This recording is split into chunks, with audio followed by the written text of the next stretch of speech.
Chapter 1. Ying Shu, the nurse is going to treat you now. So bear with it, okay? In the sun-drenched consultation room, the nurse smiled at the little boy before her. All right, nurse. The boy, named Ying Shu, obediently replied, extending his right hand, which was bound in bandages. The nurse unwrapped the bandages, revealing a small hand marred by scars. A flicker of compassion crossed her eyes as she performed a simple disinfection, and then, with a surge of chakra, a verdant glow enveloped the tiny hand entirely. This process lasted for about an hour, and the wounds had healed significantly. Ordinarily, such injuries could be swiftly mended in one go under the mastery of healing jutsu. However, considering Ying Shu's tender age, excessive chakra stimulation could potentially lead to complications. Thus, the treatment was administered in 3 stages. This was already the 2nd session. I'm going to apply the medicine now. It may sting a little, so bear with it, little Ying Shu. All right, nurse. His response was consistent, and the boy's obedient demeanor was quite endearing. Yet in truth, Ying Shu wished to express that he had already acclimated to this pain. He also wanted to convey that creation and destruction invariably coexist, much like light and darkness, opposing yet interdependent to attain something. One must always endure some form of sacrifice. Of course, such thoughts remained buried deep within, lest they disrupt his unassuming persona. All done. Little Ying Shu is truly brave. Please come back in 3 days for a change of dressing, and if it itches, do not remove the bandages, all right? The nurse affectionately ruffled Ying Shu's hair. Obedient and sensible children always evoke fondness. Thank you, nurse. A few minutes later, Ying Shu's right hand was now adorned with fresh bandages, the bow tied by the same nurse, perfectly snug. As he strolled down the street towards home, observing the bustling passers-by and the familiar buildings, a sense of disorientation washed over him. Was it merely an illusion? Although he had only recently traversed into this world, he felt as though he had lived here for many years. Indeed, he was a traveler from another realm, having crossed over just 100 days ago. In his previous life, he was a liberal arts student from a university in a bustling metropolis, suddenly finding himself in the body of a young boy, a transition that proved quite jarring. Conversely, the perilous nature of this world, coupled with the ambiguous timeline of the original narrative, instilled a profound sense of urgency within him. It was now February of the 40th year of Konoha, and the Ninja Academy had recently commenced its term. The Third Shinobi World War had only just begun, with a full 20 years until the onset of the Shippuden arc. His understanding of the events during this period was vague at best, limited to a few significant occurrences. Ying Shu sighed, his head bowed as a child of humble origins with a background in the arts. Survival was no easy feat, even with his foresight. My right hand should be able to bear chakra now. I hope this works. With his hands tucked into his pockets, the bow on his bandaged hand concealed, he quickened his pace, slipping into a dim alleyway behind the bustling streets of Konoha. He did not linger by the roadside, tempted by the enticing aroma of takoyaki, nor did he pause at the bookstore, drawn by the recent popularity of Fervent Paradise. Ying Shu's humble abode lay in a secluded grove on the outskirts of Konoha, a tranquil spot free from disturbances, where he could often fish by the stream for protein. As he approached his doorstep, he found a boy with a spiky hairstyle waiting impatiently. Are you done? What did the doctor say? The boy inquired earnestly. They said I need to change the dressing again, but I feel it should be fine. Don't worry about it. It's not a big deal, Ying Shu replied swiftly. Well, okay. The spiky-haired boy hesitated for a moment, but ultimately acquiesced to Ying Shu's words. Tomorrow, when we encounter those punks, we'll rely on this plan. The boy rolled up his sleeves and adjusted his goggles, as if preparing for an important undertaking. The 2 boys immediately began to run, their purpose clear and their steps resolute. Soon, they arrived at a small riverbank. Surrounded by lush, verdant woods, the crystal-clear waters flowed gently, with plump fish occasionally leaping in the shallows.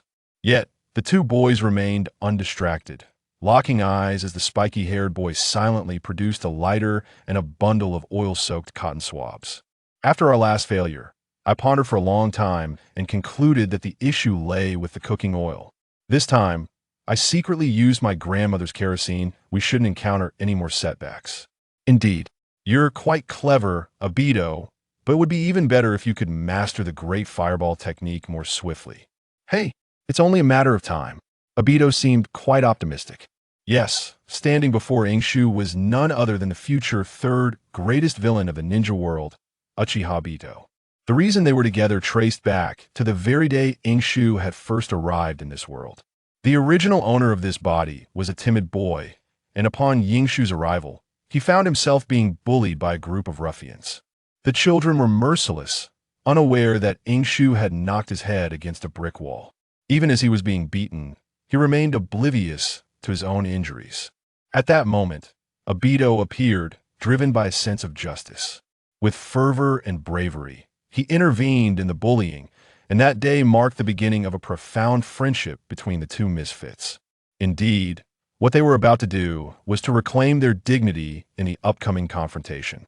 Do not question why a high-quality individual in his 20s would engage in such antics. A man, until death, remains a boy at heart. Now I shall begin, Aido, Ying Shu declared, taking a deep breath and adopting a serious demeanor. Aido nodded in agreement. Ying Shu closed his eyes, keenly attuning himself to the flow of chakra within his body, forming hand seals according to the ninjutsu scroll left by his long-lost parents, learning the precise flow of chakra. His speed in forming seals was commendable, a testament to a decade of honing his dexterity. His fingers moved with exceptional agility. Even the bandages could not hinder his execution. Finally, the hand seals were complete, and his chakra surged forth in a specific manner, ready to be unleashed. Water style, water ball technique. Ying Shu exhaled sharply, loudly proclaiming as he plunged his hand into the river, raising it to reveal a clear water orb. Drink ninjutsu, water style, water ball technique.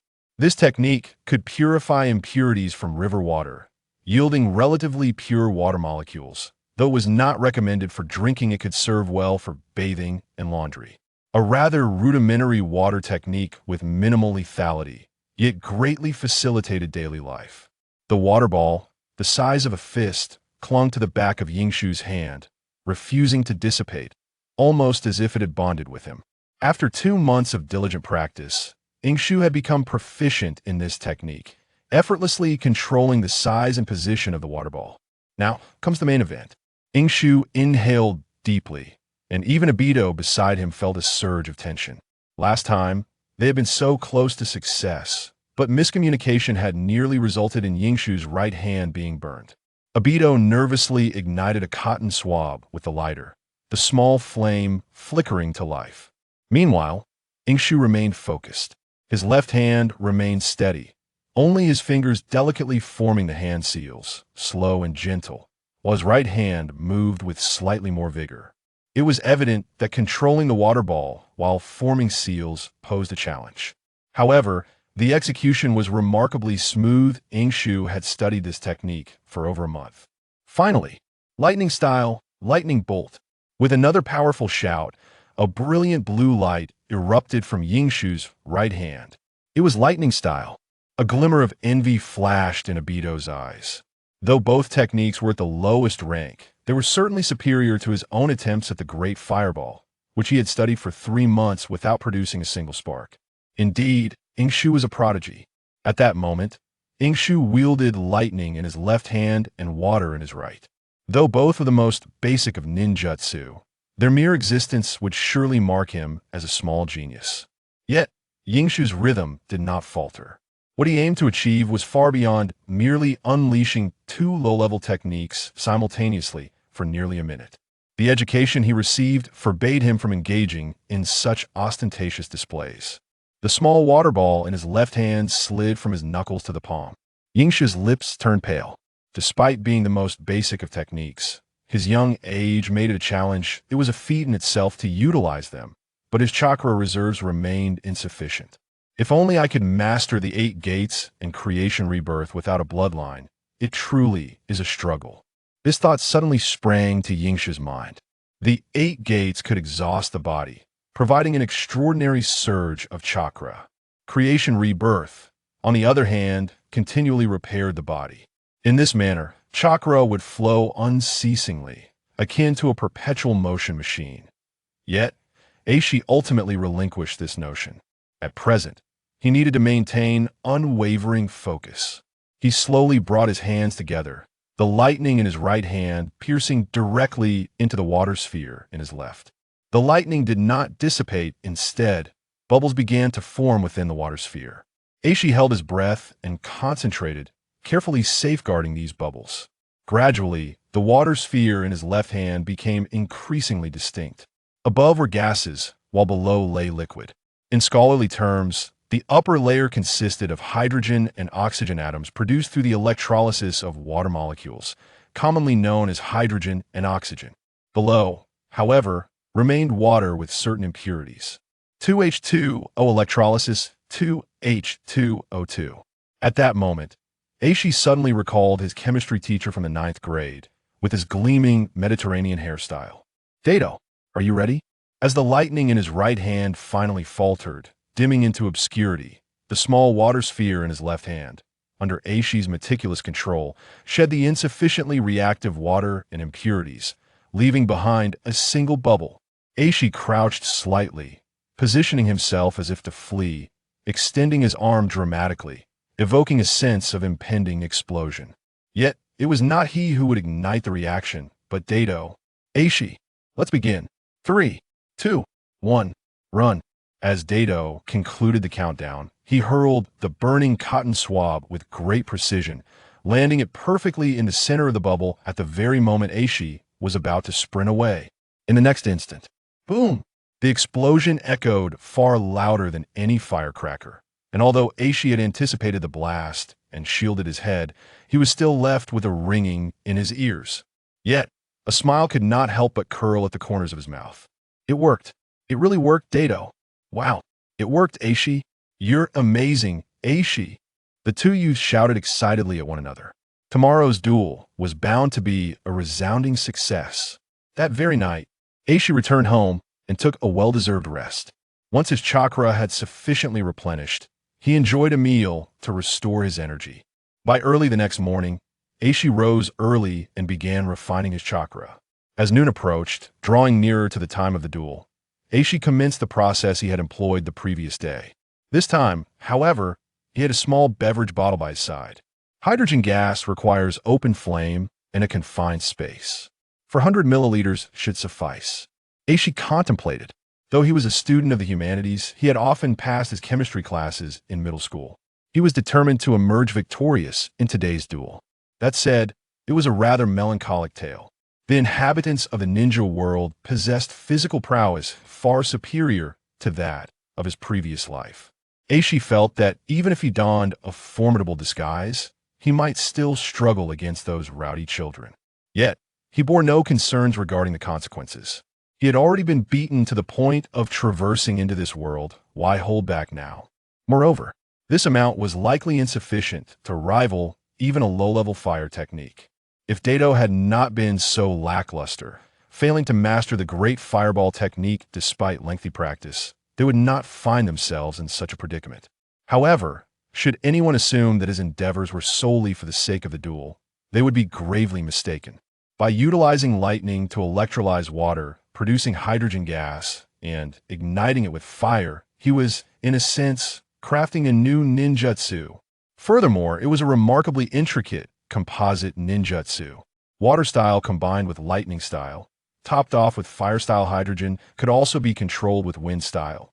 2 chakra natures constituted a bloodline limit, while 3 chakra types represented a bloodline elimination. The question arose, what would 4 chakra types be called? Aishi was certainly not the sort to engage in juvenile antics with mere firecrackers. This, indeed, was hydrogen release. He was embarking on something monumental. Aishi had always sensed that he possessed considerable potential. His parents had left him a modest wooden house and 2 beginner-level ninjutsu techniques. His lightning and water chakra natures were likely inherited as well. Yet, today's achievements were entirely his own. All of it was the result of his painstaking exploration and research. Perhaps this was attributed to his formidable spirit, allowing for particularly delicate chakra manipulation. The only shortcoming was the meager amount of chakra he possessed. Had he been born into the Senju clan, What he prepared for those raucous children would not have been a mere small plastic bottle of hydrogen. Phew, this'll have to suffice. Carefully filling the hydrogen he had painstakingly generated into the small plastic bottle, Eishu quickly sealed the lid. While creating it was simple, preserving it proved challenging. Moreover, he had to guard against any accidental leakage or friction during the process, which could jeopardize his efforts. Knock, knock, knock. At that moment, a knock echoed through the air, immediately followed by the voice of Aido. Ying Shu, are you ready? That bunch is already set off? I'm coming. Without hesitation, Ying Shu stowed the small vial away in his bosom and swiftly donned his shoes before darting outside. Did you bring everything? Of course. Aido revealed a bottle cap from his pocket. Its specifications and dimensions were identical to the one Ying Shu concealed, save for a small hole in the center. Do not underestimate this hole. It was crucial, a meticulous detail befitting a liberal arts student, a testament to the stubbornness of two boys on the brink of rebellion. Aido then produced a firecracker. The size of his thumb, perfectly fitting into the aforementioned hole. Should we insert it now, or wait? Let us wait a bit. We wouldn't want any leakage, Ying Shu suggested. They exchanged a knowing smile before hastening to the duel's rendezvous point. The chosen location was a quaint little park. During lunchtime, it was deserted, with the most visitors arriving in the evening. Occasionally, muffled sounds of suppressed emotions would echo from the park's corners at night. Ying Shu recalled that for 3 consecutive generations, Class 7 had likely fought over the bell in parks, just like this one. Whether it was the same place, he could not tell. They arrived not too early. A horde of raucous children, emboldened by their overwhelming numbers, had gathered here well before them. Their attire was strikingly similar, not due to any uniformity, but rather because they hailed from the same clan, the Uchiha clan of Konoha. The leader among them appeared to be around 10 years old, tall, with a spiky hairstyle reminiscent of Aido's, yet longer. Upon seeing the 2 boys arrive, one of the Uchiha brats slyly concealed a hand within his clothes, prompting immediate mockery from his peers. Oh, you really dare to come? Aido, I thought you'd call your grandmother for backup, that you've got some guts. Aido's childhood had been rather pitiful, with only a grandmother at home. He was the bottom of the class and not particularly esteemed within his clan. That would have been fine, but a few months ago, after defending Ying Shu and suffering a beating, Aido had earned the additional moniker of Uchiha's shame among the children. A title bestowed by this very boy, named Uchiha. This moment, the animosity was palpable. Yet Aido remained remarkably composed. Silently, he handed the firecracker to Ying Shu. Moments later, Ying Shu passed back the vial with the firecracker securely inserted. Let us end this, Aido. When we see Kushina later, what should we say? The sun shone warmly upon the earth, the midday spring light caressed by a gentle breeze, creating an ideal ambience. Minato strolled down the street. Feeling somewhat melancholic, he had promised Kushina to take her shopping once the mission concluded. Yet barely back in Konoha, a new task had arisen, and it was urgent. He now had only 3 hours to gather his equipment. Disappearing without a word was out of the question, as it could lead to dire consequences. However, rationalizing with Kushina seemed equally futile. 3 hours would likely be insufficient. What to do? Just then, as Minato pondered his predicament, his gaze fell upon a rather intriguing scene. 2 groups of young children stood poised against each other, seemingly on the verge of a brawl. The larger group held an undeniable advantage in both size and number. Yet, the smaller faction consisted of merely 2 boys, notably younger and considerably smaller.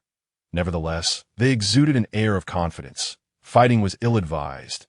Minato recalled Kushina in her childhood, a formidable force against her peers. However, in this situation, he wished to neither witness the strong oppressing the weak, nor the weak suffering under tyranny. The little son of Konoha would not simply smile away such injustice.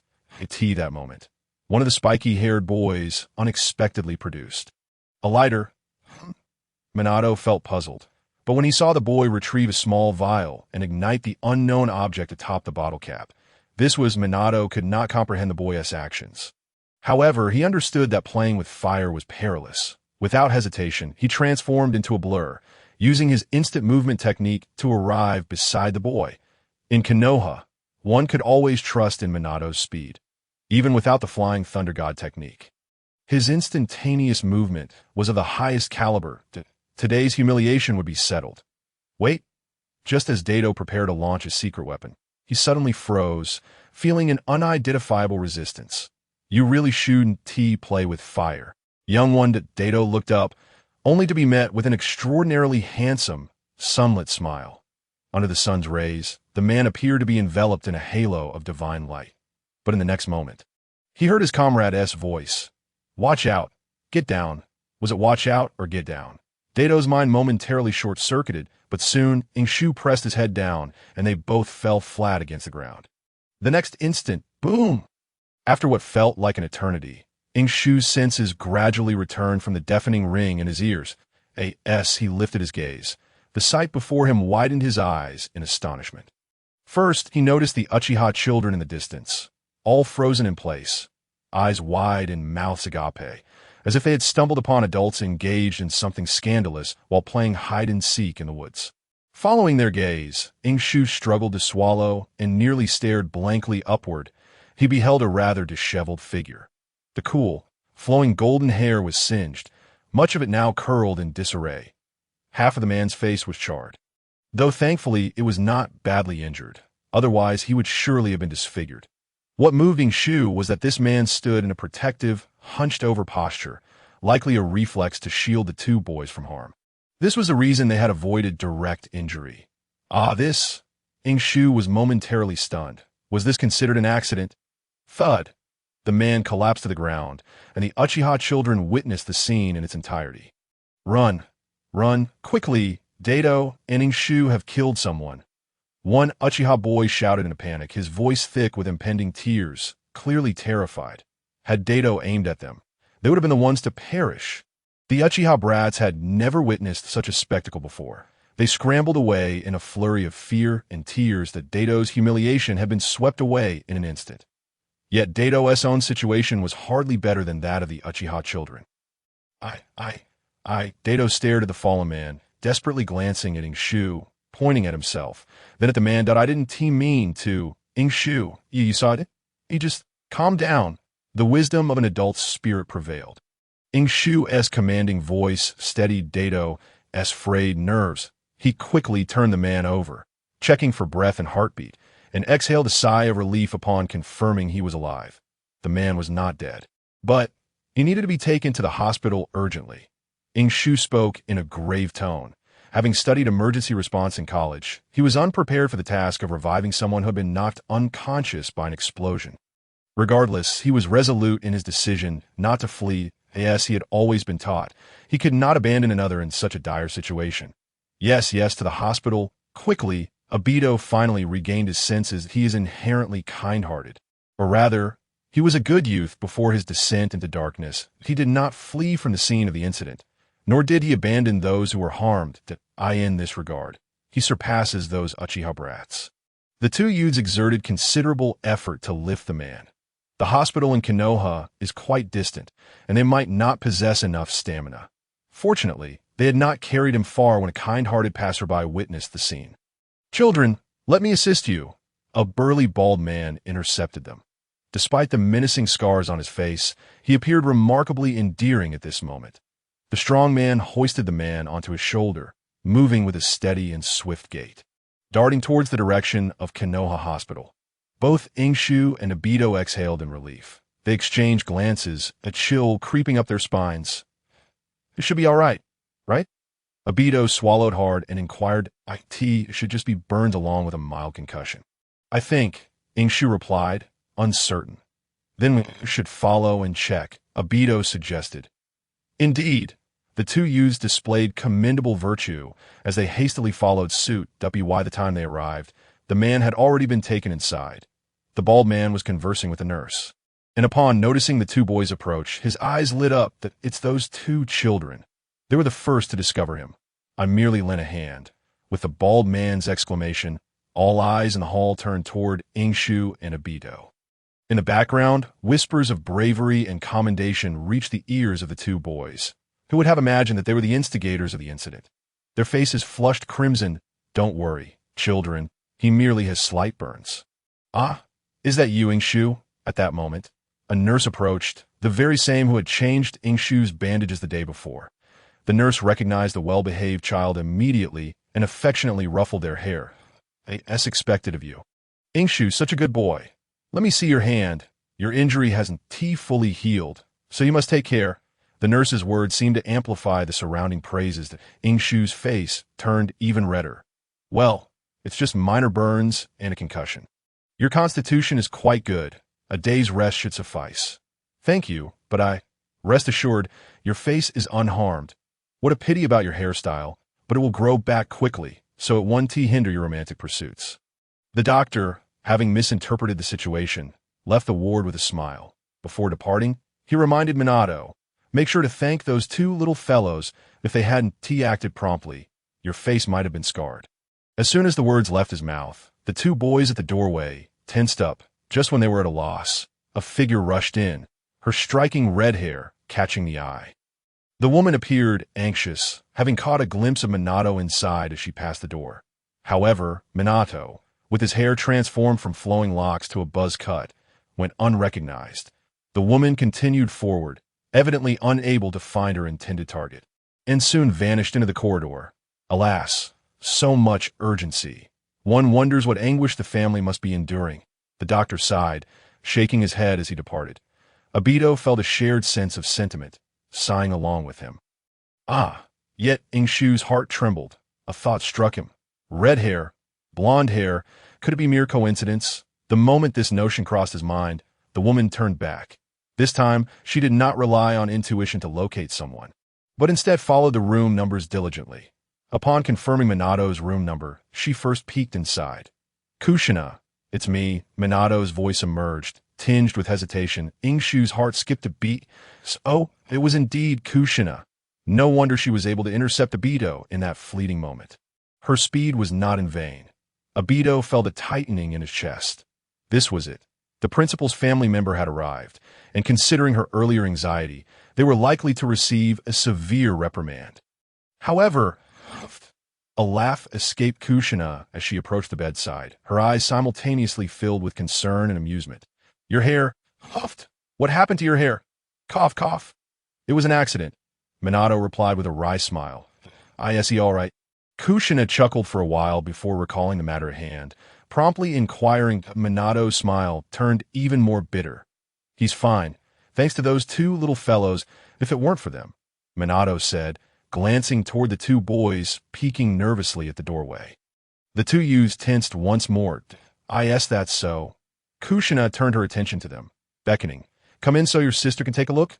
I heard about you both downstairs. We must express our gratitude. I've decided that once Minato is discharged, I'll treat you both to a grand meal. How does that sound? Ying Shu and Aido exchanged bewildered glances, unsure of how to respond. Good grief, I caused someone to be hospitalized. And I'm being invited to a feast? Is it inappropriate to ask if I can blow something up again? What are your names? Minato inquired, his expression initially complex, but soon shifting to a teasing smile as he looked at them. I am Aido Uchiha. I'm Ying Shu, just my name. The absence of surname is not uncommon in Konoha. Some prominent families even choose to conceal their surnames, like Tsunade. However, Ying Shu simply had no surname. He was a quintessential commoner. Reflecting on Jiraiya and Orochimaru, Minato murmured their names, committing them to memory. Then, amidst Aido's increasing anxiety and Ying Shu's complex gaze, he suddenly smiled. Thank you both, truly. The sunbeam radiated a warm smile, and even his buzz cut could not detract from his charm. Aido trembled, tears welling in his eyes. Initially, Ying Shu remained unfazed, for once he confirmed Minato's identity, he felt at ease. However, upon glancing at the emotional Aido, he feigned a pout. All right, it's settled then. Kushina clapped her hands, aiming to dispel the awkward atmosphere. Since this fellow can't be discharged yet, I'll take you both out for a feast. How about Ichiraka ramen? Minato. Hokage-sama.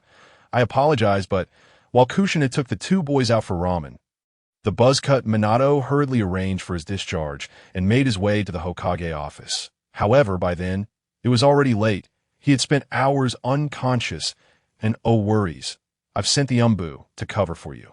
Are you all right, Minato? Sir Tobi Hiruzen waved his hand dismissively, his concern evident.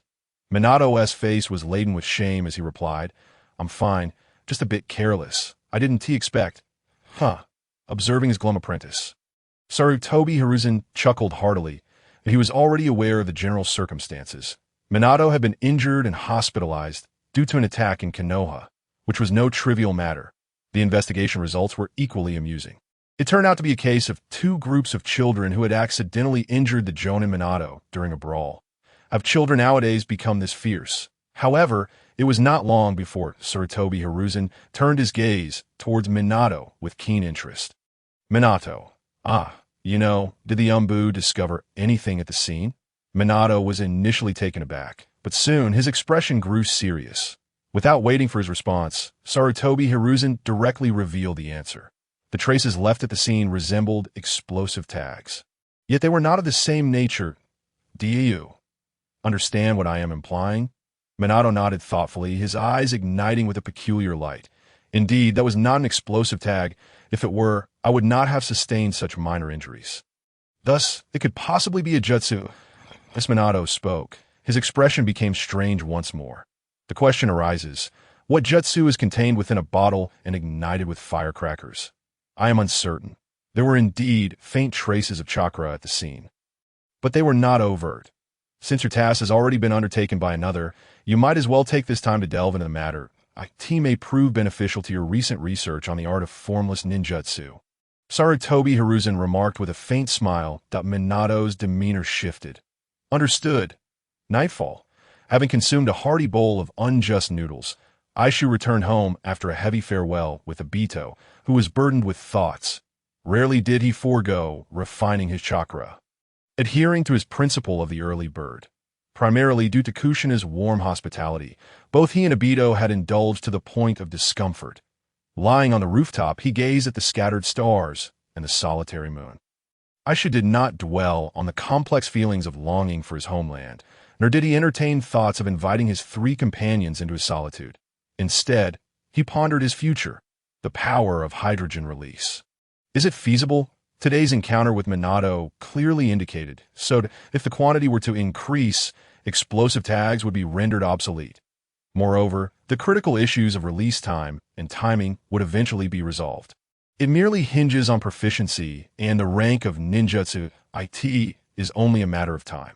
What troubled him, however, were two quantities, the one determining the upper limit of hydrogen release's scale, and the one dictating its maximum potency. Point one pertains to quantity, the other to quality. Quantity simply relates to his chakra volume. This cannot be attributed to talent, only to lineage. There are solutions such as the 8 gates of Duenjia, combined with creation rebirth and in-sealing. Theoretically, a perpetual chakra engine could be realized. Yet, the water required for hydrogen release cannot solely derive from chakra-based water release. He had experimented and found that it was merely a manifestation of energy. Unable to undergo electrolysis, that he could not constantly rely on nature's water for electrolysis to yield hydrogen. Otherwise, he would be akin to an ordinary water release ninja, easily constrained by terrain limitations. He had also contemplated a solution, yang release. Yang release could endow chakra with a degree of creativity. The massive wooden pillars retain their form post-ninjutsu release due to yang release.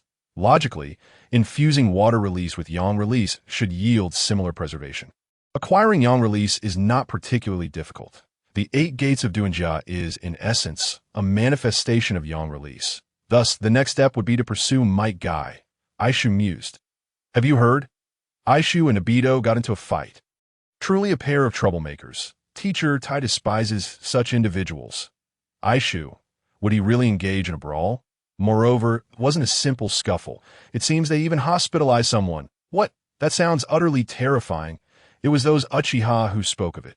The Umbu have already visited their homes to investigate. The fleeting moments of bliss are often brief. As the weekend concluded, Eishu arrived at his classroom with a small backpack, yet he felt the peculiar gazes of his classmates upon him. The female students were relatively fine. After all, Eishu bore the visage of an anime protagonist. Handsomeness is eternal. However, the male students were another story. Each one averted their gaze, even shying away from eye contact. Especially those Uchiha. A mere glance from him sent them shuddering, rendering them speechless. Aishu instantly sensed that his persona might be crumbling. He had previously been the low-profile academic achiever. Aishu, the things we've done have been exposed. Upon reaching his seat, he noticed that Obito, unusually, had arrived before him. The Uchiha clan's residence was indeed remote, far from Aishu's home. Moreover, Obito lived in a particularly isolated area of the Uchiha clan, making the commute akin to running a quarter marathon. Tardiness was expected. However, today, Obito appeared somewhat exuberant yet anxious. Quite normal, as the gang from North Shadow likely informed their parents. But do not worry. The principal has forgiven us, so there should be no major issues. Aishu remained calm. If anything arose, they could contact his lawyer. Yes, that's so.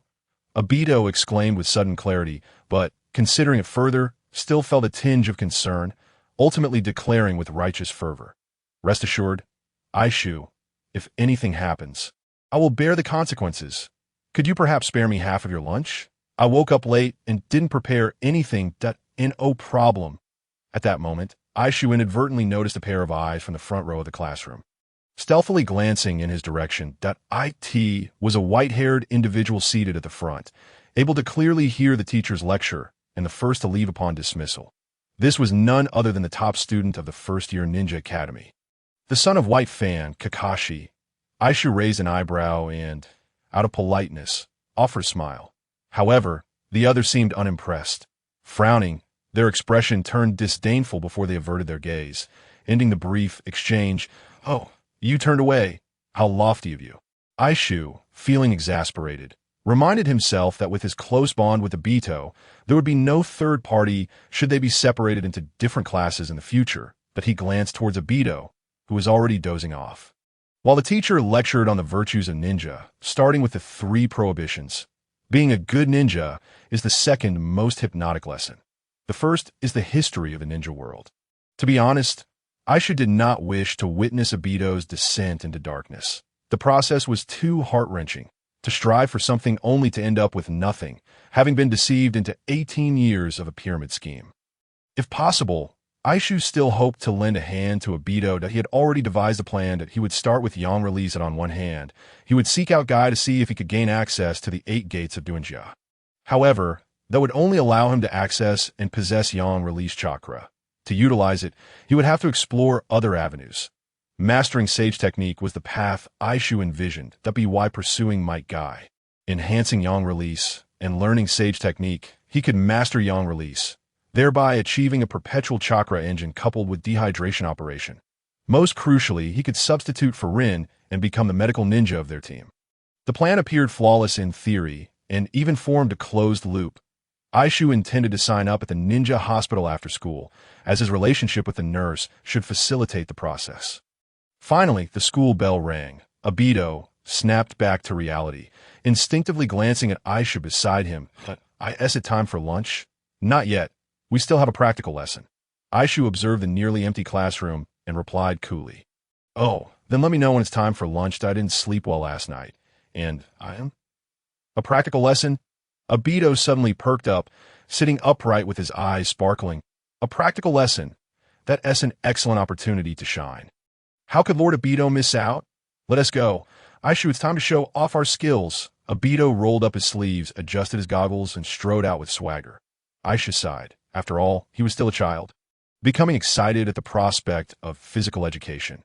Indeed, the practical lessons at the Ninja Academy were essentially hardcore physical training, focusing on shuriken, throwing, body flicker technique, and even battles among classmates, rather than basketball, singing, or rap.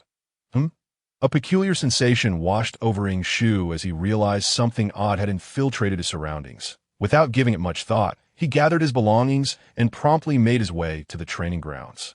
However, just as he reached the doorway of the classroom, a cold, unfriendly voice resonated through the air. Utilizing explosive tags in a fight, even if victorious, is hardly a glorious feat. You and Obito have violated the rules. In the past, only a Uchiha would dare to speak to the esteemed top students and the underachievers in such a tone. Yet today, the Uchiha seemed subdued, for it was none other than the aloof Kakashi who spoke. Ying Shu's expression shifted to one of peculiar intrigue. Explosive tags? Can they truly achieve zero pollution? Such narrow-mindedness. Nevertheless, as Ying Shu pondered, he realized that being misunderstood might not be entirely detrimental. He had no intention of relinquishing his hydrogen release. The technological advancements in the ninja world are skewed. What one elementary student can accomplish, so too can other ninjas. Even if one were to exaggerate, his exquisite control of chakra is a rare gift, a talent seldom seen in the ninja realm. Surely, a combination jutsu could be executed with a water-release ninja and a lightning-release ninja, right? With that thought, Ying Shu suddenly raised an eyebrow. Speaking of lightning-release ninjas, Kakashi before him seemed to fit the bill that if they were to form a team in the future, he could provide the water release. Kakashi could handle the lightning release for electrolysis. And Aido could take care of igniting the fire wow. Not to mention the Kimui Bridge. Even those rock ninjas plotting a landslide to take out Aido would have to consider whether Ying Shu's hydrogen release would agree. With this in mind, Ying Shu turned to Kakashi, who was leaning against the wall, his lifeless eyes betraying no hint of warmth, reflecting the disdain that had previously been exchanged during class. In that fleeting moment of eye contact, Ying Shu abandoned the notion he had just entertained. How insufferable it would be better to rely on himself. Once he mastered the variations of chakra properties, he could execute the ignition step all on his own.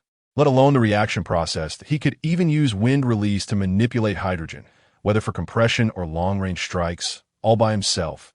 What need, then, had he for Kakashi, Aido, holding a match? What about me? T.T.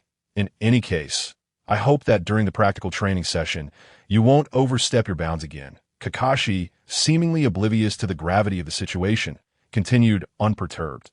Ying Shu even began to suspect he had overlooked some significant recent events in Konoha. Yes, you are absolutely right. Growing impatient, Ying Shu waved a dismissive hand and walked away nonchalantly, leaving Kakashi alone in the classroom, frowning with a menacing glare. This guy the victor, Hatake Kakashi. Both parties sealed the reconciliation.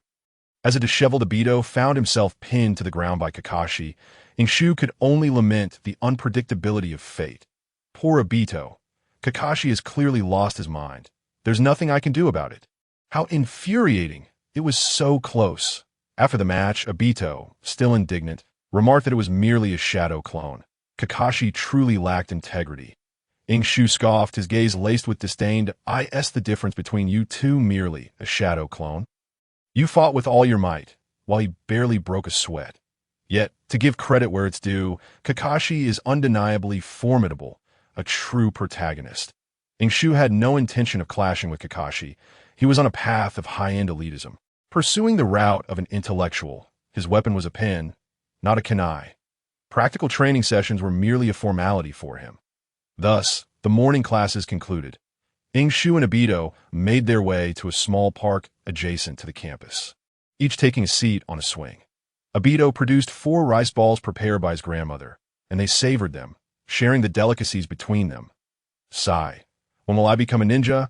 After disposing of the leftover scraps in the trash. Aido suddenly exclaimed, clapping his hands. What is up? Ying Shu, taking his time and just finishing the last bite, inquired. Nothing, I just find myself envious of those ninjas, Aido replied. That foolish one from yesterday, I must admit. He is truly impressive. He could withstand a hit without issue, and I didn't even see when he darted behind me. And then there's that sister, Kushina. What about Kushina? Ying Shu raised an eyebrow. Intrigued. Has he really noticed something unique about Kushina? Surely not as a member of the Uzumaki clan. Her bloodline limits aside, her mastery of the 8 trigram sealing style is remarkable. Aido Shun-Ti have sensed the chakra of the 9 tails. Did you not notice, Ying Shu? Aido suddenly turned to him, his expression serious. When she paid yesterday, she was so composed. That was 3 large bowls of ramen, and they were specialty ones with char siu and Naruto rolls. Each costing over 100. 3 bowls TSK. Ninjas truly are affluent. Ying Shu's expression grew increasingly astonished. Truly, you are something else, Aido. After your dark transformation, people find you inscrutable, yet your thoughts before that are equally astonishing. It seems Kushina treated you 2 little rascals quite well yesterday. Just then, a clear voice rang out behind them. Both turned in unison to find a handsome young man with blonde, cropped hair smiling at them. Ying Shu's heart skipped a beat. Goodness, is that Minato? For a brief moment, he felt as if he were staring at an adult Naruto. That senpai. Is there something you need? Aido asked nervously. Just call me Minato. There's no need to feel anxious. I merely wish to inquire about yesterday afternoon's events. Minato smiled warmly, ruffling Aido's hair affectionately. However, his next words sent a jolt through both boys. I'm currently developing a new jutsu, and it is nearing completion. The technique you both used yesterday was quite powerful. Could you enlighten me on how you achieved it? While Minato spoke with a smile. His words transformed in the boys' minds. As expected of Minato, is he here to investigate? Ying Shu thought to himself, realizing that the jutsu Minato referred to must be the Rasengan. However, he didn't believe Minato would need the help of two little kids. His presence here was likely a reflection on the explosion that had nothing to do with explosive tags. As expected of a Jonin, is he here to settle a score? Aido felt a wave of panic wash over him. Fearing that the inevitable had finally arrived, the two boys exchanged glances. Aido discerned a hint of contemplation in Ying Shu's eyes, while Ying Shu saw a flash of realization in Aido's gaze. 2 seconds later, Aido suddenly shoved Ying Shu aside and charged at Minato. Ying Shu, get away! I'll hold him off! Aido shouted, embodying the valor of a hero ready to sacrifice himself. However, Minato instinctively sidestepped, effortlessly evading Aido's gallant charge, causing Aido to lose his balance and tumble headfirst into a trash bin. The air fell silent for 2 seconds. The boys stared at Aido's bewildering antics. Momentarily dumbfounded, has he always been like this? Minato's smile faltered, scratching his head in confusion. He doesn't usually act this way. Today he must have eaten too much. Ying Shu covered his face, embarrassed to the point he wished to dig a hole in the ground. That I wish I could claim I don't know this guy nevertheless. Ying Shu helped Aido extricate himself from the trash can. Freed from captivity, Aido hung his head low, his cheeks flushed crimson. Observing Aido's reaction, a glimmer of understanding crossed Minato's eyes. He had refrained from exposing their actions yesterday, fearing it would burden their young hearts with guilt. However, it appeared that he had overestimated the situation. The hearts of children are often simple and pure. He had not considered this thoroughly. Speaking of which, I should thank you too, had it not been for the explosive encounter with the two of you yesterday. I dare say this technique of mine may not have materialized so swiftly. Minato chuckled softly. As he spoke, he opened his palm, and chakra visibly coalesced upon it, pulsating and swirling incessantly. After a brief moment, an unruly sphere of chakra emerged, its entirety a delicate shade of blue, with the chakra within it spinning wildly, seemingly chaotic yet remarkably stable. Aido and Inuki widened their eyes in astonishment. Inuki was well aware of the potency of this technique. From its inception to its culmination, it had become a hallmark of the Hokage. Although Aido had not delved deeply into its intricacies, its appearance alone was undeniably impressive. This is a ninjutsu I have just developed, called the Rasengan, as you can see. It is a technique devoid of hand seals, Minato explained with a smile, his gaze sweeping over the two youths, his eyes radiating clarity and sincerity. I would like to propose a trade. I can teach you this technique if you tell me what transpired yesterday afternoon. Would that be agreeable? Inuki was taken aback. To be frank, he felt a stir of temptation. Minato was undoubtedly not being entirely truthful. But the deceit lay not in this so-called trade, but rather in his motivations. Inuki certainly did not believe that the birth of the Rasengan was a result of the explosion caused by him and Aido. Yet he firmly believed in Minato's offer to exchange ninjutsu. After all, this man was truly a beacon of hope in Konoha. Before mastering the 8 gates, must I first learn the Rasengan? Inuki mused internally. How to describe this transaction? It was not merely a gamble with no risks involved. It could be described as a venture with boundless returns, exchanging rudimentary hydrogen ninjutsu for a technique that could be passed down through 3 generations. This was akin to trading a novice's wooden stick for a golden legend. Moreover, his so-called hydrogen ninjutsu was not a bloodline limit. It was destined to be exposed sooner or later. Rather than concealing it, it was better to be forthright. And who knows, if Minato took a liking to this technique, he might even assist in its further development. After all, he was a genius capable of comprehending the flying thunder god. Inuki's heart raced. He glanced at Aido, only to find him gazing back. It was evident that Aido was equally intrigued. Yet he was not a person to forsake loyalty for gain. He would not speak without Inuki's consent. With this thought in mind, Inuki resolved to proceed without hesitation. Actually, it is not a matter of great consequence. Minato-senpai, Inuki exhaled slowly. It merely draws inspiration from natural phenomena, infused with a touch of my personal sentiment. Ninjutsu arises from life, yet transcends it. The principle behind my technique is as follows. Aido observed Inuki as he spoke with fervor. In that moment, he felt as if Inuki had transformed into a radiant beacon. Indeed, it was a technique, Lord Hokage, and moreover, a composite ninjutsu that had never been seen before. Oh, Sarutobi Hiruzen inquired with keen interest. Pray, elaborate. Minato hesitated momentarily, then sighed, his expression complex as he replied. It is a fusion of lightning and water techniques. According to that child, he stumbled upon it inadvertently while fishing by the river. It is an inspiring tale. An orphan, living on the meager assistance from Konoha, struggling to make ends meet, often wishing he could divide a mere coin in half. Occasionally going hungry, with no money in his pocket. He would resort to fishing by the river, hoping for a stroke of luck. Yet this orphan harbored dreams of becoming a ninja, armed with 2 foundational ninjutsu left behind by his parents. He devoted himself to relentless study. One day, while attempting to electrify fish by the river, he discovered an extraordinary phenomenon. His lightning technique was rudimentary and weak, far from capable of stunning a fish.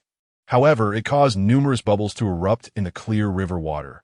In summary, the future potential of this technique is entirely a result of that child's unintentional discovery that IT is not a bloodline limit.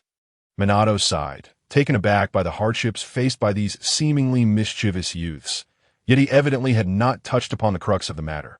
After a moment of silence, Sarutobi Hiruzen sighed as well, then asked, Minato, do you have any understanding of the technique's power and potential? This was indeed the crux that IT is difficult to assess, Minato replied, his expression complex and his gaze hesitant. The process is intricate, requiring precise control over both lightning and water, and the water cannot be a water-style technique. It must be water from the environment. Once prepared, a second person must be responsible for the detonation or for storing it to ignite later. The entire process demands an exceptionally delicate manipulation of chakra from the user. If any part falters, not only will the technique fail, but may also pose a danger. Minato spoke with a hint of unease. Hiruzen's expression gradually shifted to one of intrigue. What kind of technique could be so complex, and requiring a second person to detonate? Surely, if one had that much time, they could simply throw a few explosive tags instead. After Minato's extensive introduction of the child's impoverished life and his dreams of becoming a ninja, Hiruzen was prepared for anything. Konoha might be on the brink of welcoming yet another prodigious talent, akin to Minato himself. However, after Minato's presentation, Hiruzen realized that he had underestimated the situation. Minato, as the words lingered on his lips, Hiruzen paused, ultimately mustering a gentle smile. Regardless, the child's efforts are commendable. I shall ensure that someone assists in improving his circumstances.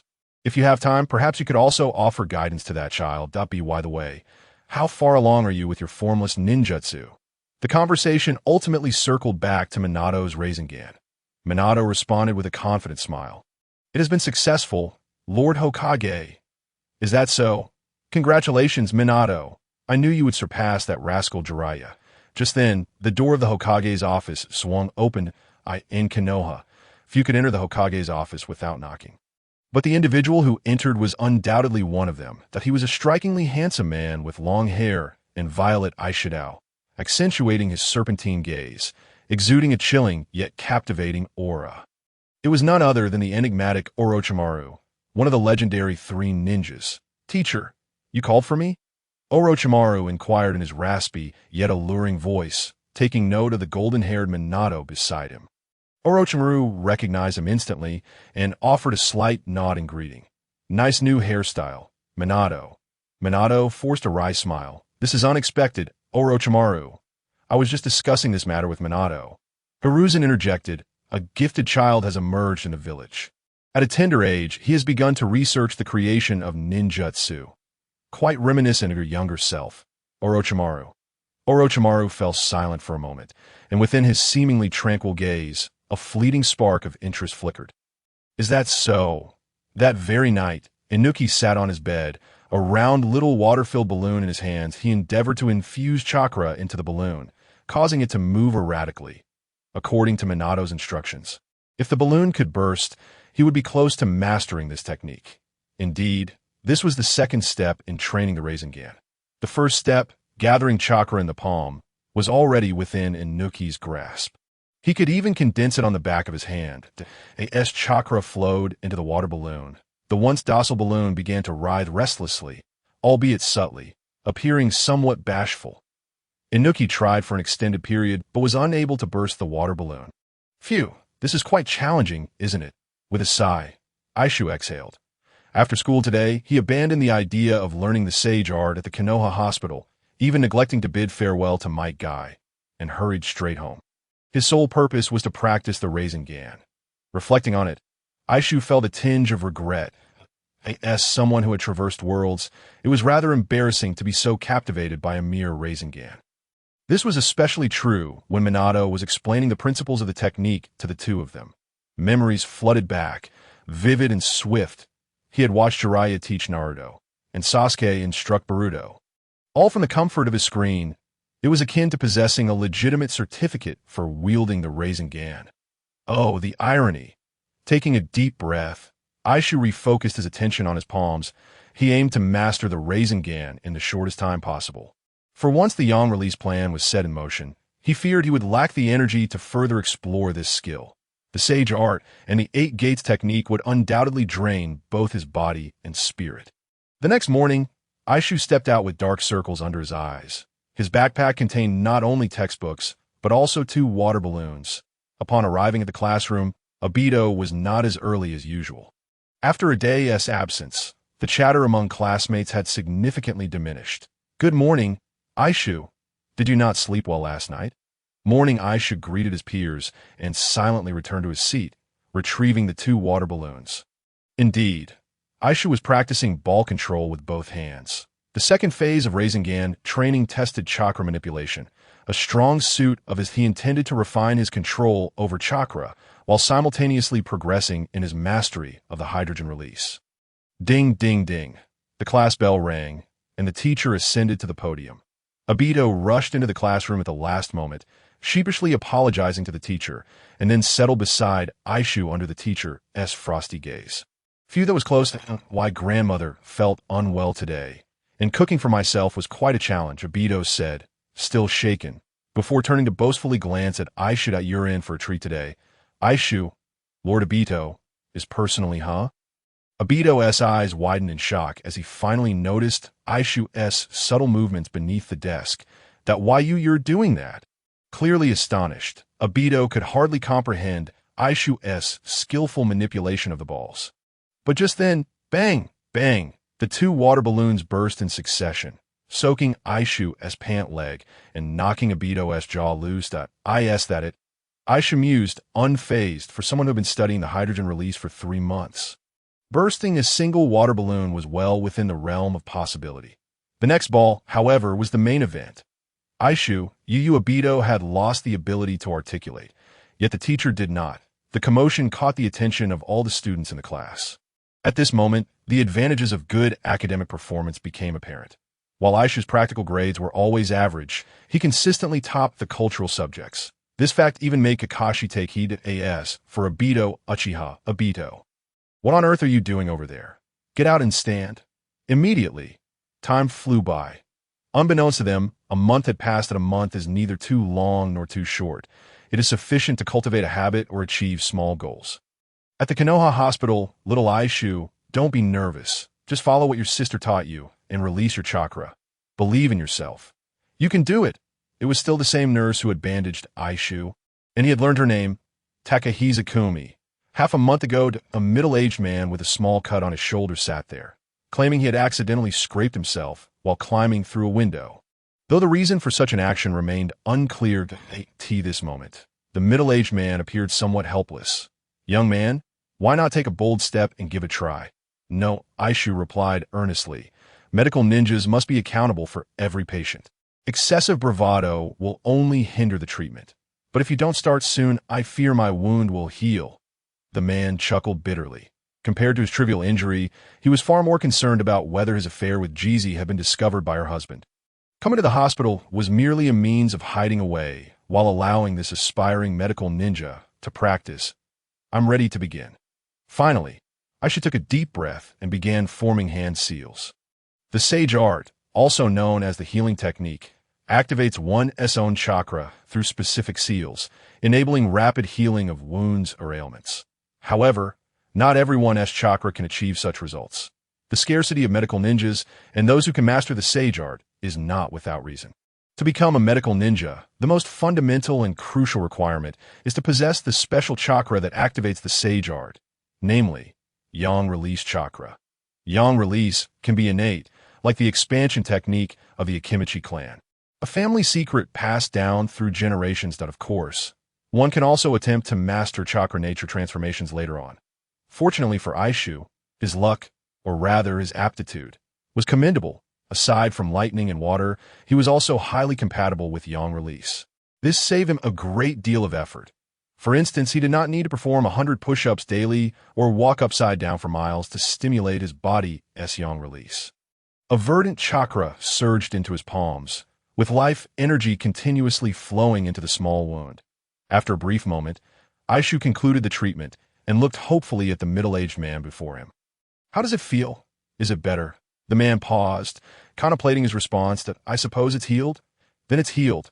Aishu immediately stood up and politely bowed. Thank you for your cooperation. I wish you good health. Realizing that saying welcome in a hospital felt out of place, Aishu corrected himself to avoid awkwardness. However, he soon felt a small hand resting on his forehead. And no doubt about it. Little Aishu, how long has it been? You've already become a medical ninja. Congratulations.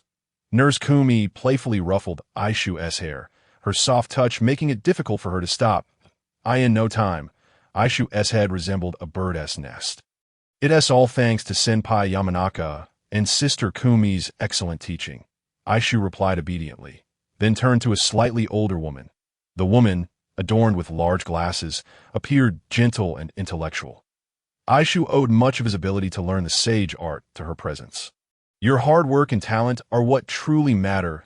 I hope you can become a competent medical ninja. You have a bright future ahead. The woman spoke softly, a former elite of the roots. The bright future that Yena spoke of might carry other meanings. However, Aishu was indifferent. He had already mastered the basic technique of the Rasengan, considering himself half a disciple of Minato, and he had long been labeled as part of the Hokage lineage. Indeed, he had acquired the Rasengan. Just half a month ago, he was still controlling the sphere with both hands and had managed to burst 2 rubber balls. Speaking of which, the Rasengan was quite a miraculous technique. When Naruto learned it, he had the assistance of 2 shadow clones to help him form the sphere. In contrast, Boruto had learned it directly as a mini version. 1 could only say that both father and son shared a rough manipulation of chakra. Aishu, on the other hand, did not have such a shortcoming. His Rasengan began as a dual-handed technique, a true dual-handed sphere. However, he could not yet execute 2 Rasengans in one breath, simply because he lacked sufficient chakra. The bursting of 2 rubber balls did not occur simultaneously like the water balloons, but rather exploded half an hour apart. Nevertheless, after mastering the Rasengan, he had also learned to harness sage techniques. Aishu's progress over the past month was nothing short of remarkable. Certain plans could now be set in motion. Speaking of which, this generation of children is indeed exceptional. Just as Aishu was preparing to take his leave and return home to attend to important matters, a few nurses' casual chatter caught his attention. That little girl can already handle wounds. She truly is a genius. Are you referring to Rin-chan? I saw her yesterday. It startled me quite a bit, but little Aishu is impressive too. It is quite rare for a boy to possess such delicate chakra. This conversation was rather superficial. Why can't a boy have such refined chakra? Aishu scoffed inwardly. The more powerful the technique, the more intricate the chakra manipulation required. The nurse's comments were merely the musings of women. However, he did acknowledge Rin's talent. Do not underestimate someone who, despite being low-key, is a medical ninja capable of performing eye transplants at the age of 11. Her talent is certainly not a weak point. I must step up my efforts. Aishu resolved silently to prevent a tragedy like Aido's from occurring. Disbanding Team 7 would be the best choice. Yes, he walked home. Aishu felt a twinge of fatigue. After all, his foundation was still too fragile. Moreover, he was still young, and his chakra reserves were quite limited. The 8 Gates plan needed to be expedited. A skilled craftsman cannot work without materials. And continuing in this manner was untenable. Aishu murmured. Just as he passed through a dim alley, preparing to head home for some rest, his peripheral vision caught sight of several figures. The sight of a hedgehog-headed boy being pinned to the ground triggered an instinctive reaction in Aishu. I bought a watch last year. Let go of Aido. With a dash and a flying kick, Aishu kicked one of the assailants away and rushed to Aido's side, who lay on the ground. Are you all right, Aido? I'm fine. You're here. Aishu Aido struggled to stand. Blood trickled from the corner of his mouth, and his left eye was swollen, making him look quite pitiful. What happened? Aishu hurriedly inquired. He then realized that the individuals who had been beating up Aido were mostly acquaintances. It was that group of Uchiha, but aside from Uchiha being, there seemed to be an even older Uchiha among them. The alley was too dark for Aishu to see the person's face. But he was taller than Uchiha being, and most importantly, this person was wearing a forehead protector. He was a ninja. I was planning to find you at the Konoha hospital, but I ran into them on the way. And without a word, they dragged me over and gave me a beating.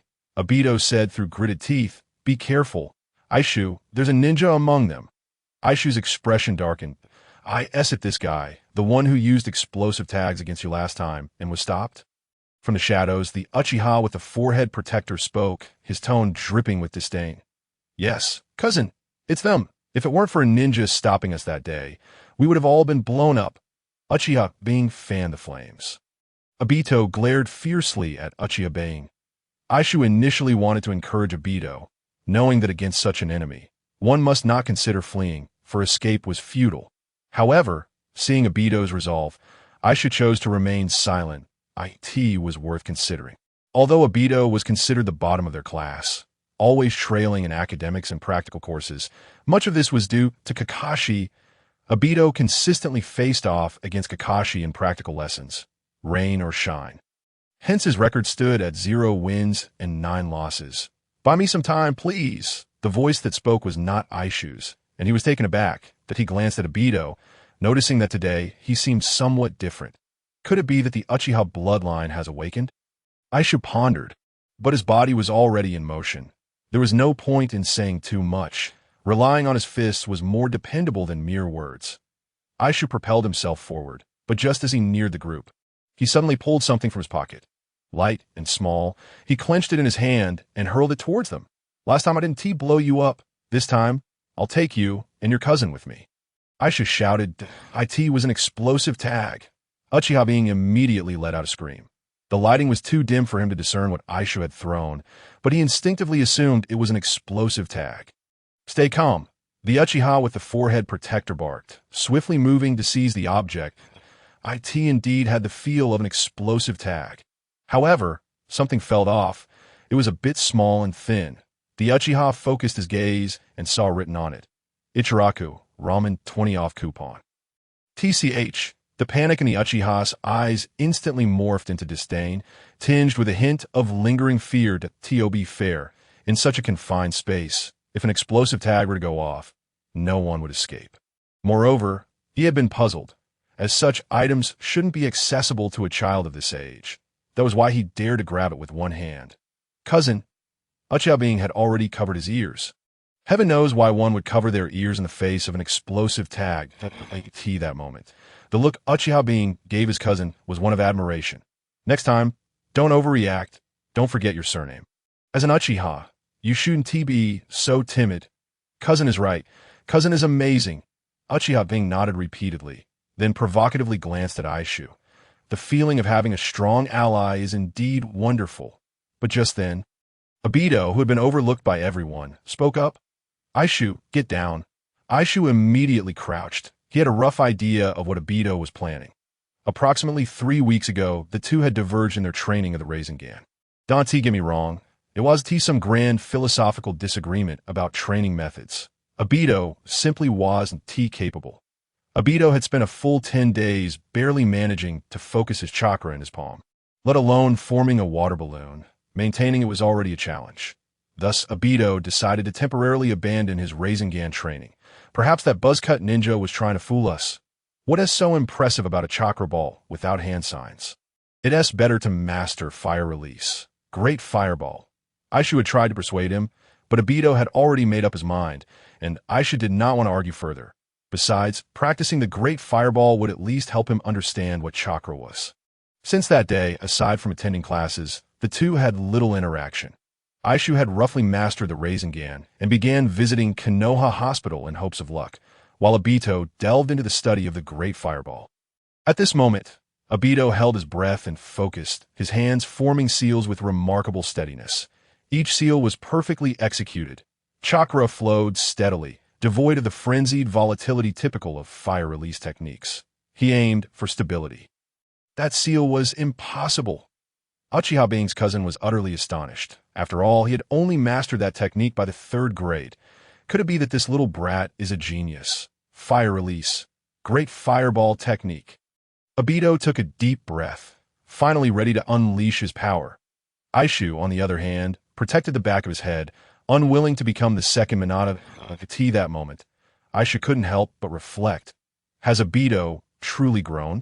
And in the next instant, the air became suffocatingly hot as Aido unleashed his chakra with fervor. A month of relentless effort was finally poised to bear fruit today. You're not human. Are you? Aren't you looking for your cousin? Doesn't your cousin possess a forehead protector? Come on, let us harm each other. Aido's eyes gleamed with madness as the fiery sphere he conjured vanished. Alas, his chakra was insufficient, and an overabundance of mental distractions caused a half-second delay in his release. The ninjutsu activation faltered at Aido's great fireball fizzled out. This Aishu waited in vain, not witnessing the legendary Uchiha fire release that was said to be indestructible. Even the Uchiha standing before them, momentarily stunned by Aido's imposing presence, froze in disbelief. Mockery erupted. No need for further insults. The derision was palpable. Aishu silently rose, casting a glance at the bewildered Aido, and sighed. Just as expected of you, Aido. Embrace the darkness, bring forth destruction. I support you. Aishu inhaled deeply, then turned his gaze to the group of Uchiha who were laughing so hard they could hardly breathe. Aido, buy me some time, it's my turn. Chakra surged in his palms. Coalescing into a sphere, it began to spin rapidly. Aido immediately recognized it, momentarily disregarding the potential for social embarrassment, his eyes widening in astonishment. Though slightly smaller, it was undeniably identical to the one used by Minato that fateful day. Rasengan. A trivial trick. Uchiha Being's cousin noticed Aishu's movement. His expression dripping with disdain, he refrained from making threats or mockeries. Despite the evident gap in strength, the pride of the Uchiha clan compelled this Uchiha, adorned with a forehead protector, to hasten the conclusion of this farce. Whoosh! In an instant, he lunged forward, delivering a straight punch aimed directly at Aishu's abdomen. Aishu's gaze turned icy, and the next moment, Aido appeared, crossing his arms to block the blow, but was forced to stagger back, landing in front of Aishu. Aido inhaled sharply, the pain searing, yet he believed in Aishu. His great fireball may have failed, but Aishu's Rasengan would surely succeed. Do not presume that wearing a forehead protector grants you impunity. Aido will strike you down, with a fierce shout to bolster his courage. Aido charged forward once more, seeking death. The Uchiha ninja, merely 11 or 12 years of age, was already seething with rage after being toyed with by two youngsters. Aido charged at him. He lifted his leg and kicked out.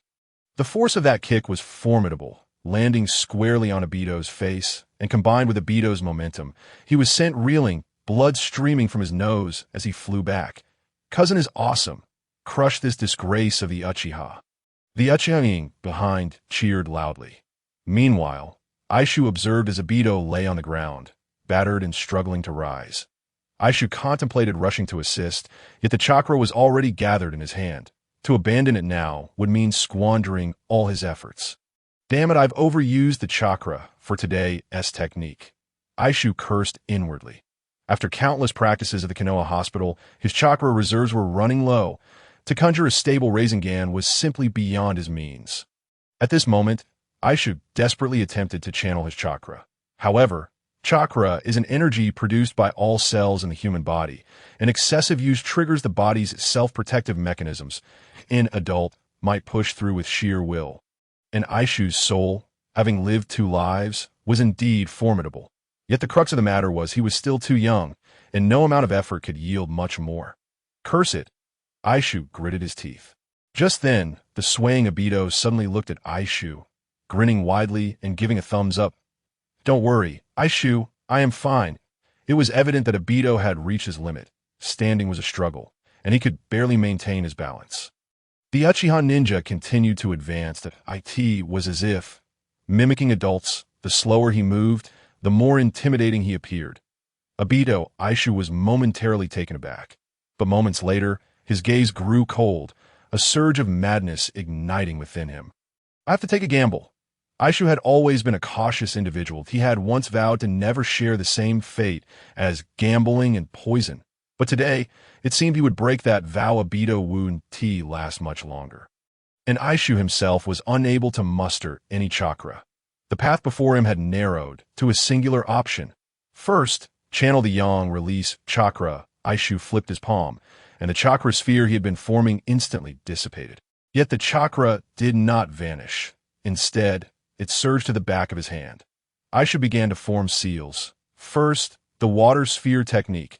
There was no water source to draw upon, merely a filthy drainage ditch. Yet Aishu had no intention of relying on external forces. For over half a month of diligent practice in the palm technique, this moment was precisely what he had prepared for. Water release. Aishu shouted, his voice and presence rivaling that of Aido. Yet no one paid attention. Aido was under attack. Uchihing was cheering, and Beiying's cousin regarded him with disdain. Meanwhile, Aishu continued with his endeavor. The chakra on the back of his hand transformed into a small water sphere, spinning incessantly, resembling a Rasengan. However, the Rasengan lacks a chakra elemental nature. Naruto's Rasen Shuriken incorporated wind nature transformation. Aishu's water sphere merely appeared like a Rasengan. In essence, it was nothing more than a spinning water sphere. But that was precisely what he needed, a water sphere. Hope ignited within Aishu. The fusion of yang release and water release produced a technique that was indeed distinct from those of the past. He formed seals once more, this time for lightning release. His chakra reserves were indeed dwindling, but after a month of training, his total chakra had significantly increased. Though he couldn't produce a stable Rasengan, creating a hydrogen release from that day was well within his capabilities. Aishu was uncertain how long his yang release, small water sphere, could be sustained. However, theoretically, once infused with yang release, it should persist like wood release. Boom! Aido was struck once more, sent flying, rolling twice on the ground until he landed at Aishu's feet. He could no longer rise, his face battered and swollen like a pig's head, his vision reduced to a narrow slit. Yet he steadfastly gazed at Aishu. Rest assured, Aido. Aishu nodded, the lightning coursing from his left hand, merging with the water sphere in his right. Bubbles erupted within the water sphere, and upon witnessing this, Aishu was filled with uncontainable joy.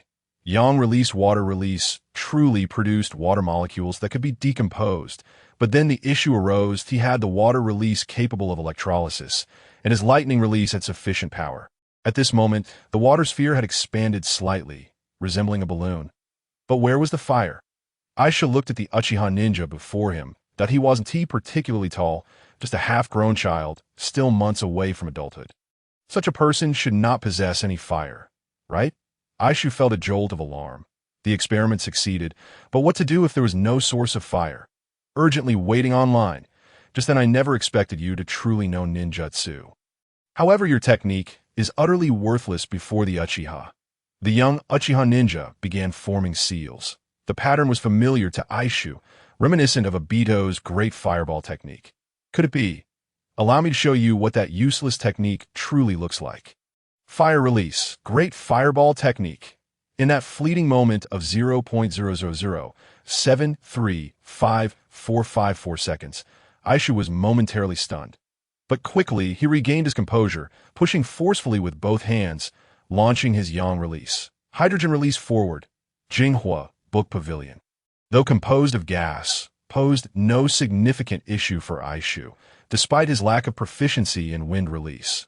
The essence of its mass was undeniable. The distance between the two parties was remarkably close. With a mere push from Aishu, the hydrogen balloon instantly lost its spherical form.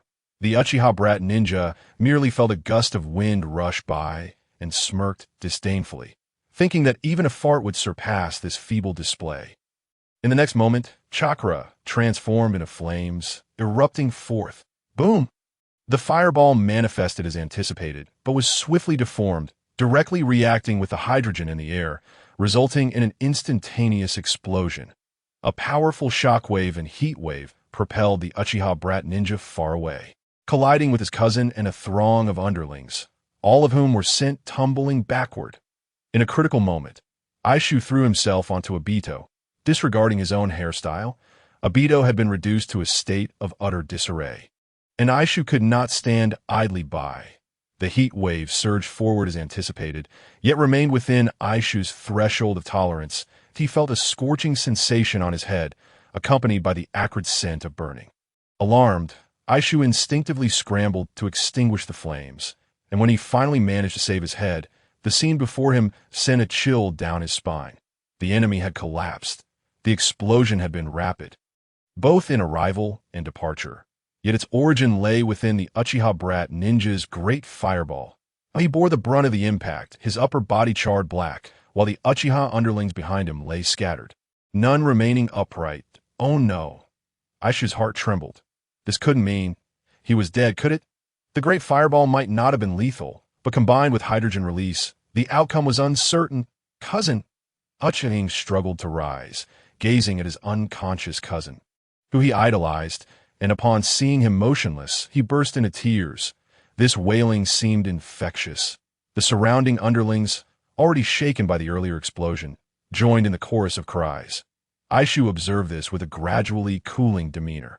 In his previous world, regardless of the enmity between both sides, if one party fell or sustained grievous injuries, disputes would invariably cease. Yet here it was different. Here was the world of ninjas. Had he failed to conjure hydrogen release in that moment, it would have been Obito weeping instead. While Obito likely wouldn't be able to cry at all, considering it was fire release, a mere genin's fire release. Aishu, when Obito's weak voice broke the silence. Aishu raised an eyebrow, his gaze returning to Obito's battered visage, then exhaled and offered a faint smile. Certainly, supporting Obito to his feet, the two brothers leaned on each other, casting a final glance at the sobbing Uchiha underlings.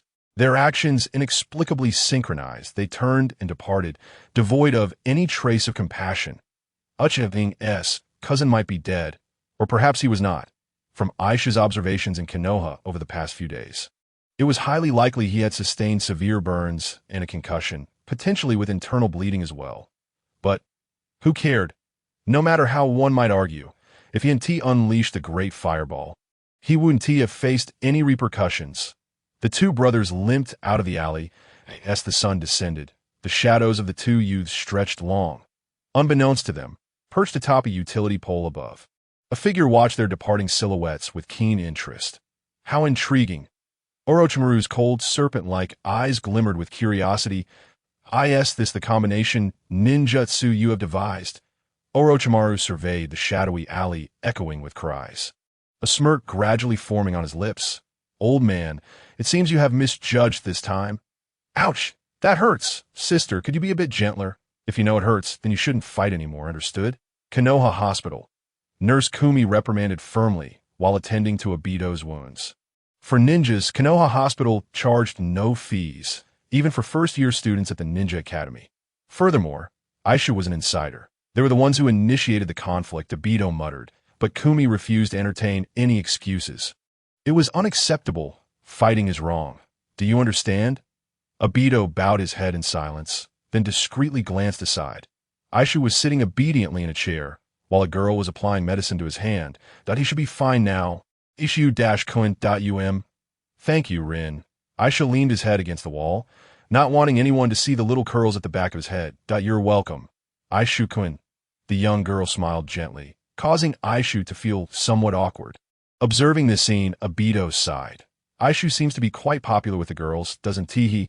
As Aishu and Aido exited Konoha Hospital, they encountered several ninjas, stirring a strange feeling within them. It wasn't the ninjas themselves that concerned them. Rather, it was the sight of this band of ninjas carrying an injured brat. Among them, the most severely wounded had a charred upper body and a faint breath, as if he had encountered some assault. It was none other than Uchiha's cousin. Panic seized Aido, rendering him momentarily immobile. Aishu, are we in trouble for what we did? What trouble could there be? If your great fireball had been unleashed, they would have fared far worse. We merely acted in self-defense, a fact that even the Hokage couldn't alter. Aishu replied nonchalantly. After all, Aido was still but a child, his nature inherently kind, entirely different from the masked man who would later wreak havoc in the ninja world. Meanwhile, Aishu, though somewhat influenced by the personality of his past life, had already come to terms with matters when Aido was battered into submission. This was Konoha. This was the world of ninjas. Fighting to the point of hospitalization was acceptable. But being weak could lead to death. Though it may sound exaggerated, the truth remained. His previous incarnation had been beaten up and thus allowed him to traverse to this world, not to mention the necessity of becoming a ninja. Outside of Konoha, facing ninjas from other villages, weakness truly equated to unworthiness of life. Yet simultaneously, Aishu felt a surge of joy. His mastery of hydrogen release had crossed a new threshold, entering a fresh chapter. The combination of yang release, water release, and lightning release was feasible, and the results were quite commendable. The power had not diminished. Rather, the reaction speed had improved significantly. Aishu estimated that with further practice, he could enhance the speed of releasing hydrogen release even more.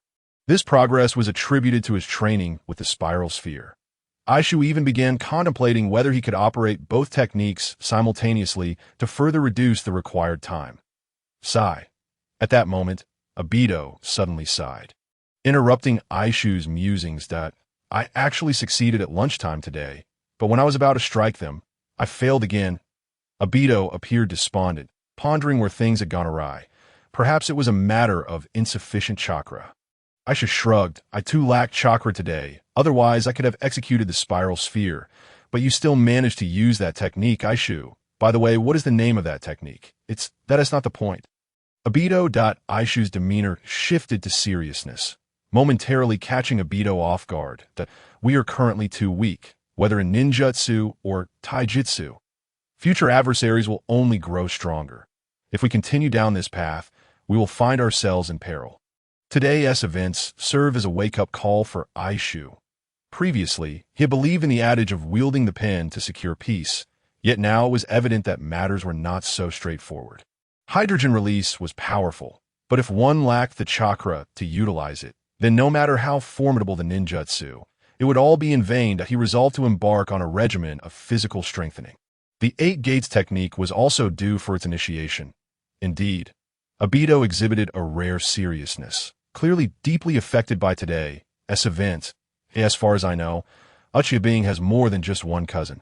His grandfather is a prominent elder of the Uchiha clan, which wields considerable influence. I estimate there are more than 10 cousins alone. Upon hearing this, Inosuke's expression darkened. Well, it seems Aido may not have thought that far ahead. However, Aido's newfound seriousness has indeed achieved its purpose. Therefore, we must intensify our training, Aido. Inosuke paused momentarily, a mysterious expression crossing his face. I have a plan. The current generation of juniors is truly remarkable. If I hadn't witnessed it myself, I would have thought it was the mischief of rogue ninjas from enemy villages. Who could argue otherwise? It was the dead of night.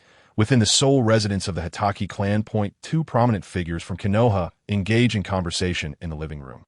While a small white-haired boy, ears perked, eavesdropped from the side door.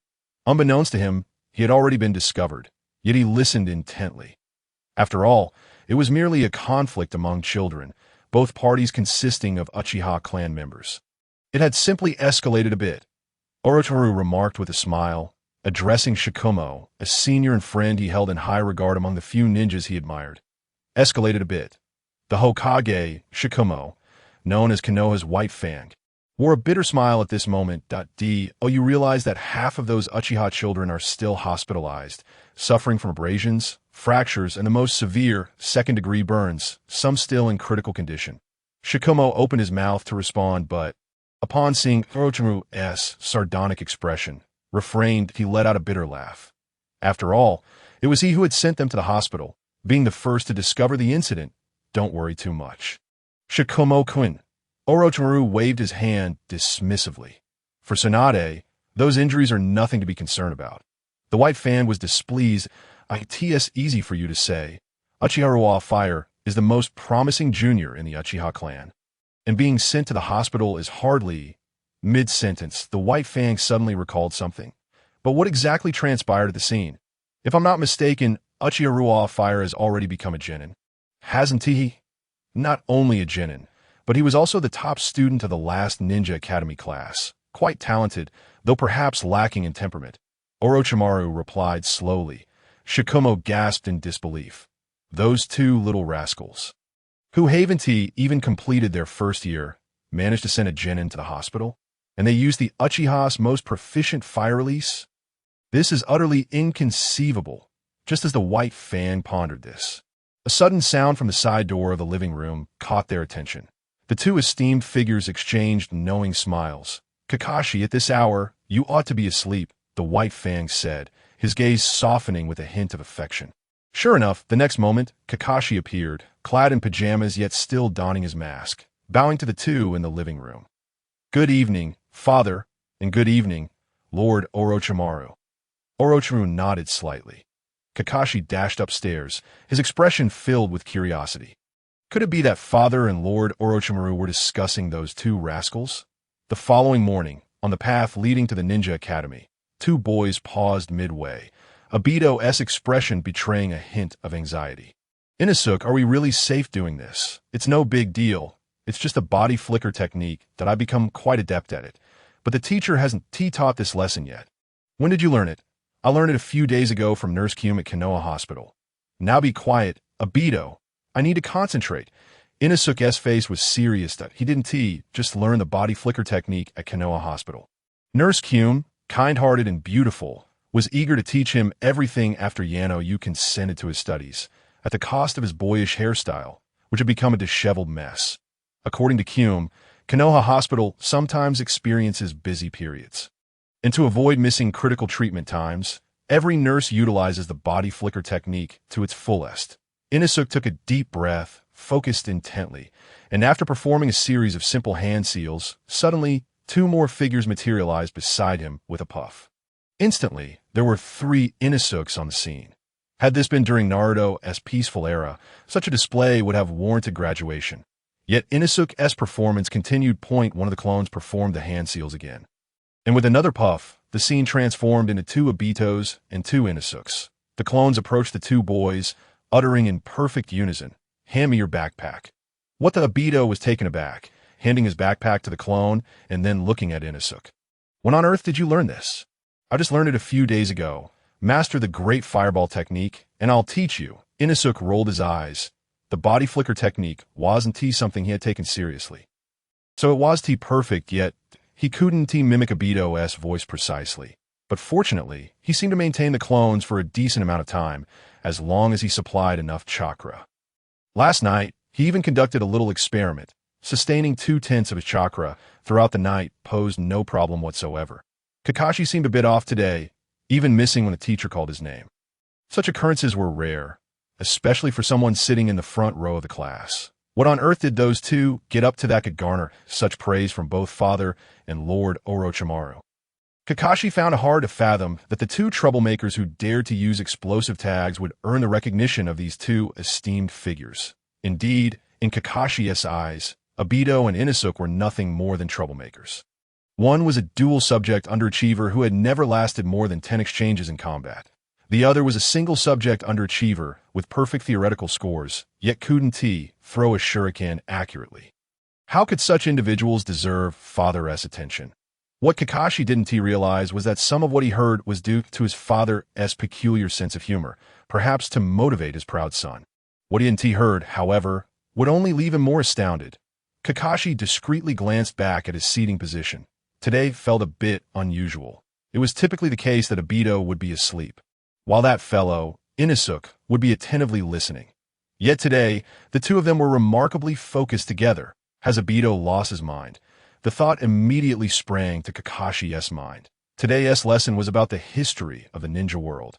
Not just Aido, even if he weren't daydreaming, would surely be drowsy. Yet Aido sat upright, seemingly taking notes. Kakashi suddenly noticed something, narrowing his eyes. These two? Something isn't right, with Kakashi's keen observational skills. He could detect certain nuances, their demeanor, their movements, bore a striking resemblance today. Indeed, it would be more fitting to say they were nearly synchronized. They flipped through their textbooks simultaneously, took notes in unison. Kakashi scrutinized closely, suspecting that what they wrote might be identical. No way. Kakashi's eyes widened in astonishment. It seems he might have unraveled what those two were scheming. At Konoha, training ground number 3, the morning saw a fair number of individuals come to train. Yet Inosuke and Aido still managed to find a secluded spot. Next to them was a ninja clad in a green vest, seemingly in his early 20s, practicing earth release. Earth release. Earth flow rampart. The ninja shouted, pressing his hands against the ground, causing a sizable earthen wall to rise. Watching this, Aido was filled with exhilaration. Earth release. It's so incredibly cool. His name contains the character for Earth, and he has often fantasized about employing the formidable technique of earth release to traverse the ninja world. Naturally, he would prefer to change his name to something associated with fire, as he finds the great fireball technique quite impressive.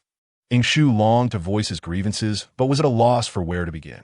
The earth wall is merely the most common and fundamental technique within earth release, serving a defensive purpose.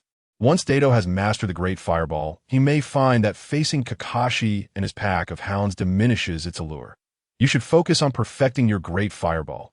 I will refine my chakra for a bit, and then we can practice together, Ying Shu declared, outlining his plan. The two shadow clones, along with one transformation technique, had already consumed half of his chakra. At his young age, he felt fatigued after expending about 70% of his chakra, making further training impractical. Sounds good. Aido brightened at the prospect, casting a somewhat mischievous glance at Ying Shu. There were things better left unsaid. Although we are brothers, some matters cannot be resolved by mere intellect. Why does something feel amiss? Aido immediately became enthusiastic and summoned his chakra, while Ying Shu settled into a meditative position to recover. Speaking of which, Ying Shu gradually sensed his own uniqueness. If one were to use Aido as a benchmark, it was clear he was a prodigy. Even if Aido bore the dubious title of being perpetually outperformed by Kakashi, his total chakra volume was, while not outrageous, certainly superior to Aido's, perhaps by about half. Aido was not lacking in chakra. Although the Uchiha lineage may not greatly influence total chakra volume, it does provide some enhancement. After all, have you not seen other children crumble under Kakashi's single strike? Before Aido graduated, he was occasionally capable of remarkable performances. Furthermore, there was the matter of chakra manipulation. Ying Shu began to reconsider his previous pessimism. Lacking a bloodline may not necessarily be a disadvantage. With both hands controlling the chakra, and even manipulating it with the back of his hands, Ying Shu had never encountered such techniques in the anime. More directly, he had mastered the Rasengan in less than 2 weeks. While Jiraiya may have learned it in 3 days, he was one of the legendary Sannin, having been to war and shed blood, relying more on experience than anything else that if one were to calculate.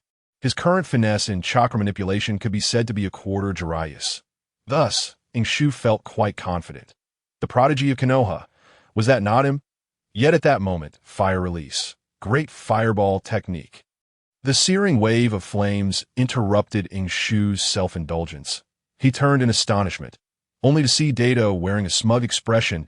I mentioned this yesterday. I was merely under the weather. Otherwise, those Uchiha would not stand a chance against me. Aido said, his bandaged eye peering out. Ying Shu curled his lip. It was high time Kumi administered treatment to Aido 3 times over. This was a classic case of forgetting the pain after the wound had healed. I still have plenty of chakra left, and yours should be about recovered as well. Now we can have a fair fight, right? Aido raised an eyebrow, boasting.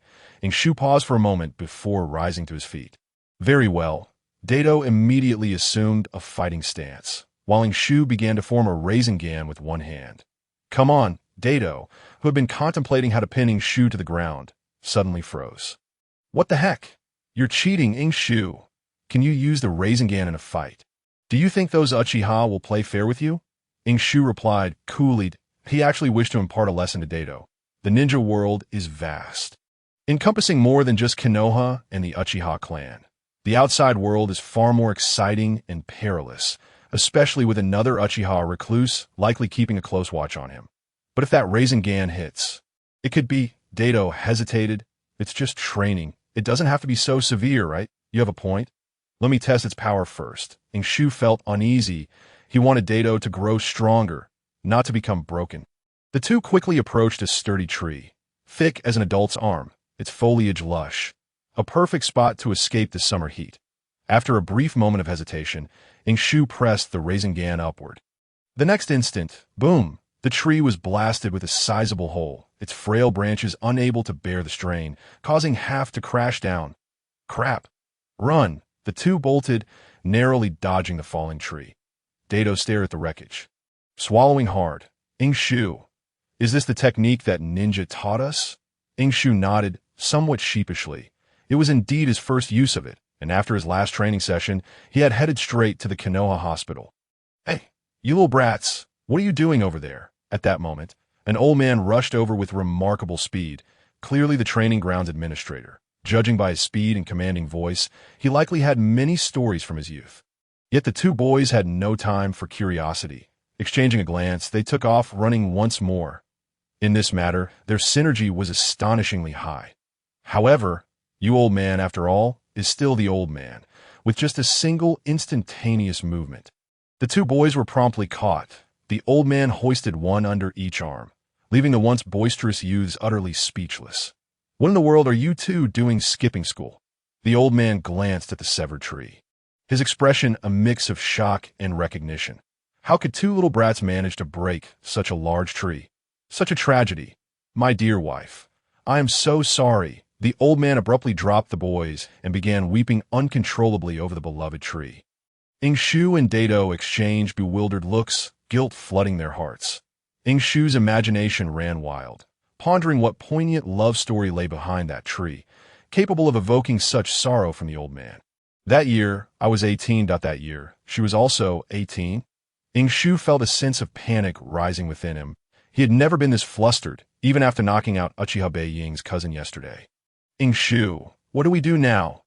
Aido, embodying the essence of Uchiha's what to do 1,000 times, appeared equally distressed. Ying Shu was at a loss. All they could do was admit their mistake and brace for the consequences.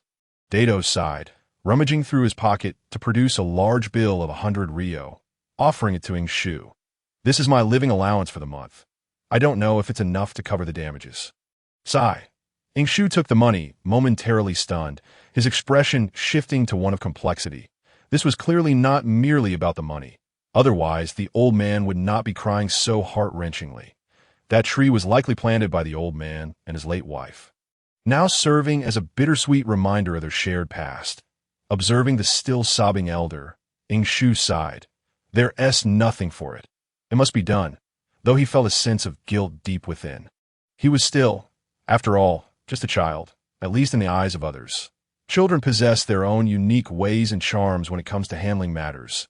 Immediately, Ying Shu retrieved several bills from his pocket, recalling that the ninja who had delivered his living expenses a while back seemed to have given him an excess. Indeed, a full double. This month's allowance surpassed even that of Aido, who was backed by a complete family lineage within the ninja industry. A whole 2 taels, plus Aido's share, amounted to exactly 2. Old man. We didn't mean to cause trouble. This is the money we've saved for a long time to compensate you. Please don't be sad. Ying Shu endeavored to infuse his voice with childlike innocence, seeking a sense of purity. Remarkably, it worked. The elderly man ceased his tears, wiped his eyes, and sorrowfully accepted the money. My dear wife, in response to Ying Shu's somewhat bewildered expression. The old man quickly counted the bills and stuffed them into his coat. The fluidity of his movements and the naturalness of his expression led Ying Shu to question whether he had indeed fallen victim to a scam. However, he inadvertently caught sight of the fishing net shirt beneath the old man's coat and the ninja headband hanging at his waist, confirming the old man's identity as a ninja. He should not be a fraud. Ying Shu sighed inwardly. In Konoha, breaking a tree was a commonplace occurrence. As the foremost ninja village in the ninja world, Konoha was abundantly rich and lacked for nothing, especially not trees. If he could sever a tree with a Rasengan, it should indeed be a cause for celebration. If Shimura Danzo or Sarutobi Hiruzen were to witness it, they would likely regard him as a prodigy worth nurturing. Old man, seeing that the elderly gentleman had finally regained his composure, Ying Shu tentatively called out. However, this only elicited a watchful glare from the old man. What? You think 2 tails will suffice to dismiss me? Do you know the origin of this tree? You wretched little brat. Ying Shu was at a loss for words. Had his childish voice lost its effect?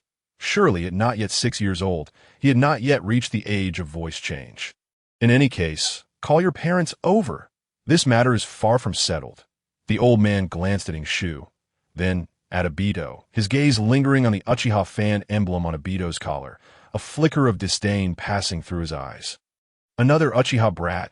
Just perfect. The Uchihas are not short on funds. Go back and inform your clan leader that I'll be waiting right here. The old man was evidently invigorated. Ying Shu's brows knitted together, feeling as though he had indeed been scammed. Meanwhile, Aido, upon hearing the demand for the clan leader, immediately took umbrage that it's just a tree. You're clearly looking for trouble. Aido's temper flared, his voice rising in exaggerated protest. Ying Shu's heart sank. While scamming was one thing, the old man's strength was undeniable. He wanted to stop Aido, but it was too late. I'm specifically looking for trouble with your Uchiha clan. Konoha, which was once flourishing, has been turned into a mess by you Uchihas. Do you think you can speak so brazenly to me? Believe me, I can beat you so hard that even your grandmother wouldn't recognize you. How dare you? Do you think I'm afraid of you, you old coot? Ugh. Ying Shu, what are you doing? Ying Shu finally managed to grab hold of Aido, using his eyes to calm this stubborn fellow. Then pressing down on Aido's head as they both bowed deeply to the old man, we sincerely apologize, dear sir. This is indeed our fault. Please, state your price, and we will gather the money right away. Ying Shu maintained a respectful demeanor while seriously addressing Aido. Uchiha baying, you must remain calm. Have you forgotten what our teacher taught us? When one errs, one must bravely admit it. Do you understand? Aido was momentarily taken aback by Ying Shu's words, but out of trust, he instinctively nodded. Humph, you have some sense, little brat, but it's a pity you're mingling with the Uchihas, the old man snorted, then waved his hand dismissively. Hurry up and fetch your parents. Uchiha baying, I've remembered your name. You have 1 hour. If I don't see your parents, I'll head straight to the Konoha Security Department. Ying Shu's heart raced. Who on earth was this old man? His tone suggested he was quite formidable, but there was no time for contemplation. They needed to flee. The two immediately took off running, fearing that if they hesitated even a moment longer, they would be dragged back. Ying Shu felt a twinge of anxiety. This old man was likely no ordinary figure. He searched his memory, struggling to recall any significant individuals of this age during this period. A ninja, seemingly older than Sarutobi Hiruzen, and possessing a profound disdain for the Uchiha. Oh no, a chill ran down Ying Shu's spine. He had an ominous premonition. Daha. Well done, Ying Shu. At that moment, Aido could no longer contain his laughter. That Uchiha-being kid probably won't even know how he met his end. Ha! Yet, just as quickly, Aido's expression turned rigid, mirrored by Ying Shu's. The two felt a gust of wind sweep past, and in the next instant, they experienced the familiar sensation of weightlessness as they were once again lifted by their collars. No doubt, it was that old man again. Do you two think I can be easily fooled? Bang! The two were thrown heavily to the ground. The impact, though not excessively forceful, was enough to cause them to grimace in pain. Neither was injured, but they were left wincing. Ying Shu felt a surge of information flood his mind. His shadow clone had been dispelled by the old man's actions. This was bad. Ying Shu, run. I'll hold off this insufferable old man. Aido, unable to restrain himself, shouted. Ying Shu felt a sense of deja vu.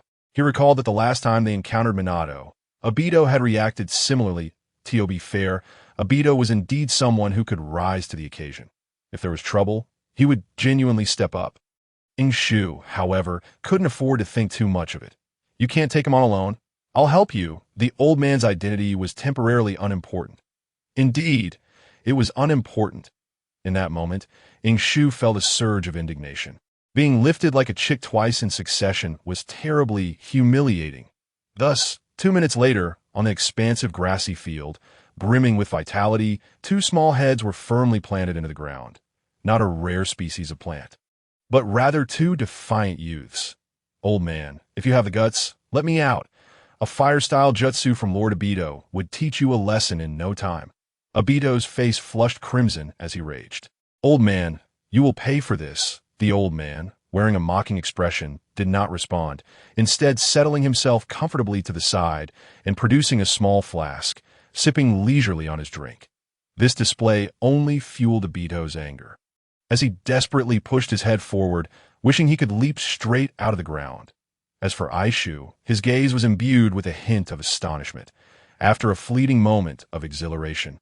He regained his composure, the identity of the venerable elder before him becoming increasingly apparent at this juncture. At this age, harboring animosity towards the Uchiha and displaying an evident fondness for trees, he was steeped in profound emotional significance.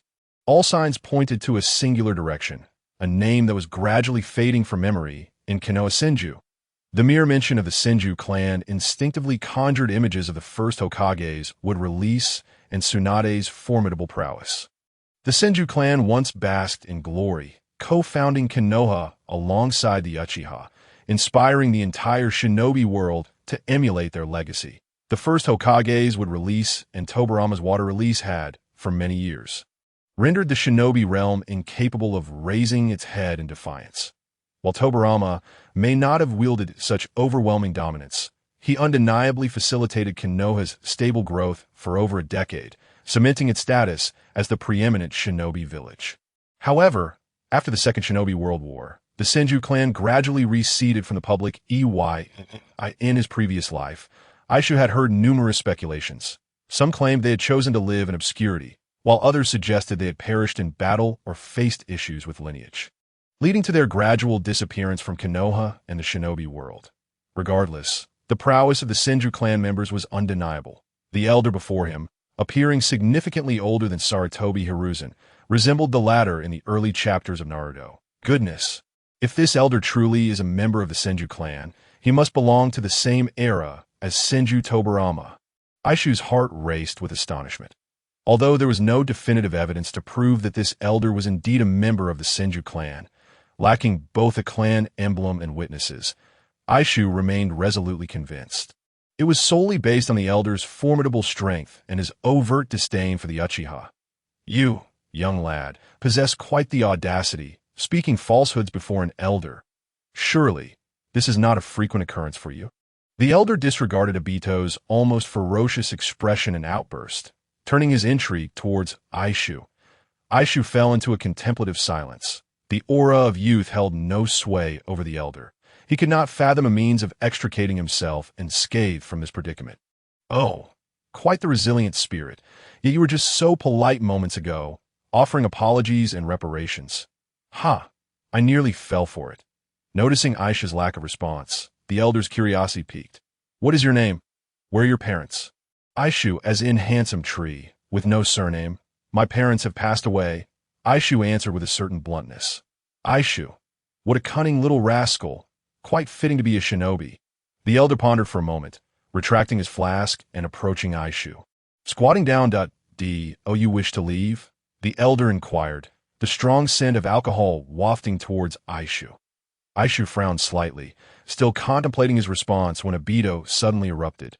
Old man, release my esteemed self at once. If there's an issue, come at me. His threats were abruptly silenced as soil, laden with grass, obstructed his mouth, leaving only his nostrils for air. Aido's furious roars transformed into muffled grunts, embodying a portrait of impotent rage. The elder merely raised a finger, evidently still possessing chakra embedded in the ground. Aishu couldn't help but feel a twinge of envy. His hydrogen release required both chakra volume and manipulation, whereas the elder's chakra control was simply on another level. I ask you again, young one, do you wish to leave? The elder repeated his query. Looking into the elder's eyes, Aishu discerned a playful glint, a hint of malevolence. It was clear he harbored no benevolent intentions. Nevertheless, Aishu nodded, contemplating. Very well. Then, the elder promptly pointed towards a nearby felled tree, the very love tree that Aishu had obliterated with his Rasengan. You have damaged my tree, so I shall not demand compensation. Instead, you will come daily to tend to its branches, water it, and provide nourishment, treating it as your payment. I shall not prevent you from attending school. Simply fulfill my tasks daily until sunset. How does that sound? Aishu was momentarily taken aback. This narrative was all too familiar. An enigmatic master, under the guise of labor, secretly guiding and imparting profound techniques. This was undoubtedly a stroke of fortune. Could this be the emergence of my golden opportunity? Aishu mused inwardly, while Aido had already entered full-blown rant mode. Wah, I agree. I accept your terms, elder. Aishu hastily acquiesced, causing Aido to cease his outcry, his eyes brimming with disbelief, as if to say, Aishu, think this through. Immediately after Aishu's agreement, the elder snapped his fingers, and the grass binding the two parted, allowing Aishu and Aido to leap free.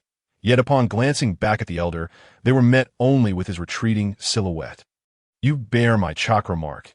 Even if you flee Konoha, I can retrieve you in an instant, so cast aside any nefarious thoughts. Arrive punctually tomorrow, or I shall bury you alongside my tree for 7 days and nights. The elder departed with a parting threat, dripping with arrogance. Had this been before, Aido would have likely launched himself forward in a fit of rage. The last person to threaten the two siblings still lay in a hospital bed in Konoha. Yet, after being so thoroughly bested by the elder, especially witnessing Aishu's capitulation merely to secure their escape, Aido could think of nothing else, his fists clenched tightly, his eyes reddening as he gazed at Aishu. Fear not, Aishu.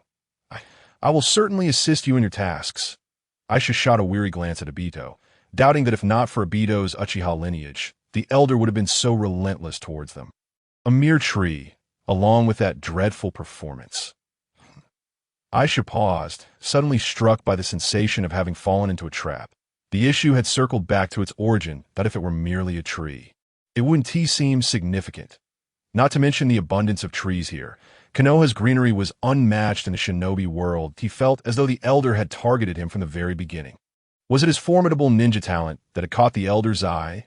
Aishu sighed, shaking his head. Compared to this peculiar elder, a far graver dilemma awaited resolution. His shadow clone had vanished, Aido, when you skipped class before. What punishment did the teacher impose? Aishu suddenly inquired. Aido paused, reminiscing for a moment before replying. Well, technically I overslept. When I woke up, it was already noon, not exactly skipping class, but I was still made to stand for a week. Why? It's nothing. Aishu sighed once more. I was merely pondering how long we would be forced to stand if we told the teacher that our clones knocked us out and went to class without us. Aishu and Aido hurriedly made their way back, ultimately arriving at school just before noon dismissal. They stealthily peered through the classroom window.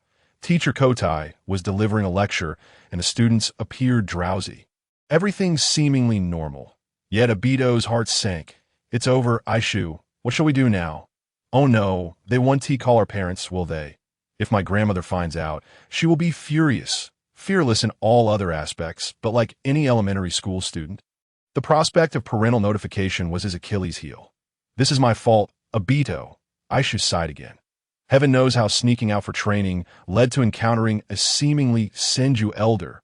Now, facing punishment was trivial compared to the thought of being reported to their parents. If they were held back after school, it would surely spell disaster. The elder would undoubtedly be displeased. Hey! At that moment, beside him, Aido noticed something and let out a quiet exclamation, nudging Yoshu. Yoshu, look at those two. Don't they resemble you and me? What? Yoshiro turned to look, his eyes widening in astonishment. It was none other than themselves sitting in their places. What on earth is happening? Yoshiro was bewildered. He was acutely aware that his shadow clone had vanished, and all the experiences of that clone flooded back into his mind. He remembered everything the teacher had taught. Just then, Yoshiro caught sight of a gaze from the front row of the classroom. Staring secretly yet intently in their direction, that it was none other than Kakashi. Yoshiro seemed to grasp something, but his mind was filled with even more confusion. Those two clones were likely created by Kakashi. However, therein lay the dilemma. He and Kakashi had never seen eye to eye, and last time, Kakashi had even issued him a warning to AS for Aido. There was no need to elaborate. The two had fought to the bitter end. Kakashi is actually willing to help cover for us? Yoshiro was taken aback. Today was indeed a strange day. The school bell rang, signaling the end of classes and the beginning of lunch. Yoshiro and Aido made their way to the rooftop of the teaching building, where Kakashi had long been waiting. Thank you. Yoshiro expressed his gratitude, embodying traditional virtues. Aido, on the other hand, tilted his head to the side, bearing a proud expression. No need, Kakashi replied coolly, though his deadpan eyes, usually dull, now sparkled with an unusual intensity. An earnest glimmer. I heard that you two defeated a ninja and even sent him to the hospital. Yoshiro was taken aback, and Aido turned to look as well. Clearly, neither had expected Kakashi to bring up this matter. Yoshiro had wanted to respond with something cool like, it was merely a lesson for him. However, at that moment, the image of being pressed into the ground by that strange old man resurfaced in his mind, darkening his expression that he merely nodded nonchalantly. Yes, that what's the matter, chief student? This response carried a hint of personal emotion. Upon hearing this, Kakashi's expression immediately darkened. Yes, I suspected.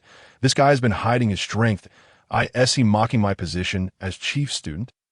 My father and that esteemed individual clearly see something in him.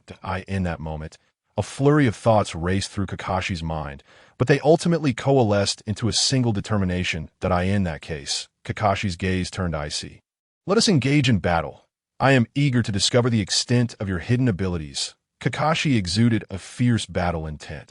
Yoshiro observed quietly, yet before he could make a move, Aido had already entered battle mode. Come on. Are you afraid of me? Aido never shied away from a fight, always present for action, not to mention that he had been simmering with frustration after being pushed around by that strange old man. And he had executed the great fireball technique perfectly that morning. With his chakra brimming and his spirits high, especially against Kakashi, Aido was brimming with confidence that I won't engage in meaningless combat with a defeated opponent. However, Kakashi frowned, rejecting Aido's challenge. His gaze was fixed squarely on Yoshu, his deadpan eyes still, but now they resembled a sharp compass, seemingly dull, yet remarkably keen. Hey, what do you mean by that? Aido immediately became displeased. But Yoshu intervened. It's fine, Aido. Yoshiro turned his calm gaze toward Kakashi. Actually, I too have long wished to spar with this so-called chief student. However, are you certain you want to fight here? Kakashi was indifferent. It's all right. I will conclude the battle in the shortest time possible. How impressive, Yoshiro smirked, raising a thumb. You may be indifferent and aloof, but if the teacher finds out, we would be in trouble. You are the chief student, the son of White Fang, but Aido and I are different that we lack the title of chief student and certainly do not have a superhuman father like White Fang as our backing. If we get punished, it would be a significant loss. Yoshiro rattled off, leaving Aido momentarily stunned. He felt as though Yoshiro was cursing, yet he had no evidence that Kakashi's gaze grew increasingly unfriendly. So what do you propose we do? Kakashi replied coldly, find a suitable place for battle or choose a different time. Is that acceptable? Kakashi was genuinely anxious now. Though he appeared carefree, he had a strong sense of pride. He had worn a mask to conceal his handsome face, a habit that extended even to Boruto's era, all stemming from his father's remark that the beauty mark at the corner of his mouth was charming. After White Fang's death, while Kakashi's deadpan eyes became even more listless, the boundaries of his inner self became increasingly clear. There's no need to complicate matters. Yoshiro shrugged, his eyes narrowing slightly. I have a better and more direct way to determine the victor. Yoshiro was eager to engage Kakashi in battle. but he recognized the lack of rationality in doing so. The paths they walked were entirely different. Kakashi, for the time being, still relied on the sword techniques and physical prowess of White Fang, akin to a warrior-assassin route. And these were precisely Yoshiru's weaknesses. While he had indeed fought the Uchiha brat, those experiences were evidently insufficient. Otherwise, Aido wouldn't be lagging behind.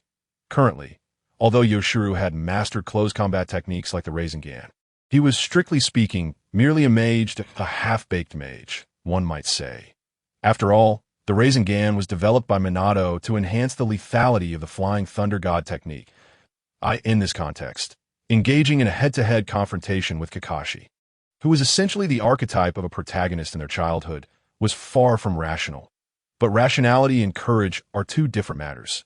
Yoshiru had the virtue of calmness coupled with a daring spirit. Cowardice? Absolutely not. As a ninja, you must possess some ninjutsu, right? Kakashi, Yoshiru remarked coolly, though it was ineffective against Aido, I have long since figured out. How does he know that? I had concealed it so well. Kakashi was startled internally, but his face remained as impassive as ever. Perhaps one of the advantages of wearing a mask. Indeed. What of it? That makes things easier. Yoshiru raised an eyebrow, stretching out his hands. Use your most proficient ninjutsu, as long as you can withstand one of my strikes. I will consider you the victor. If the teacher asks, we can claim it was merely a spar. We didn't use any kunai. And Aido can vouch for that, right? To be honest, Kakashi hesitated at first. He felt something was off. He was the one challenging Yoshiru, so why was it turning into him taking a hit from Yoshiru? However, it didn't matter. While he didn't have many ninjutsu techniques, those he did possess were solid. Kakashi was confident he could adequately defend against Yoshiru's ninjutsu offense. His technique should involve fire release, first Uchiha shadow, and then that ninja. Yoshiru should excel in fire release. Kakashi thought quickly that in that case, I will use this technique. Are you ready? Yoshiru asked calmly. Kakashi nodded. Let's form the hand seals. Kakashi understood that a ninjutsu duel involved speed of hand seals, quality of ninjutsu, and a sense of artistry. The last aspect was purely a matter of personal preference. Yet Yoshiru declared, hand seals? Not a chance. Not only did he forego hand seals, but he even had the energy to boast. You go ahead and form the seals first. I fear that if I strike, you won't have a chance to retaliate. What audacity! Kakashi's eyes narrowed. He had never noticed how much of a troublemaker this guy was before. Whatever. Kakashi took a deep breath, calming his inner turmoil. His hands formed the seals with a fluidity and precision that far surpassed Aido's great fireball technique. Then, with both hands pressed against the ground, he executed Earth Release. Earth Flow Wall, a wall of earth adorned with a dog-ass head, shot up from the ground. Aido. In that moment, Aido's disdain for Earth Release reached its zenith. Oh, as Ying Shu raised an eyebrow. It marked the first occasion he witnessed Kakashi's canine visage. Earth Flow Wall. Up close, surprisingly, it exuded an artistic aura, as if infusing the ninjutsu with a soul of its own. It's your turn, Kakashi commanded coldly. Yet Ying Shu advanced at a leisurely pace, devoid of hand seals or any unnecessary gestures. Approaching the earthen wall, he gently tapped the comical dog head. Oh, quite solid, Ying Shu remarked with a hint of surprise. Moments later, chakra burst forth from his palm. Part of my clumsiness. Within 3 seconds, Ying Shu had conjured a Rasengan, which he then hurled at the dog head on Kakashi's wall. Boom! The jovial dog head was instantly obliterated, creating a sizable breach in the wall. Truly, a spectacular demolition of your canine visage. Kakashi, standing behind the earthen barrier, was momentarily stunned. The chaotic chakra was but a hair's breadth away, and even with the wall's protection, its potency was unmistakably palpable. Had this jutsu struck him directly, the consequences would have been dire. Minato could never have anticipated Ying Shu mastering the Rasengan so swiftly. Otherwise, he would have never considered imparting it to the two youths. Deep down, Minato understood that while the technique appeared straightforward, mastering it required considerable effort, especially for a typical ninja with some chakra foundation. Little did he know that although Ying Shu was not a ninja, he was anything but ordinary. After being outmaneuvered by Ying Shu, Kakashi indeed fell silent. When school dismissed, the two rushed out of the classroom, passing by Kakashi without so much as a greeting. They made their way to training ground No. 3 that despite Aido's persistent attempts to dissuade Ying Shu from going, suggesting they might seek Minato's assistance, Ying Shu remained resolute. His rationale: one must face the consequences for their misdeeds. Unable to argue further, Aido followed suit. They soon arrived at the location of the earlier tree explosion, where the severed tree remained undisturbed. This only solidified Ying Shu's conviction. The old man was indeed here for him. Damn it, Ying Shu, it seems we have been deceived. Even Aido sensed the peculiarity. If the old man truly cared for the tree, would the corpse be left lying so casually? They arrived early. But credit to this little rascal for being aware. That moment. The old man staggered onto the scene, his steps unsteady from apparent inebriation. The pungent stench of alcohol wafted from him, indicating he had indulged significantly. Ying Shu narrowed his eyes, taking note of the old man's new attire, similar in style, yet equally tattered, presenting a rather disheveled appearance. It exuded a sense of vintage, starkly contrasting with the contemporary clothing of the present. What do you require of us? Despite the old man's overt disdain for the Uchiha clan, Ying Shu had still brought Aido along. Firstly, he aimed to facilitate Aido's growth. Secondly, should his assumptions prove erroneous, Aido could assist with the task. Although his chakra reserves were modest, his physical stamina was remarkable, akin to being perpetually invigorated. The old man gulped down his drink, gesturing towards the severed tree. Let us start with this tree. It is unacceptable for it to lie here. Get rid of it before sunset. The farther, the better. If you're unsure where to take it, just deliver it to the Konoha Guard Department. That I don't care. Just ensure I don't see it again. That is your task for today. Ying Shu paused, taken aback. Was he expected to dispose of this tree? Good heavens, it was as thick as a grown adult's torso. Combined, he and Aido barely weighed a fraction of it. Are you serious? This is a clear setup, Aido exclaimed, exasperated. How could we possibly carry this to the Konoha Guard Department before sunset? Moreover, why there? It's miles away. And what if the clan members ask about it? Less talking, Aido, Ying Shu interjected, fixing his gaze on the old and... Do you have any other requests, old man? Anywhere is fine. The old man appeared momentarily taken aback. Ceasing his drinking and scrutinizing the young boy, eager to uncover what lay hidden in those eyes. Yet he quickly feigned annoyance, waving dismissively. Just remove this bothersome tree, and oh, further requests. Hurry. If I see this tree still here by sunset, you two can forget about going home, and will remain here as trees. Ying Shu chuckled inwardly, recalling the old man as earlier lamenting about love. Just half a day had passed, and the tree had become an eyesore. The old man was certainly up to no good. With that realization, a plan formed. Aido, Ying Shu declared, his spirits lifted. What is it? Aido mirrored his enthusiasm. Let's obliterate this tree with your fireball technique. It's merely a matter of removal. Right? Whether we send it to the Konoha Guard Department or heaven, it's all the same. Without hesitation, Ying Shu readied his in release. Water sphere in his left hand and lightning release. Mini battery in his right.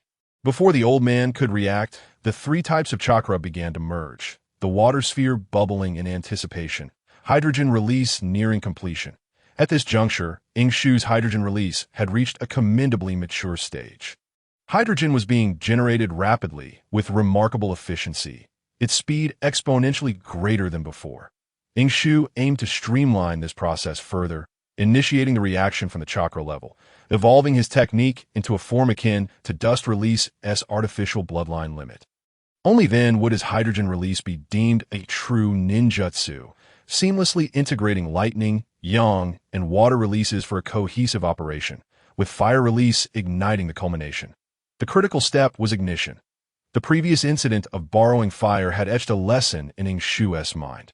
He had no intention of repeating that mistake. Ready, Aido. Let us do this, Ying Shu. In under 10 seconds, Ying Shu completed his preparations. While Aido adeptly formed his seals, they felt as though they had returned to the riverbank of a month prior. However, Ying Shu had grown capable of manually generating hydrogen release, and Aido had finally mastered the fireball technique. Ying Shu forcefully propelled the hydrogen release balloon towards the severed tree, shouting now, "Remember to run after you spray it." Fire release. Fireball jutsu. As Aido distanced himself, he unleashed a searing fireball, causing the air temperature to soar dramatically. In the next moment, boom! The explosion erupted, sending flames and debris flying, as the entire training ground trembled in response. Nearby ninjas paused their training, astonished, mistaking it for an avalanche of explosive tags detonating. The old man's flask was still pressed to his lips, his eyes wide in disbelief, oblivious to the alcohol spilling from the corners of his mouth. As he gazed at the diminutive figure, a flicker of nostalgia ignited in his eyes. Gradually softening his expression, he set aside the flask, wiped his mouth nonchalantly, chuckled softly, and shook his head. Truly, I cannot discern who you resemble. Phew! Ying Shu and Aido exhaled in unison, surveying the remnants of a love tree they had reduced to a heap of charred debris, exchanging knowing smiles. Ying Shu, I think we should give this technique a name. Aido suggested, It's too early for that. Aido, Ying Shu replied coolly, waving his hand dismissively. I've already thought a name, but its current power isn't worthy. He envisioned a day when he could employ ocean release, paired with a matching yang release and the ability to electrolyze with lightning release. Only then would he have the audacity to proclaim that name aloud. Hydrogen release. World annihilation, but that was a tale for another day. Presently, Ying Shu was eager to witness the old man's reaction. However, upon turning around, he found the peculiar old man had vanished without a trace. Ying Shu scanned his surroundings, unable to spot the old man anywhere. Instead, several training ninjas glared at him with evident ire. Who are you little brats? Don't play with explosive tags, it's dangerous, you little rascals. Indeed, what was perceived as an explosive tag was, in fact, a formidable combination of ninjutsu. However, when onlookers discerned the identities of the practitioners, merely two adolescents still reeking of immaturity, they instinctively believed it to be an explosive tag. How absurd! Aido argued vehemently, insisting that it was ninjutsu. Ninjutsu, I tell you, you fools who cannot comprehend should refrain from your incessant chatter. Meanwhile, Inosuke stared blankly in one direction. Although he could not locate the old man, he did spot another individual. That person was well concealed, yet had inadvertently revealed his white hair, clearly disoriented by the earlier explosion. That wasn't that Kakashi, the very one who had been thoroughly bested earlier. What was he doing trailing behind? Was he so incensed that he intended to seek revenge? Observing Kakashi, who remained hidden in the underbrush, Inosuke's eyes suddenly sparkled with a mischievous glint. Aido, how have your shuriken skills been developing lately? Huh. Aido, still ranting, paused momentarily. I land 3 out of 10 throws, occasionally 4. Why do you ask? Then you should practice diligently, Inosuke replied, gesturing towards Kakashi's hiding spot before bending down to gather a handful of small stones. Throw these at him? Kakashi's mood was rather complicated at that moment, akin to standing in line at a bookstore only to discover that the book he purchased was a counterfeit. Of course, it was not due to the barrage of pebbles raining down upon him, but rather the scene he had just witnessed. What secrets are these two concealing? Kakashi felt a sense of unease. Was that thunderous explosion truly their doing? And Aido, when did he acquire the ability to perform the great fireball technique?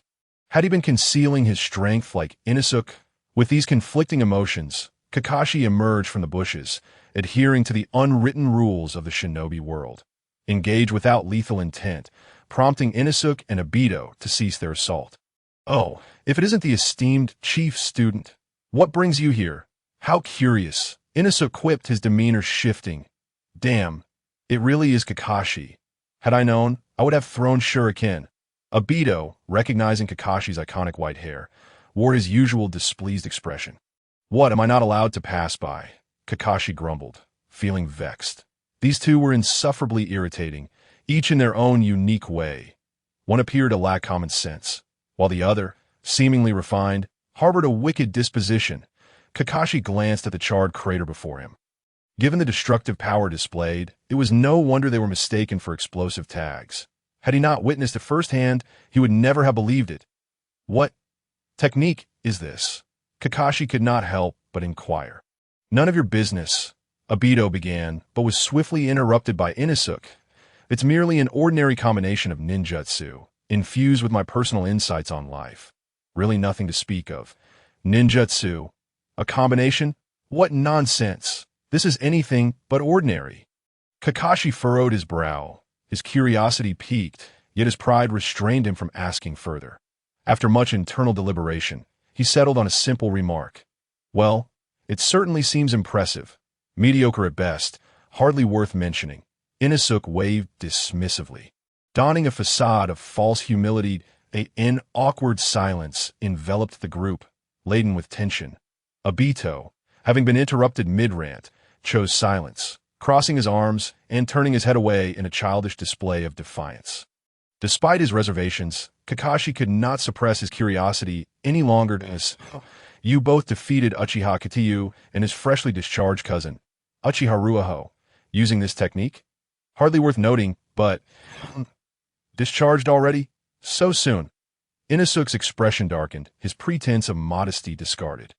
Based on his experience, considering the nature of the Uchiha clan, though the past few days had been relatively calm, as Obito had mentioned, Uchiha Katayu had more than one cousin, and the Uchiha were not to be trifled with. This matter was far from settled. Inosuke and Obito exchanged serious glances, both recognizing the gravity of the situation. Nodding in unison, their silent agreement left Kakashi utterly speechless. Wait, are you two planning something sinister? How did I never notice how bold you both are? Yet despite his incredulity, Kakashi felt a twinge of envy towards their camaraderie. At their age, children were naturally restless, filled with curiosity about the world. Kakashi, though prideful, was not reclusive. He too longed for the company of good friends. Despite the somewhat reckless, irritating, arrogant, and hypocritical nature of the two before him, Kakashi suddenly felt a pang of longing for the bond they shared. Something he, as the son of White Fang and the top student of his class, had never experienced. It appears we must expedite our plans. Obito, Inosuke stated earnestly. Indeed, Obito replied with a solemn nod. Let us commence without delay. There are too many trees here. We should relocate to avoid attracting that old man's attention. Perhaps to that place where fewer people gather, where we can work and even catch some fish. The two promptly set off, leaving Kakashi, who had been eavesdropping, feeling apprehensive about their intentions. Watching their retreating figures, Kakashi hesitated. I merely wished to understand what that technique was. Yes, that's it, that he reassured himself, pretending to depart, only to abruptly change direction and stealthily follow after them. Meanwhile, at the Uchiha clan's abode, Uchiha Katayu, his head bandaged, knelt upon the ground, facing his cousin, Uchiha Ruaho, who lay before him, his upper body and face tightly bound in bandages. Behind them stood an elderly man, his eyes slightly narrowed, exuding an aura of authority without uttering a word. Outside, a crowd had gathered, men and women of varying ages, all wearing expressions of anger, yet none dared to voice their grievances. The atmosphere was suffocatingly tense, as if everyone was holding their breath, uncertain whether to disturb the resting Uchiha Ruaho or to provoke the formidable elder. Clan leader, Lord Fugaku. At that moment, several voices of respect and astonishment rang out as a middle-aged man approached. Clad in Konoha's green vest, with the distinctive emblem of the Konoha Guard on his left arm, he was none other than the current leader of the Uchiha clan and head of the Konoha Guard, Uchiha Fugaku. Uchiha Fugaku nodded in acknowledgement, greeting his clansmen as he strode directly into the room, standing at the elder's side. Elder, I have arrived. Uchiha Fugaku glanced at the injured Uchiha Ruaho on the floor, then at Uchiha Katayu, who appeared to be trembling as he knelt, and sighed deeply. This is a failure on my part as clan leader. This is not your fault, Fugaku. The elder waved dismissively. I am already aware of the situation. These two incompetent fools had a distinct advantage and still ended up in this condition.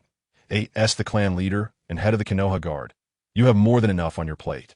It is these two troublesome individuals who have brought shame upon the Uchiha. Uchiha Fugaku furrowed his brow at the elder's words, but before he could respond, the elder continued. However, the Uchiha clan has endured from the warring eras to become the foremost clan in the shinobi world. Not solely due to our strength, but also due to the fear we instill in others. This incident cannot simply be brushed aside. Fugaku. The elder slowly turned to face Fugaku, his icy gaze piercing through him. Since this is a matter concerning the younger generation, let them handle it. As a newly appointed clan leader, you must not allow outsiders to perceive you as weak. From beginning to end, after Fuyue greeted the elder upon entering the room. He found himself with no opportunity to interject another word. The esteemed elder before him held a significant position within the Uchiha clan, and even in his youth, Fuyue had benefited greatly from the elder's guidance. Understood, esteemed elder, I am aware that there are matters requiring attention within the Konoha Guard, so I shall take my leave, Fuyue said respectfully, inclining his body slightly. In that moment, it seemed as though the true patriarch was the elder standing before him, while Fuyue appeared merely as a clan member assigned to serve in the Konoha Guard. Once Fuyue departed, the elder called out, "Lie, come in." A young man promptly entered. If Hitoshi and Aido were present, they might have noticed that this individual named Uchiha Lai bore an uncanny resemblance to Uchiha, albeit 2 years older and slightly taller. "Do you know who was responsible for your brother's condition?" the elder inquired. Uchiha Lai responded, "A young clan member and a nameless brat. You know what needs to be done?" The elder asked again, "Did I understand?" Uchiha Lai nodded. "I will issue a warning, and then once has recovered, he shall seek retribution himself." The elder was quite pleased with this response. He nodded slightly and waved his hand, saying, "Go ahead." Uchiha Lai then vanished in an instant, having executed a body flicker technique. "Wait, why the hell did you follow me?" Aido exclaimed, perplexed. "What on earth is going on with Kakashi today?" "Just passing by," Kakashi replied nonchalantly, weaving a lie. Hitoshi chuckled silently, fully aware of Kakashi's little schemes. It was like a university dormitory where even the most studious individuals could not resist the allure of gaming with their roommates. Kakashi's current demeanor simply hinted at his prematurely developed bashful nature. Point 1 could only imagine that the future Kakashi would likely be caught sneaking peeks at adult literature until dawn. However, noticing Kakashi's expression, Hitoshi suddenly recalled his previous speculation. The reaction of hydrogen release was quite complex. It required the support of yang release combined with water release, necessitating the electrolysis of water release and the ignition from flame. Although with his meticulous chakra manipulation ability, he could accomplish most of it alone, at the end of the day, it was not classified as a bloodline limit nor a bloodline elimination. There was no such thing as hydrogen release chakra. Ultimately, it was merely a combination ninjutsu. The emphasis lay in the word combination. Hitoshi felt a stirring in his heart. The power of hydrogen release objectively depended on the amount of chakra. He could initiate it alone, but he would still need to draw upon at least 3 portions of chakra. Yet if he saw collaboration, he would handle the combination of yang release and water release, while Kakashi would take charge of the lightning release, leaving Aido to handle the ignition. Without a doubt, the power would multiply several times over. "Stop fooling around. You think I'm an idiot?" Aido exclaimed, attempting to shoo Kakashi away. Their secret base could not be invaded by a third party. Kakashi fell silent, unsure how to explain himself, but fortunately, he caught sight of Hitoshi's exceedingly friendly smile. "Aido, this is where you are mistaken," Hitoshi reassured Aido. "Kakashi is our classmate. He helped us cover for ourselves during the day. How could you treat him this way? We strive for improvement, yes, but strength lies in unity. Kakashi's addition will only enhance our small group. A single chopstick can be easily broken, but a bundle of chopsticks remains strong. Wasn't our unity and cooperation that allowed us to send Uchiha Bang and his cousin to the hospital? Trust me, Aido." Hitoshi held Aido's hand with one hand and Kakashi's with the other, his face radiating a saintly glow. "Kakashi will undoubtedly become a valuable partner for us, won't he?" Aido was left bewildered, questioning whether Hitoshi had lost his mind or perhaps experienced some sort of shock. Otherwise, how could he speak such nonsense? Kakashi wore a similarly perplexed expression. "Wait, when did I agree to join you? Can't I just pass by? Can't I leave? What kind of pyramid scheme vibe was this?" The two boys, forcibly linked by Hitoshi, began to doubt their existence. Kakashi took several seconds to finally react, pulling his hand away from Hitoshi's grasp. Aido immediately tugged Hitoshi aside and whispered, "What is going on?" "Hitoshi, what are you playing at? Are you out of your mind?" Hitoshi's expression shifted dramatically. "Where else will you find such a good training partner? Besides, who knows what task that old man has lined up for tomorrow? Isn't it better to have an extra hand?" Aido paused, quickly piecing together the situation. "Why didn't you say so earlier?" The two turned around only to find Kakashi watching them with a look of disdain. You do realize that from this distance, I can hear you, right? Hitoshi's face flushed with embarrassment. He had been exposed. Nonetheless, he maintained his composure and waved dismissively, saying, "Don't mind the details, Kakashi. Don't you want to grow stronger? Don T, you want to know how we became so powerful?" Hitoshi's expression took on an air of mystery as he continued. "It's a combination ninjutsu. According to my theory, in an ideal scenario, 3 people can maximize the techniques powered. We could usher in a new era. Following the White Fang of Konoha and the legendary 3 ninjas, we could herald a new age. Are you sure you don't want to give a try?" Hitoshi's words almost moved him. True, there might be an element of persuasion involved, but the future of hydrogen release was undeniably promising, as long as he could increase his chakra reserves, master more techniques, and discover faster reaction methods. Invoking hydrogen release with a snap of his fingers to level the ninja world would no longer be a mere slogan. Kakashi's gaze shifted from disdain to skepticism, gradually morphing into contemplation that he certainly did not believe Hitoshi's tall tales about new era. Even the poorly told ghost stories from his father were more convincing. Yet on the other hand, the idea of training together and growing stronger seemed rather appealing, didn't it? The notion of together held a certain allure for Kakashi, perhaps even more so than the combination ninjutsu itself. Kakashi hesitated once more. Surely, someone valued by my father and that great man wouldn't hold me back, right? Kakashi mused to himself. Ultimately, under Hitoshi's earnest gaze and Aido's feigned indifference, though internally he was plotting how to convince Kakashi to become a subordinate, Kakashi relented. "Fine, but don't expect me to do your chores. I want to grow stronger, not foolish." Kakashi shrugged, seemingly indifferent, though internally his heart raced with excitement. How thrilling! Would he finally have companions? Fighting together, skipping classes together? Every bashful individual harbors a little monster within, and children are no exception. "Excellent!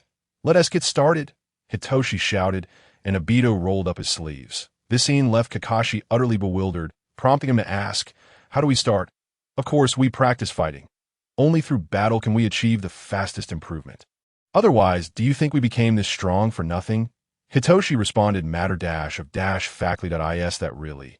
"How it is?" Kakashi expressed skepticism, tinged with a hint of disdain. To describe fighting in such a refreshing manner. It was quintessentially Hitoshi. However, the 2 fists charging toward him left Kakashi with no room for thought. "Oh no!" Kakashi exclaimed, swiftly executing a series of backflips to evade their onslaught, ultimately landing atop a large rock, his face a mask of astonishment. "What are you 2 doing?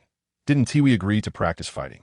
Indeed, one might say that he is diligently training. With both hands forming seals, Aido was prepared in an instant, unleashing the fire release. Great fireball technique. The essence of the flames coalesced into a formidable fireball, hurtling towards Kakashi. This was excessive.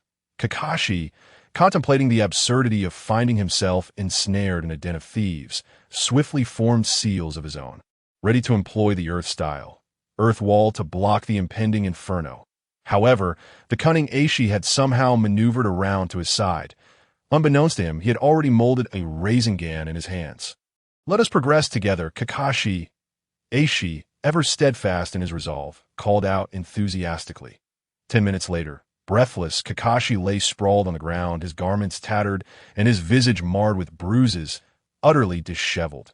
Under normal circumstances, defeating an opponent like Aido would be a trivial endeavor for Kakashi, whose years of training far surpassed that of a mere brawler like Aido.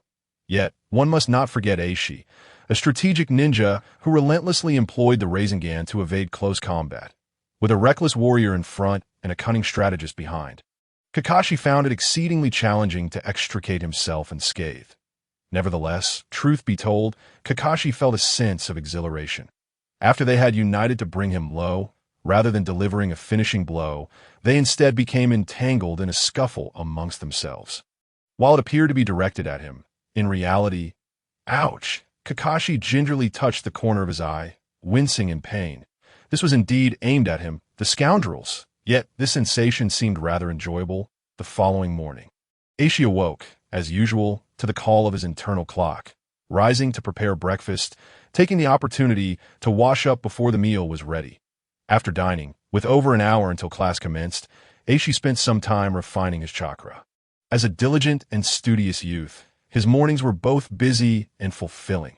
Having prepared everything, Aishi slung his small backpack over his shoulder and set off. Today, he had classes only in the morning. Thus, there was no need to skip any lessons. However, the trio had already agreed that whoever fell first would be responsible for the shadow clone and transformation jutsu.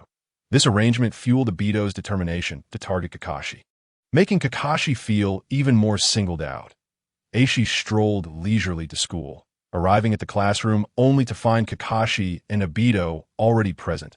Kakashi, as ever, was engrossed in extracurricular reading, literature that would later become a bestseller for a certain sage after his adulthood. Meanwhile, Aido sat at his desk, lost in thought. "Good morning, Kakashi," Aishi greeted. "Morning," Kakashi replied, having at least established himself as a member of the strengthening team, allowing him to drop the aloof demeanor. "Good morning, Aido." The distracted Aido offered no reply. Continuing to stare out the window, Aido, still no response. Aishi and Kakashi exchanged glances, sensing something was amiss. His expression was vacant, yet his eyes bore a weight of seriousness, as if something significant had occurred. Aishi recognized this demeanor. The last time it appeared was the day before their confrontation with the Uchiha clan. Aishi approached his desk and nudged him, prompting Aido to snap back to reality. Glancing at Aishi, he murmured, "Morning, Aishi." "Morning." Aishi hesitated briefly, but ultimately chose not to inquire further. Aido's character was such that he often could not conceal his thoughts, practically eager for all of Konoha to be informed. Yet if he wished to remain silent, even the finest ramen would fail to coax him into conversation. Ding ding, the school bell rang, and the teacher entered the classroom, carrying an old textbook. The students opened their pristine new books, struggling against drowsiness as they attended the lesson, which felt quite laborious. At last, the tedious class concluded, and, as the teacher announced the end of the day, the previously lethargic students transformed into elite ninjas. Rushing out in a frenzy, the excitement rivaled that of a practical training session, even exceeding the usual post-class bustle by several folds. Yet, Aido remained seated, unfazed by the bells ringing or the cheers of his classmates, appearing to be at peace, embodying the wisdom of the Uchiha. "Come on, Aido, let us grab a bite. We still have work to do this afternoon," Aishi urged, suppressing his curiosity. "Did I think I'll pass?" "Aishi. Grandma asked me to return early for spring cleaning," Aido replied, seemingly prepared with his answer, scratching his head and offering Aishi an apologetic smile. This only deepened Aishi's sense of unease. If it were merely daydreaming, it could be excused. Perhaps yesterday's training had indeed been exhausting. However, Aido's demeanor, invoking his grandmother, hinted at something more serious. Yet, Aishi chose to quell his curiosity and concern, smiling. "All right then, see you tomorrow." "Yeah, see you tomorrow." Aido finally slung his small backpack over his shoulder and left the classroom alone. What was wrong with him? After Aido departed, Kakashi approached Aishi, both observing Aido's retreating figure through the window. Confusion etched on Kakashi's face. "This isn't like him."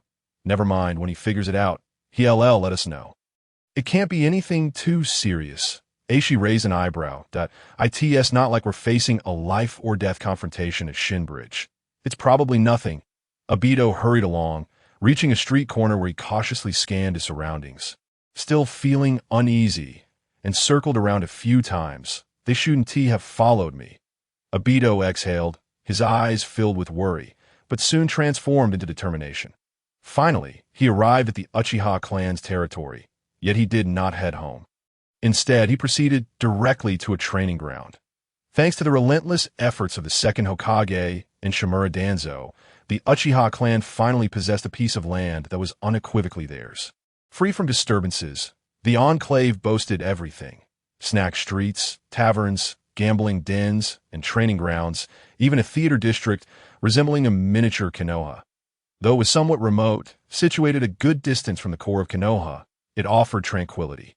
Aido entered the training ground, which lacked the vibrancy of Konoha's facilities, finding only one individual waiting. This person appeared to be nearing adulthood, donned in Uchiha clan attire, a sword at his waist, towering over Aido by 3 heads. with long black hair that lent him an air of handsomeness, albeit his gaze was somewhat cold. "Senpai." Aido nervously approached the young man, lowering his head. "I'm sorry, I couldn't bring Eishu with me." The young man before Aido was none other than Rei, the elder brother of Uchiha Katai. Within the Uchiha, sparring among clan members held little consequence, particularly among children. However, should an outsider intervene, even with mere mockery, it would be regarded as an affront to the Uchiha, deemed an enemy. This aspect mirrored the Hyuga clan of Konoha, both striving to uphold their clan's dignity and safeguard their bloodline limits from outside influences. Yet, the two clans differed fundamentally in their approaches. The Hyuga clan employed caged birds to ensure the Byakugan would not be lost, with contingencies in place to destroy it in the event of an emergency. Conversely, the Uchiha's approach was far more hardline, an eye for an eye, a tooth for a tooth. Any adversary that dared to insult the honor of the Uchiha would face relentless retribution, no matter the cost. The actions of Eishu and Aido were viewed in this light by the Uchiha. Of course, as an Uchiha, Aido would not be overly pressured, at least on the surface. Yet, Eishu, as an outsider, inflicting grievous injuries that required hospitalization upon a member of the Uchiha, was a matter that could not be overlooked. That would not be in line with Uchiha principles. "I had given you a chance, Aido," Rei said coldly. "Though the techniques of Hano and Katai may falter, the honor of the Uchiha is inviolable. My intent was merely to issue a mild warning to that brat. Yet your actions today have left me profoundly disappointed. If that is the case, I shall seek him out myself." Rei strode away from the training ground, casting a disdainful glance at Aido before departing. "This hour, he should still be on his way home. You cannot be serious in thinking I need you to locate him, can you? Regret it. My greatest aversion is deceit.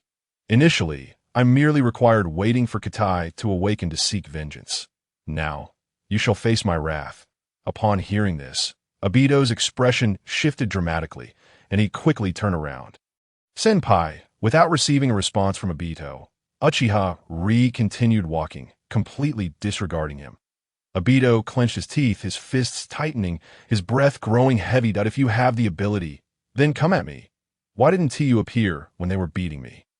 "Damn it!" Aido shouted hysterically, unleashing the grievances of these past years as he swung his fist directly at Uchiha, seeking death. Uchiha's expression turned icy in an instant. With a swift turn, he faced the approaching boy, not even drawing his weapon, but instead delivering a powerful kick. This kick, imbued with chakra and combined with Aido's own momentum, would have surely taken half his life had it connected. Yet Uchiha showed no sign of holding back. Some individuals, although born and raised in the Uchiha clan, dressed in Uchiha attire and bearing the Uchiha crest, are merely ordinary people with the Uchiha surname in a clan that values strength above all else.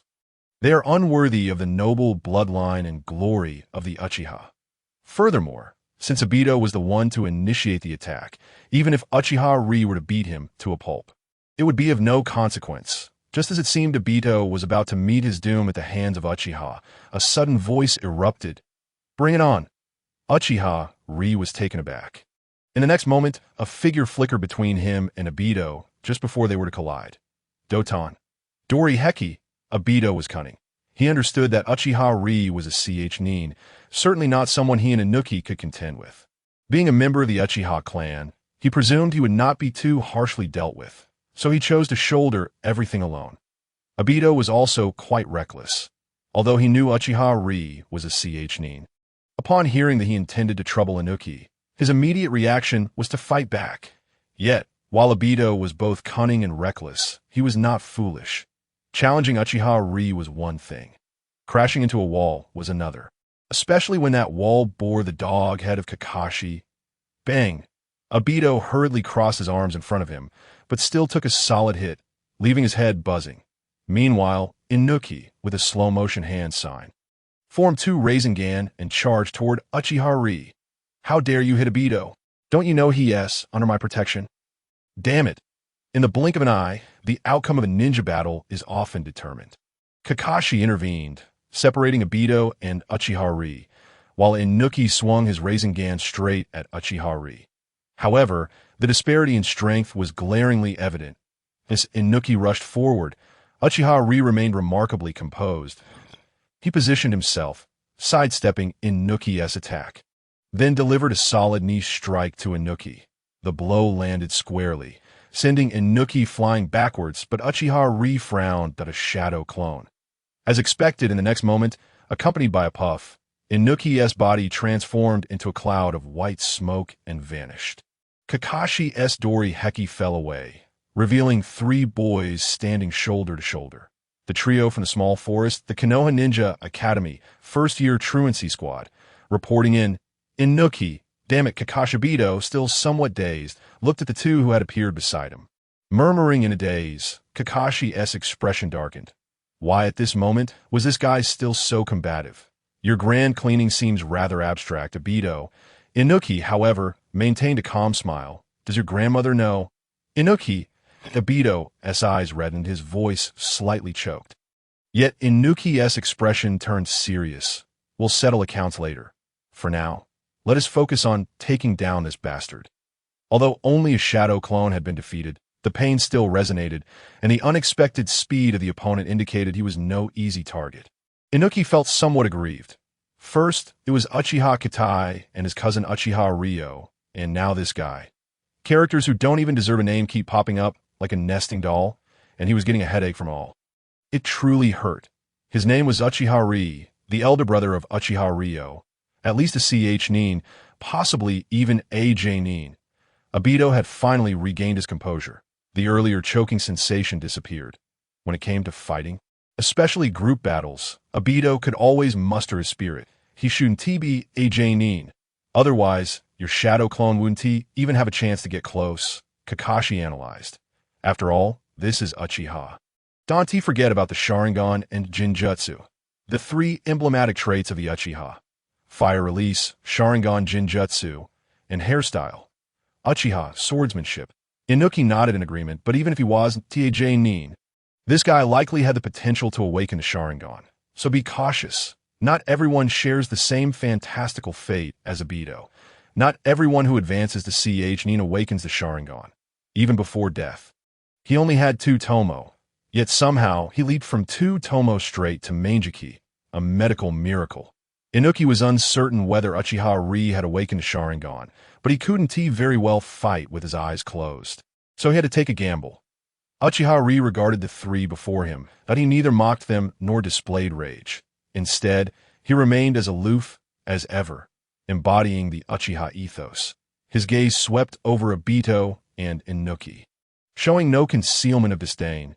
Yet when he looked at Kakashi, there was a hint of caution. Yes, caution, though not overtly so.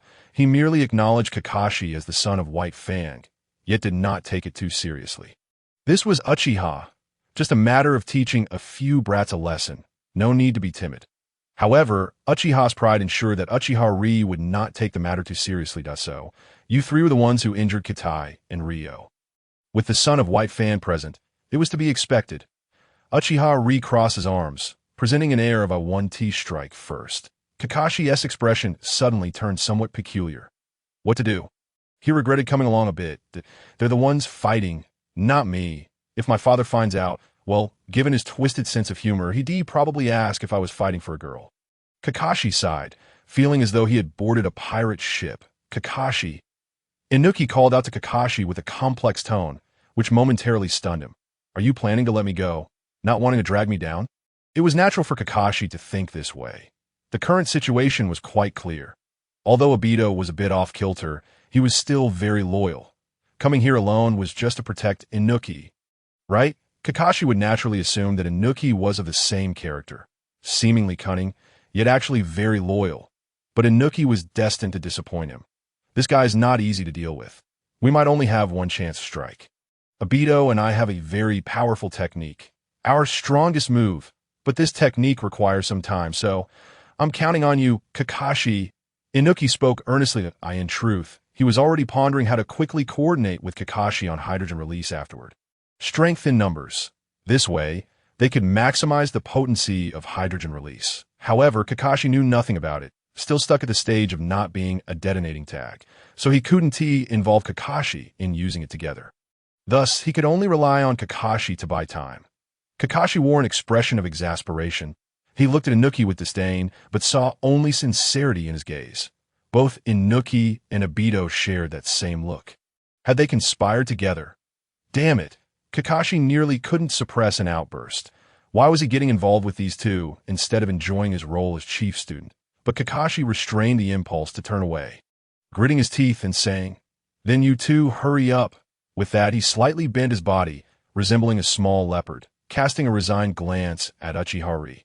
"Come on, let me see just how vast the gap is between Ryo and the son of White Fang." Uchiha still hadn't drawn his blade. As if that long sword were merely a decoration, Kakashi sighed, and in the admiring gazes of Inuki and Aido, he charged forward. "Excuse me, senior." Kakashi is quite polite, always remembering to greet before taking action. Uchiha, in turn, responded with the distinctive etiquette of the Uchiha clan, raising his hand to block Kakashi's fist, then delivering a powerful kick aimed at Kakashi's chest. "You have yet to reach the level where you can offend me." Kakashi, left speechless once more, deftly pivoted to evade, transforming his hand into a blade and unleashing the Konoha sword technique he had diligently honed since childhood. However, he couldn't help but feel perplexed. Why were all the members of the Uchiha clan so arrogant? Compared to the individual before him, Aido even seemed endearing. Damn it, Aido was even more insufferable. Kakashi was caught in a whirlwind of frustration and combat. Meanwhile, Eishu and Aido had already completed their preparations. "Kakashi, get back!" Eishu shouted, having expended nearly all his chakra on the hydrogen balloon, now fully primed. Aido also puffed up his cheeks, readying the great fireball technique. Kakashi, realizing the urgency, ceased his reluctance for battle and quickly retreated, rubbing his arms as he landed. This guy was indeed a true Uchiha. His strength was immense, his taijutsu exceptionally fierce, and every strike was executed with pinpoint precision, all without the use of the Sharingan. Yet at the same time, Kakashi felt a flicker of anticipation. Was that technique their combined ninjutsu? According to Eishu, ideally, this technique required the synergy of 3 individuals. What would that mean for the future? Kakashi had no time to ponder further, as their combined ninjutsu was already aimed at Uchiha. First, Eishu's hydrogen balloon, now larger than ever, advanced in even swifter pace, but Aido's great fireball followed closely, both of them skillfully avoiding any premature detonation. Aido was particularly serious about this. After all, his previous mishap had almost scorched Aishu's right hand when he failed to toss away the cotton swab used to ignite it properly. Aishu's eyes bore a hint of worry, but more so, an unwavering confidence. Without reservation, the explosive power was assuredly significant. At least 10 explosive tags were included. He could almost see the glimmer of victory. However, Eishu still underestimated the intricacies of ninja combat. The clashes between ninjas employed every conceivable tactic. Ninjutsu, taijutsu, kenjutsu, jinjutsu. These were merely tools of the trade. The most crucial factors in ninja battles, aside from sheer strength, were intelligence and information. Although Uchiha was unaware of the molecular formula of the hydrogen technique, he was acutely aware of the incident where his brother had been blown to the hospital. "You think too much, kid."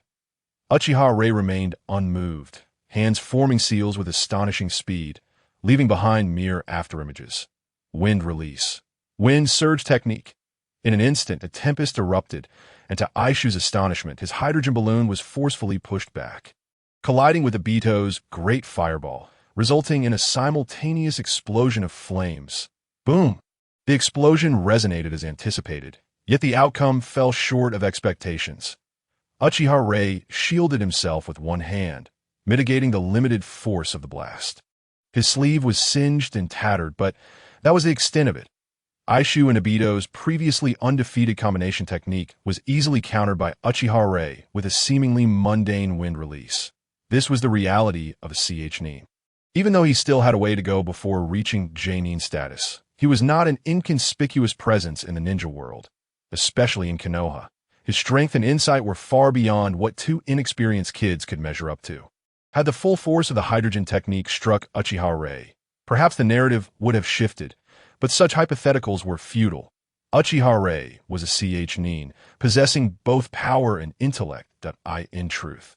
If Uchiha Rei sustained even minor injuries, both Aido and Eishu could take pride in that accomplishment.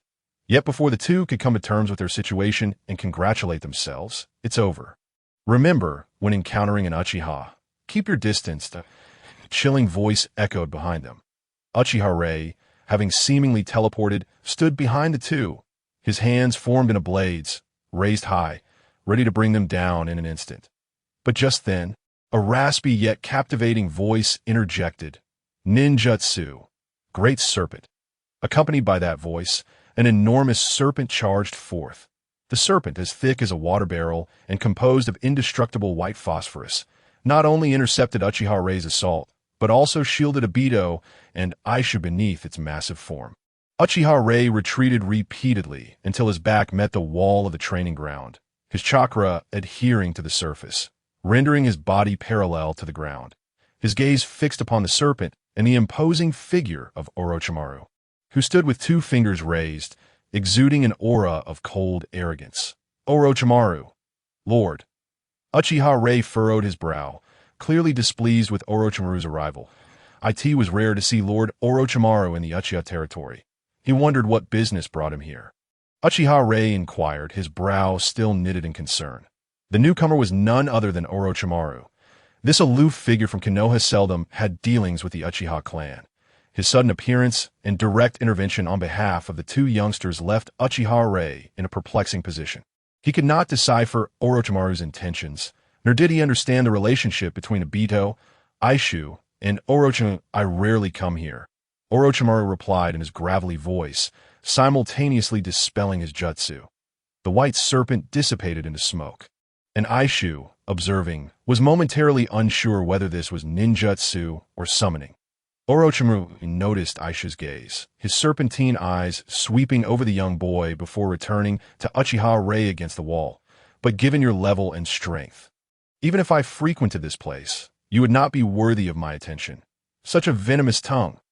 Aido was still processing this revelation, but both Kakashi and Eishu widened their eyes in unison. The words, while not lethal, were undoubtedly laced with insult. Uchiha Rei's expression immediately turned frigid. Having been interrupted while chastising the 2 youngsters, only to be humiliated, Uchiha Rei did not conceal his disdain for this cold figure.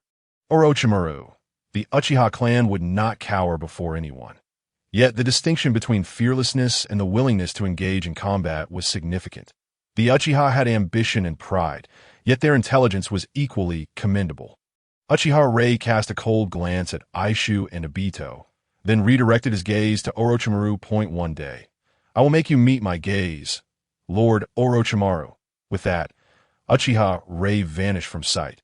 However, his departure went largely unnoticed. Orochimaru had never regarded Uchiha Rei with any seriousness.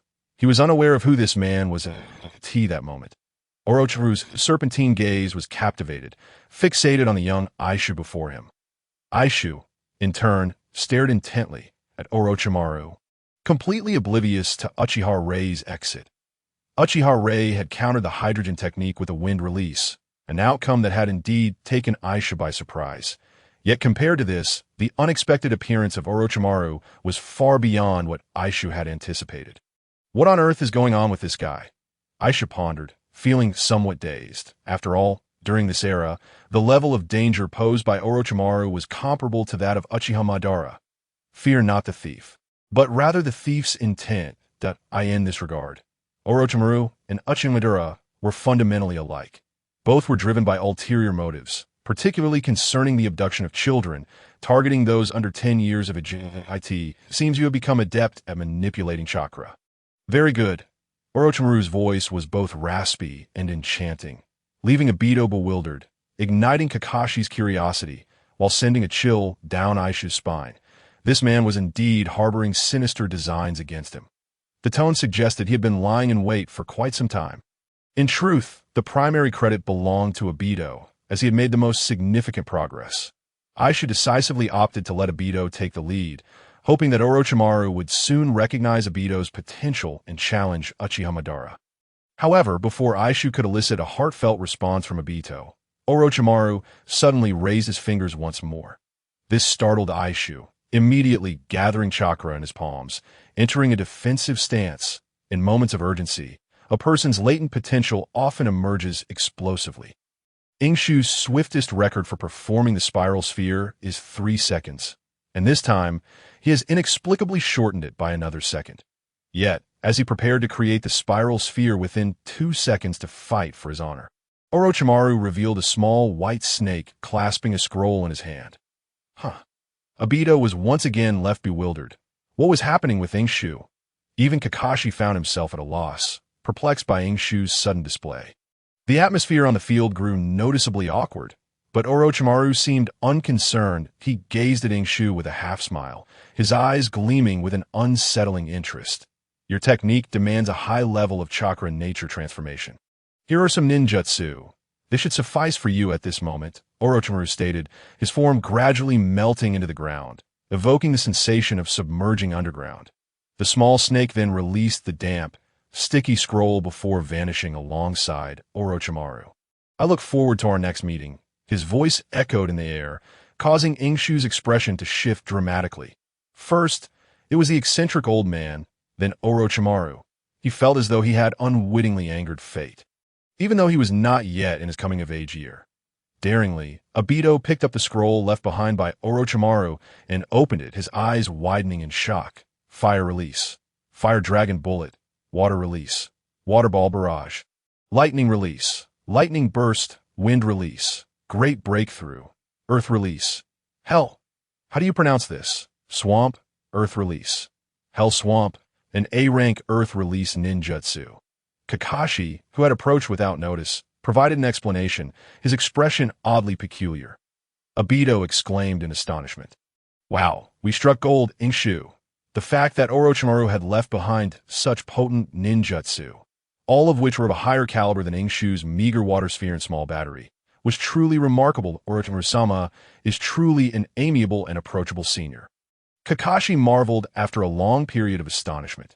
This remark finally jolted Ying Shu back to reality. Amiable? Not quite. When he betrays the village, one glance from him will make you question your existence. Then he will indeed be the epitome of amiability. Ying Shu also pondered. At this time, Orochimaru should not have transformed into a scientist yet, right? According to my recollections, he embarked on a treacherous path only after failing to become Hokage.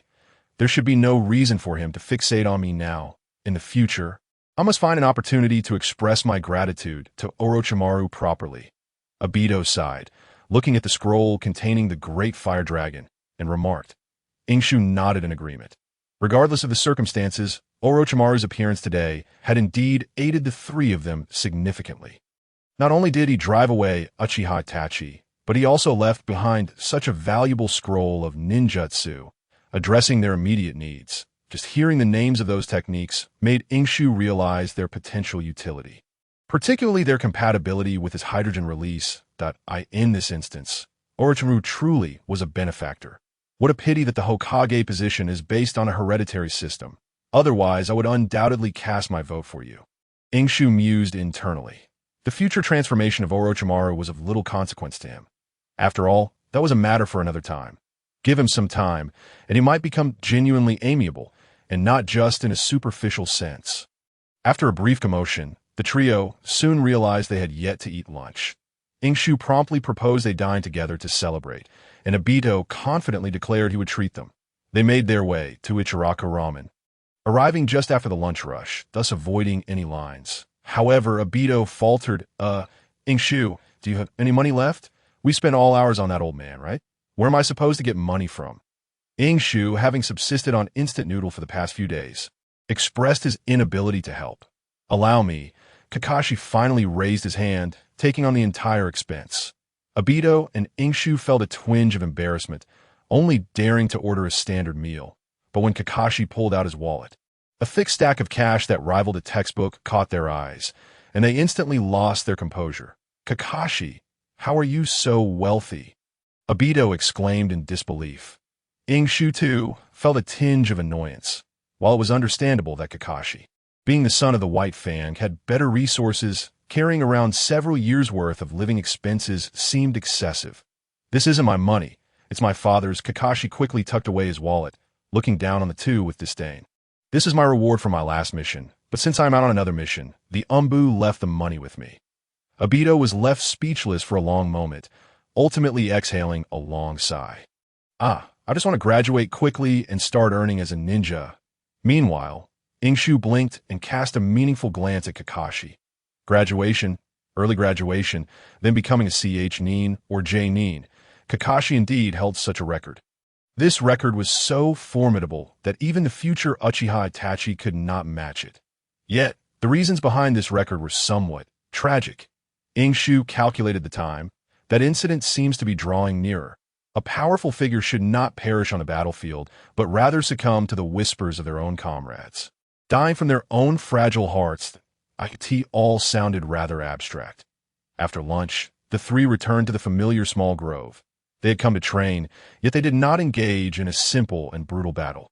Instead, they unrolled the scroll left by Orochimaru. The scroll contained commonly known attribute ninjutsu of moderate difficulty, which was typically beyond the reach of 3 novice ninjas. However, it was evident that none of them harbored such concerns. Kakashi even remarked that these techniques were easily obtainable from his father if he desired.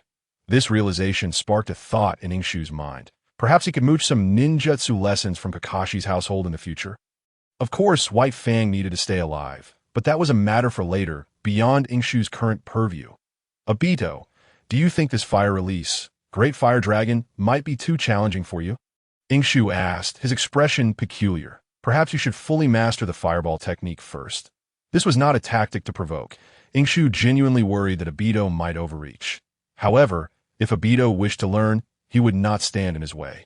Fearing that if he failed to grasp the Great Fire Dragon, he might also forget the fireball, ultimately losing more than he gained. I don't think it will be a problem. Aido seemed to grasp Ying Shu's intent, but still wanted to give it a try. I'm quite familiar with the fireball technique. Their hand seals are quite similar, so it should be manageable. Very well then. Ying Shu decided not to press further, turning his attention to Kakashi with a serious expression. Kakashi seemed to understand Ying Shu's forthcoming words, adopting a solemn demeanor that I mentioned before that my technique to change the world and create a new era ideally requires 3 people. Kakashi. Understood. Kakashi nodded gravely. Ying Shu continued. As for the lightning release, we should learn it simultaneously. This will facilitate my chakra allocation in the future. Once Aido masters the Great Fire Dragon, we can attempt to execute it together. The concept of multi-person combination ninjutsu was certainly not straightforward. Ying Shu had already come to this realization.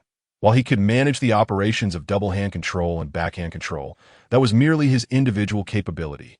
With complete control, adding another person, another mind, and another perspective would undoubtedly require some adjustment that I understand. Kakashi nodded immediately, silently committing the contents of the scroll to memory before retreating to practice alone.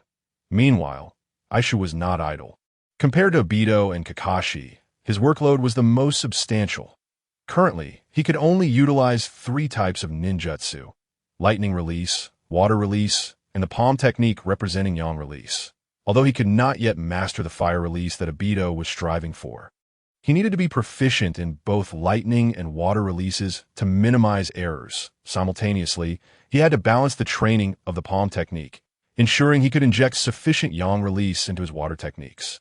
Essentially, it was as if he were juggling 3 jobs, but Aishu desired even more that he yearned to comprehend the transformation of chakra attributes, as the second stage of hydrogen release aimed to break through the theoretical barrier of the reaction process. It was a daunting task ahead. The 3 used practice throughout the afternoon. There were no exhilarating battles, yet an unspoken sense of competition lingered in the air. Aido was desperately trying to prove himself, aiming to master the Great Fire Dragon technique before Kakashi could learn lightning release. Aishu had not initially contemplated this, but the thought of mastering both techniques simultaneously while Kakashi and Aido only grasped one ignited a fervent sense of accomplishment within him. After all, a man remains a youth until death. However, their competitive spirit came to a halt before dusk. This was due to Aishu having signed a temporary child labor agreement with that eccentric old man. Aido accompanied him, as good brothers naturally share both joy and hardship. Kakashi was initially reluctant to join, but could not resist Aido's provocation. Are you secretly planning to practice and surpass both of us? Not at all. Kakashi nearly lost his composure at this accusation, but ultimately relented and followed along. Thus, the three arrived at training ground number 3 in Konoha. However, after waiting for a considerable time, as the sun began to set and the moon shyly appeared, the old man still had not shown up. Did he forget? Aishu wondered, perplexed. Perhaps he had overthought the matter? Consequently, the trio returned home, each going their separate ways. Well, only to their respective homes, unbeknownst to Aishu at that very moment. In the area between the Uchiha clan's territory and Konoha, a disheveled figure was fleeing rapidly, occasionally glancing back in panic, his face etched with fear. This person, battered and covered in dirt, was unrecognizable, but the Uchiha clan emblem on his clothing confirmed his identity as a member of the Uchiha clan. It was none other than Uchiha. At this moment, Uchiha was far from the imposing figure he had been earlier that afternoon, even daring to exchange words with Orochimaru. Now, terror filled his eyes. Within the Uchiha territory, no matter how audacious Orochimaru was, he would not dare to act against him. Yet just moments ago, he had genuinely experienced a brush with death. He had not even seen his assailant or how the attack was launched. All he knew was that it was an Earth-released ninja of formidable strength, leaving him with no room for resistance. Had he not reacted swiftly, he might have been buried beneath the earth. Who knows what transpired? This was Konoha, after all. Almost there, just a bit further. Uchiha muttered anxiously. As long as he reached the Uchiha clan's territory, his life would be secure. Meanwhile, a figure behind him halted the pursuit. Clad in tattered clothing and wearing a low-quality mask purchased from a roadside stall, this person observed Uchiha frantic escape with a dismissive smile. The laughter was filled with disdain, yet it bore a hint of age, clearly indicating that the individual was no youth. This all? The Uchiha of today has truly lost their edge. As night fell, Eishu concluded his ninjutsu training, his mind in disarray. The primary source of his turmoil was Orochimaru. While he felt grateful for Orochimaru's actions, he still wished to distance himself from the man.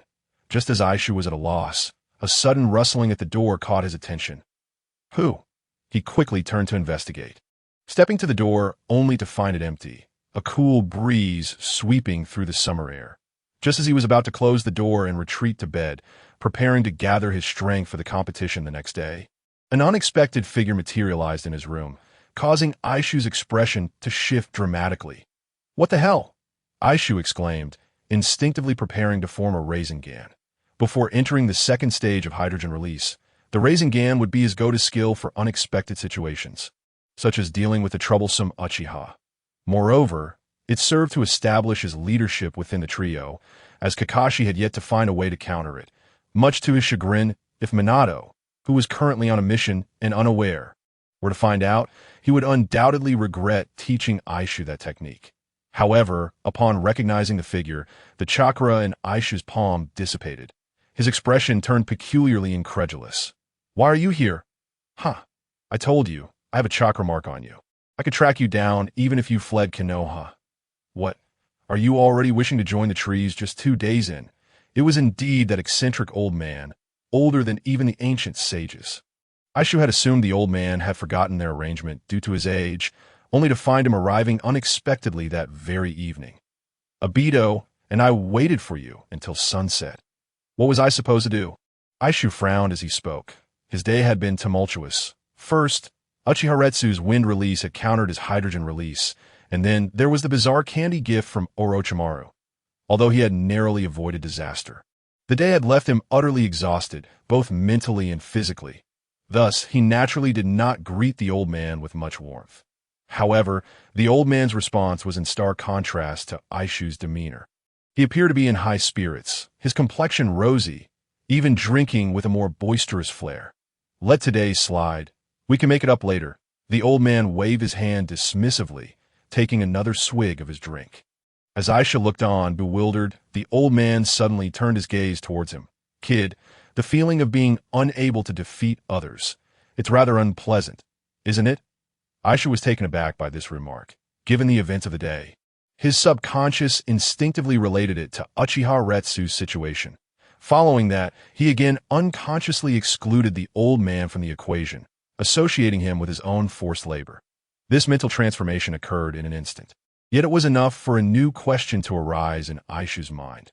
Who exactly is the old man referring to? Eishu, being a humanities student with a penchant for philosophical musings, was not well versed in finance or warfare. Since his arrival in this world, he had not managed to sustain himself, let alone engage in a duel without nearly being bested. Nevertheless, this did not diminish his quick intellect or the fiery spirit within him. Who the old man referred to was of little importance. What truly mattered was whether he felt satisfied. Not at all, Aisha replied, locking eyes with the old man. This sensation is peculiar, akin to an incessant gnawing that leaves me breathless. Yet I cannot help but reflect on it. I even find myself imagining suddenly acquiring immense power to vanquish my enemies, grinding them to the floor until they bleed, but I know that right now. I am incapable of such feats. Uchiha, my cousin's brother, is exceedingly strong. It is no exaggeration to say that we are not even in the same league, that IT is akin to the difference between a professional boxer and an internet celebrity flaunting biceps. The Rasengan and hydrogen release are indeed powerful techniques, with the potential to change the world in the future. However, I am acutely aware that my foundation is too weak. My physical skills, experience, and chakra are all inferior to Uchiha Retsu, who should be a Chunin in terms of combat experience. I even lag behind Kakashi somewhat. After all, a child's brawl is not on the same level as a ninja battle that Aisha's words, seemingly a response, were in fact a self-reflection that he had a long way to go. The old man gaped, momentarily rendered speechless by Aishu's answer. Is it true that today's youngsters are so mature? The old man felt that all the words he had prepared were suddenly rendered useless, prompting him to ask, "So, what do you intend to do?" "What to do?" Ying Shu rolled her eyes with exasperation, shrugging her shoulders. "Of course I have grown stronger. I can't just wait for others to lend a hand. Can I? I would have liked to have a Hokage as a father. But alas, that is not the case, for some inexplicable reason." Upon hearing Ying Shu's words, the old man's expression suddenly shifted, his gaze becoming evasive. However, he quickly suppressed this peculiar reaction, crossing his legs and downing another gulp of his drink, the flush on his face intensifying. "That's true." Ying Shu rolled her eyes again. "So, your late-night visit to my home was merely to ascertain whether I had gone out this afternoon? Now that you know, you may take your leave. I'm at the age where growth is paramount, and I cannot afford to neglect my sleep," Ying Shu said with irritation. The old man's drinking paused as he grasped that he had been given the boot, and he swiftly reverted to his irritable demeanor. "What nonsense! When I was your age, I could battle the Uchiha for 3 days and nights without a break, and yet I never—" Mid-sentence, he realized he had let slip too much. His expression changing abruptly, he intended to remedy the situation, but upon seeing Ying Shu's contemplative look, he sighed. "Forget it. He will learn sooner or later," the old man thought as he took another swig. In any case, at your current age, aside from growing taller, it is more vital to develop your body. None of those formidable ninjas achieved their strength by sleeping early as children, only to grow overnight, he declared, rising and striding towards the door. "That you've struck gold, lad. I see you possess a decent aptitude for chakra manipulation, and your cunning nature is well suited for a ninja, if you wish to grow stronger. Come find me before dawn tomorrow. Of course, if you fear that insufficient sleep will hinder your growth, then do not bother." With that, the old man shook his head and let out a peculiar chuckle. Accompanied by his laughter, his figure vanished, just as he had arrived, leaving Ying Shu perplexed about how he had managed it. However, the specifics of his departure were no longer of significance. At this moment, Ying Shu felt a surge of excitement. The Senju, indeed, was a Senju. This old man was truly a member of the Senju clan. He was even older than the founding of Konoha, surpassing both Tsurutobi Hiruzen and Koharu's ages, and had battled the Uchiha. Who else could he possibly be but a Senju? Yet, this raised another question. What exactly had this old man seen in him? Ying Shu's expression suddenly turned peculiar. First, there was Minato's Rasengan in exchange for a half-finished Haitan. Next, Orochimaru generously offered him a lollipop. And now, there was this old man, who was almost certainly a Senju. Was his social standing truly that impressive? Lord Third. Shamo, when did you return? Is the situation dire? In the depths of night, at the residence of the third Hokage and head of the Sarutobi clan, Sarutobi Hiruzen, who was busy reviewing documents, looked up at the serious-faced White Fang, who had just returned from a reconnaissance mission. As you suspected, Lord Third, White Fang produced a scroll stained with dried blood from his pocket and handed it to Sarutobi Hiruzen. IWA has gathered a considerable number of ninjas towards the borders of the Land of Earth. Their vanguard has already crossed the Kaminari Bridge and is lying in wait in the Land of Grass. Sarutobi Hiruzen opened the scroll and, after a moment of inspection, felt his expression cool with concern. This scroll, acquired at the cost of numerous Konoha ninjas' lives, contained a rather straightforward message. IWA was mobilizing a large force toward Konoha. "Shumo," Sarutobi Hiruzen said cautiously, stowing the scroll away, his voice taking on a tone of gravity. The seasoned warrior may have aged, yet the lion still bore its regal presence beneath the setting sun. It seems that the Mist Village is poised to join the fray. The third great ninja war cannot be suppressed any longer. Lord Third, White Fang replied solemnly. It was evident to all that the Mist's entry into the conflict was merely a matter of time. Moreover, it was highly likely that their attack would follow the same trajectory as previous wars, aimed directly at Konoha. The disparity between Konoha and the other ninja villages was far too great. The first great ninja war birthed a master of ninjutsu. The second produced the White Fang and the legendary three.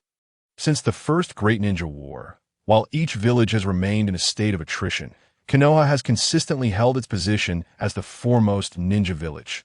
Such an imbalance could not be tolerated by the nature of humanity. The Mist has already launched their offensive. Sarutobi Hiruzen found another scroll, also stained with dried blood, and tossed it to White Fang. White Fang caught it with care. It was a final tribute to the heroes who could not even be buried in Konoha. The Mist had forged 7 powerful ninja blades, wielded by elite Genin, collectively known as the 7 Ninja Swordsmen, renowned for their strength and ruthless tactics, having already annihilated a small nation. They were now advancing towards Konoha. Sarutobi Hiruzen had unknowingly picked up a pipe. White Fang scrutinized the intelligence on the scroll, while Sarutobi Hiruzen puffed on his pipe. The room soon enveloped in a haze of smoke. The 7 Ninja Swordsmen. White Fang pondered for a moment before raising his head, his eyes now gleaming with sharp intensity. "Lord Hokage, I wonder whose blade is sharper, theirs or my White Fang?" White Fang, filled with fighting spirit, volunteered for the task, yet he remained oblivious to the unusual glint in Sarutobi Hiruzen's eyes. "You have a more pressing mission, Shumo." Sarutobi Hiruzen deftly deflected White Fang's offer, stating, "I have already assigned the Hyuga clan to handle the Mist." With a significant number of Hyuga clan members present, the effectiveness of the Mist techniques will be minimized. While we do not seek victory, we can certainly manage to hold them at bay.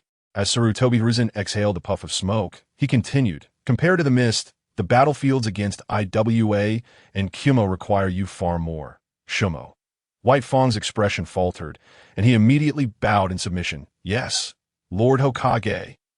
At dawn's first light, with the break of day approaching, Ying Shu, freshly bathed and ready, made a decision that contradicted his family's teachings. For breakfast, he would have instant noodles.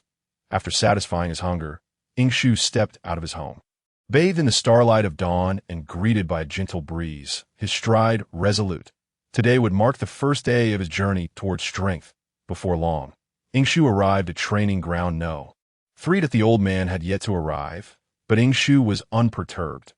Finding a spot to himself, he began to refine his chakra, his mind simulating the operation of new ninjutsu, in stark contrast to the restless, chaotic thoughts of the previous night.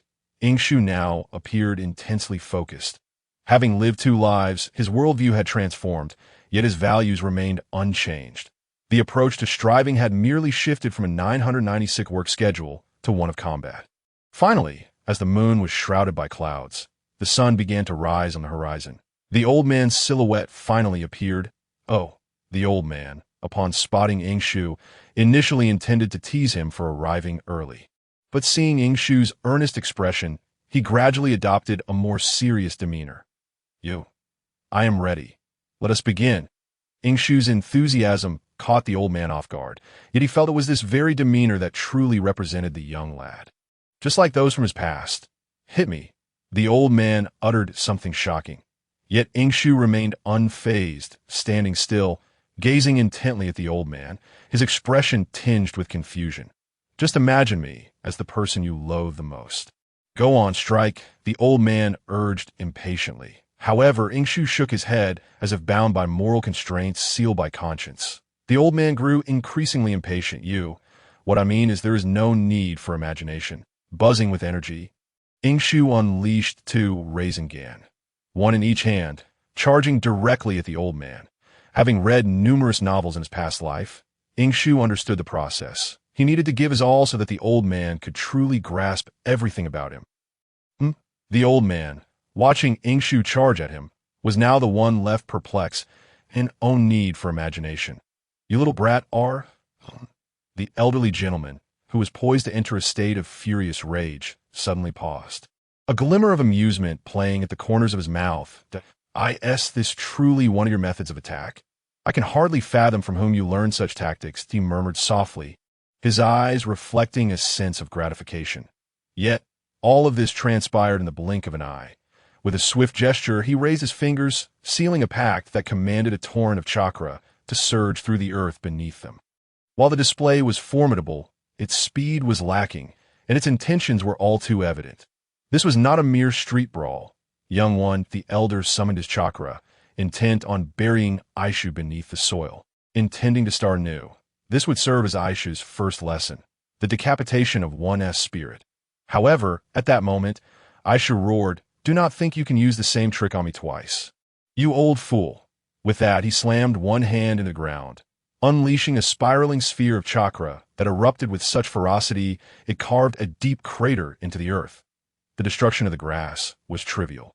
Yet the elder's chakra, concealed beneath the surface, had been disrupted. Eishu, undeterred, pressed his assault, accelerating towards the elder, his remaining spiraling sphere aimed squarely at him, while his other hand began to form yet another. During this time, Eishu had come to a realization that in a natural recovery state without refining chakra, Aido could unleash 3 great fireballs in a single day. This was his limit. Yet Eishu found himself capable of producing more than that under similar conditions. Excluding his diminutive mini-spiral from Naruto, Eishu concluded that his chakra reserves appeared to be significantly greater than those of an average individual. Now, facing this ancient sage, Eishu entertained a bold hypothesis. Could it be that his lack of a surname was not due to his lineage tied to Orochimaru or Jiraiya? Was it possible that he was following in Tsunade's footsteps? This speculation was audacious, bordering on the realm of dreams. Yet, paradoxically, Eishu felt a flicker of hope. After all, what was there to lose if he was merely indulging in fanciful thoughts? Moreover, what if his dreams were to materialize? A month had passed in the blink of an eye. On this particular day, Eishu rose early as usual, boiling water, washing up, and then enjoying instant noodles. However, just before stepping out, he noticed a special date marked on the calendar. His footsteps faltered, and his brow arched. Has it truly been so long? Today marked the birthday of the original owner of this body, as well as the memorial of his parents. Coincidentally, it was also the 180th day since his arrival in this world.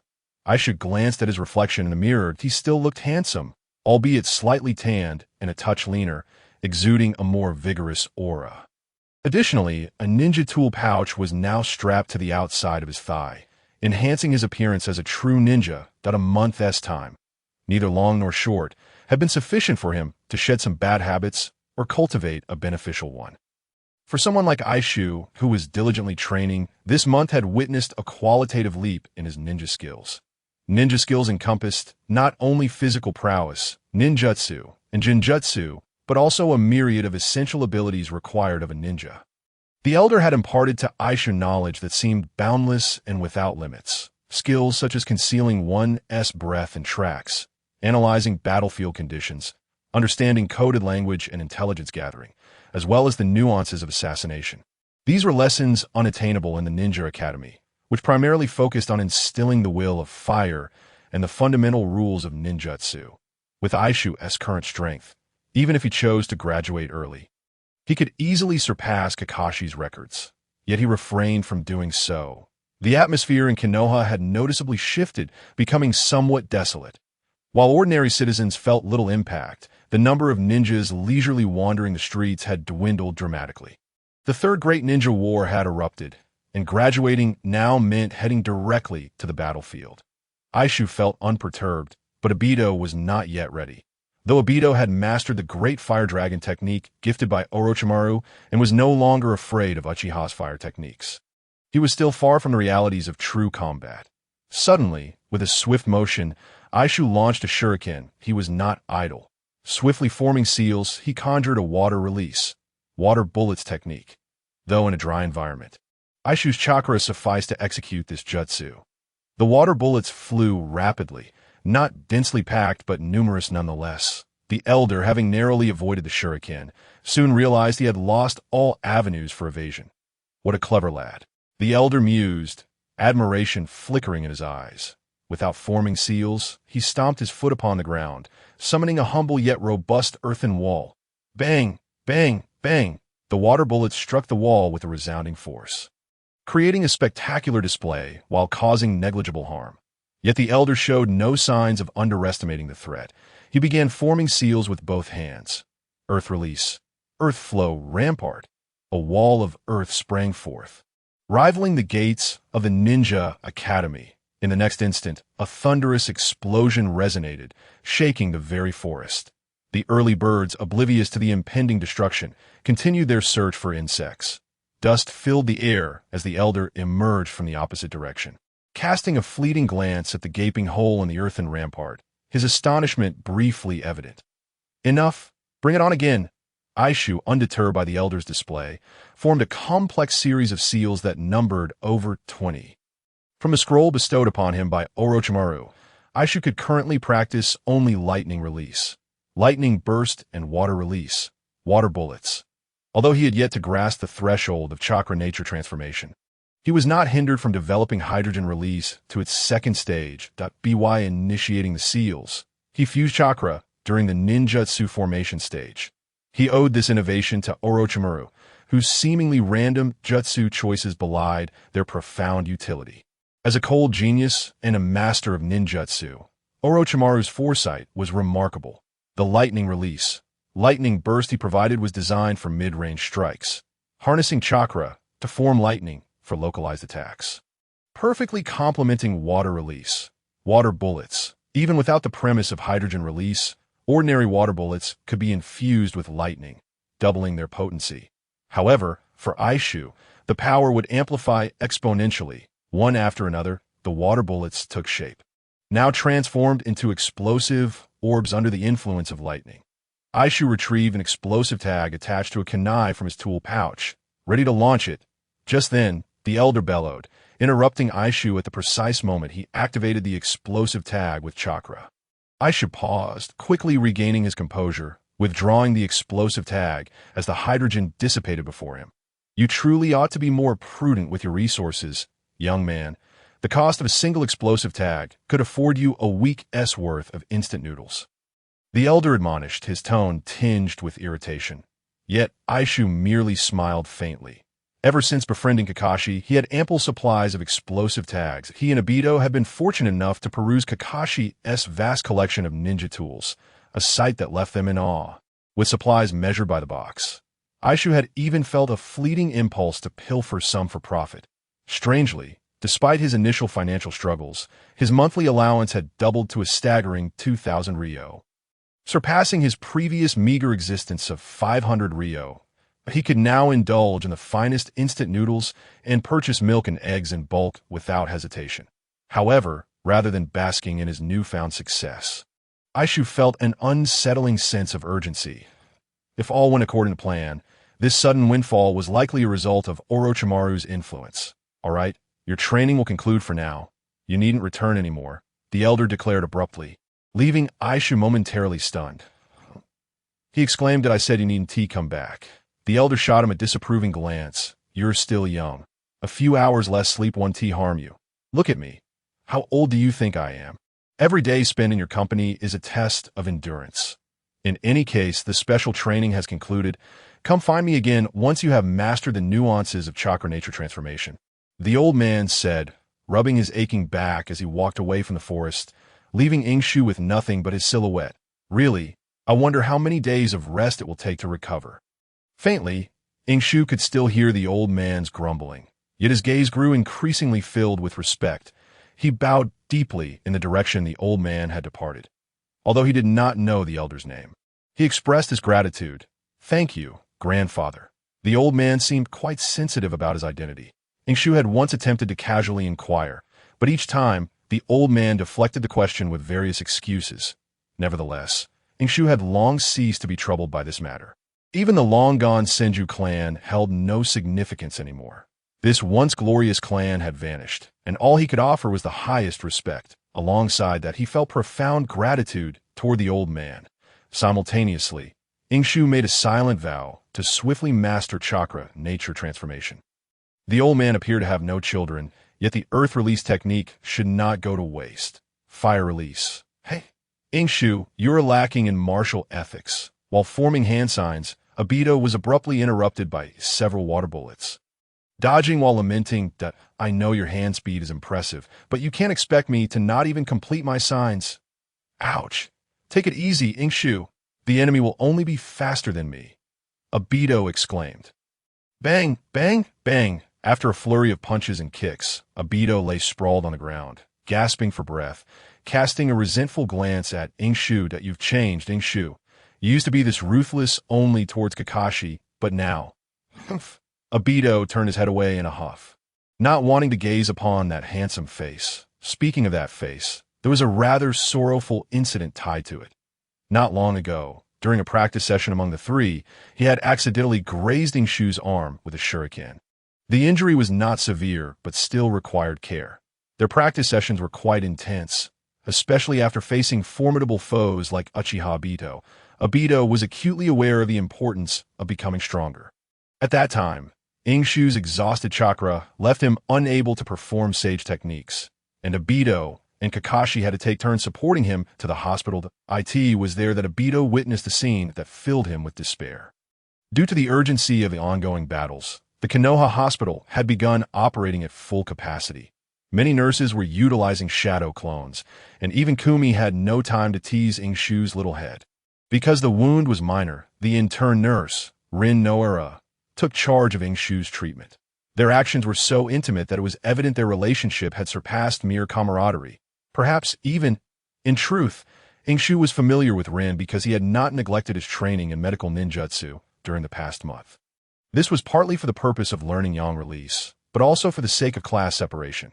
Given Aido's rapid growth, early graduation was inevitable, and Ying Shu was doing this for both Aido and Rin's sake. After all, if Madara dared to send him a tailed beast a few years down the line, he would desire it dearly. Rin would be unable to contain the three-tailed beast, as she was a professional medical ninja, untrained in combat. Such matters were best left to Ying Shu himself. Ultimately, Hydron release is a rather complex and composite ninjutsu that can be utilized by multiple users, but having an additional tailed beast assistance seems not to conflict. However, those considerations lay in the future. Ying Shu's current concern was not about outsmarting Madara, but rather about Kakashi. Speaking of which, why hasn't Kakashi arrived yet? Surely he hasn't overslept? Noticing Ying Shu's prolonged silence, Aido managed to rise. Puzzled, he still enjoyed the camaraderie of beating Kakashi alongside Ying Shu. Perhaps they should wait a little longer. Ying Shu preferred to hold off, as the village had yet to circulate any rumors. Perhaps that incident had not yet transpired. After all, to compel a shadow-level powerhouse to succumb to the burden of despair and choose self-destruction would require considerable preparation. The two continued their practice, with Ying Shu striving to apply everything he had learned from the old man onto Aido. Firstly, to deepen his own understanding, and secondly, for Aido to learn as well. However, as Kakashi remained absent, an ominous premonition began to creep into Ying Shu's heart. Although the trio had only trained together for a month, Kakashi had already become an integral part of their little group. Adhering to the principle of not abandoning or giving up, Ying Shu made a decision. "Let's go, Aido. We should check on Kakashi. He isn't ill." "Is he?" Walking through the streets of Konoha at noon, a time bustling with activity, they noticed a lack of ninjas clad in green vests, yet it did not detract from the vibrancy of the village. Ying Shu had never been to the front lines, so he couldn't articulate that this prosperity was forged from blood, but he felt an inexplicable unease within. He glanced at Aido. Once this fellow becomes a bit more reliable, they should be able to head to the battlefield, right? Finally, the vibrant surroundings were left behind as they approached the somewhat remote estate of the Hokage family. It was not as secluded as the Uchiha compound. This place was primarily tranquil, yet still relatively close to the core of Konoha. Aido often arrived later than Kakashi, not without reason. The two finally arrived in front of a grand residence nestled within the woods. It wasn't particularly old-fashioned, but compared to Ying Shu's modest dwelling, it was undoubtedly a luxurious mansion. Just as Aido was about to ring the doorbell, several masked figures emerged from Kakashi's courtyard. Ying Shu sensed they were likely ANBU rather than Root. With Kakashi standing among them, it was evident that the situation was serious. Prepare yourself mentally. Ying Shu vaguely heard a few words exchanged between the figures and Kakashi, but regrettably, his lip-reading skills were not yet proficient. The old man had only taught him the basics, which he had yet to master. Nonetheless, he discerned mentions of the Hokage and White Fang, along with a warning not to leave Konoha. The ANBU members departed from the Hitaki estate under Kakashi's farewell, and Aido and Ying Shu stood silently to the side until the figures had vanished before turning their attention back to Kakashi. To what's going on? Aido inquired curiously, his impression of White Fang limited to that of a powerful man, a lord and the closest ally to the Hokage. Simply put, someone formidable to AS for the ANBU. That was knowledge typically imparted to first-year students during their second semester. It's nothing much, Kakashi replied, his gaze somewhat averted, though could not conceal the worry and melancholy in his eyes. This caused Ying Shu to furrow his brows. With a sort of omniscient perspective, he understood that White Fang had abandoned his mission to protect his comrades and return to Konoha, only to face the ire and scorn of everyone, ultimately succumbing to the unbearable weight of it all and taking his own life. However, he was unaware of the details of the situation. Judging by Kakashi's demeanor, it seemed that events had indeed unfolded that way. Whispers and rumors were about to spread throughout the village, and a storm aimed at White Fang was about to erupt. Ying Shu felt he should be able to do something. You don't seem like someone who's fine. Kakashi. Ying Shu crossed his arms, scrutinizing Kakashi with a discerning gaze. Regardless of your thoughts, Aido, and I consider you a comrade. That day, Aido nearly faced defeat at the hands of Uchiha, and you didn't abandon him. Now, whatever may have transpired, we will stand behind you. Ying Shu spoke earnestly, so much so that even Aido became serious. Kakashi slowly lifted his head, his expression growing increasingly complex. Even with his mask, Ying Shu could perceive the turmoil within him. You don't have to bear this alone, Kakashi. Ying Shu continued, sensing the moment. Although there may be matters we cannot assist with, having one more person adds strength, and you should understand that principle. It's not that I don't want to say. Ying Shu can. Kakashi gazed up at the sky, his tone laden with resignation. That I fear that even if the three of us join forces, we will still be powerless. In the grand conference room of the Hokage building in Konoha, the esteemed upper echelons of the village were seated on either side of an elongated table. Although they were referred to as the higher-ups, it comprised merely 3 members of the Elder Council and the Hokage himself. These individuals determined the very course of Konoha's destiny, wielding the power of life and death over the village. The gathering of such figures indicated that Konoha was on the brink of a significant crisis requiring urgent deliberation. The failure of the Kamizumi Bridge operation had bolstered Wagakure's defenses, making any subsequent offensive attempts through surprise tactics nearly impossible. An elderly woman, known as Tsukinai Kohu, who held the responsibilities of finance and diplomacy for Konoha, spoke with a heavy tone tinged with anger. They demand compensation for the damages inflicted on them by the White Fang's team, amounting to a staggering sum. If we refuse, they threaten to launch an attack on Konoha. Nonsense, a glasses-wearing elder, Mito Gatiki, slammed his hand on the table with a resounding thud.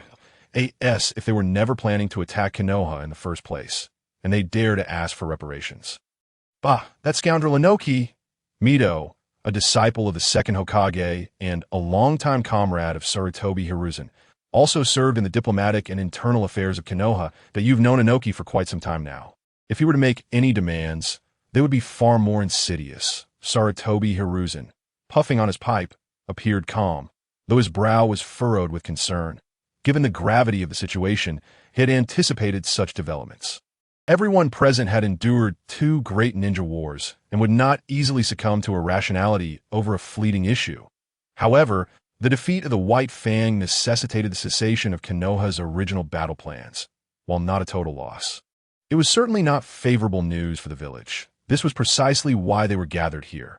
Hiruzen directed his gaze towards Shimura Danzo. "What is your perspective on this, Danzo?" "My stance remains unchanged."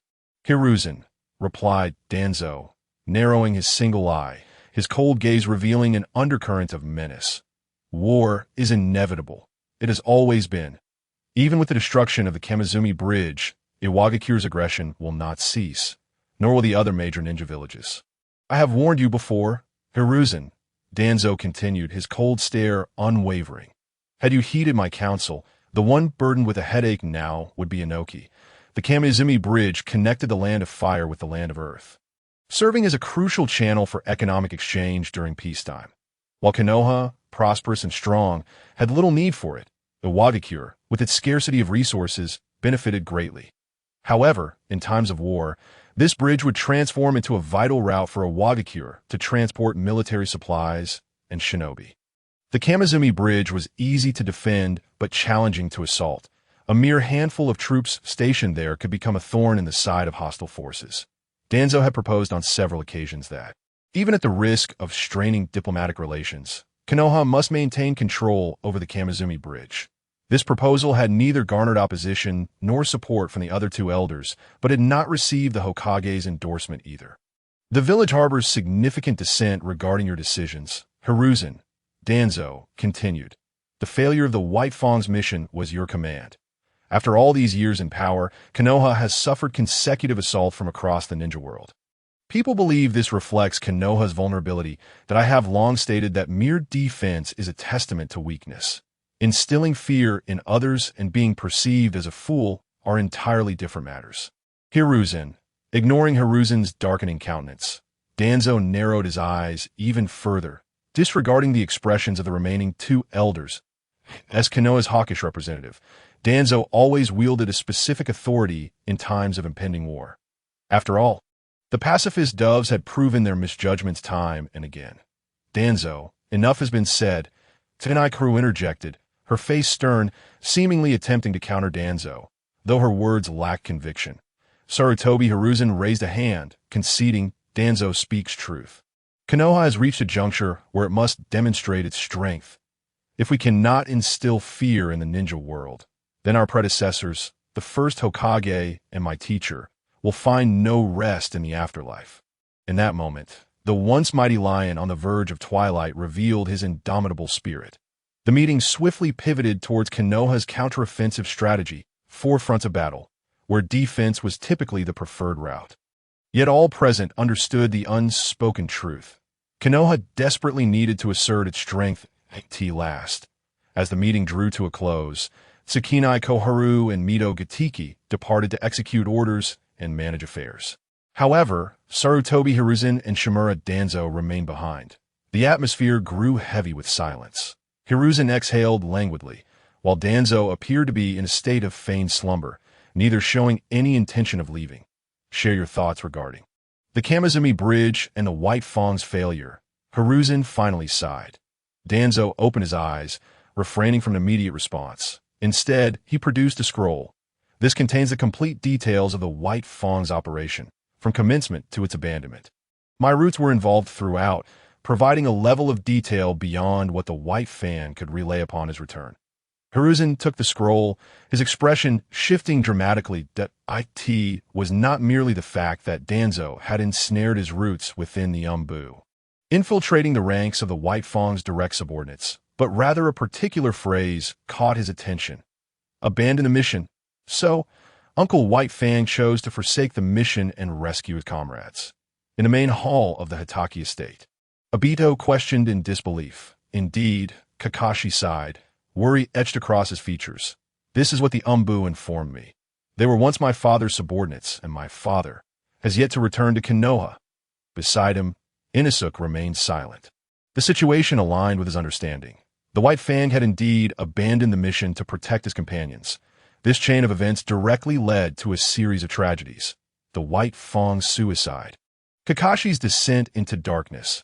A hard-won recovery thanks to Aido, only for Obito's death to plunge Kakashi back into despair.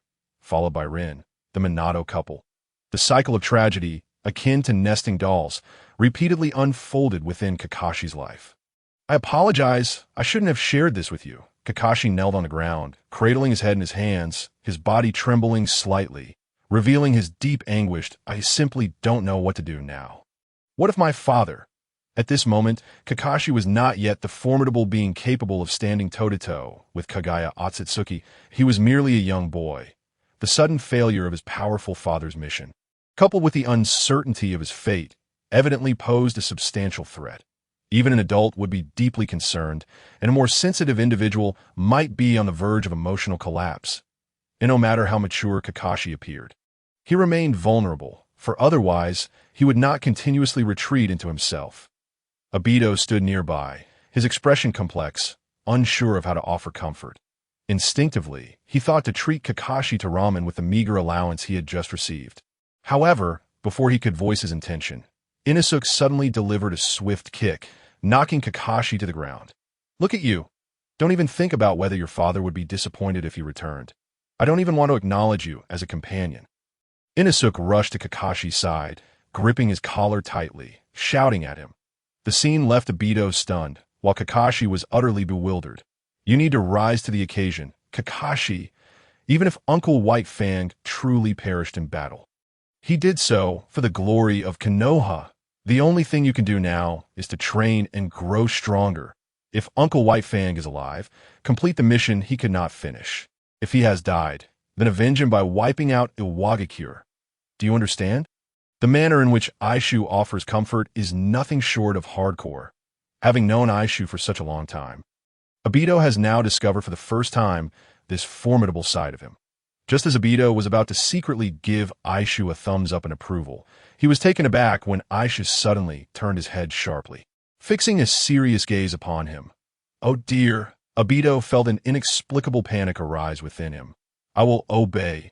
I will train hard. Eishu, I assure you, I shall become stronger. He fervently explained himself, even though he couldn't quite comprehend the reason behind his need to justify. Eishu gave a slight nod, and then turned his attention to Kakashi.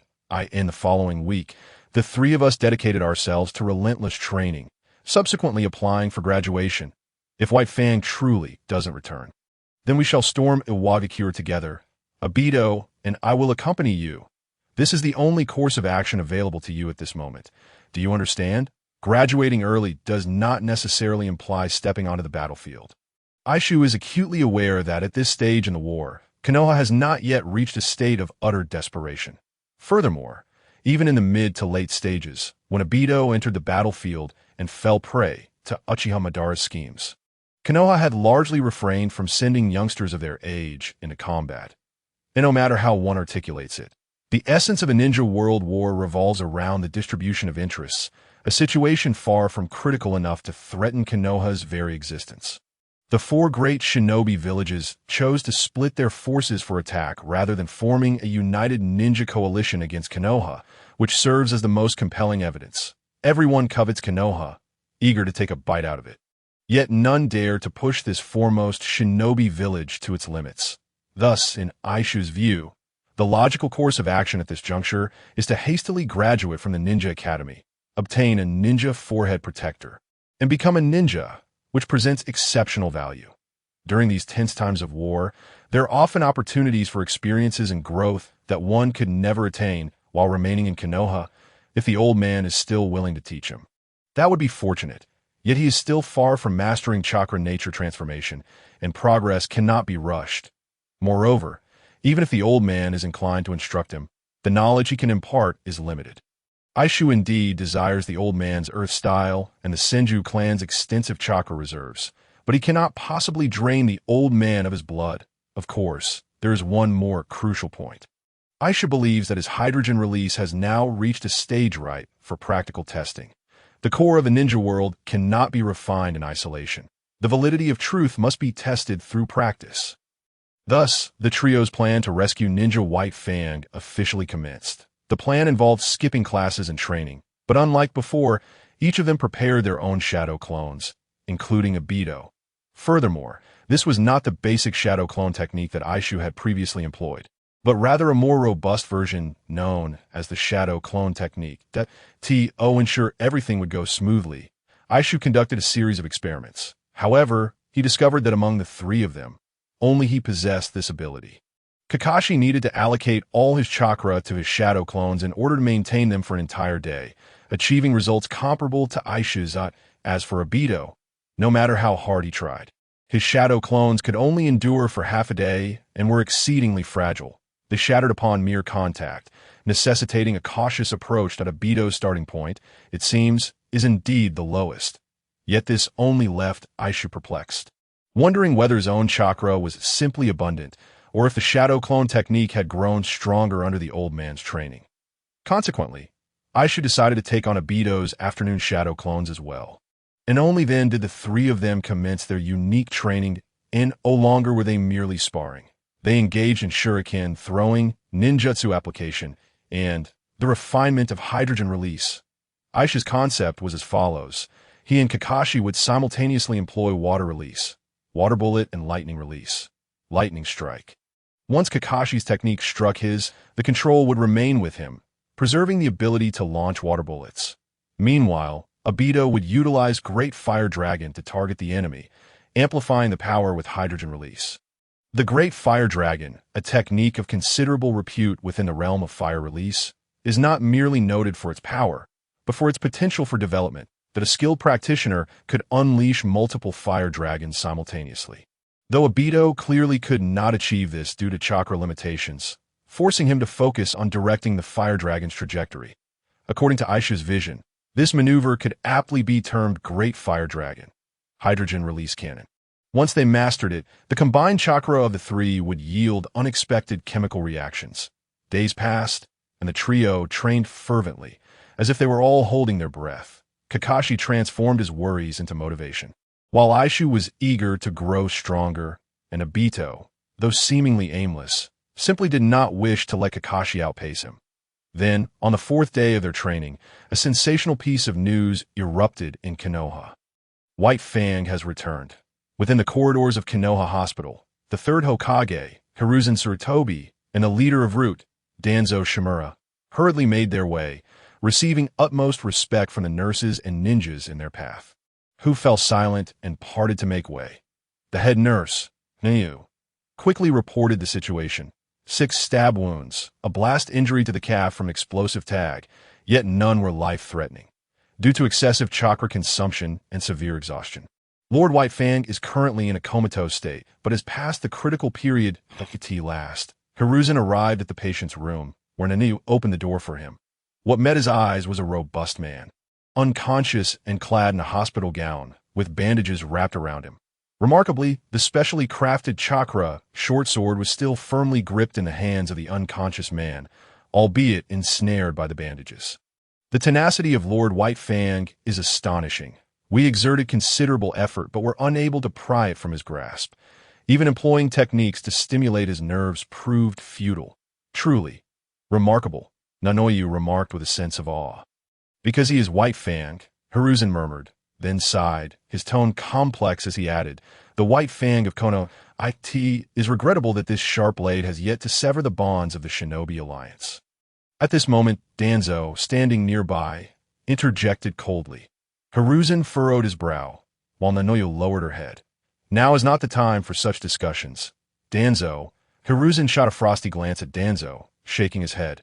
Once it was confirmed that White Fang's life was secure, Hiruzen and Danzo offered their condolences to the other injured individuals in Konoha Hospital. That it was not until 2 hours later that they returned to the Hokage Tower. Upon entering the Hokage's office, Hiruzen immediately dismissed all his subordinates. The light and dark Hokage faced each other across a large desk, their gazes locked. Have you clarified the situation, Danzo? The facts are laid bare. Hiruzen, perhaps you may wait for White Fang to awaken.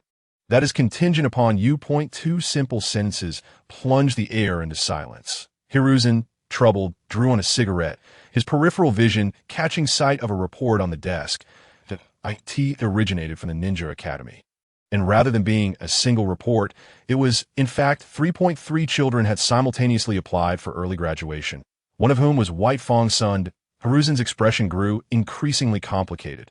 After a long silence, he finally sighed. Let us proceed as you suggested. Strive to avoid causing harm to the children. You are too naive, Hiruzen. Even if Danzo scoffed, preparing to retort, only to be met with Hiruzen's icy gaze at that moment. Even the dark Hokage, Danzo Shimura, felt a tremor of unease. Rendered momentarily speechless, he snorted dismissively. Very well. Boss, the buns you made today, they taste off? One morning at 10 o'clock outside a breakfast shop in Konoha, a customer complained. Pointing at the bun in his hand, oh dear. The somewhat distracted owner panicked, took a bite, and his expression turned exceedingly awkward. My apologies, dear customer. They're still raw. Allow me to refund your money and offer you some properly cooked ones. Please don't be upset. The owner maintained a commendable attitude, immediately offering compensation. However, the customer waved his hand dismissively. It's all right. It's not my first time eating breakfast here. But boss, you don't seem to be looking well today. That troublesome lad of mine has gone off to the battlefield. He possesses little talent, and I find myself quite concerned, the proprietor remarked as he deftly packaged freshly steamed buns for a customer. The patron accepted the buns, but sighed heavily, saying, Indeed, many young ninjas have been dispatched to the front lines lately, claiming that a Wagakure has launched an incursion. Alas, if only Lord White Fang could obliterate the Shinnozumi Bridge. Quite so. I've heard that Lord White Fang had an opportunity to fulfill the mission, but, for some unknown reason, chose to abandon it. Another customer chimed in. I overheard other patrons mentioning that it was to save a comrade. The proprietor mused, glancing at the group of youths who had just arrived. Young lad, what would you like? The boy had already produced some money, yet for reasons unknown, he remained silent, his head bowed, his demeanor seemingly off. It was the companion beside him who stepped forward, saying, Boss, 6 steaming buns, filled with meat. Certainly. The proprietor accepted the payment and quickly packaged the buns for the boy. The trio of youths promptly departed, and the proprietor observed their retreating figures, particularly that of the white-haired boy, feeling an odd sense of familiarity. That one, might he be the child of Lord White Fang? Shouldn't he be in school today? Upon hearing the name White Fang, several patrons turned to look. However, the youths moved swiftly and vanished from the street. Stop overthinking, Kakashi, said Eishu, who had finished 2 buns while walking towards the school, noticing that Kakashi had yet to eat. Hurry up and eat. If you lack energy for the exam, it will be quite dire. Indeed, it had been 4 days since White Fang returned to Konoha. Their graduation assessment had been approved, and today marked the day of the examination. As Aishu anticipated, the rumors within the village had gradually permeated every corner. The failure to destroy Shinnozumi Bridge indicated that Konoha would have to deploy more ninjas to the front lines. And naturally, the families of these ninjas would worry. Such concern is only human. However, the task that White Fang undertook was supposed to be classified, the destruction of Shinnozumi Bridge deemed an S-rank mission. Yet, paradoxically, this became common knowledge within Konoha. While the discontent had not yet reached a boiling point, it was easy to foresee the public outcry should Konoha's ninjas perish on a battlefield. Kakashi had been somewhat despondent these past few days. Even Aishu's spirited encouragement seemed to have diminished in effect. At last, the 3 arrived at the entrance of the Ninja Academy. Today was somewhat special. They arrived later than usual, and under normal circumstances, they would have undoubtedly been late. Yet, rather than panicking about tardiness, the trio had not even brought their backpacks. Are you all prepared? Aisha rallied them for a final pep talk. Of course, Aido clenched his fists, his demeanor transformed from his usual carefree self to one of solemn determination. This will be my first step towards becoming Hokage, Aido declared, casting a glance at Kakashi. Once I become Hokage, if you haven't surpassed Uncle White Fang, don't even think about claiming to know me. With that, Aido strode confidently into the academy, leaving Kakashi with a striking silhouette. Aishu was at a loss for words. He could only conclude that Aido's way of offering comfort was rather unconventional. With their respective thoughts in mind, the 3 approached their teacher, Kotai, with whom they had spent the past 6 months. Under his guidance, they entered a fairly spacious room. Observing the three youths, who were curiously scanning their surroundings like inquisitive children, the middle-ranked ninja Kotai cleared his throat. "Quit your looking around. This is not the examination venue. Prepare yourselves quickly and don't get too nervous." As Kotai spoke, he felt an inexplicable tightness in his throat. Not wanting to lose composure in front of the children, he hastily exited, but not before reminding them. "Stay safe. Even if you don't pass, there will be another opportunity next year." Once Kotai had left, the atmosphere in the room grew significantly more serious. The three youths then realized that the graduation examination not only signified their transition into ninjas, but also meant bidding farewell to their teacher, with whom they had spent half a year. This feeling, once we become ninjas, we won't have to wake up early every day. I can sleep in until noon, no problem. From now on, I shall feast on Ichiraka ramen every day, with extra chashu in every bowl. Hey, Aishu, help me figure out where I should wear my ninja headband to look more unique. I suggest you tattoo it on your face." Watching the two cheer and revel in excitement, Kakashi felt his own spirits lift somewhat. He clenched his fists, silently urging, "Father, you must also pull yourself together." He had his own reasons for not being able to afford failure in this graduation assessment. Outside, Kotai, who had not gone far, heard the cheers from the room, his hands trembling with frustration. Just as he contemplated returning for one last lesson for the three troublemakers, two masked umbu appeared. "They have arrived." Kotai. "Yes, they are inside," Kotai replied, worry flickering in his eyes. It was exceedingly rare for first-year students to apply for graduation, let alone three at once. Moreover, one of them was the child of Lord White Fang. This graduation assessment had attracted the attention of the village's higher-ups. Even that distinguished individual intended to come and observe. Furthermore, the content of this assessment differed from previous early graduation tests. Kotai sighed. At this point, he could only silently pray for the trio. Meanwhile, within the Hokage tower in the Hokage's office, the third Hokage, wearing the Hokage hat and smoking a pipe, gazed out over the flourishing Konoha, his eyes resting on the thriving ninja academy in the distance. That place represented the future and hope of Konoha. "Are you ready? This may seem premature for you, but for those three children, there is no one more suitable than you." Sarutobi Hiruzen spoke softly, his tone filled with warmth and encouragement. Behind him, a stern-looking man with short blonde hair nodded solemnly. "Yes? Ugh. Aishu, why do I have an ominous premonition?" Aido whispered anxiously, trailing behind the two umbu that it's just a graduation assessment. It's not like we'll be tested on theoretical knowledge. "What is there to fear?"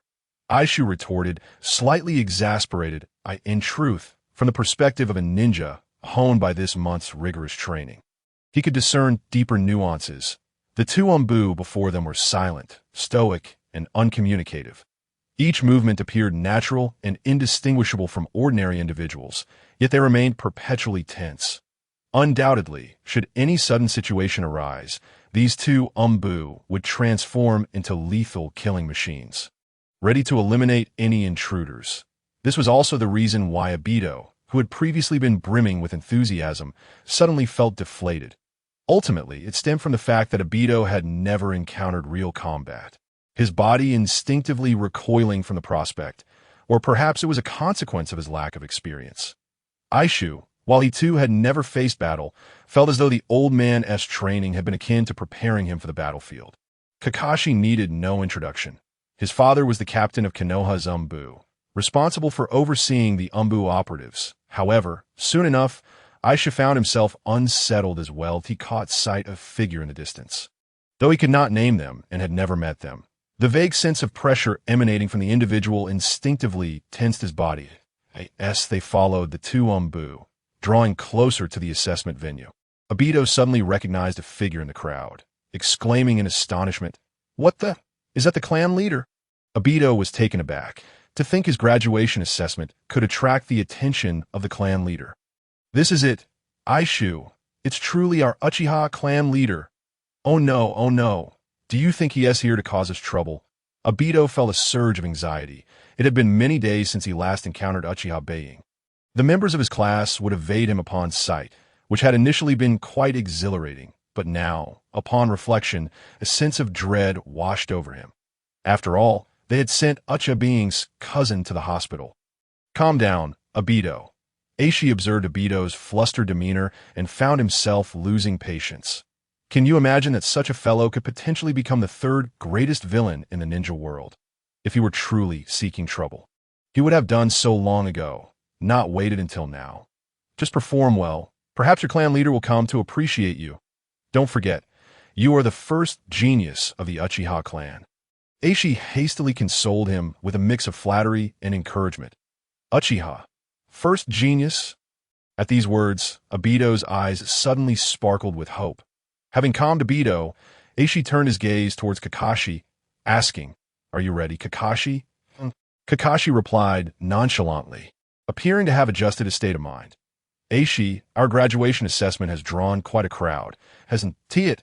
Perhaps they all wish to see how the son of White Fang performs. Let us not disappoint Uncle White Fang. Kakashi, give it your all.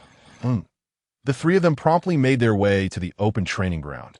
The assessment venue resembled the final stage of the CHNIN exams, an outdoor arena surrounded by tiered spectator seating, albeit on a smaller scale. Aishi recalled his previous visit, during the opening of the school year, when Sarutobi Hiruzen had addressed the students about the will of fire. I could see this moment. Aishi could feel powerful gazes lingering upon him from all directions. In the past, he might have felt a twinge of nervousness, but now, he felt no discomfort whatsoever. If anything, he found it somewhat dull. He wondered just how much impact the old man's special training had on him. TSK, considering their combined ages, they probably aren't even of legal age yet. The current generation of children. TSK, quite remarkable. Meanwhile, the esteemed figures of Konoha chatted idly from the spectator seats. Who could disagree? Nara Shikaku mused as he surveyed the arena. I have faith in the son of White Fang.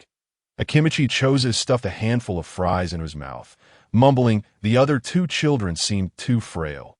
Looking somewhat malnourished, but the son of White Fang is not exactly robust either. Choza, Yamanaka, and Noichi chuckled, then turned to Shikaku. By the way, Shikaku, what are your thoughts on these children?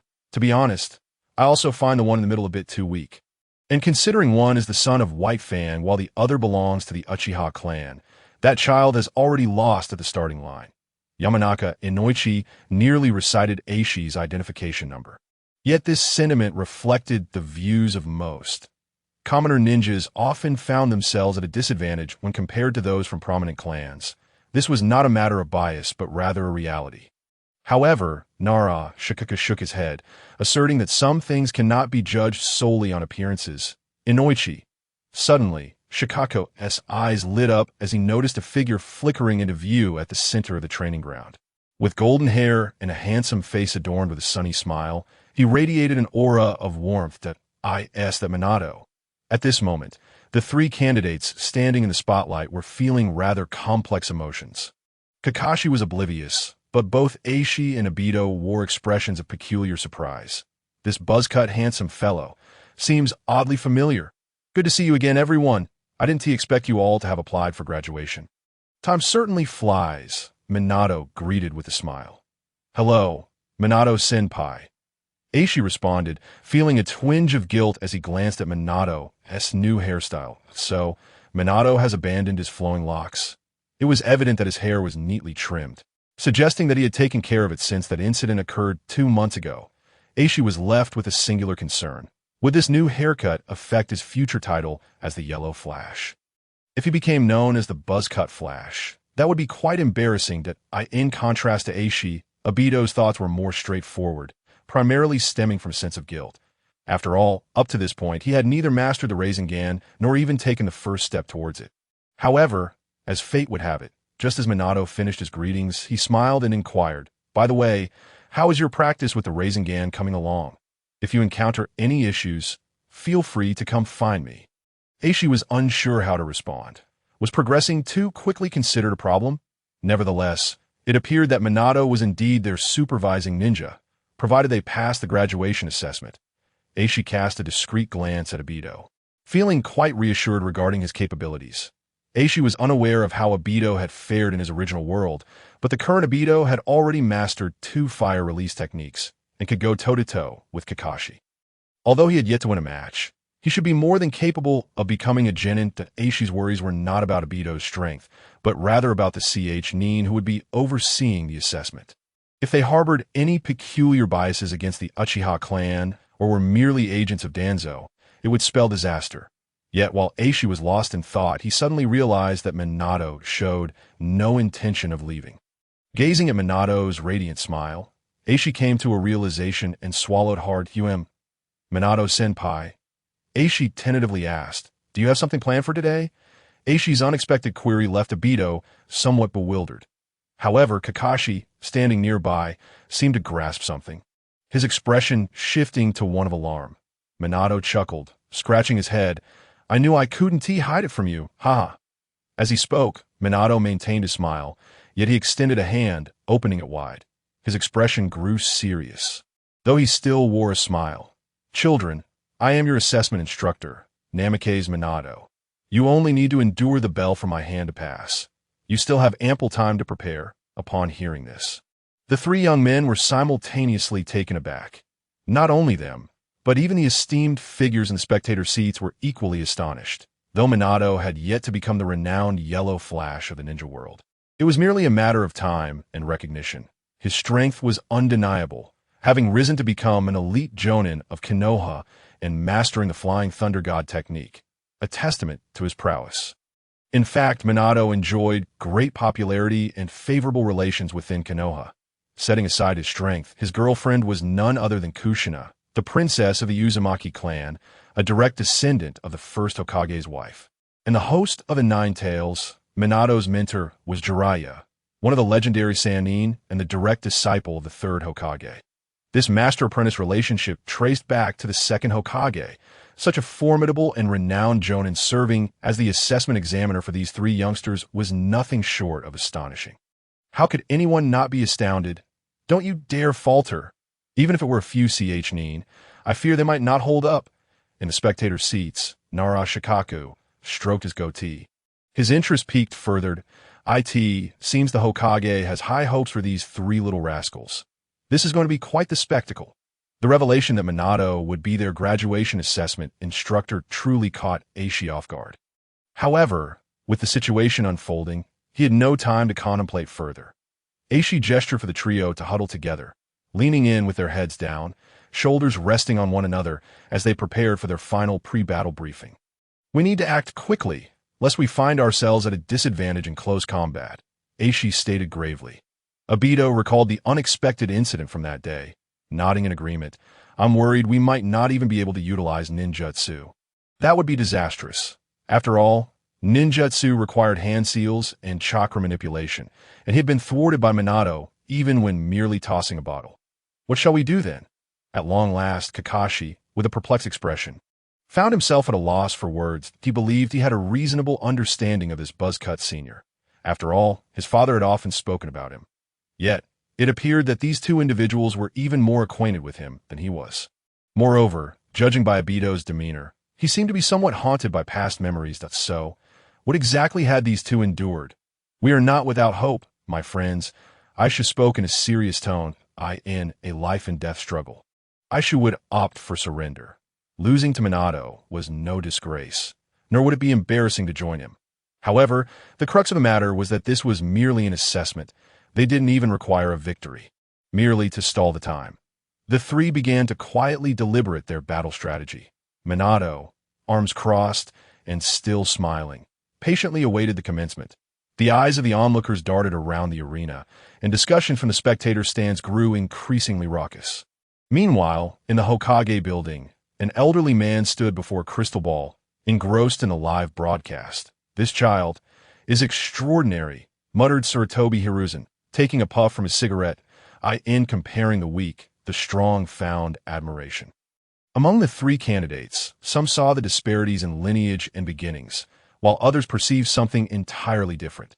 The son of White Fang and that Uchiha child seemed to revolve around the one named Eishu.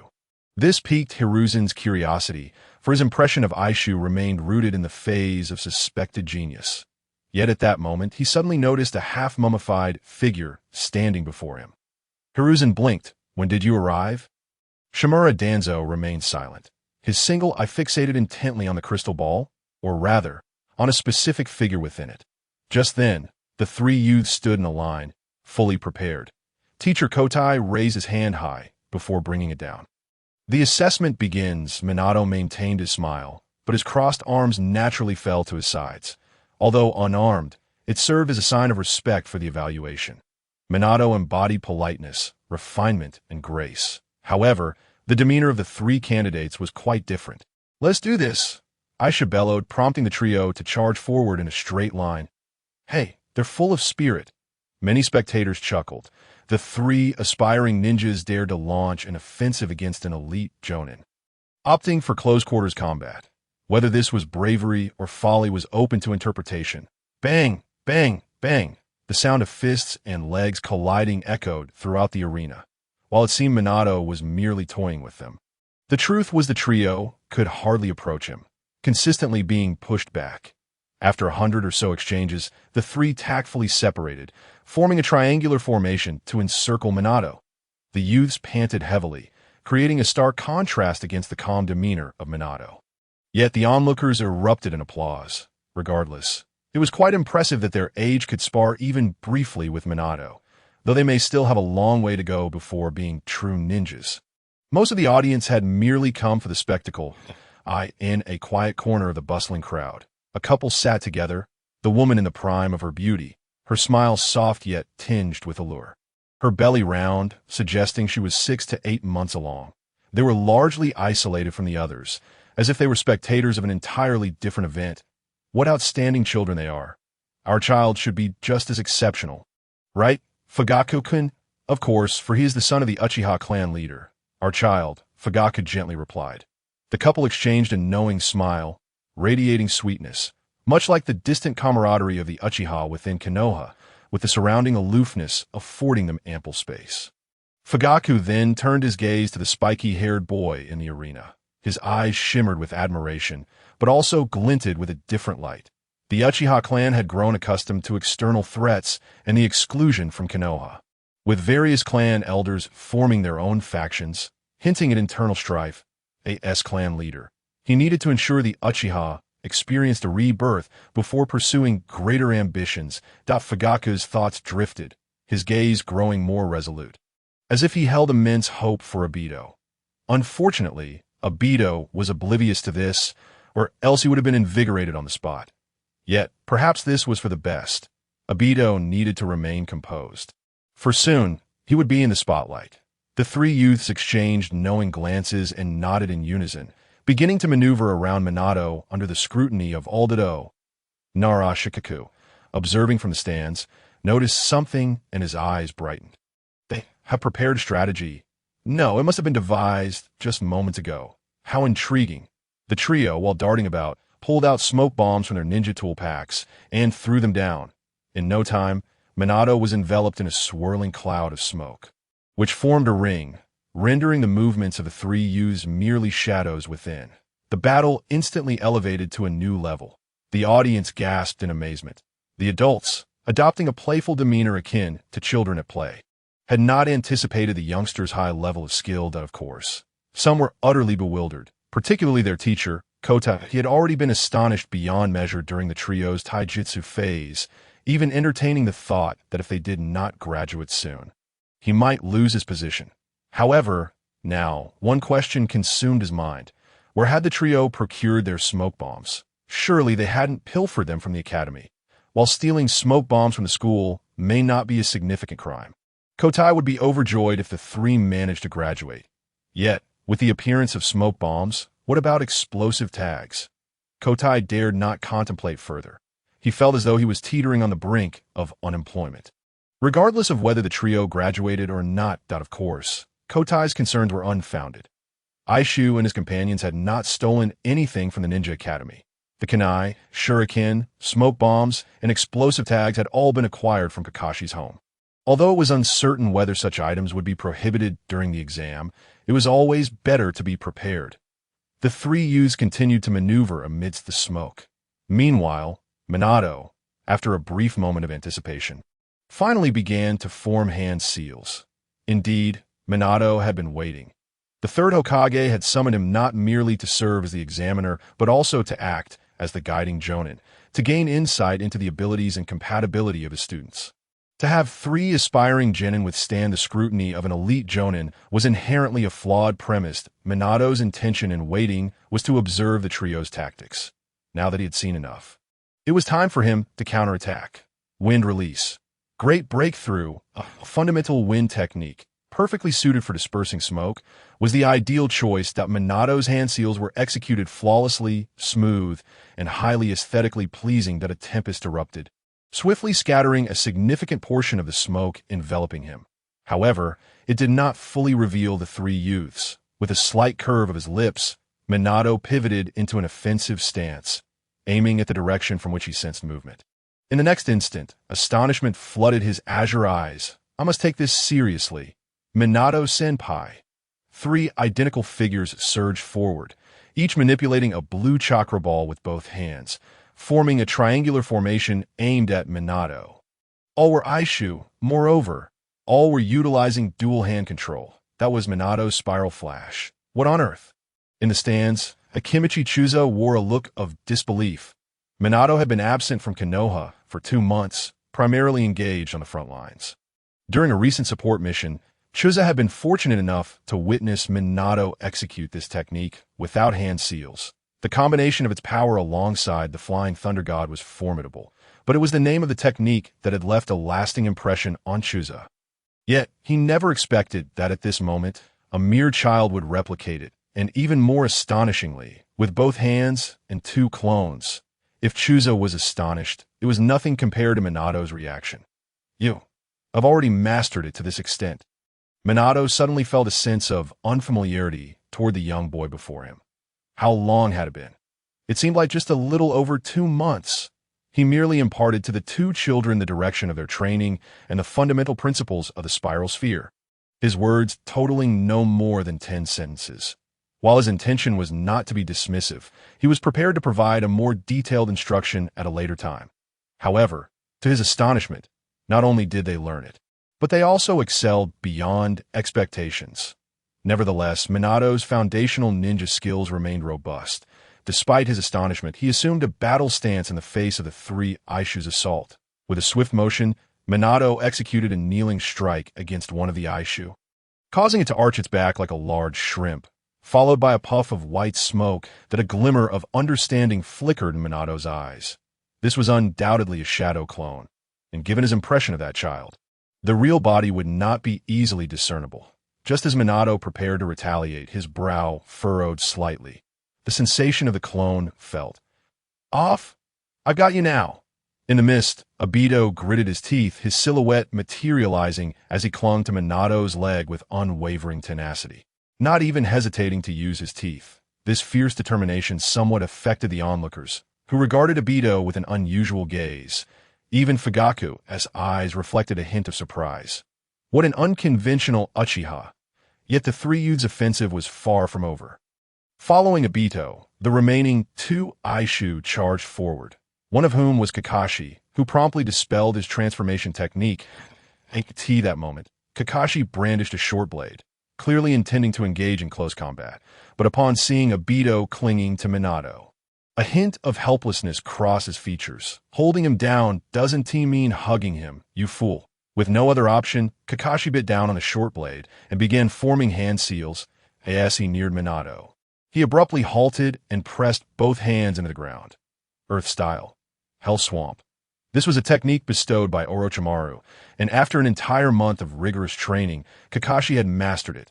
The Aishu following Kakashi couldn't help but curse inwardly. This old trickster, despite agreeing to only learn lightning release, had evidently picked up earth release too. Yet, one must admit, Kakashi's timing in choosing this technique was impeccable. The ground beneath Minato's feet had transformed into soft mire, and with Aido acting as an adhesive, while Minato might not be completely immobilized, evading was certainly a challenge. Here comes the dual yellow spiral sphere. 2 spiral spheres struck Minato directly. The spectators remained oblivious. But Akimichi Dingzai appeared utterly bewildered. He was well aware of the technique's power. How could it possibly land a hit? These little brats are terrifying. However, as Minato's body transformed into a wooden stump amidst the white smoke, Akimichi Dingzai finally exhaled in relief. Minato had already flickered to a distance of 20 meters from the two, his hair no longer obscuring his eyes, which now betrayed his astonishment. Confirmed, that was indeed the spiral sphere. It wasn't a mere illusion created by a technique. The substitute wooden stump had nearly been obliterated. How could it not be the spiral sphere? Are you all right, Obito? Aishu, having missed his strike, immediately turned his gaze toward Obito, uncertain if he had inadvertently harmed him due to their close proximity. Hiss, Obito inhaled sharply, staggering a few steps, sensing something was amiss. This is bad. Aishu appeared quite anxious. Without a second thought, he supported Obito, his hands glowing with green light. The healer Aishu was on the scene. Kakashi paused momentarily, rushing over. This scene left all onlookers in awe. The audience fell into a relative hush, partly from concern, but more so due to Aishu as remarkable medical ninjutsu. Who would have expected that this graduating team would include a medical ninja? Hokage Tower.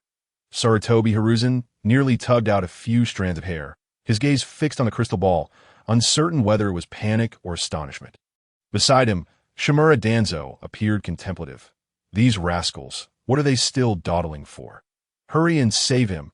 Sarutobi Hiruzen barked, knowing that few were aware of the true might of the spiral sphere, but certainly the ninjutsu instructor was among them. Yet in the scene, aside from Minato, no one dared to step forward, possibly fearing an interruption to the exam, or perhaps other reasons, such as Obito's Uchiha identity. Who could say? However, are you all right? Minato had no time for such thoughts, immediately dashing towards the three youths. Yet, after just a few steps, his keen observation revealed Obito's peculiar behavior.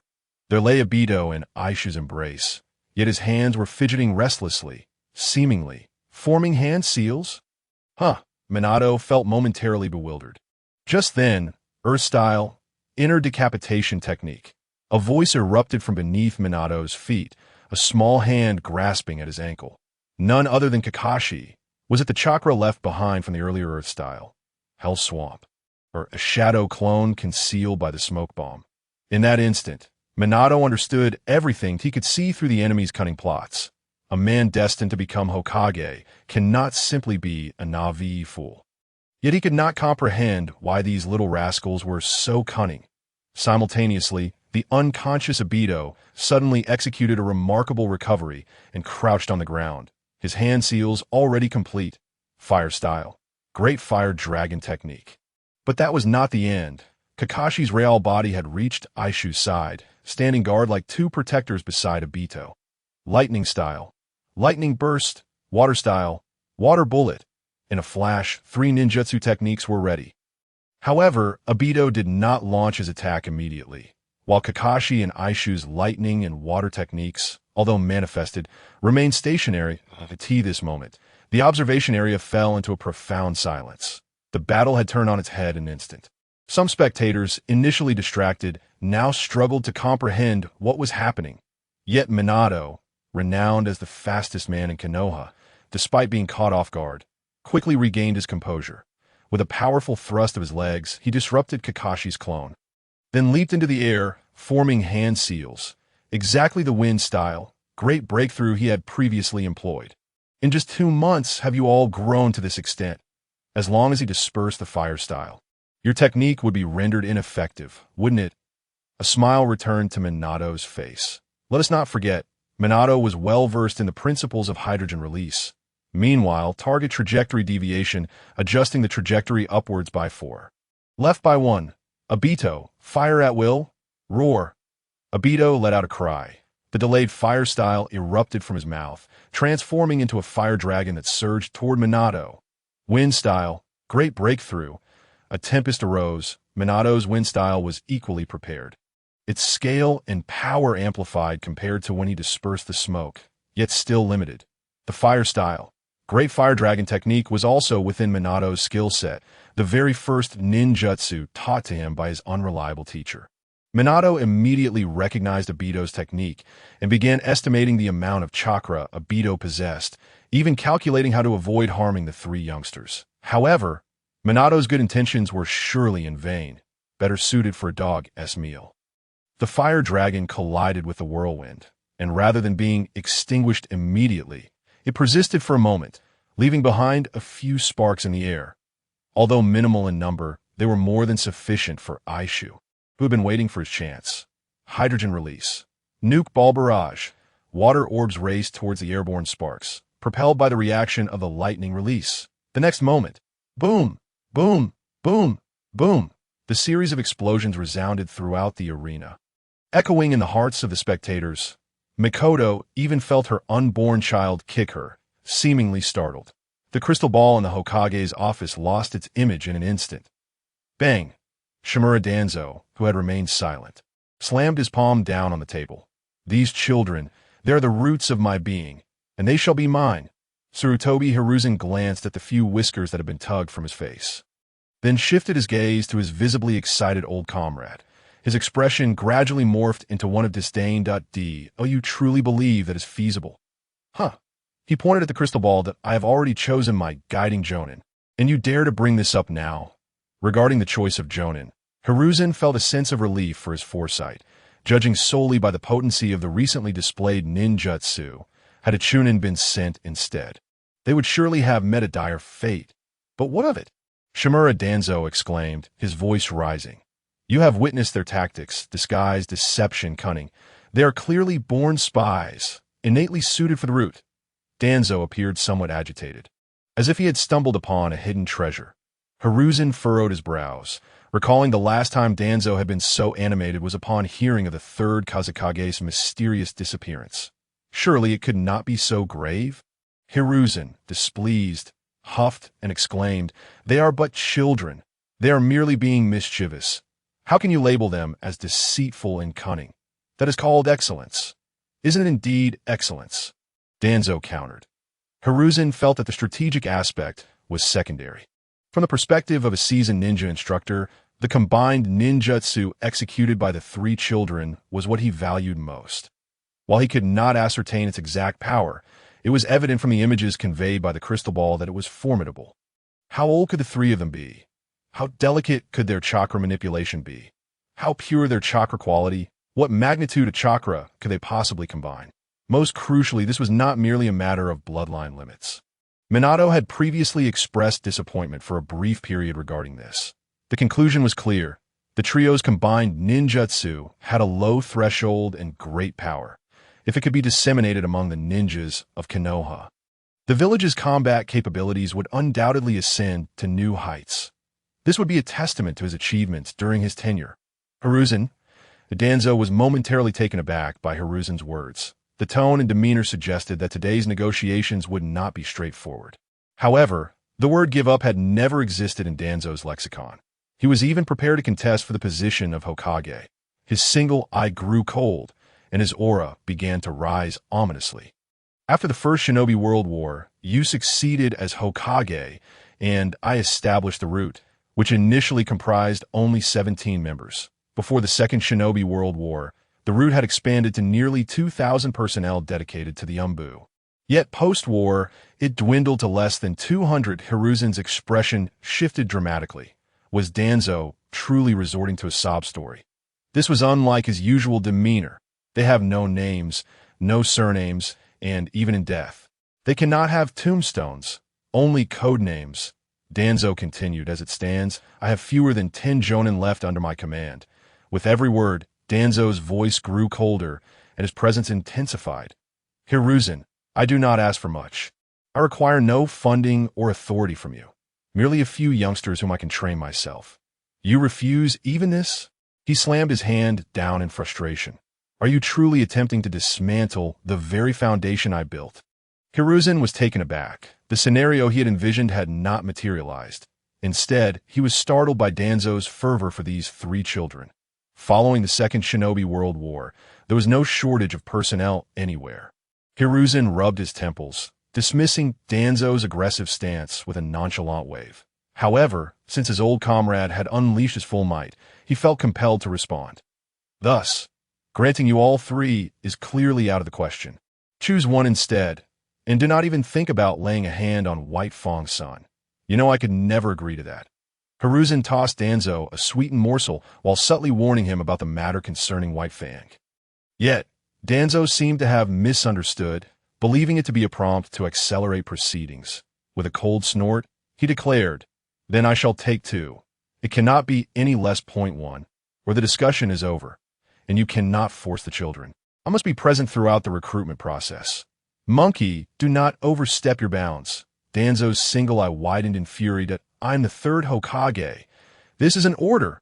Hiruzen would not back down, refusing to be intimidated. You. Danzo's hands trembled with rage, but Hiruzen remained unfazed, leisurely smoking his pipe with an air of control. Ultimately, Aido and the others passed their assessments and received their headbands. However, the registration of ninjas and the collection of their ninja IDs would have to wait a couple of days until they could go to the Hokage building. Look, Aido, should I wear it on my head or around my neck? It's so hard to choose. This headband is so cool. What should I do?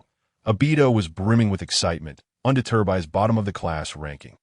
After all, he was the first to graduate, making him a true ninja, one step closer to his dream of becoming Hokage. Most importantly, he would soon be able to undertake missions and earn rewards. Achieving his longed-for ramen freedom. I have a few things to attend to, so I'll be off.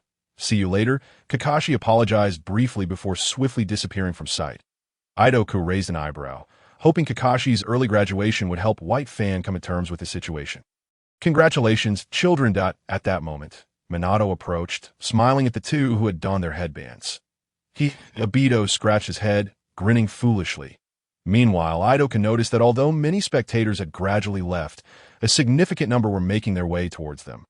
Though he had not met any of them, he could still discern their identities by their shapes and appearances. For instance, the Inuzuka, Nara, and Akimichi trio were unmistakable with their distinct hair and build. Then there were the serious-looking twins with wooden clogs who exuded a stoic demeanor. They appeared youthful, yet carried an air of aged wisdom. Undoubtedly the Hyuga brothers. Additionally, there was a couple, the woman visibly pregnant, and the man sporting the symbol of the Konoha guard on his arm. Aido, your clan leader has arrived. Aido immediately recognized Fugaku and Itachi, hastily alerting Aido. The mention of clan leader seemed to have a magical effect. As the exuberant Aido suddenly became subdued, Aido observed this change and sighed inwardly. Aido hardly resembled a typical Uchiha. The aloof arrogance associated with the Uchiha clan was entirely absent in him. In fact, Aido even seemed somewhat intimidated by his own clan members, just like other villagers of Konoha. Yet perhaps it was precisely this quality that attracted Madara's attention to Aido. With this thought, Aido couldn't help but smile. Kakashi graduated significantly earlier than in the original story, and Aido benefited from this as well. The current combined technique, hydration release, was clearly effective after a period of collaboration and development. Their future prospects appeared boundless. When the three of them finally stepped on the battlefield, Madara would find it increasingly difficult to execute his plans of remote sabotage. Aido smiled subtly. It seemed the roles of predator and prey were about to be reversed.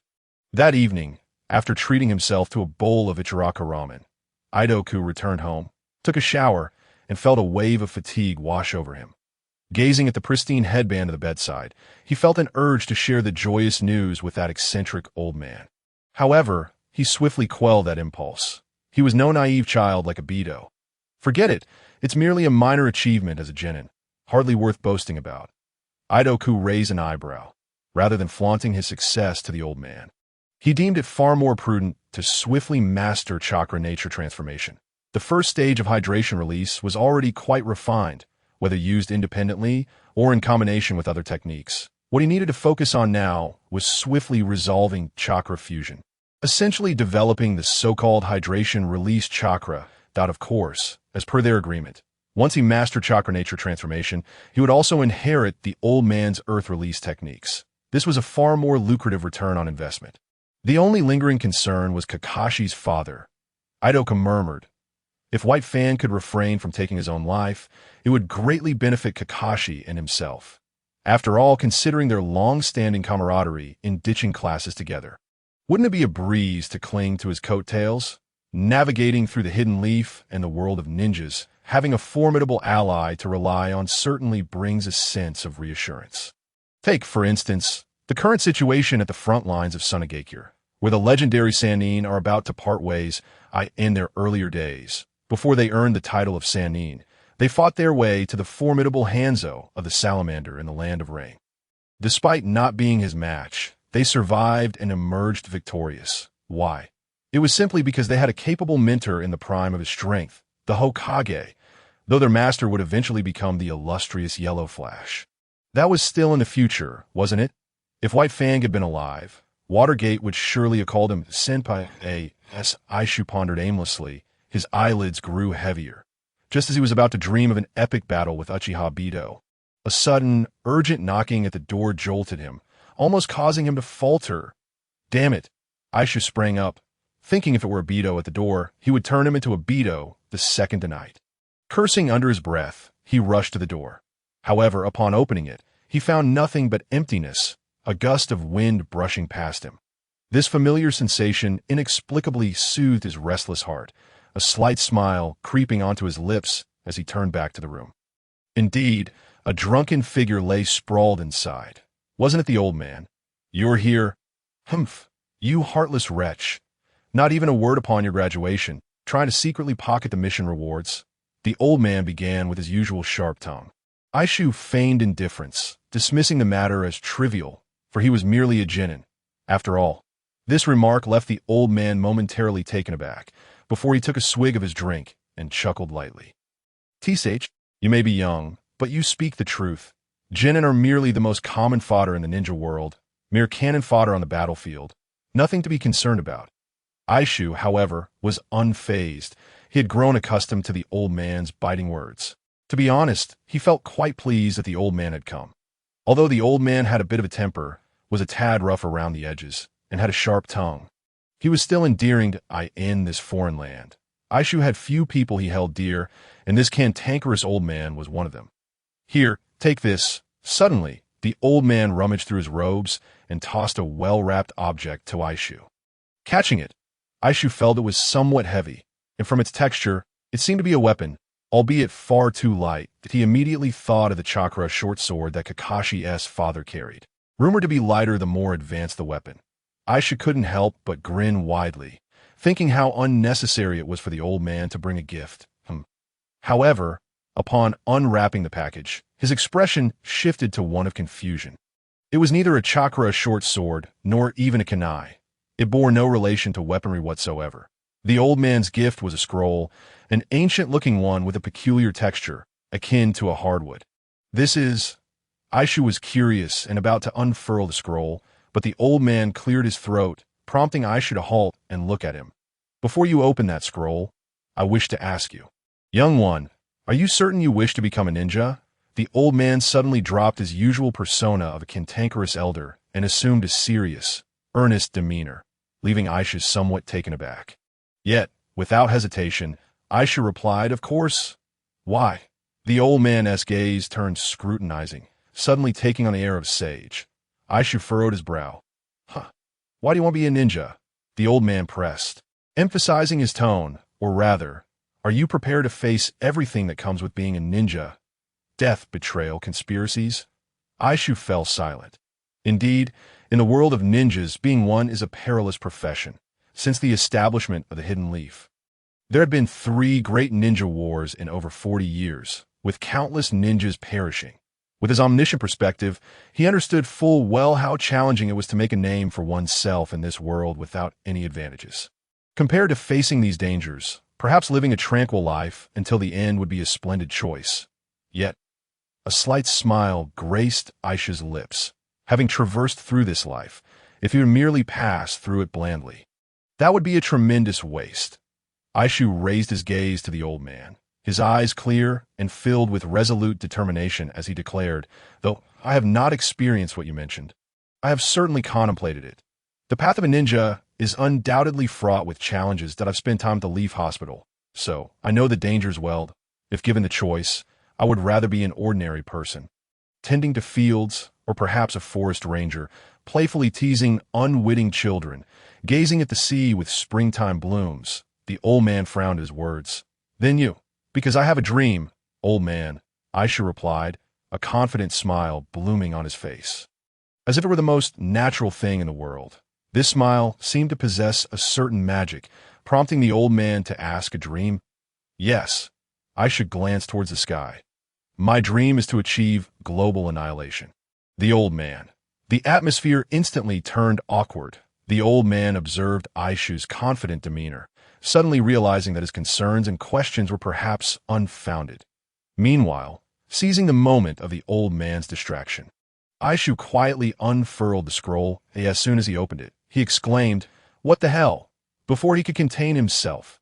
Before his eyes lay a symbol both strange and familiar. Familiar enough that he had seen it numerous times before, and could even draw it after a decade or so of separation. Yet, he could be certain that this was the first time he had seen this mark since his arrival in this world.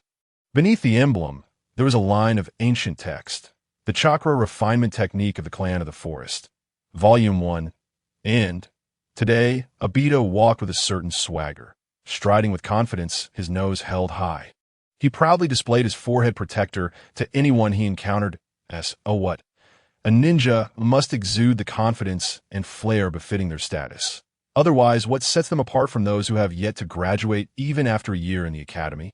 Hey, that guy seems a bit foolish. Doesn't he resemble Aido? Along the roadside, a noticeably cheerful Kakashi inquired of Eishu, who was somewhat absent-minded at the moment. However, he followed Kakashi's gaze and raised an eyebrow. It really does seem like him. But Kakashi, how's Uncle White Fang? Has he been discharged? He has been discharged, but he still needs some time to recuperate. Kakashi replied with a smile that it was rare to see his usual deadpan expression replaced with genuine excitement today. My father spoke to me extensively. I feel I may have overthought things before. Although he challenged the rules, he made a decision he won't regret. In any case, thank you, Eishu. Kakashi expressed his heartfelt gratitude. Yet, Eishu could not share in his joy at a decision without regrets. Perhaps it was simply that the time had not yet come. Sacrificing everything, even abandoning missions to save comrades. One day they too might find themselves in the ranks of those who criticize their own choices. Such a blow would be immense. After all, nothing could destroy a person more effectively than shattering their faith.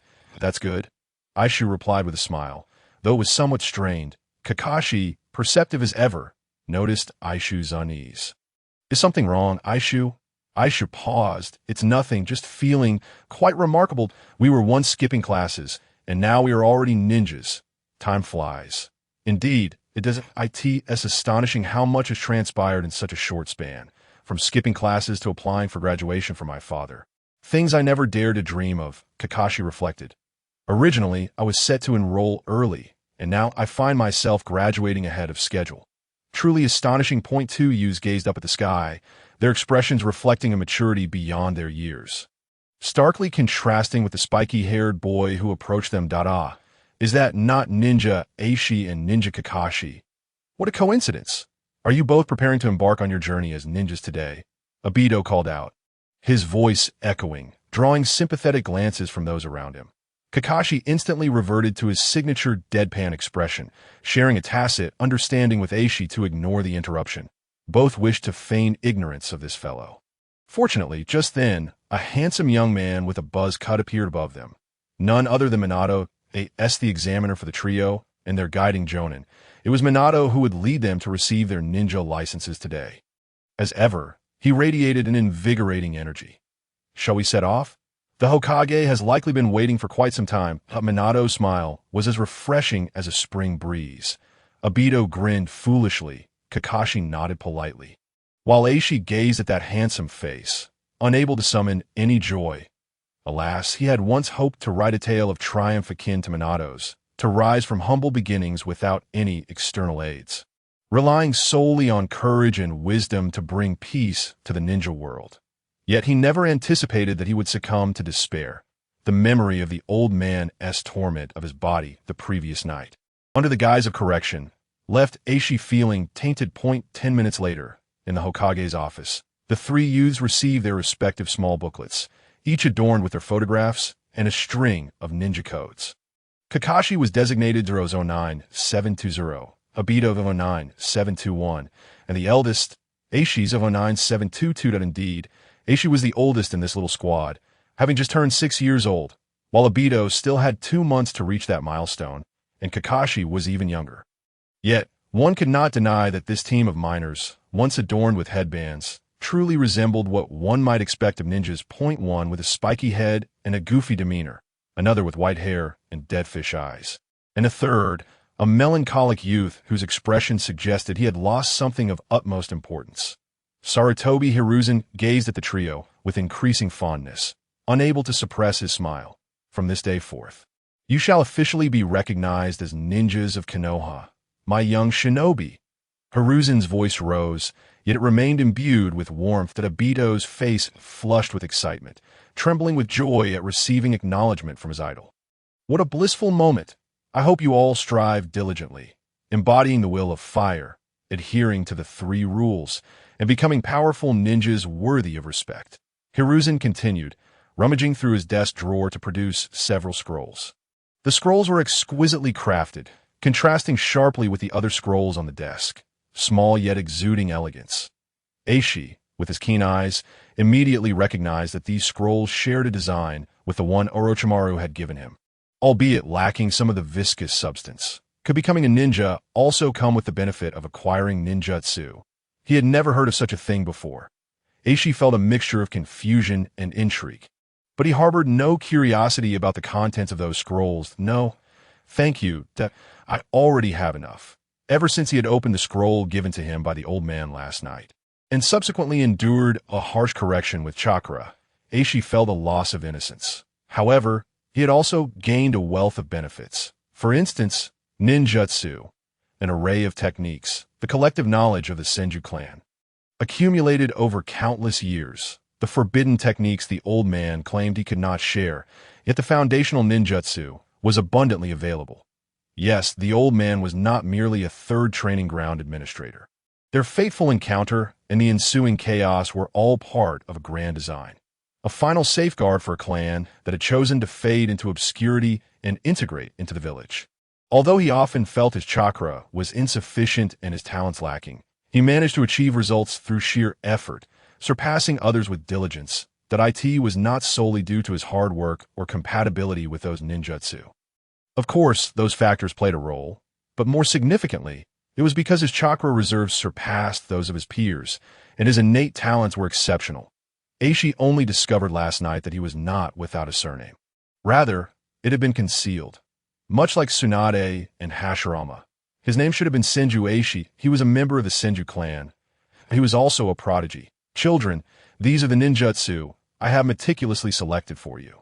A gift to prepare you for your journey as genin. Minato, you must take good care in teaching them, Hiruzen said with a smile, pushing the scrolls to the front of his desk, reminiscent of a festive occasion. I shall convey my gratitude on behalf of the 3 children of Team 7 to Lord Hokage, Minato exclaimed, taken aback, feeling as though his own children had received gifts. Thank you, Hokage-sama, the 3 youths chorused, bowing in unison as they received their scrolls. Open them and take a look. They have been carefully chosen for you, but do not underestimate their difficulty. You must train hard, for Hokage-sama will conduct random checks. Hiruzen advised kindly, his gaze upon the trio reminiscent of the legendary 3 ninjas from years past. Indeed, how swiftly the years had passed.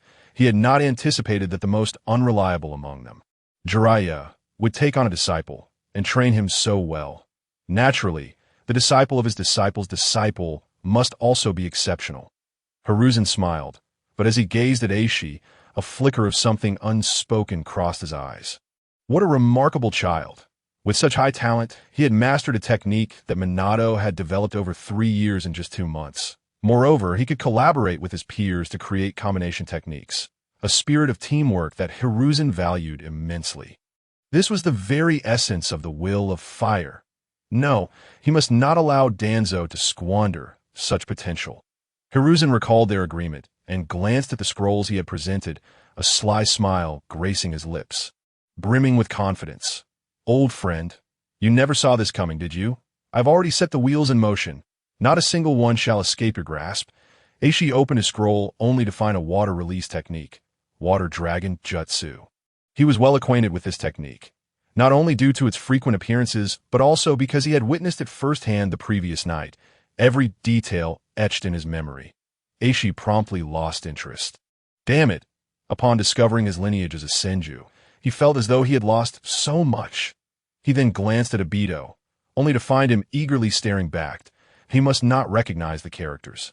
Eishu surmised, offering to help Aido read the scroll and giving him an assuring NOD.IT was a B-rank fire release technique. Fire release, fire dragon flame bullet. This technique was among the more formidable offerings in the realm of ninjutsu. After all, Jiraiya's fire release, flame bullet, when advanced, transformed into a pseudo-sage technique, the Great Fire Bullet, which had some ties to Maiboka Mountain. Though Hiruzen lacked a sage mode, he had merged the Fire Dragon Bullet with the Flame Bullet to create a technique of even greater potency. The Fire Dragon Bullet plus the Flame Bullet effectively made for a 2-for-1 deal, both being B-rank techniques, challenging yet not insurmountable to learn. Mastering it would significantly enhance one's chakra control. As a token gift, it was of the highest caliber. Eishu glanced at Kakashi, only to find that he had already perused his scroll and was nodding in approval. It appeared to be a B-rank lightning release technique. Truly, like master, like disciple.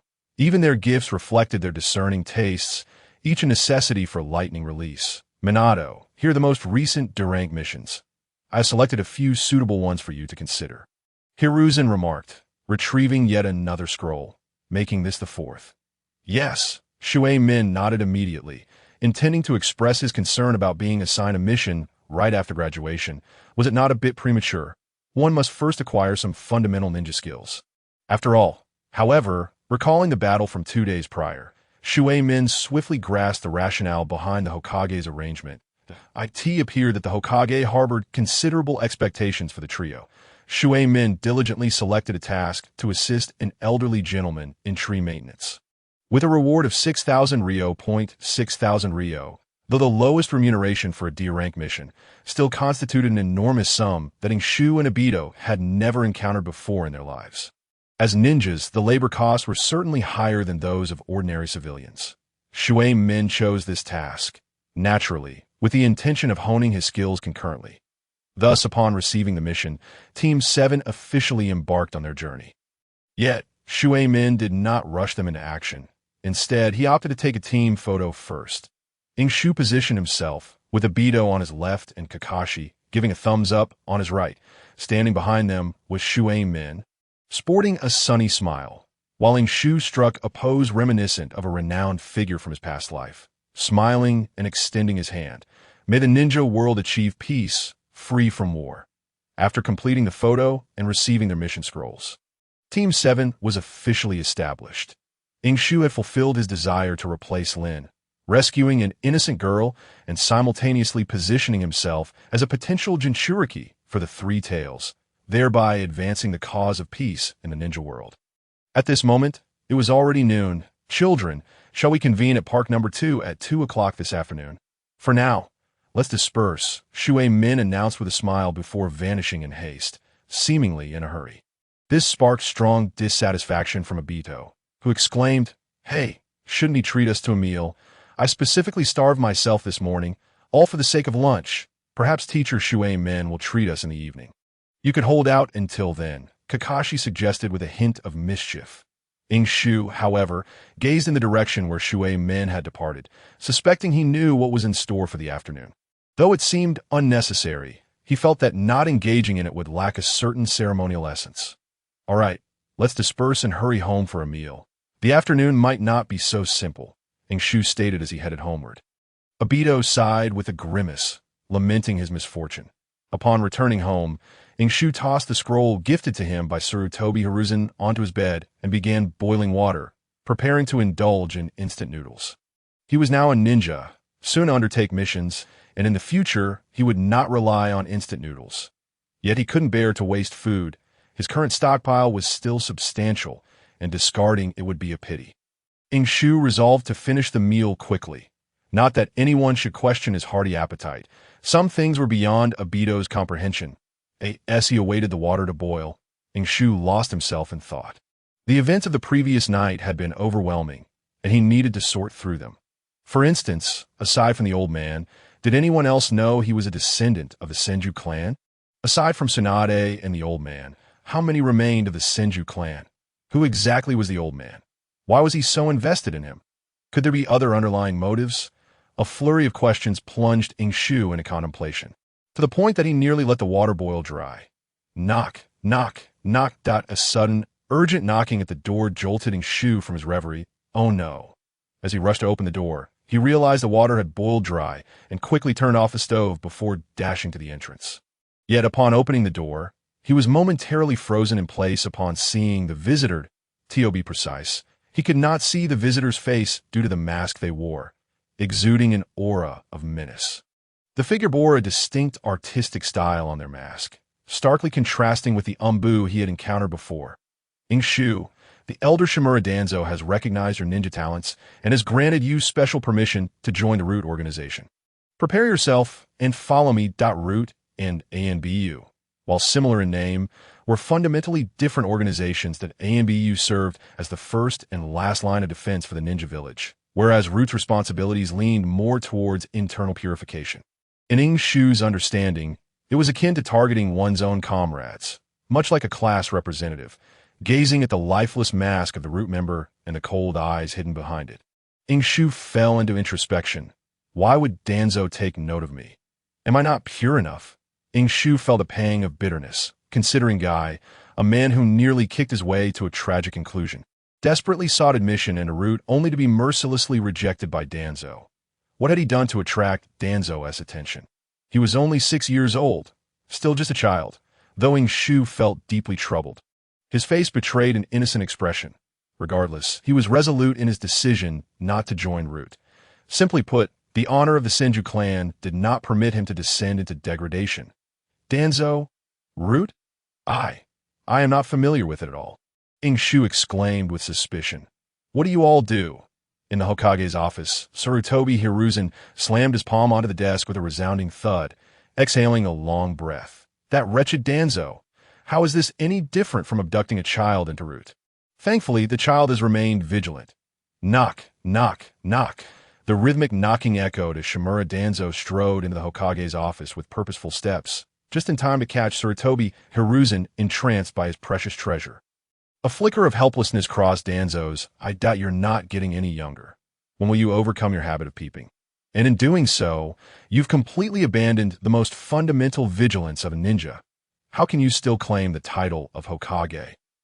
Danzo slammed his cane onto the ground with a thud, expressing his displeasure. Hiruzen! Ah, it's Danzo. Come quickly, let us take a look. Sarutobi Hiruzen beckoned. Danzo's single was filled with disdain that I have no interest in looking. What? Sarutobi Hiruzen paused, about to retort, when suddenly Ying Shu's voice resonated from the crystal ball. Infiltration, assassination, intelligence gathering, protecting Konoha. ISNT, this what we learn in the Ninja Academy. I want to go. I've just graduated and I want to fight on the battlefield, to confront the enemy directly. Moreover, isn't it every Konoha ninja's duty to protect the village? This morning, the Hokage praised me for my excellence and rewarded me with a B-rank water release technique. I want to go. The atmosphere in the office froze for a moment. Just as Sarutobi Hiruzen was about to enjoy a relaxing smoke, Danzo's furious voice erupted.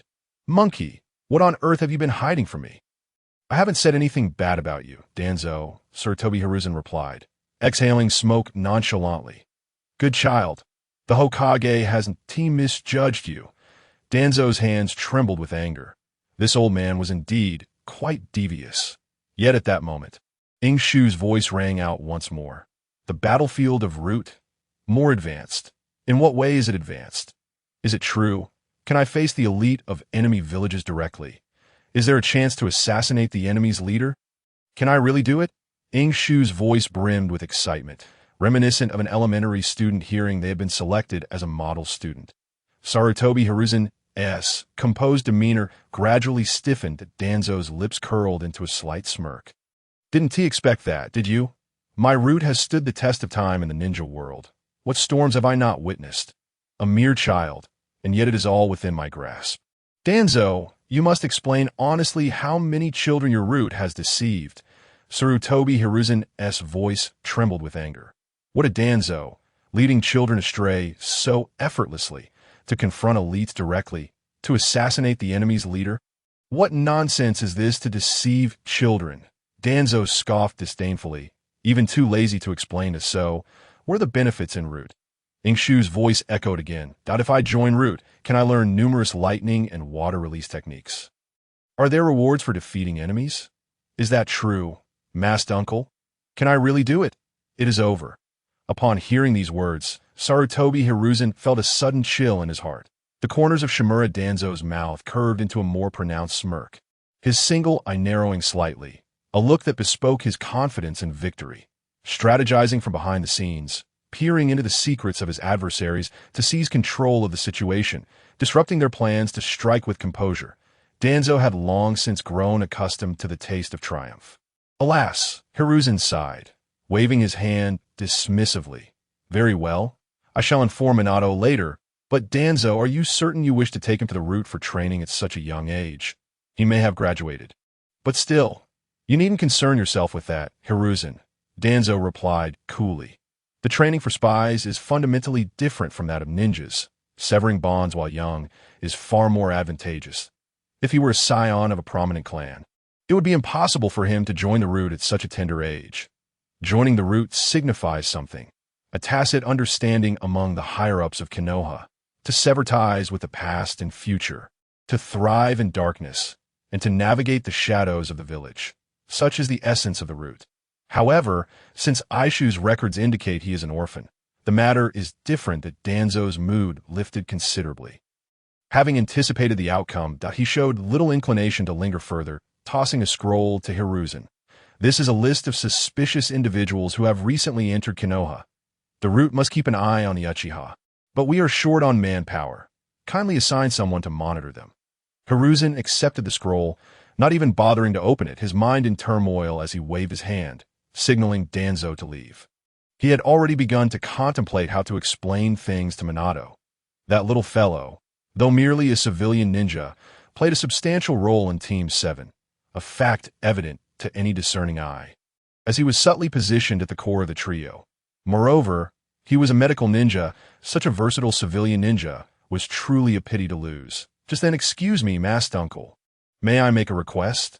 The conversation within the crystal ball continued. I would very much like to join the Root. The benefits are excellent, and I could slay enemies in service of Konoha, but such an opportunity is too good to keep to myself. I'd like to include my companions. Point one is named Uchiha Bito, a master of fire release, and the other is Hitaki Kakashi, the son of the esteemed white Fang, who was previously the top student in our class. The three of us swore an oath to fight on the battlefield together, to serve Konoha, and to marry and raise families side by side in the future. So thud, thud, rumble, rumble, rumbled Hiruzen's smoking pipe fell to the ground, rolling several times and scattering ash and tobacco everywhere. Yet he paid it no mind, his expression shifting from disappointment to a dazed state, then gradually to elation. This is promising. What? They are not within the selection criteria for the Root. Surely this must be a jest. Masked uncle, Obito is the Uchiha's foremost genius, and Kakashi is the son of the white Fang. I can't even compete with him. Your Root seems rather lacking, doesn't he? You re unaware of such basic intelligence. Forget it. Forget it. I want to go unless they are invited as well, otherwise it's a non-starter. Having said this, the young boy turned and strode back to his room, slamming the door behind him. The sudden change of demeanor left the elite of the Root momentarily stunned, standing at the door for a long while. Hiruzen swiftly shut off the crystal ball, observing his old comrade, whose body faced the office door while his head twisted toward the crystal ball, his face rigid with disbelief, and he couldn't help but chuckle to himself. Little did Danzo know. Just moments ago, he was cheerfully preparing to depart, ready to notify Minato. How could things turn so frosty in an instant? Rest assured, Danzo, your Root is short-handed. I will ensure the Umbu provides ample support. Given our relationship... Danzo, don't leave. This was accompanied by the sound of Danzo slamming the door shut. I in the Hokage's office. Laughter erupted. The still-present Danzo wore a grim expression. He coldly glanced in the direction of the Hokage's office. an unusual gleam gradually igniting in his solitary in that case. Do not blame me for employing underhanded tactics. Hiruzen rushing into his room. Aishu's expression darkened immediately. He swiftly vacated his position by the door and concealed himself behind it. Becoming furtive, Aishu filled the now empty kettle with cold water once more and ignited the flame to boil it. During this time, he heard no further knocking, nor the sound of root personnel departing. First Orochimaru, and now Danzo. This situation is becoming rather serious, Aisha muttered. The fear of thieves is not in their thievery, but in their intent. Orochimaru had a relatively benign approach, but Danzo is different. To be honest, Aishu had already prepared for resistance. Had that root agent attempted to use force, he would have made some commotion nearby. In broad daylight, he found it hard to believe that anyone would dare to seize him under the watchful eyes of the public. Surely they wouldn't claim he was a spy. Creak. The water was boiling. Yet outside the door, silence persisted. Aishu remained vigilant, extracting bucket after bucket of instant noodles to prepare. However, even after he had unknowingly finished all the noodles, the knocking did not return. Just as Aishu breathed a sigh of relief, believing the root had departed, faint footsteps suddenly echoed above him on the rooftop. Without hesitation, Aishu formed 2 Rasengan. His ears perked. His head tilted, realizing that the root was not so easily deterred. Should they attempt to use force today, Aishu, would not hesitate to retaliate. It must be said, Aishu's Rasengan had become increasingly adept, especially after last night. The Senju clan possessed a unique physique and a distinctive chakra refining method. Until now, Aishu had been using the universally applicable civilian version. According to the old man, the ordinary chakra refining techniques could not fully activate the unique attributes of the Senju clan. The chakra capacity of the Senju was on a different scale compared to the average person. Aishu understood this. It was akin to the difference between a sage's body and that of a mere mortal. Naruto had to suppress the 9 tails, and his chakra was already more than twice that of a fully grown Kakashi. Upon gaining the recognition of Kurama, his chakra surpassed Kakashi's by 100-fold. The sage's body was eternally trustworthy. Moreover, the sage body of the Senju was not simply about quantity. Following his adjustments, Aishu's chakra manipulation had notably accelerated compared to before. With a clap of his hands, he could summon any jutsu he desired. And Tobarama's raised finger could activate a lethal mode. All thanks to this moment. With both hands poised for attack, Aishu's gaze was steely, his ears alert, firmly locking onto the position of the person on the roof. The footsteps gradually approached the eaves. Aishu's focus was fixed on the window as he slightly bent his knees, coiling with anticipation. Aishu was well aware of his own strength. He may not have been able to measure his entire potential. But compared to the cold-blooded killers of the root, the disparity was significant. In the face of such absolute strength, his sage body did not confer any advantage. Therefore, he needed to take the initiative, create a distraction, and escape amidst the chaos. Aishu had already mapped out an escape route in his mind. From here to the nearest outpost of the Konoha Guard, he needed to pass 3 intersections and 2 streets. And with the deception of his shadow clones, slipping away from the root should pose no problem. However, he had to create some trouble for the root right from the outset. Otherwise, no number of clones would be sufficient to evade capture. As a foot suddenly appeared by the window, it was not particularly large. Larger than Aido or Kakashi, yet smaller than Minato. But Aishu could scarcely afford to concern himself with such details. The size of the root's feet was of no consequence to him. Now's my chance. Tensed and ready, Aishu lunged forward. His Rasengan, though not yet capable of splitting mountains, was certainly not inferior to the models produced by the copy ninja. However, just as he surged forward, the figure finally alighted on the window. Locking eyes with the that moment, Aishu finally discerned the identity of the visitor. It was a woman, with striking red hair and an attractive visage. Though her expression was somewhat dazed, a skewer of dumplings dangling from her mouth, giving her a rather befuddled appearance. Certainly not from the root, of course not. Aishu had shared a bowl of ramen with this woman, and it could only be Kushina, the little pepper. What? How could it be Kushina? This was Aishu's initial reaction. His subsequent remark was, "I can't stop the car." And then, bang! "I apologize. I thought you were taking a nap and didn't want to disturb you by knocking." Kushina said with an apologetic expression, while Aishu sat quietly to the side, gazing at the two nearly interconnected large holes in the wall, feeling a sense of despondency. That moment. Unable to halt the vehicle, he had no choice but to make a sharp turn. The consequence being that his cozy little home now enjoyed better lighting than his. Oh. Do you have something to discuss, Sister Kushina? Aishu asked, bracing himself that Kushina's arrival, after all, was not entirely unwelcome. That it at least indicated that the route had ceased their relentless pursuit, or perhaps had been frightened away by Kushina. However, Aishu was also curious. What could have prompted Kushina to sneak over? Actually, it's about Minato. Kushina's gaze flickered evasively as she scratched her head, appearing somewhat guilty as she spoke. He had something come up this afternoon, so your original assessment has been entrusted to me.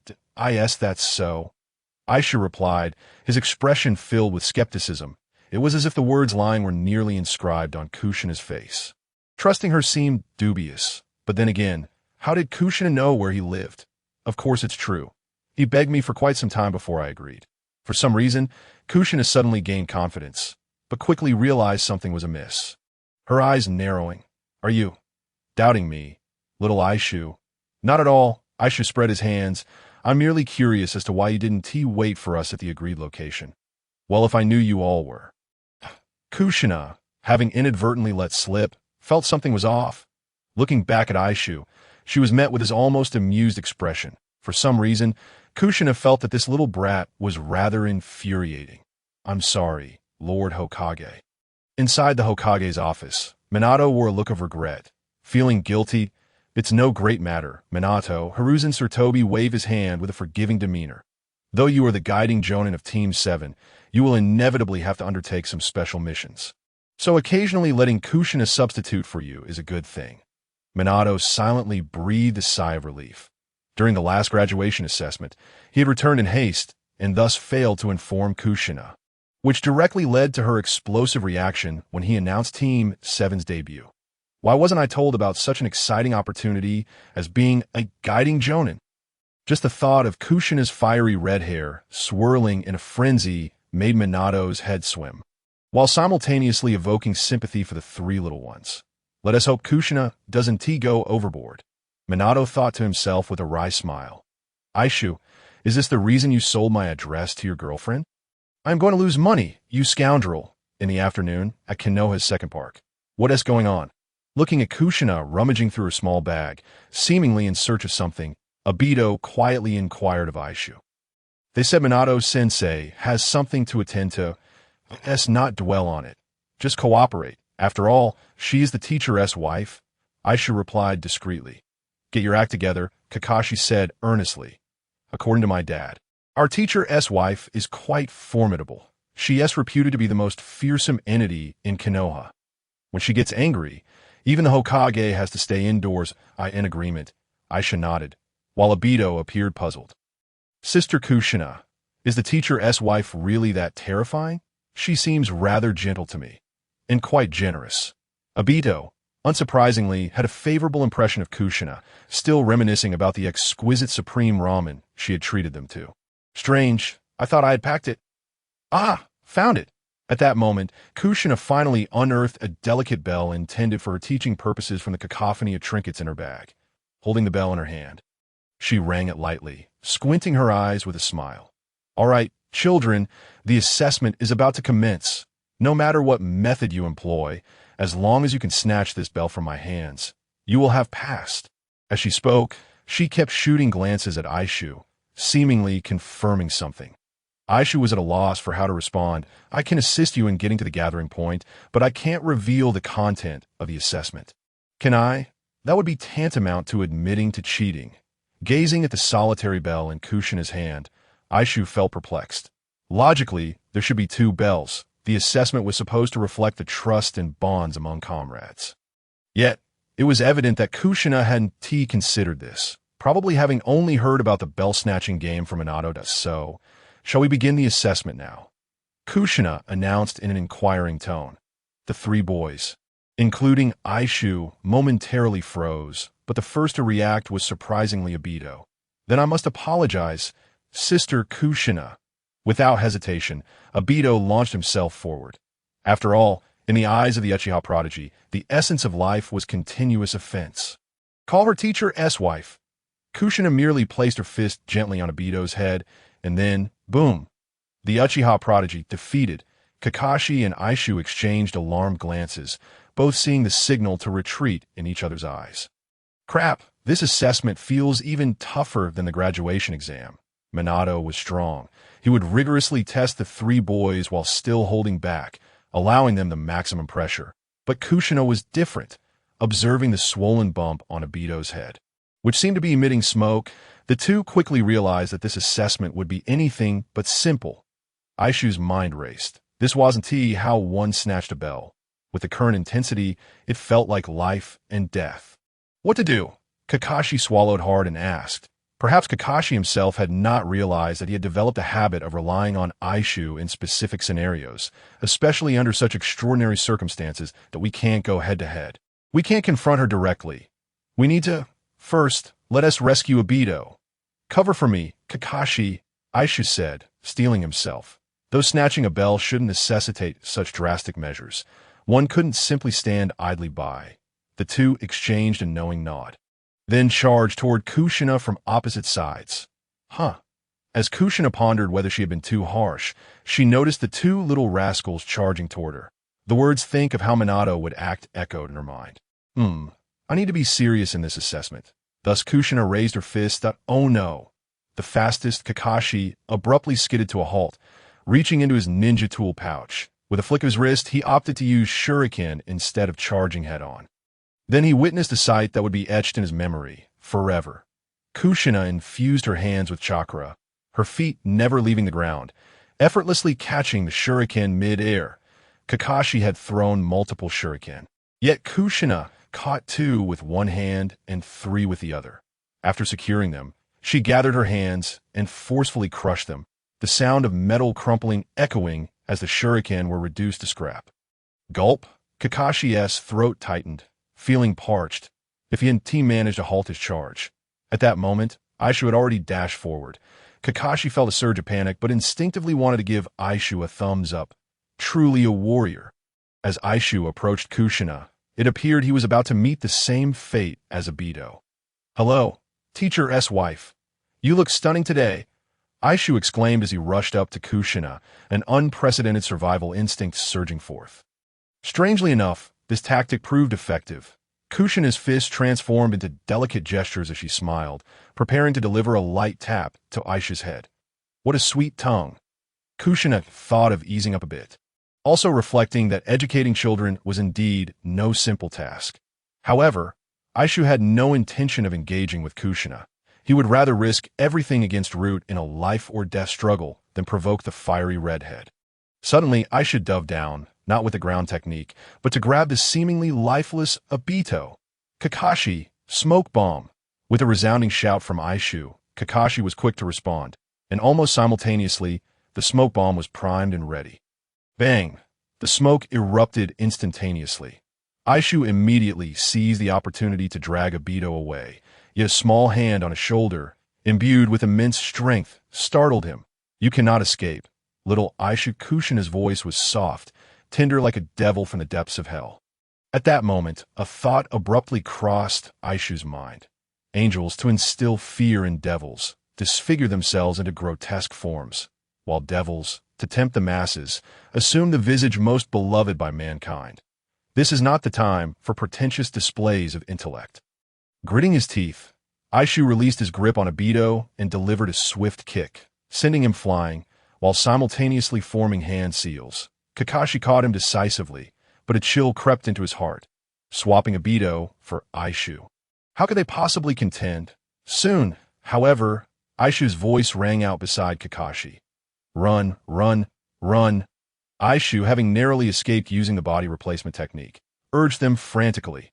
The 3 boys fled in disarray, and a cracking sound echoed behind them. Without a doubt, the wooden post meant to serve as a decoy had met a grim fate. Kakashi and Eishu were on the brink of tears. Their once straightforward assessment had devolved into a hellish trial. "Hokage-sama, I will go and intercept Kushina." In the Hokage's office, as the crystal ball threatened to morph into a horror film, Minato hurriedly interjected, cold sweat beating on his forehead. Toby stared blankly for a long moment, glancing at the crystal ball and then at his own beard. His facial hair had been shedding rather rapidly these past few days. That Minato, Kushina should know her limits. There's no need to worry excessively. Overindulgence may yield counterproductive results. Hiruzen, a seasoned veteran, swiftly discerned the implications, effectively casting the three young members of Team 7 into a veritable frying pan, subjecting them to incessant trials that Minato's mouth fell agape, his expression gradually becoming dazed. Watching the three boys frantically fleeing in the crystal ball, he pondered whether he should voice a particular thought. Snap! Aido! Wake up! The vigorous shaking roused Aido, who felt as though something was pressing painfully on his head, and his face burned with discomfort. The sight that greeted him was a head of white hair he despised. Momentarily stunned, he quickly shifted into a furious state. Damn it, Kakashi, did you just slap me? I didn't. Enough with the banter. I only have 2 shadow clones left, and Kushina is hot on our heels. Aishu's voice rang from behind, and as Aido turned to look, he saw Eishu forming seals. Aishu was performing the shadow clone technique, and after 2 bursts of smoke, 2 despondent Aishus appeared. Please, tonight, I will eat more to make up for it, Aishu called out to his shadow clones, who sighed in unison and began to make the hand motions for forming chakra balls, but their chakra was evidently insufficient. With no other choice, the 2 shadow clones could only set off on a brief journey unarmed. Since they felt disillusioned, they would throw caution to the wind. After sending off the 2 shadow clones, Aisha leapt lightly, tearing a branch from a small tree, and began to sketch on the ground. In the southwestern corner of Park No. 2, there lies a small river, adjacent to where we usually train, that we surely cannot win if we face them together. It would only lead to our collective demise. We must devise a plan to split up and head there instead. Aisha drew a rough map on the ground, pointing to a corner on the sketch. Are we to leverage the water's current for our counterattack? Kakashi furrowed his brow and asked, suddenly realizing something, his face filled with astonishment. Aishu, you haven't already grasped that technique Hokage-sama gave you, have you? Grasp it. My foot. We're heading there to flee. Aishu retorted, exasperated. Kakashi, who usually possessed keen intellect, had surprisingly devolved to Aido's level. Aishu pointed beyond the map. Kushina is being excessively forceful. Let us forget about the bell-stealing task. Our lives take precedence. Miss Kumi is beautiful and kind-hearted, and Aishu does not wish to see her distressed. Furthermore, there is a Yamanaka in the Konoha hospital. If he happens to whisk her away, would that not be tantamount to delivering myself to death? If we follow this river downstream, we need to run far to reach the borders of Konoha. After a short distance along the perimeter, we will arrive at the gates of our village. Aishu's plan was straightforward. Fighting was certainly out of the question. That would not be a display of valor, but rather an invitation for punishment. To end up hospitalized over a bell-stealing task was simply unwarranted. In truth, according to the true rules of bell-stealing, they had already passed when they hastily rushed back to save Aido. Of course, given the efficiency at which his shadow clones had been disappearing and the pain feedback he received. Aishu surmised that Kushina likely remained oblivious, still intent on teaching them a lesson. It was indeed rather peculiar. What they needed to focus on now was preserving their lives in this dire circumstance. Truly absurd. However, I doubt even the gates of Konoha could deter Kushina. Moreover, as ninjas, we are forbidden from leaving the village, so it seems we cannot escape. Kakashi voiced his concerns. Yet Aishu shook his head. He could not disclose that he was aware Kushina was the Jinchuriki of the Nine Tails. Aishu was acutely aware of this fact. Given their age, they merely needed to remove their headbands and disguise themselves as villagers out for recreation. It should not pose much of an issue that Kakashi's eyes lit up upon hearing this. And even Aido reacted, giving Aishu a thumbs up, proclaiming, Aishu, you truly are remarkable. Hokage-sama. In the crystal ball, Kushina had once again dispatched 2 Aishus with a sharp blow. Hiruzen Sarutobi, unable to watch any longer, swiftly switched back to the scene with the 3 boys, their gritted teeth and frantic sprinting evoking deep sympathy. It was no wonder Minato had once again requested to intervene. Minato, you should understand that the purpose of this trial is... Hiruzen began, but then paused. Years of experience and leadership had conditioned him to instinctively attempt to intervene. Yet upon reflection, the objectives of the trial had indeed been met. Reckless Aido had already fallen victim at the first encounter, and the trio's current strategy of ceaseless flight clearly indicated they had abandoned the mission. However, before they renounced the task, they had not forsaken their comrade. By all accounts, they had achieved a perfect score. Hiruzen inwardly lamented, "This has gone too far." He cleared his throat. "I had hoped Kushina would become more acquainted with the children, but since it has come to this..." "You should hurry!" Minato was overjoyed, offering no response as he vanished from sight in an instant, his speed so swift that Hiruzen failed to catch a glimpse of his movement. "Oh, the Flying Thunder God technique has improved." Observing the faint ripples of space-time chakra left in the air, Hiruzen smiled with satisfaction. With the legendary Sannin preceding him, followed by Minato, and now these three young prodigies, the future of Konoha appeared exceedingly bright. Eishu sprinted at full speed, the trio setting off in the same direction from three different positions, yet he was the most unfortunate among them. Little Pepper seemed to have fixated on him, pursuing him relentlessly. "How many shadow clones do you need to beat me? Anyway?" Aishu cursed inwardly as he ran. While it was true he had awakened Sage Mode and likely had more chakra than at graduation, he could not withstand such relentless pursuit. Along the way, he had already lost over 10 shadow clones, and the situation was dire. The chakra distribution was insufficient. Although each encounter resulted in a swift defeat, they at least needed to buy some time. He had attempted to have the shadow clones attack with Rasengan, but aside from depleting chakra, it bore no fruit.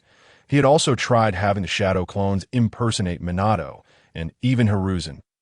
Yet Kushina quickly discerned the ruse.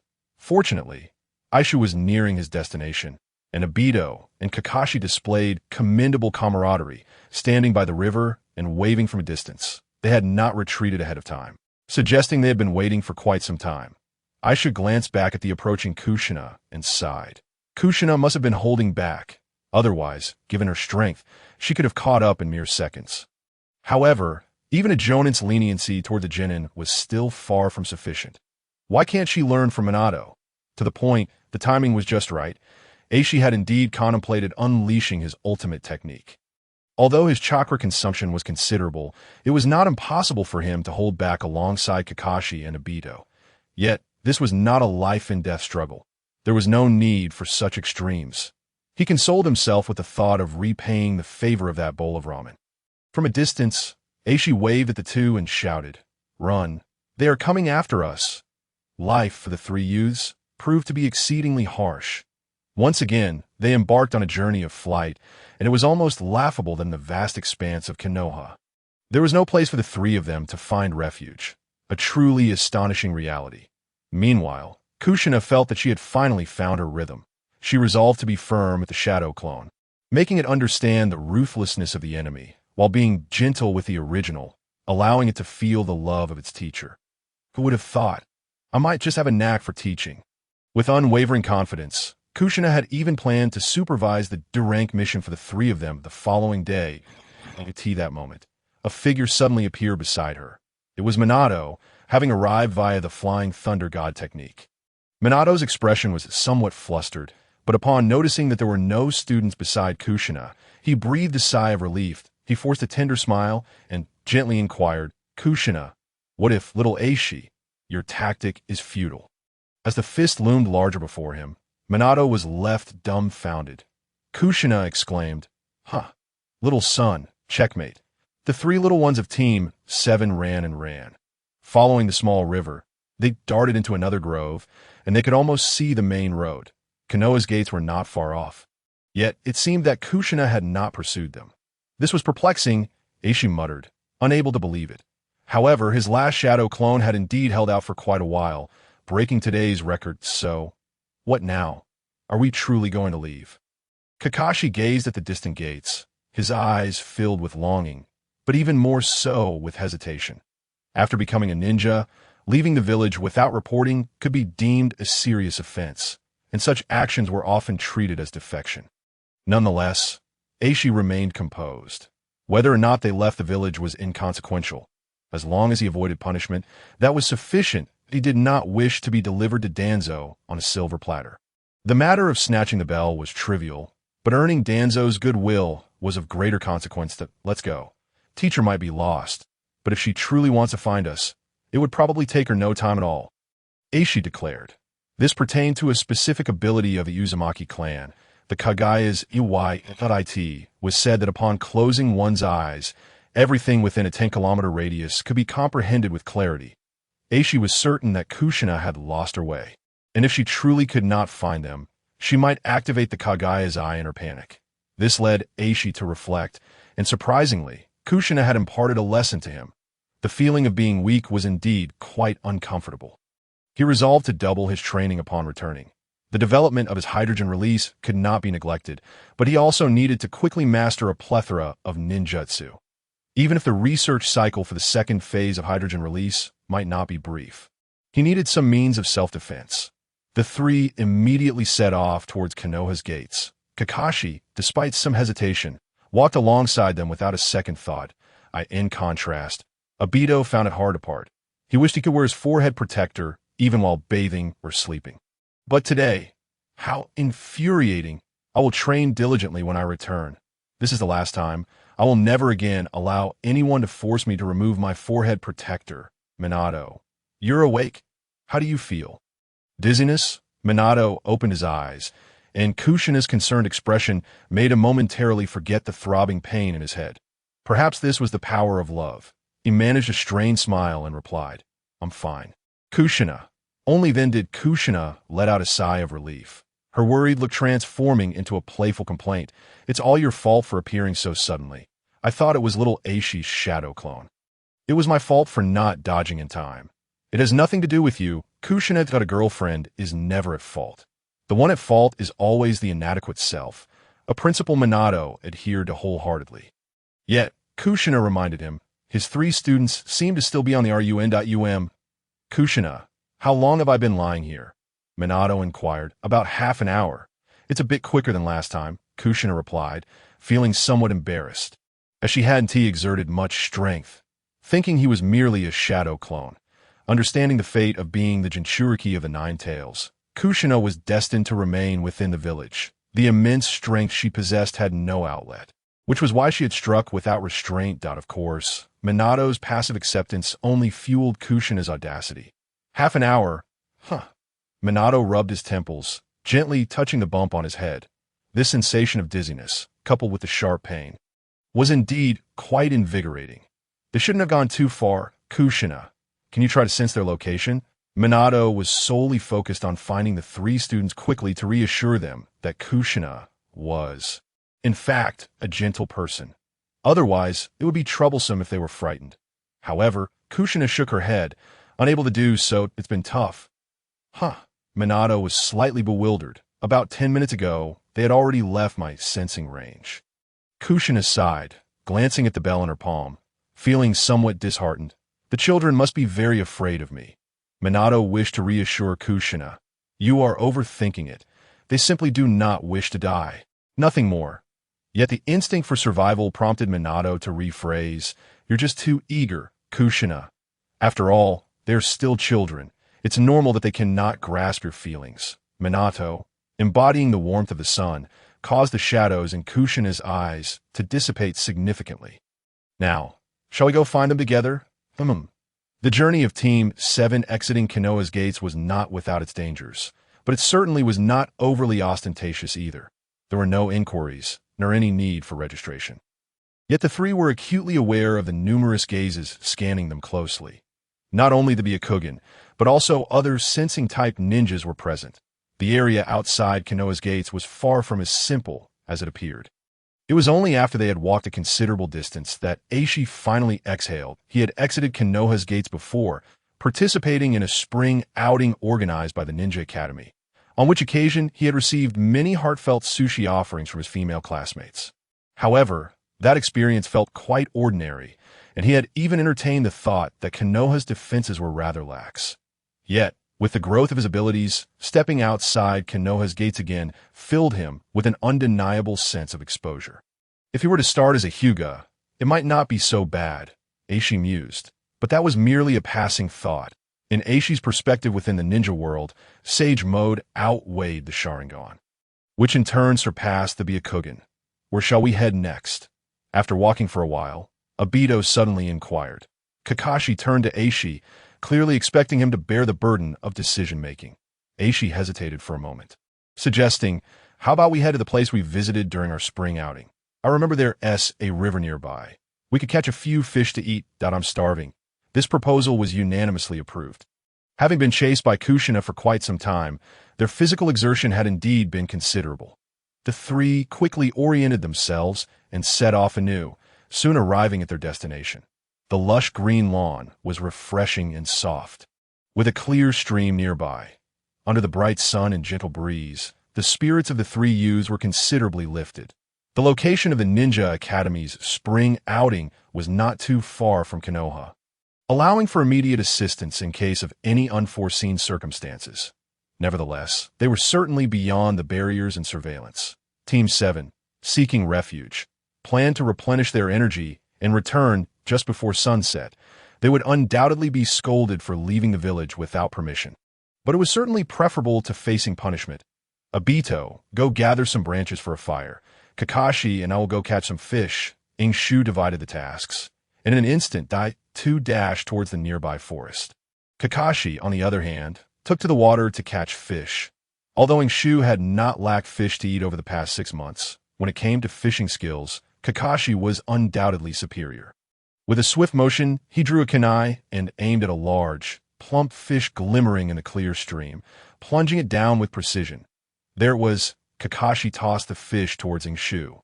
Impressive, Ying Shu exclaimed, as his responsibility was to handle the fish's entrails. However, at that very moment, an unexpected turn of events occurred. A shuriken sliced through the air, aimed directly at Ying Shu's throat. Ying Shu's pupils constricted, and instinctively, he grasped the fish and swung it towards the kunai. The shuriken was sharp, but fortunately, the fish was quite fatty. With a mighty effort, Ying Shu nearly split the fish in half, but the shuriken was sent crashing to the ground. Enemy attack! Ying Shu bellowed, not to alert the now-hidden Kakashi, but rather to warn Dai-Tuesday the direction for which the shuriken was launched was none other than where Dai-2 was. Whoosh, whoosh, whoosh. 2 more shuriken flew through the air, all targeting Ying Shu, this time at even more devious angles, yet originating from the same direction. Ying Shu dared not be careless. He pulled out a kunai and deflected the incoming shuriken with a couple of swift strikes.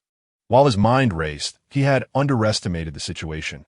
Their lack of forehead protectors must have been a factor. It seemed they were not.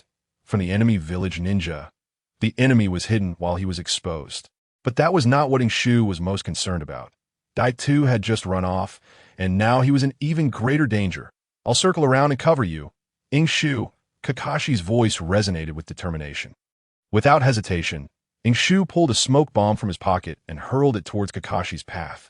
Simultaneously, he unfastened his ninja tool pouch, grasping one kunai in each hand, unleashing a barrage of shuriken towards the enemy.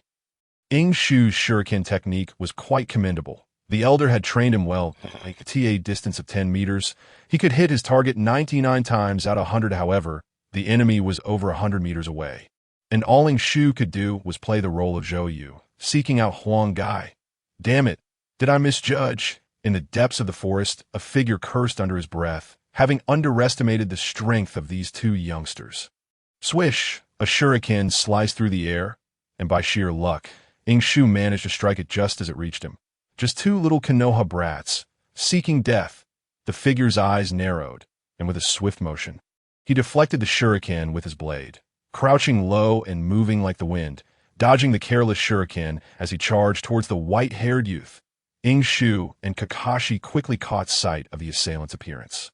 He bore no mask, yet wore the forehead protector of Kumogakure, tall and lean, moving with remarkable speed, his sharp long blade gleaming in the sunlight. A ninja, a Kumogakure ninja.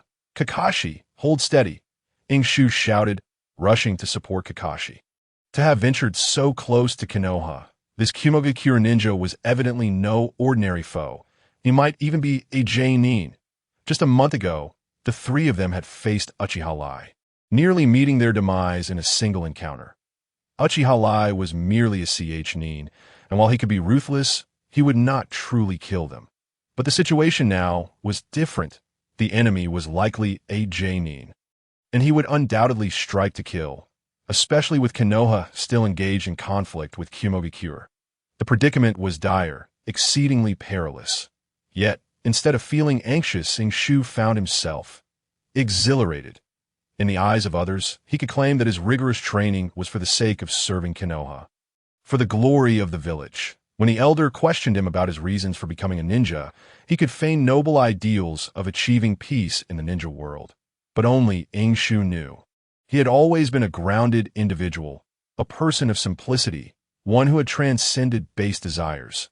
His diligent training was not to preserve his own life, nor was it driven by lofty aspirations. He merely desired that when faced with an adversary, he could use his strength to compel them to kneel and sing of submission. In this moment, it was solely about battle. Bang! Kakashi took the blow from the Kumogakure ninja's blade head-on.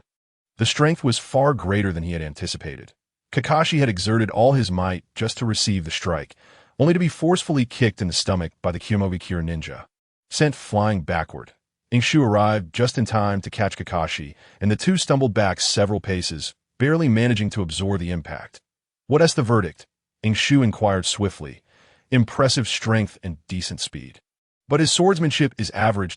I can't rule out the possibility that his ninjutsu is his strong suit, but in a direct confrontation, I am not his match. We must seize the opportunity." Kakashi grimaced, rubbing his abdomen. That kick had been quite painful, and the enemy before them was formidable. Tish, the Kumogakure ninja spat in disdain. It irked him that his blade had been caught by a mere child. Without further ado, he twirled his wrist and launched another assault. "Take a breather, Kakashi," Ying Shu calmly stated, forming hand seals with remarkable speed, as chakra swiftly coalesced into ninjutsu. Water release. Water bullets. Pitter-patter. Currently, Ying Shu possessed 3 primary combat ninjutsu: spiraling sphere, lightning explosion, and water bullets.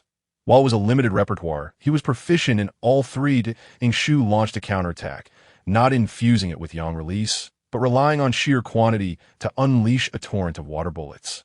Oh! The Kumogakure ninja maintained his speed, yet a glimmer of surprise flickered in his eyes. He had initially assumed these were just 2 Konoha brats frolicking outside the village. But now they had not only withstood his strike, but were also employing ninjutsu. It seems they are scions of a prominent family. I hit the jackpot. A cruel smirk crept across the Kumogakure ninja's lips as he pressed forward, his long blade relentlessly slashing through the water bullets. Kakashi immediately took a defensive stance, his short blade poised behind him, eyes locked onto the figure before him, ever ready to counterattack. Meanwhile, Ying Shu narrowed his eyes, continuously assessing the strength of the enemy before him. The Kumogakure ninja stood approximately 172.5 centimeters tall, with dark yet healthy skin, likely around 20 years old. Considering the earlier 2 waves of shuriken that were clearly underestimations, coupled with his current reckless tactics, along with Ying Shu's general understanding of Kumogakure and the rules governing nin, he surmised that the Kumogakure ninja was likely a nin, albeit one in a hurry. Though he could also be a particularly skilled nin. He could not be any stronger, otherwise the 2 of them would stand no chance. Yet, even if the opponent was merely a nin, their odds of victory were still slim, as the Kumogakure ninja drew nearer. Ying Shu made a swift decision. "Kakashi, let's use that technique." "That technique?" Kakashi blinked, momentarily confused. Ying Shu produced the last essential smoke bomb from his tool pouch, pointed at the ground, and smashed it down. Kakashi instantly understood. Tossing aside his short blade and rapidly forming hand seals. As the smoke enveloped the figures of the 2 young ninjas, the Kumogakure ninja halted, a contemptuous look in his eyes, yet his body remained in a combat stance. "Ready for anything. Let us see what tricks you can conjure," the Kumogakure ninja muttered, exuding confidence. "Is it shuriken? Or some ninjutsu that requires time to prepare?" A cruel smile curled at the corners of his mouth as he readied a few shuriken, aiming them into the smoke. Now, sounds emerged from within the smoke, followed by two figures darting from opposite directions, evading the shuriken and making a hasty escape. TCH, cunning little brats, the Kumogakure ninja sneered, sprinting after them without a second thought.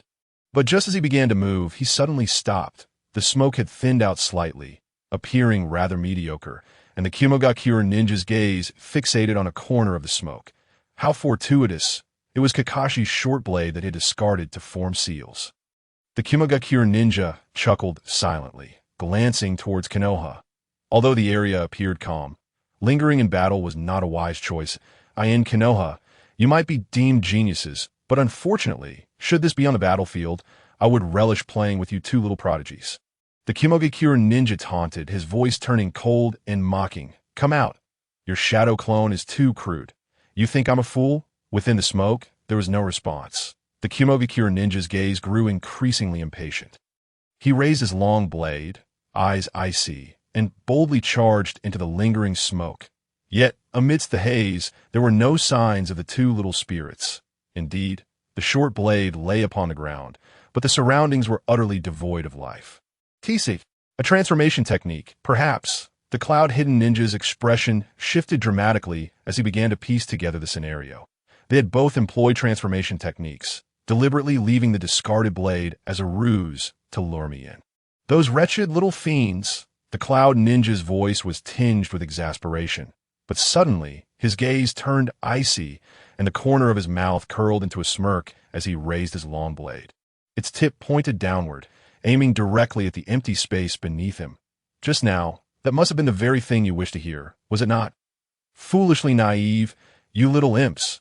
The sharp blade plunged directly into the ground. Perhaps the earth was too soft, or the blade too keen, for it sank effortlessly without encountering any resistance, embedding itself entirely. Taish, the cloud ninja spat again. The sensation of the blade told him he had struck nothing. Yet the emptiness beneath only confirmed his correct guess that he let out a quiet sigh of relief. For a fleeting moment, he truly believed he had been deceived. Just then, a series of disturbances erupted from below the surface. The cloud ninja sneered repeatedly, lifting his blade once more, and began to perform a piston-like motion against the ground beneath him. Kiske, how lewd, Kakashi, does he not resemble a dog? Indeed lewd, Kakashi replied, his words trailing off as he refrained from confirming his understanding of the latter part. At this moment, from a distance, the figures of Eishu and Kakashi perched in a tree observed the cloud ninja's incessant actions, their eyes filled with disdain. Enough of this. Eishu produced a kunai, attached to an explosive tag. His lips were somewhat pale. He dared not hold back as he instructed his shadow clone to complete the hydrogen release technique in his stead. However, with Aido absent, this was the only recourse available to him. The explosive tag ignited. Whoosh! The kunai sliced through the air. The cloud ninja, engaged in his piston-like motions, sensed something amiss, looked up, and his pupils constricted. Abandoning his weapon, he fled in haste. His reaction was indeed swift. Yet it could not withstand the meticulous calculations of a seasoned strategist. The explosive tag failed to catch up with the fleeing cloud ninja, detonating before it could reach him. Yet before the ninja could breathe a sigh of relief, a searing blaze accompanied by a thunderous roar erupted before him. Boom! The explosions sounded in quick succession. The flames from the explosive tag instantly engulfed, and the cloud ninja could hardly fathom the sheer magnitude of the blast until he was flung away by the shockwave. Losing consciousness, believing the explosion to be merely the power of a single tag. Eishu, are you all right? From a distance, Eishu nearly lost his footing, but was steadied by Kakashi. Eishu waved his hand dismissively, reassuring that he was fine, merely a bit drained.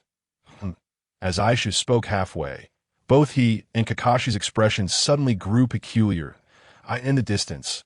Eishu, Kakashi. The voice was filled with such sorrow and fury, an emotional crescendo that seemed on the brink of collapse. The two quickly raised their heads, forgetting the past, only to find Aido, clutching a bundle of small branches. Just returned, Aido had heard an explosion and witnessed an unknown ninja being thrown away, in an instant. He understood. Kakashi and Eishu had encountered an enemy. A battle had erupted. The adversary had been neutralized, but those two. Please don't scare me. The small branches in Aido's arms fell to the ground as he spoke. His voice tinged with tears, pouting as he dashed towards the center of the explosion. But where were the others?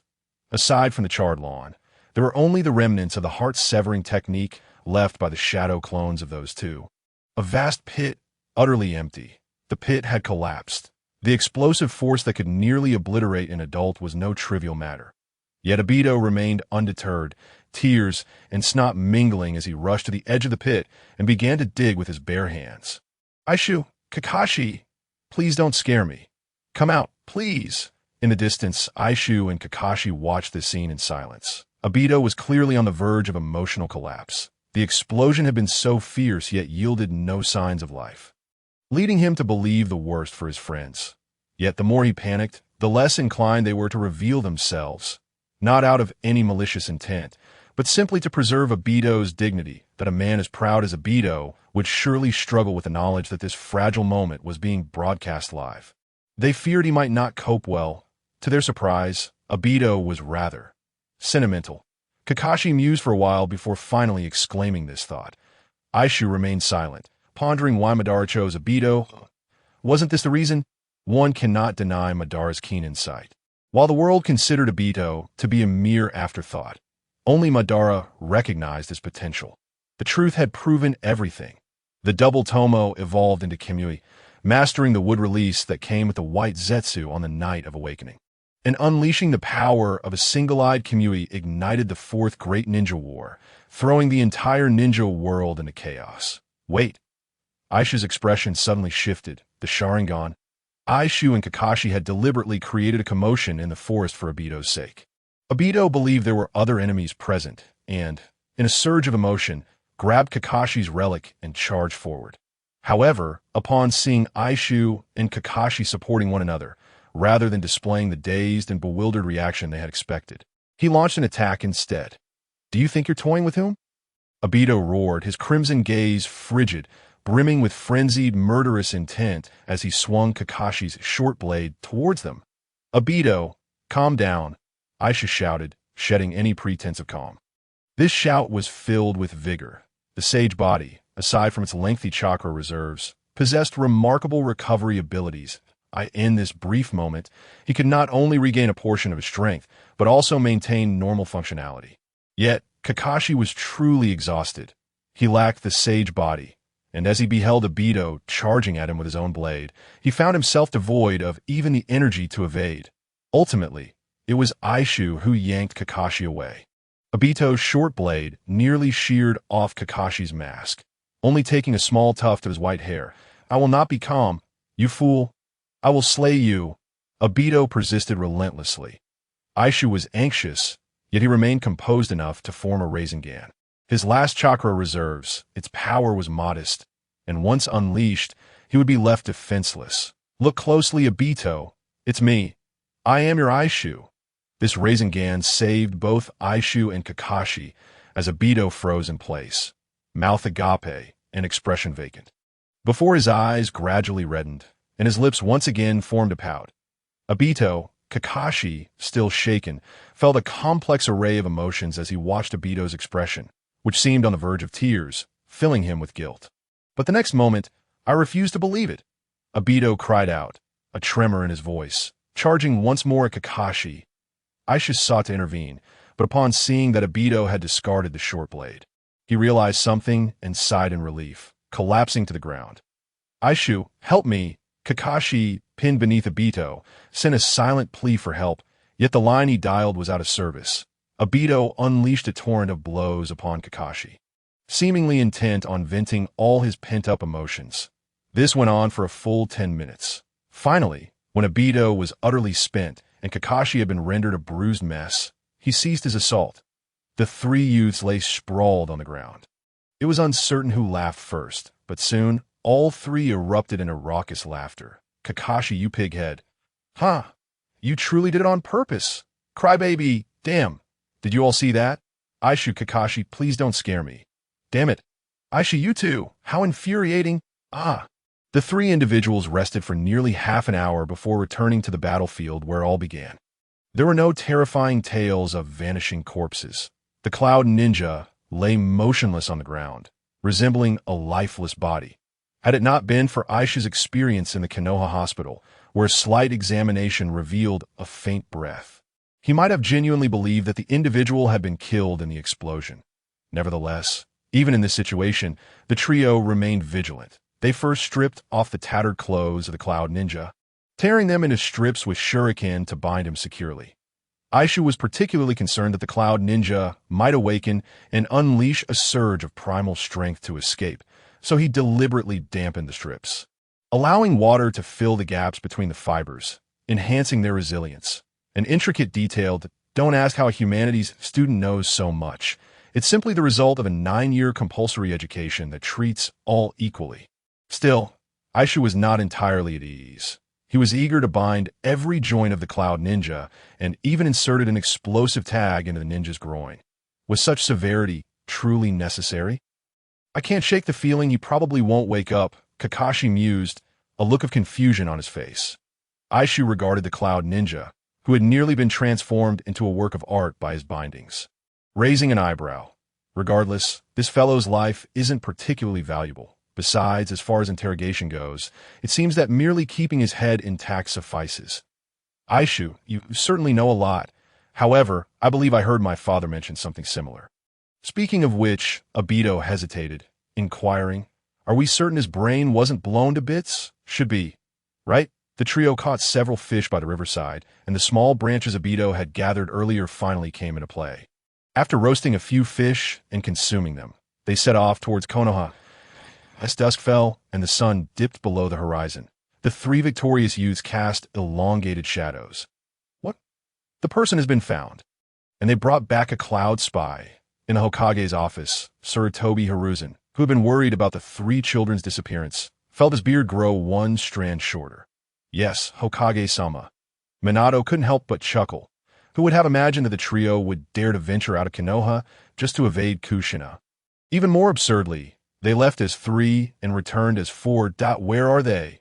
Sarutobi Hiruzen asked, his urgency evident. Minato recalled the sorry state of the Cloud Ninja they encountered and thought of his own lost hair. Coupled with the explosive tag in the ninja's groin and Jiraiya-sensei's vague hints, Minato pondered for a moment before responding. The 3 children are safe. Root personnel took over the Cloud spy immediately. And based on his injuries, he should still be in a life-threatening condition for now. The fellow is remarkably swift, always returning with hot meals. Sarutobi Hiruzen sighed in relief, but soon his expression turned serious. Minato, during this time, you must keep a close eye on your students, especially while Root investigates this incident. You need to be present throughout, understand? Sarutobi Hiruzen suddenly gave a stern admonition. Minato, puzzled, nodded. Yes, boss, 1 special bowl of ramen. Please prepare it shortly. Thank you. Sure thing. At Ichiraku Ramen, Kushina smiled brightly, while the 3 boys sat upright with an air of formality. Once Ichiraku served the 4 steaming bowls of ramen, Kushina declared the meal to commence, prompting the boys to move their chopsticks as if they were puppets. Eat quickly. After you're full, we must seize the bell. Even if we escape the village, we cannot afford to give up halfway. Kushina kindly reminded. The 3 boys trembled at her words. Today's ramen tastes a bit bitter. Eishu felt a nudge on his left side. Glancing over, he found Aido and Kakashi gazing at him intently, as if to say, hurry up and think of a solution. Eishu chuckled inwardly. Hadn't he seen Minato avoid showing his face? Asking him for a solution? What a far-fetched notion. Yet on the other hand, having Kushina nearby wasn't entirely a bad thing from a certain perspective. Upon their return to Konoha, they were halted by the guarding ninjas at the entrance. It was easy to leave, but challenging to return, especially with a Cloud Ninja in a vegetative state in tow.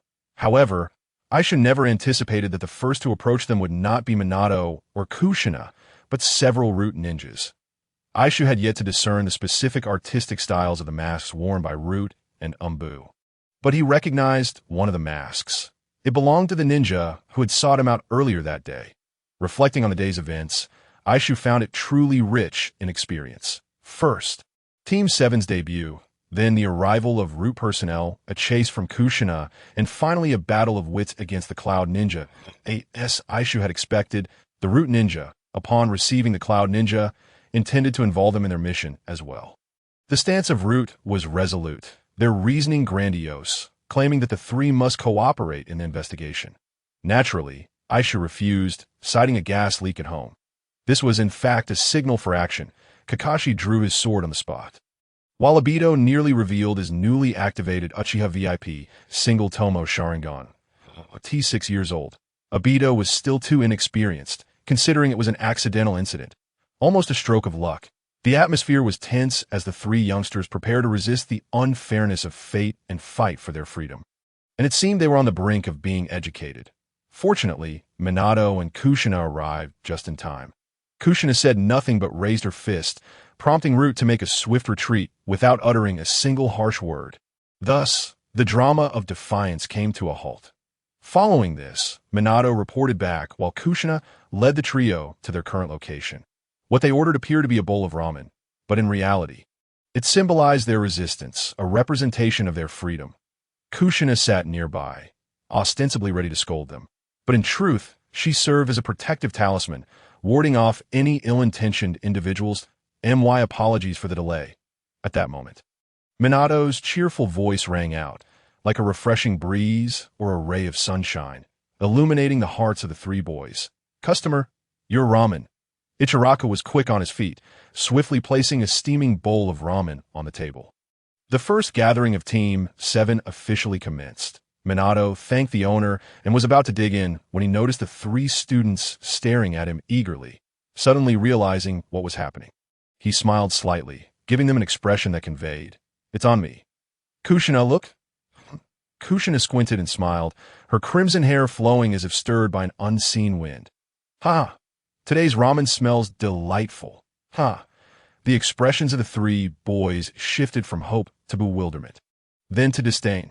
Useless. What good are you? And thus, time quietly slipped away amidst the diverse flavors of ramen that night. After finishing the ramen, Minato paid, and Kushina suggested they take a stroll. The three little ones had no choice but to follow, their spirits dampened. After walking for a short while, Kushina suddenly turned, her expression grave. From now on, you are not allowed to run off on your own. Do you understand? We understand, the three boys chorused, readily admitting their fault with sincerity. The outside world is perilous. Today, you encountered a relatively weak opponent, but what about next time? Not every encounter will be so fortunate. Do you understand? We understand, the boys confessed again. Moreover, if you ever plan to sneak out again, you must inform me so that I can accompany you. In any case, I must be by your side, understood? Understood. We will heed your teachings, dear teacher. The three boys affirmed their stance. That night, after bidding farewell to Minato and Kushina, the trio walked along the street, finally letting out a sigh of relief. Life is not easy. It often ambushes one unexpectedly, leaving them defenseless. Aido, when do you plan to inform your clan leader about your awakening? Aishu suddenly inquired as they walked. Aido paused, realizing he hadn't considered this matter at all. Anytime, I suppose. Tomorrow morning? What troubles you, Ying Shu? Oh, nothing. Ying Shu chooses to remain silent. Aido has only activated a single Sharingan, and that cannot be deemed an unequivocal blessing. Everything possesses a duality. In this timeline, Aido has grown stronger, yet the evolution of the Sharingan will not be a simple endeavor. He cannot simply feign death again. Such a feat would demand exceptional acting skills.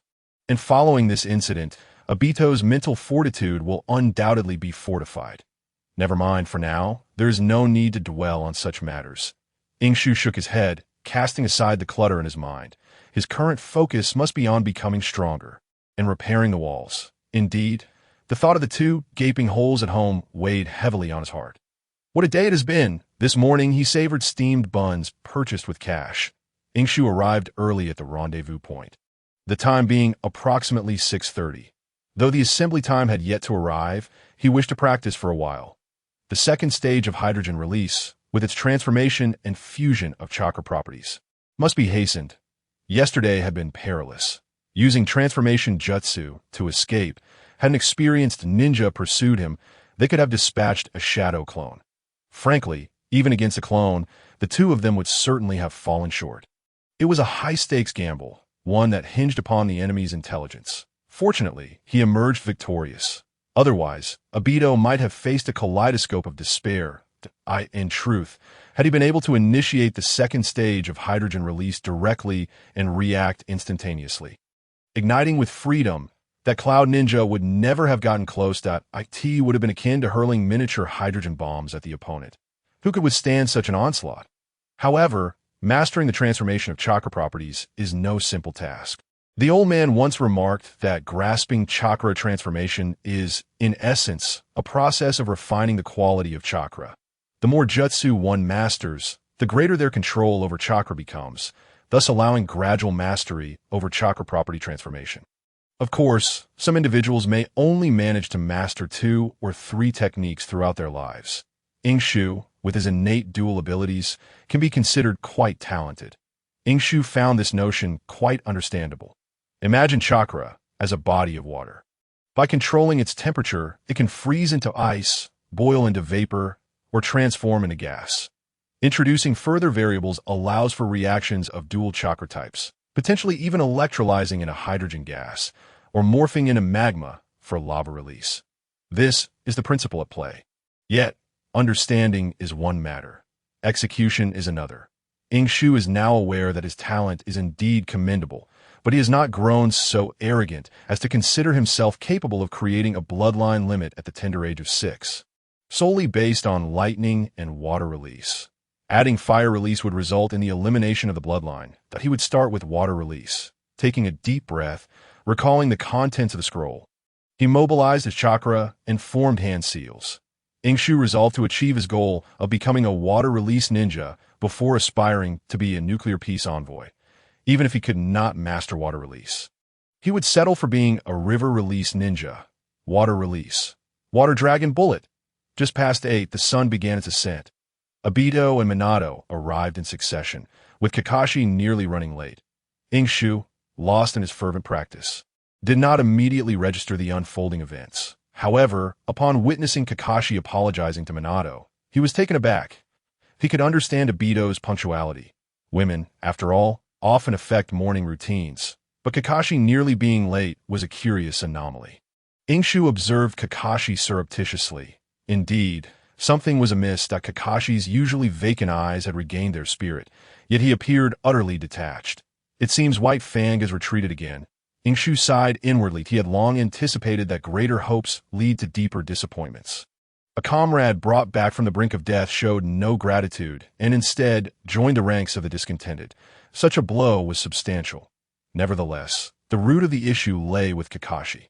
White Fang's weakness was not a fragile heart, but rather an overwhelming sense of responsibility. Kakashi, after today's mission, Aido and I will swing by your place to settle some debts, Ying Shu offered, patting Kakashi's shoulder. He initially intended to inquire about White Fang, but mindful of Minato's presence, he opted to consider his feelings. Kakashi, still in a daze, did not grasp the significance of money. He was indifferent to it. The affluent Kakashi did not dwell on such trivialities. Meanwhile, Aido was feeling quite pleased with himself, stating, "I won't be joining you. The clan head will personally guide my training, as the Uchiha's greatest prodigy. It's only fitting. Hey, wait for me." D-rank missions are often tedious, yet straightforward. Assisting an elderly gentleman with tree maintenance, Kakashi and Ying Shu completed the task in just half a day for the Uchiha's greatest prodigy. He was still struggling to master standing parallel to the ground while perched atop a tree. Of course, Aido was not entirely idle. Clearing branches was his assigned chore. In the afternoon, around 4 o'clock. Team 7 finally received their first reward. A bounty of 6,000 Ryo was earned, with Minato taking none, leaving each of the 3 with 2,000 Ryo. Kakashi felt it was acceptable, albeit somewhat meager. Yet he was pleased to have earned it himself. However, Ying Shu and Aido could not remain composed. "Ying Shu, please hit me. Am I dreaming? 2,000 Ryo for half a day's work.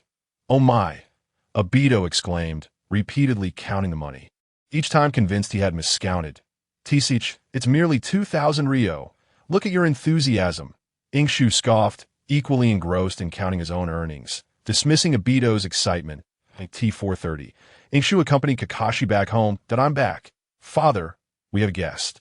Kakashi greeted, appearing perfectly normal. "Coming, Coming, a middle-aged man's voice resonated from within, differing from Ying Shu's imagination. It was hearty and robust, not the gentle warmth of Minato's voice, yet it exuded a sense of security. Suddenly, Ying Shu's eyes widened. A tall, silver-haired man with a ponytail burst forth, bearing a striking resemblance to Kakashi at approximately 70%, his face adorned with a cheerful smile that radiated a neighborly charm. While his face was acceptable, the sight below the neck was quite the contrast. Clad in an apron, wielding a kitchen knife in one hand and a spatula in the other, the apron bore the image of an adorable Sharpei, wearing a pink headband, endearing yet somewhat eye-watering. Thankfully, White Fang's apron concealed his physique. Otherwise, Ying Shu might have needed to cleanse his eyes immediately. I am Ying Shu, Kakashi's teammate. It is a pleasure to meet you. Ying Shu bowed, allowing his eyes a brief respite. Ha ha ha. No need for formality. Little Ying Shu, I have often heard Kakashi speak of you. You are a reliable companion. White Fang laughed heartily, showing no signs of the despair that might stem from a fragile heart. Kakashi, quickly take little Ying Shu to rest at home, wash your hands, and prepare for dinner. Today, your father has prepared grilled fish. White Fang hummed a tune that Ying Shu could not decipher as he departed, leaving Kakashi in a state of calm and Ying Shu with a stoic expression. Come on, let us fetch our ninja tools, Kakashi beckoned. Ying Shu was thoroughly perplexed. Given White Fang's demeanor, it was unlikely that Kakashi would be in a melancholic state. Was there something he was unaware of? It seemed improbable.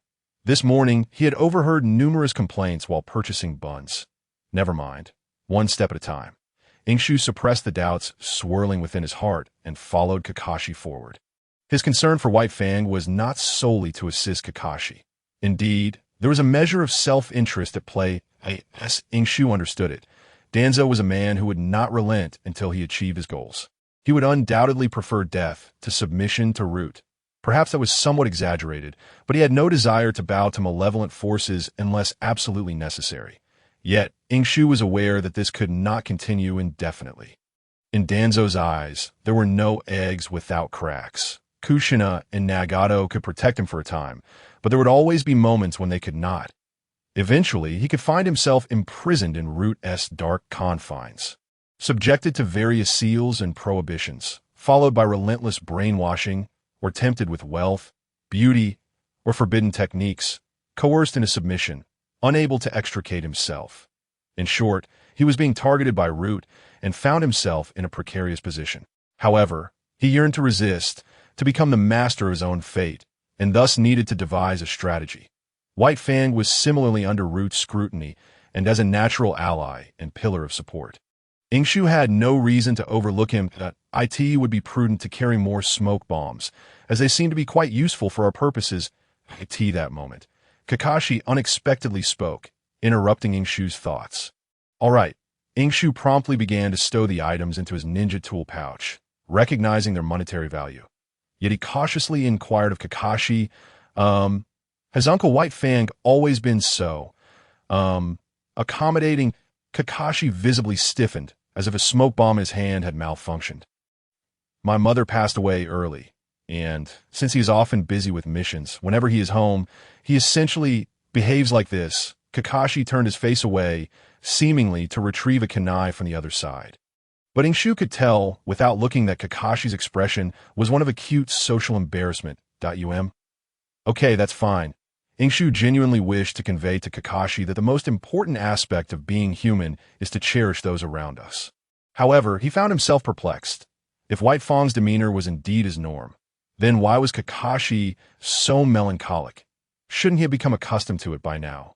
Contemplating this question, Ying Shu strapped a ninja tool pouch to each leg and approached the dining table at the Hitaki household. Upon removing the glaringly vivid apron, White Fang transformed entirely. His robust physique, broad shoulders, wise eyes, and cheerful smile radiated a different aura. If only he wielded a blade and exuded a hint of menace. The ambience would be even more fitting. Dig in, little Ying Shu. Don't be shy. Treat this place like your own home. That if I could, I would have you move in with us. Ha ha ha. All right, I'm starting now. The dinner prepared by White Fang consisted of grilled fish.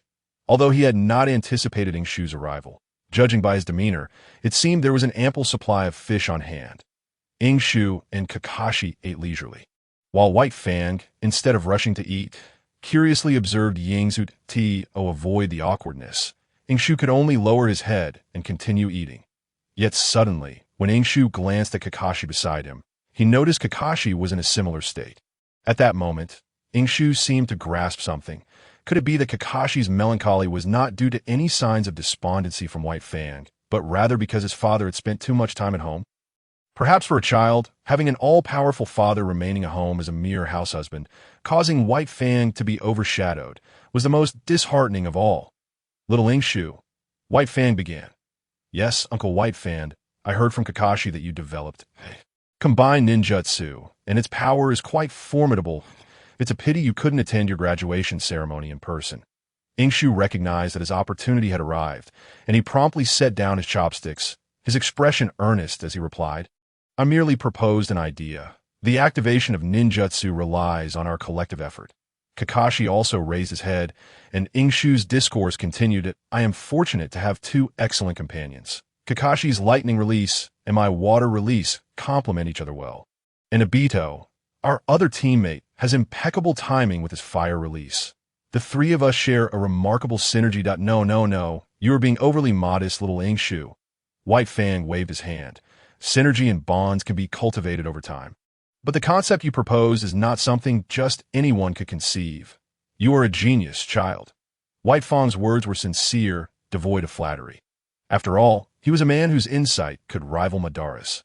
Madara partnered with Aido, while White Fang aligned with Guy. The outcome was evident, as Guy nearly delivered the final blow. However, Ying Shu discerned an underlying message. Bonds can be cultivated gradually. Does that imply severing them requires but a moment? Was White Fang already beginning to lose faith in Konoha? As Ying Shu pondered this, he felt increasingly convinced that his suspicions were correct. Yet, this did not hinder his outward demeanor. A palpable disappointment adorned his face. And Ying Shu sighed. Indeed, even Uncle White Fang views it this way. Upon hearing this, combined with Ying Shu's melancholic aura, it immediately captured the attention of the Hitaki father and son. White Fang, puzzled, thought this child seems to carry a burden. Kakashi, too, was somewhat bewildered. Ying Shu, you are off topic. At this moment, Ying Shu sighed again and began to perform. It seems everyone believes I have accomplished something extraordinary. Uncle White Fang thinks so, and Elder Danzo does as well. Yet in truth, without Kakashi and Aido, this combined ninjutsu would be unfeasible. Sigh. Ying Shu seized a juice box from the table and gulped it down, feeling unfulfilled and gazing skyward with a long sigh. Upon hearing this, Kakashi was left in a state of shock. He had thought he understood Ying Shu well, but who could have anticipated that today's grilled fish would reveal such a dramatic, emotional side of him?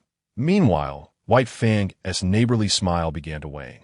The two words Ying Shu had inadvertently uttered struck a nerve, making White Fang's gaze turn cold.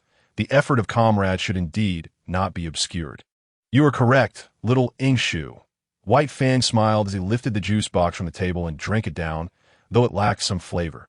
Seemingly nonchalantly, he refilled his own glass and said, However, you should feel pleased that even someone as esteemed as Danzo praises your talent. White Fang's probing made Ying Shu feel as though his hook had been firmly bitten. It was a large catch. I am sorry, Uncle White Fang, but I cannot feel happy about this. Ying Shu responded immediately, a flush of excitement creeping onto his face, giving him a somewhat agitated appearance. Elder Danzo wishes for me to join Root, but under the condition that I sever ties with Kakashi and Aido. I cannot do that, nor do I understand why Elder Danzo cannot see the efforts of Kakashi and Aido. Having broached this delicate subject, Ying Shu hoped White Fang would grasp the gravity of the situation. Mr. Hitaki Sakumo, the moment you perish, Danzo will swiftly deceive your son into joining Root. He even intends for your son to assassinate the third Hokage. If you wish to protect your son, you must cooperate with me honestly. Do not resort to tricks, or I will sell Kakashi to Danzo in an instant. Ying Shu's heart was in turmoil, raging like a tempest. At 8 o'clock in the evening, despite the earnest pleas of Baya, Ying Shu resolutely chose to return home to rest. His wall was yet to be repaired. It had merely been patched with tape, serving as a makeshift window. Should a thief set their sights on his home, It would certainly be an unfortunate predicament. After traversing a winding mountain path and passing through a park where elderly gentlemen and ladies were exercising, Ying Shu felt an urge to engage in some late-night practice. His physical exertion for the day had been average, and his water release techniques had seen little refinement. Although there had been some progress in his foundational resistance plans, and Baya had provided positive feedback, Ying Shu was acutely aware of the adage that one must forge their own path through diligence and strength. At 8:30, he arrived at training ground number 3, while it was not the closest training ground to his home. He still opted to come here, only to find the old man absent. With a mix of familiarity and uncertainty, he continued to imprint the seals. Cho, Shun, Mao, Z, Hai. Ying Shu was not entirely out of practice, as he produced an impressive number of water dragon bullets. Seemingly with numerous variations, the old man had supplied him with a total of 25 seals, including several for the Flying Thunder God technique, all of which had been streamlined.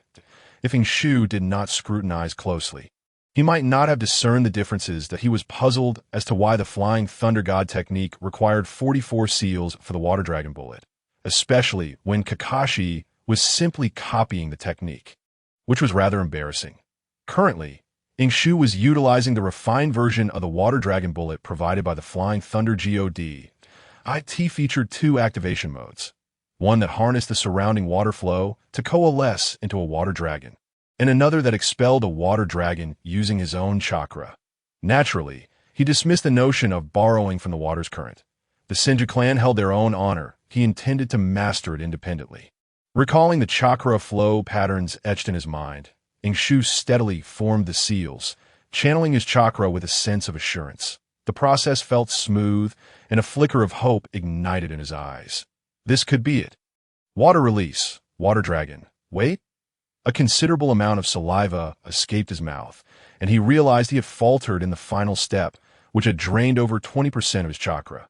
What was he doing staying out at this hour instead of resting at home?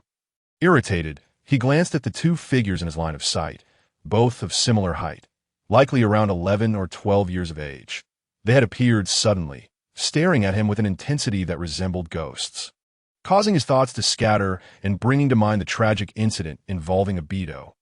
Damn, that was a close call. He resolved to try again. Although Ying Shu was displeased, the training ground was a public venue, and he intended to press on. However, his gaze fell upon 2 other children, similarly fixated on him. Reluctantly, he was compelled to temporarily abandon his water release training. He turned to observe the 2 directions behind and beside him, only to realize he was encircled. There were 8 children in total, all around 11 or 12 years of age, lacking headbands but sporting ninja tool pouches strapped to their legs. Ying Shu deduced they were indeed ninjas, as the current ninja academy operated on a 3-year curriculum. The absence of headbands hinted at dubious intentions. Could they be from the Uchiha clan? A group attack? Ying Shu scanned for the presence of his cousin, Uchining, recalling that Uchiha Lai had made some rather threatening remarks. This situation could be traced back to Danzo, who had likely suppressed the accolades for bringing back the Cloud Ninja. While there might be some rewards, few were aware of the details. Otherwise, the Uchiha would not dare to seek trouble with him. Suddenly, a familiar figure appeared, donning the Root mask, prompting Ying Shu to realize the gravity of the situation. It was Root. His expression shifted to one of seriousness. The persistence of Root was beyond his expectations. They had sought him out 3 times in 2 days, yet the absurdity lay in the fact that this group of individuals, lacking even masks, were serious. Ying Shu smirked. This was a guaranteed win. Then, as he watched, the older boys encircling him advanced, each putting on their masks as they approached. Ying Shu was utterly perplexed by this turn of events. I am Enshu, a Jinin, and I come representing the Elder Council of Konoha. Danzo, one of the Root members, announced, his tone still icy, though this time Ying Shu detected a calmness that had not been present in their previous encounters. It seemed victory was assured. Ying Shu felt a hint of regret for having restrained himself in front of Baya. He should have accepted the offer to stay the night. However, he was not particularly anxious about his upcoming visit to Kakashi's home. In addition to a plethora of ninja tools, Baya had instructed Kakashi to provide him with a few signal flares before he left. As Baya put it, it was better to be prepared, ensuring he could swiftly contact the village during his next excursion. In that moment, Baya exhibited the demeanor befitting a captain of an Umbu squad, while Kakashi's usual deadpan expression transformed into one of wide-eyed wonder, a clear indication of his attachment to his father. As Ying Shu noticed the encirclement tightening, he placed a hand on his ninja tool pouch, fixing his gaze on the root ninja, donning an innocent smile brimming with excitement and hope. Is it true? Has Lord Danzo granted my request? Can Kakashi and Aido join Root as well? The Root ninja remained unfazed, responding coolly. One is the son of Root's most significant target, and the other is a member of the Uchiha clan. While Elder Danzo might consider it, it won't be so simple. The MY answer remains the same. You are still a genin, Ying Shu. The Root ninja's gaze was unyielding, even colder than before, and no need for this Ade. You weren't so composed when the gas was left on at your home yesterday. Ying Shu shrugged, dropping the pretense. My answer remains unchanged, that if you want me to join Root, you must allow Kakashi and Aido. You need not rush your response. The Root ninja interrupted. Elder Danzo has stated that you have the right to refuse, but that right only takes effect after you join and understand the true nature of Root. Ying Shu was momentarily at a loss for words. Whether this was Danzo's exact phrasing was uncertain, but it undeniably echoed his style. Without understanding Root, one could neither refuse nor opt out. One had to join before truly comprehending Root. Only then could one decline. This was a conversation that seemed futile. Root was a one-way street. Once you entered, there was no exit unless the third Hokage personally intervened.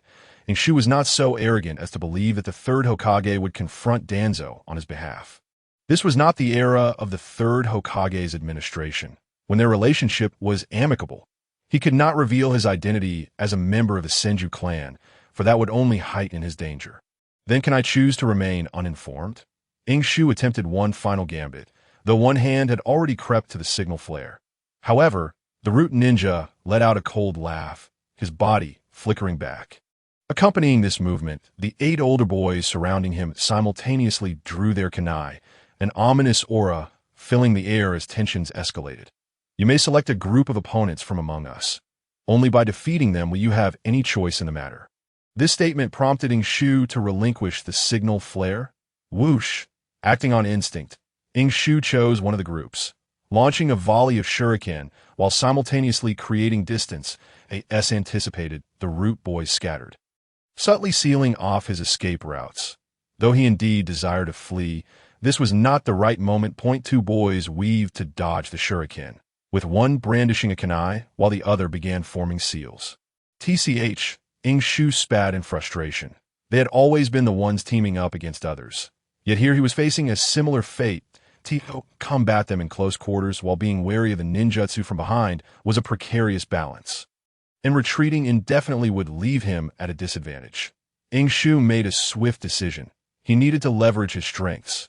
Water release, water bullets. With rapid-fire hand seals, he unleashed a torrent of water bullets, each coalescing almost instantaneously, their speed so swift it seemed as if sparks might fly from his fingertips. The water bullets surged forth, their frequency and coverage exceeding standard expectations. With ample chakra at his disposal, Ying Shu aimed to maximize his strengths while minimizing his weaknesses. However, at that moment, the Root boy at the back altered his seals, pressing his hands to the ground. Just as Ying Shu launched his counterattack, the earth trembled, and a wall of earth erupted before him. While it lacked the ferocity of a true jutsu, it effectively intercepted all of Ying Shu's water bullets. Ying Shu's expression darkened. He desperately wished to inquire whether he could choose his opponents again. This was clearly his setup. With a grunt, he concluded his ninjutsu and formed another seal, summoning a shadow clone that, within half a second, formed a Rasengan and charged toward the earthen wall. Boom! The earthen wall finally succumbed to its burdens and shattered with a resonant crack. Yet the shadow clone dissipated in tandem. Ying Shu furrowed his brow, bewildered by the sudden disappearance of the shadow clone, as he could not ascertain how it had happened. However, upon observing the retracting soil spikes on the wall, comprehension dawned upon him. Both were earth-style ninjas, one employing the earth flow wall and the other the earth spike, a combination of ninjutsu. It seemed this truly served as an enlightening lesson for Ying Shu. The art of combined ninjutsu was not solely his domain. Even techniques of the same elemental affinity could be fused. For instance, the earth flow wall combined with a spike defense yielded a formidable offense and defense simultaneously. Ying Shu couldn't help but glance over at the other 3 pairs of root youths that, if all went as anticipated, they too would possess similar collaborative strategies. He reminded himself not to display such expressions. They were merely apprentices from the root, temporarily paired for less than 2 days of practice. Suddenly, a voice from behind, belonging to a root ninja, began articulating the events unfolding on the battlefield, as I previously stated. The root's battleground is of a higher caliber. Compared to conventional skirmishes, we exploit every advantageous factor to the fullest. Our enemies' habits, weaknesses, and even their bonds. The root follows an elite path, emphasizing efficiency and cooperation. While your 2 teammates exhibit remarkable synergy with you, from the root's perspective, dismantling you individually requires merely a single strategy. Just like now, all your ninjutsu, from the moment of hand seals, has been laid bare before them. They will immediately enact countertactics to suppress and retaliate. This is the essence of the root. This was undoubtedly a display of arrogance. Ying Shu felt a twinge of defiance within him, yet he could not deny the impressive efficiency of the root's methods. Indeed, he found himself believing the words of the root ninja. However, this did not imply that he would concede. The root possessed formidable capabilities. If my master were here, would you still dare to boast so brazenly? Ying Shu quipped darkly, silencing the voice behind him instantly. Yet he did not intend merely to stand firm verbally. What he was about to undertake would be exceedingly ruthless. There was a hint of risk involved. Setting aside the question of success, even if he were to prevail, it would only deepen Danzo's covetousness towards him. Ying Shu began forming hand seals. Simultaneously, the root ninja behind him suddenly bellowed. Interrupt him.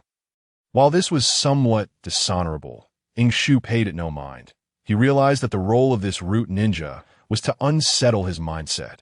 Regardless of whether he could triumph, this very process exemplified the essence of joining the root. Ultimately, it was likely that they would resort to coercion. He had already seen through it all. With a swift motion, 2 root youths launched their assault, moving with incredible speed, one to the left and one to the right. Yet both simultaneously formed identical hand seals. This inevitably raised suspicions. Were they planning to unleash a combined technique, or were they merely feigning an attack, with one being real and the other a diversion? Ying Shu scoffed disdainfully. Such trifling skills dare to show off in my presence? Water release. Water dragon bullet. Ying Shu shouted with fervor, his spirits soaring as he executed a series of hand seals. The 2 root youths exchanged a serious glance, immediately bracing themselves against the ground. Earth release. Multiple earth flow walls. They echoed in unison. The so-called multiple earth flow walls were not merely a matter of 1 + 1. Rather, it was 1 + 1 + 1 + 1, resulting in 4 formidable earthen barriers standing before Ying Shu. However, the anticipated water dragon did not materialize. A broad grin spread across Ying Shu's face, revealing his gleaming white teeth. I apologize. Lord Hokage just bestowed this technique upon me, and I haven't had the chance to practice it yet. But thank you for your trust. The expression on the root ninja's face turned a deep shade of ashen. This was the second time he had been outwitted. Accompanied by Ying Shu's taunts, 3 distinct sounds punctuated the air, marking the commencement of Ying Shu's maneuver. The first 2 sounds were those of shadow clones, armed with dual yellow Rasengans, while the final sound was that of a smoke bomb. Ying Shu's advantage did not lie in chakra quantity, nor in the water release or the Rasengan, but rather, as always, it was in his intellect. Kanagakure's 6th transformation. Surround him. The root ninja decisively etched the words dishonor onto his mask, while the remaining 6 root youths promptly encircled the smoke, yet they did not strike. Evidently wary of Ying Shu's potential escape, the root had taken control of the Cloud Ninja, confirming his identity, and immediately proceeded to the scene to investigate, gaining some understanding of the strategy employed by Ying Shu and his companions. At this moment, Ying Shu was alone, unable to execute the combined ninjutsu. Yet in the eyes of the root ninja, this was an attempt to flee. I've already stated, before you defeat them, you have no right to leave. The root ninja sneered.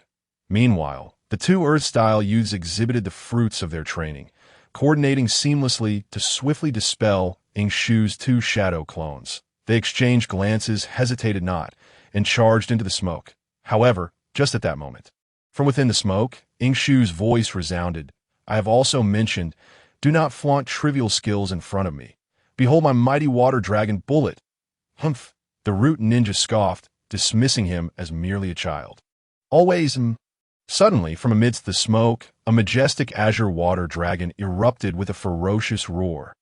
The water dragon howled and rampaged, catching the 6 surrounding root youths, along with the 2 who had just charged in, utterly off guard, sweeping them away in its wake.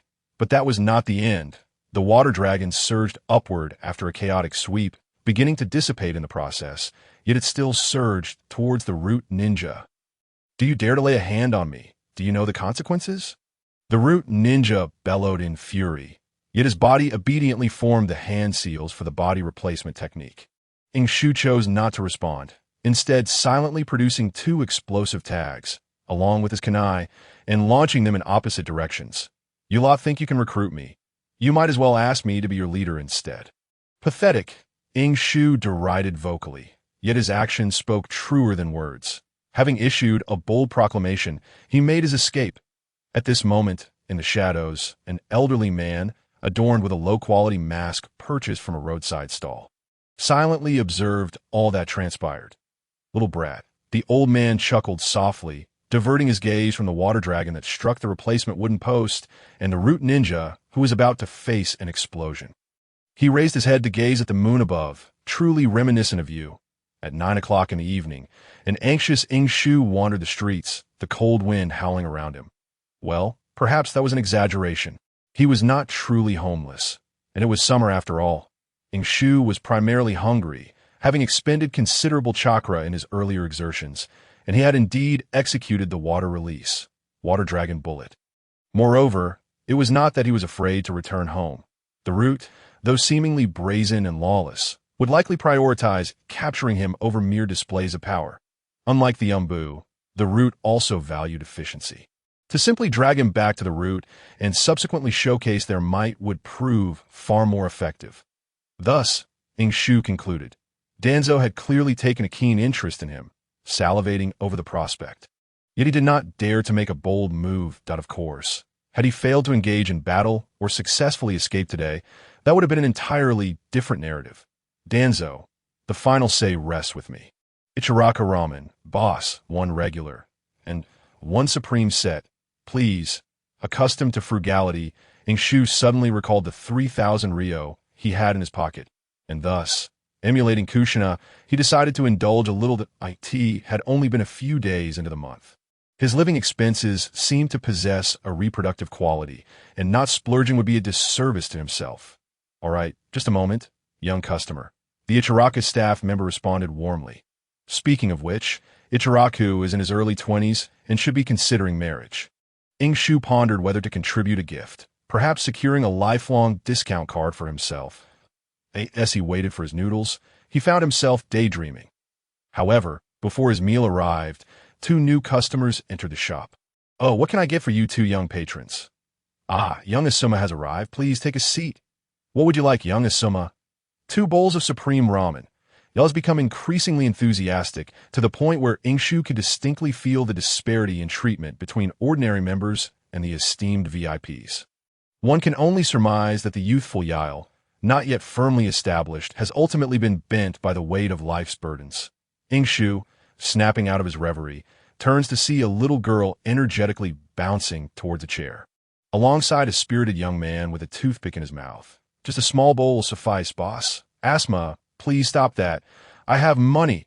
And also, do not follow me anymore. If this gets seen, Ying Shu, what a coincidence to find you here. The little girl is none other than Zairong, who gazes at Ying Shu with surprise, her bright red eyes blinking adorably. Hello, Ahong. Ying Shu begins to extend a polite greeting. What are you doing here? He is abruptly interrupted. The other party's demeanor decidedly unfriendly. This leaves Ying Shu somewhat bewildered. From his omniscient perspective, Asma's pursuit seems to have only commenced in adulthood, though the outcome was less than favorable. Yet now it appears. Asma's ambitions stretch far and wide. However, this does not concern him, as even the knowledge of the future beauty that Zyron will become fails to pique his interest in the little girl. He simply cannot be swayed. Nevertheless, his intrigue is significantly heightened by the spirited young man. Asma, I have a task today and just finished. I haven't eaten yet, Ying Shu replies with a smile, then pretends to bow his head lightly. Be careful, Hong. There are mosquitoes. In a bid to shoo away the mosquitoes, he skillfully uses the smooth surface of his forehead protector to refract light, dazzling Asma's eyes. Ying Shu, after all, has ended up resembling a figure from the past. Asma exclaims, such a dazzling glow. Hong. Ying Shu, how considerate. The little girl is assured of her 3 bowls of supreme ramen. The ingredients for tonight are just enough for 3 bowls, and wasting them would be a pity. I will only charge for the small bowls. Be careful, it's hot. Please enjoy. Under Ying Shu's watchful gaze, Yao demonstrates an unparalleled emotional intelligence. First, he considers Asma's feelings regarding the price, and then, when serving the ramen, he exhibits considerable skill. 1 serving tray holds 3 bowls of noodles.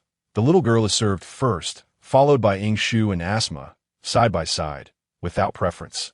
Ying Shu quietly gives Yao a thumbs up in his mind, truly commendable. My comrade Detongi Yao, they say one cannot balance a bowl of water, yet Yao has managed to perfectly balance 3 bowls of ramen, a truly formidable feat. I shall begin. Ying Shu decides to eat quickly and return home to sleep, choosing not to hold any grudges against Asma tonight. However, the spirited young man, Asma, clearly does not appreciate this, casting a glance at Ying Shu, then at Hong, immediately assuming the demeanor of the highest-ranking official among the second generation. You just swatted a mosquito without washing your hands before eating. Humph, how unsanitary. Hong, you ought to keep your distance from him. Ying Shu, in the midst of slurping noodles. Just now, I unleashed a powerful water dragon bullet, easily surpassing expectations. Are you certain you wish to provoke me? Do you believe I want to retaliate? Ying Shu prepares to bow his head again to shoo away the mosquitoes, yet the little girl protests. How can you say that?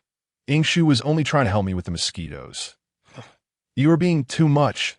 Ying Shu, slurp, today's ramen is truly delightful. Asma, who has been stunned into silence. 3. Meanwhile, in the darkened base of the rude organization, only the flickering candlelight provides illumination, casting a somewhat eerie ambience as Danzo's shadow sways. Sir, we have failed. The disheveled root ninja kneels on one knee, followed by 2 other root youths. The reason? Danzo squints. Accustomed to perusing scrolls in the shadows, yet he has yet to look directly at his subordinates. He mastered a B-rank ninjutsu, water release, water dragon bullet. It was my oversight. Much of the process has been omitted. Yet considering the age and past of the target, the term oversight can explain a great deal that a B-rank ninjutsu. You say, how long did it take? Danzo inquires, without lifting his head. 30 hours, though the actual training time did not exceed 5 hours. The root ninja responds promptly and precisely, clearly having done his homework. 30 hours. Danzo finally sets down the scroll, regarding his subordinates with newfound scrutiny, taking in their disheveled appearance. It is evident that he is somewhat taken aback. As a disciple of the first Hokage, a master of water ninjutsu, he understands the complexity of that technique all too well, although it has been simplified to the 4 seals in his master's hands. For most, mastering the intricate seals would take a considerable amount of time. However, Danzo does not remain astonished for long. Only the weak are swayed by emotion. The strong utilize their time to strategize. Prepare 3 scrolls of common water release ninjutsu from the second Hokage. At the same time, activate the priestess and approach the target. Inform her, as long as she can persuade the target to willingly join the route. Then I shall grant her request to retire. Kakashi is in high spirits today. His father has disappeared early in the morning, but has prepared breakfast for him, leaving behind a small note. Son, I'm off to work. I might be quite busy lately, so please arrange your own lunch and dinner. His father's concern remains as oily as ever, yet what truly brings Kakashi genuine joy is seeing his father finally revitalized. Kakashi is well aware that while his father may seem unbothered, the recent mission's failure and the village's negative opinions about him have still affected him. White Fang has not been drawn for a long time. But now things are looking up. His father is revitalized, and Kakashi believes it won't be long before that omnipotent father returns. After finishing breakfast, Kakashi straps on his replica of White Fang and heads out. Today to meet with Minato-sensei. To receive a new mission, he traverses mountain paths, crosses parks, and passes through bustling marketplaces. Kakashi can still hear the murmurs of people discussing his father, yet he no longer cares. It is not a matter of habit. Rather, it is indifference. Misunderstandings will eventually be clarified, and life must go on. Kakashi finally arrives at the meeting spot, Konoha's #1 park, the largest park in the village. Conveniently located near the Hokage building and the Ninja Academy. Soon he spots Ying Shu sitting on a rock in a corner of the park, as punctual as ever. Kakashi cannot help but admire his unwavering habit of timeliness. "Good morning, Ying." Kakashi's greeting is cut short as he notices Ying Shu's intense focus. With a bowsy still in his mouth, oil and saliva dripping unnoticed, he is completely absorbed in watching a swirling mass of chakra attempting to condense in his hands. Kakashi's eyebrows raise. He senses that this is a Rasengan, yet something feels off. What is he trying to do? Kakashi mutters. Ying Shu's Rasengan is usually quite proficient, isn't it? Just then, a gentle, familiar voice interrupts his thoughts. He is performing chakra-shaped transformation. Specifically, he is attempting to use water release in the manner of a Rasengan. Kakashi is momentarily taken aback, quickly turning around. "Sensei, good morning, Shu." Minato gestures for silence, lowering his voice. "Let us not disturb him. Allow him." "Yo, good morning, Minato-sensei. Kakashi, you're here quite early too. Today you actually aren't late. Ha ha ha ha ha." The spiky-haired Aido waves cheerily, bringing a lively atmosphere that Kakashi's expression darkens, while Minato's smile freezes on his face, quickly turning his attention back to Ying Shu. Sighing, "It's over." Just then, the chakra sphere in Ying Shu's hands bursts apart with a pop. Minato was right. It was indeed a chakra water sphere, and the splash drenches Ying Shu, causing him to jolt in surprise. Seeing this, Minato swiftly flashes to Ying Shu's side. His speed leaving Kakashi in awe. Aido scratches his head, instinctively sensing that he may have caused some trouble. "What's going on?" Kakashi rolls his eyes. "Nothing much. You just happen to be too exceptional." "Genius." "Huh." Aido looks at Kakashi, his face filled with suspicion. "You found out?" "What do you know? Of course it's the challenge issued by Uchiha." "Wait, you don't know? How would I be privy to the internal affairs of your Uchiha clan?" "TCH. Kakashi and Aido are still bickering. Minato has already rushed to Aishu's side, quickly scanning with his gaze to ensure Aishu is unharmed. "Are you all right, Aishu?" "I'm fine, though it's a pity about my bowsy." Aishu lamented. "As long as you're okay." Minato sighed in relief while offering words of comfort. "You possess great talent. Mastering the Rasengan in such a short time means you'll soon grasp the other elemental transformations of chakra. Don't be disheartened. I will share my insights on developing the Rasengan with you. However, before that, I have a suggestion." As Minato spoke, his palm opened, and a Rasengan instantly formed. Yet he failed to notice the flicker in Aishu's eyes. The principle of the Rasengan lies in the transformation of chakra's form, allowing it to flow in a specific manner while being compressed, thus unleashing immense power. You wish to manifest the water-style chakra through the Rasengan. And that direction is indeed correct. However, I recommend starting by perfecting your own Rasengan first, for Minato's guidance was abruptly halted. Before him, Aishu also opened his palm, and the dissipated water sphere reformed, spinning rapidly into shape. It was unmistakably a small, spiraling water ball. Minato lost his composure. Although it was somewhat rough around the edges, there was no doubt that Aishu had succeeded. "Have you found the method?" Minato exclaimed. Aishu raised an eyebrow, the water sphere in his hand immediately dispersing as he sighed, appearing quite unsatisfied. "It's not as you think, Sensei. I can only integrate water-style chakra, and it seems the power isn't impressive either." After unleashing the water release, Water Dragon Bullet last night, Aishu felt as though he had gained enlightenment. This morning, inspiration flowed abundantly, leading him to attempt to replicate Naruto's wind release, Raisen Shuriken using water-style techniques. The process went relatively smoothly. Being able to use the Water Dragon Bullet meant his control over water-style chakra was at least passing, or so Aishu believed. Yet, the results left much to be desired. Naruto's Rasengan, infused with wind-style chakra, had transformed into a forbidden technique. Meanwhile, the Rasengan infused with water-style chakra. He couldn't tell if it was due to his method or some other oversight, but overall, it felt no different from the spinning water release, small water sphere technique. Aishu also tried to see if he could leap directly into the second stage of hydrogen release, while yang release, a versatile chakra type, posed no significant challenge. The lightning release chakra eluded him entirely. This left Aishu feeling quite dejected. After all, having mastered the Rasengan in less than a month, and having successfully performed the Water Dragon Bullet after fewer than 10 attempts, Aishu had thought of himself as a prodigy. Yet reality had offered him a stern lesson. The success of the Water Dragon Bullet was likely solely due to the sheer volume of his chakra, forcefully piled up, AS for the Rasengan. There was no need to mention. He had watched both Shippuden and Boruto, making him somewhat experienced. Indeed, one must remain grounded in reality. Aishu reflected, some misguided thoughts are best left unfostered. After much hesitation, Minato ultimately decided to proceed with the original plan and lead Team 7 to receive a mission. The duties of a guiding genin, to pass on the ninja way, impart ninjutsu, and teach the talents of ninjas. The ninja way cannot be rushed. It requires gradual instruction. Team 7 has ninjutsu, and it was personally selected by the third Hokage, sufficient for them to digest for a time. Naturally, in Minato's eyes, Aishu was the exception that Aishu's water-style Rasengan from the morning had nearly overturned Minato's worldview.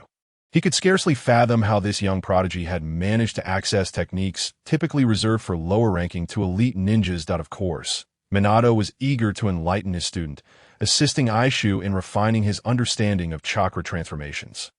However, with 3 members in the team, Kakashi might grasp the gist, but Aido, in the Hokage Tower on the first floor within the mission hall, with a heavy heart, Minato meticulously selected a mission.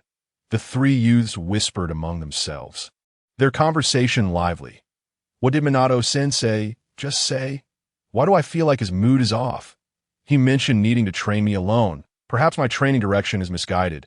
Aishu replied vaguely, not elaborating further, as it would be lost on Aido anyway. By the way, what's your situation? Aishu countered Aido. Has Uchiha Ruaho been giving you trouble? As if he could, Aido declared proudly, exuding arrogance, that I am now a key talent being nurtured by the clan.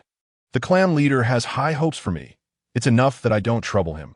However, this young man insisted on challenging me to a duel and even issued a letter of challenge. What a naive fool. A letter of challenge. Kakashi's expression turned peculiar. Is there anyone in Uchiha more reckless than Aido? You better step up your game.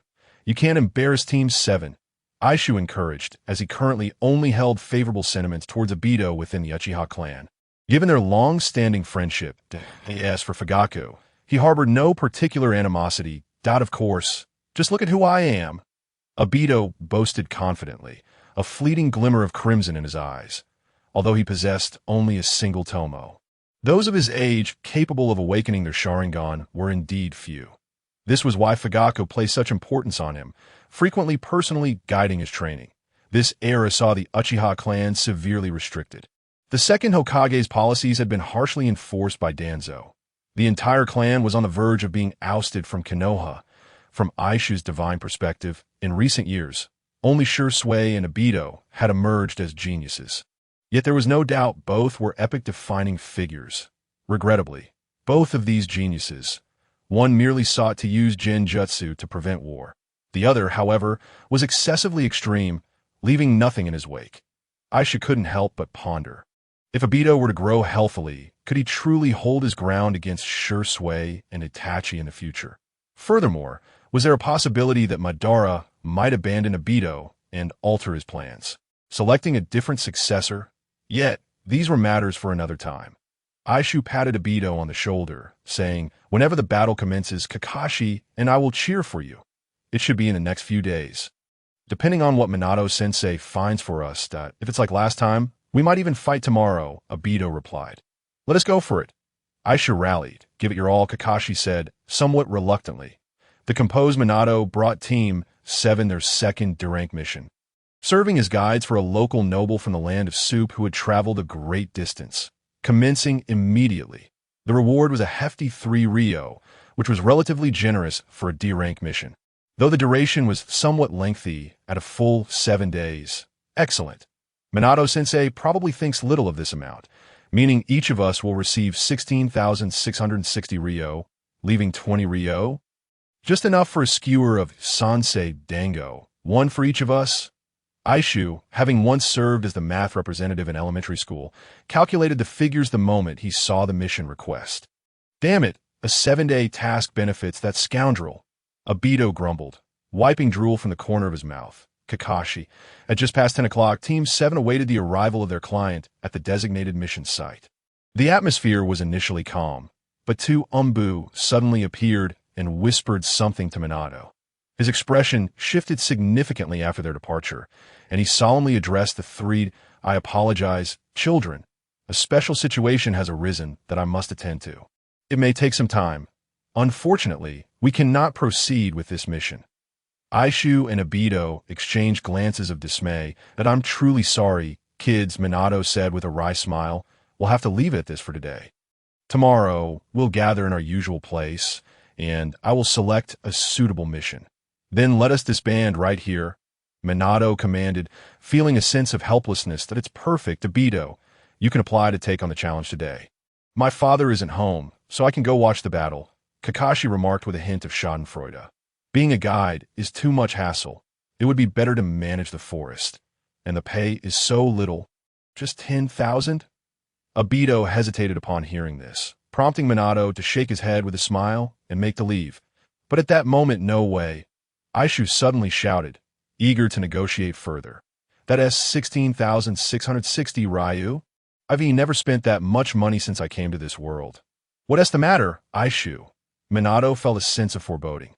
"Teacher, perhaps you could let us try just one guiding mission. We can handle it." Aishu's face was filled with greed, or rather, sincerity. Minato was torn. But Aido is in danger recently."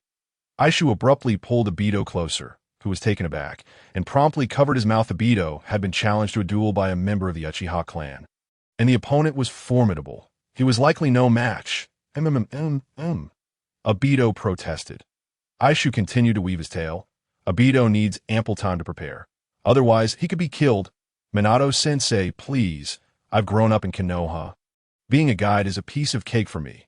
Trust me, Minato-sensei." Aido exclaimed. Kakashi remained silent, quietly observing Aishu's performance. Minato felt a wave of awkwardness. He yearned to refuse Aishu's request due to his unease. Yet, seeing Aishu's fervor for the task and recalling Aishu's background softened Minato's heart.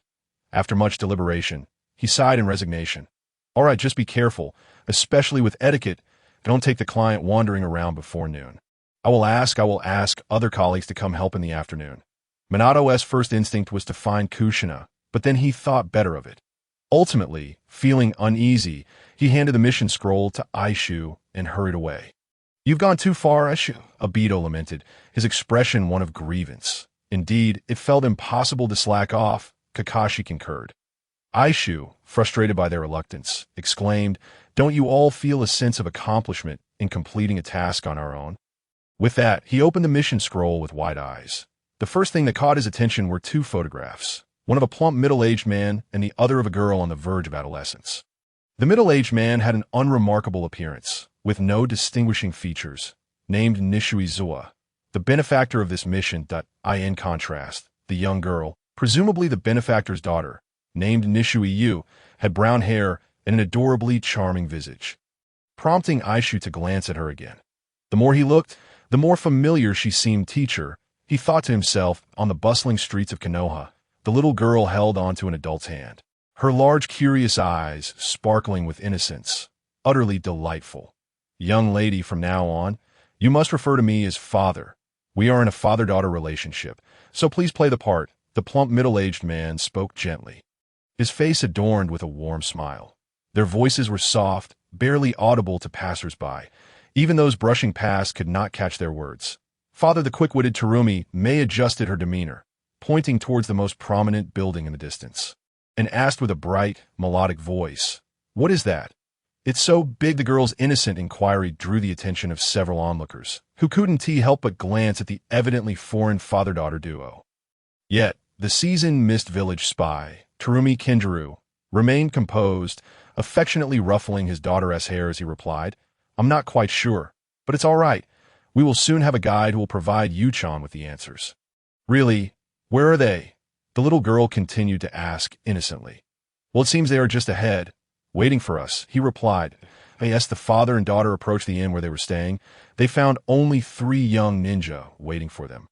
Upon their arrival, one of the slightly older boys stepped forward, examining the pair before consulting the scroll and then nodding slightly. "Good day, Mr. Nishu. My name is Eishu, and I am the Konoha ninja assigned to your mission." Each of the boys' movements and words exuded professionalism, and he gestured to the other 2 boys behind him. "These 2 are my companions. For the next 7 days, we will be your guides and ensure your safety while in Konoha." "Hello." Terumi Kinjiro greeted the young boy politely, though his eyes betrayed a hint of confusion as he asked cautiously, "Is it just the 3 of you?" "Indeed," Aishu responded swiftly, not sparing a glance at the little girl beside him. I see Terumi Kinjiro felt satisfied with the answer, but allowed a trace of disappointment to cross his face. 3 young boys, all of them mere genin, as a spy. There was no better scenario. But for a wealthy businessman from a small nation, he couldn't openly express his approval. "Rest assured, Mr. Nishui," Aishu continued, "as Konoha ninjas, we are professionals. We grew up on the streets of Konoha, and as your guides, you can trust us completely." Emphasizing the words Konoha ninjas, his eyes revealed no emotion, yet radiated professionalism, a true middle ground. "Well, all right. Thank you for your hard work," Terumi Kinjiro conceded after a moment of hesitation, ultimately yielding that as a businessman from a small nation visiting a large ninja village, he portrayed the appropriate demeanor to in that case. "Please follow me. Welcome to Konoha." Aishu turned, resembling an impassive navigation robot. However, just as he turned, he couldn't help but steal another glance at the girl. Girls change as they grow. I hope I'm just overthinking this, Aishu mused inwardly.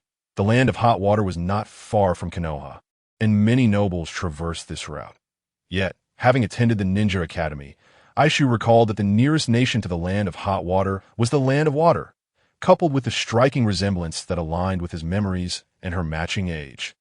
He had reason to suspect that this girl could very well be the future Mizukage Terumi Mei. However, Aisha lacked evidence, and he also felt that his suspicions were lacking in logic. After all, Terumi Mei was a dual-blooded ninja who survived in the blood mist, and even Obito, who had experienced a significant intelligence boost after his dark transformation, couldn't eliminate her to in fact. She had even been recommended by several Mist elders for the position of Mizukage. The influence of her family within the Mist village must be immense, and her own status was not to be underestimated. Given that it was wartime, her venture into Konoha seemed illogical. Yet, Aishu wasn't sure if this was merely a trial for the daughter of a prominent family. However, even if this girl truly was Terumi Mei seeking experience, Aishu had no intention of meddling. Such actions would only bring trouble upon himself. He couldn't very well say that he had seen what Terumi Mei would look like over 20 years in the future. After all, he simply wished to earn some money, and there was no need for unnecessary complications in the Hokage's office. "This Hokage-sama, this is simply unbelievable," Minato exclaimed, gazing at the lengthy scroll in his hand with astonishment. "Is it possible that this is a fabricated memory? The alliance between a Wagakure and Kumikure is simply too. I cannot dismiss the possibility you suggested." Minato, Sarutobi Hiruzen mused, puffing on his pipe. His gaze lowered in contemplation. Memories can indeed be disguised with Jinjutsu, and there are other routes to reach Konoha besides the Shinjutsu Bridge. However, if this is the case, then the ninja on the front lines could be in grave danger.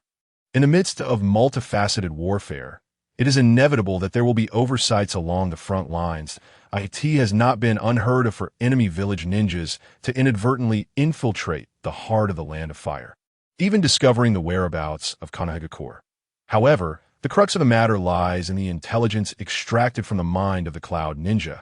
The team they belonged to had traversed a considerable distance from the land of Earth.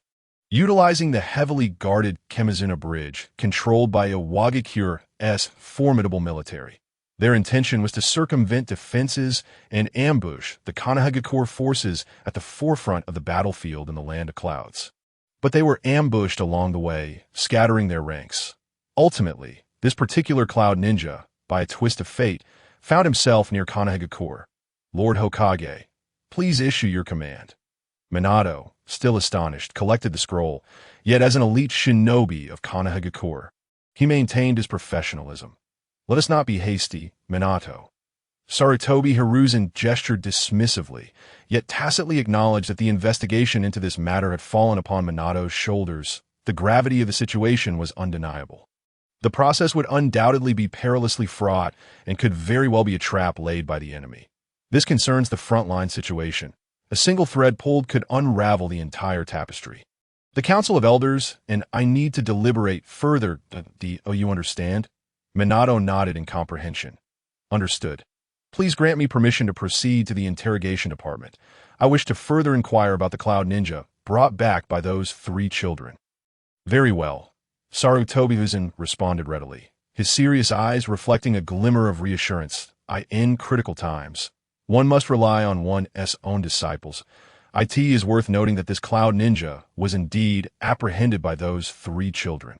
Due to confidentiality reasons, public commendation was not feasible, yet the children did not fuss, which was a relief.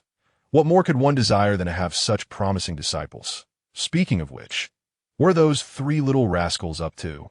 I recall they only completed a D-rank mission yesterday. Are they resting today? Not quite. Minato paused, then smiled wryly. They are currently engaged in executing a new task independently at noon. As lunchtime arrived, Ino and her father suggested indulging in the most quintessential meal of Konohagakure.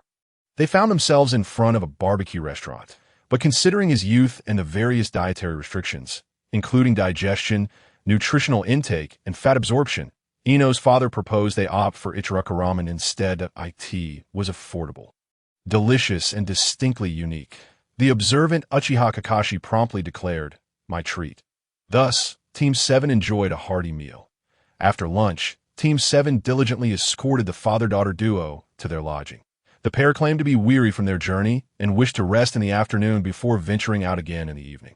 Consequently, Team 7 awaited in the reception area of the inn, demonstrating their professionalism, especially given that the barbecue meal had cost nearly 10,000 ryo, which even Kakashi found excessive.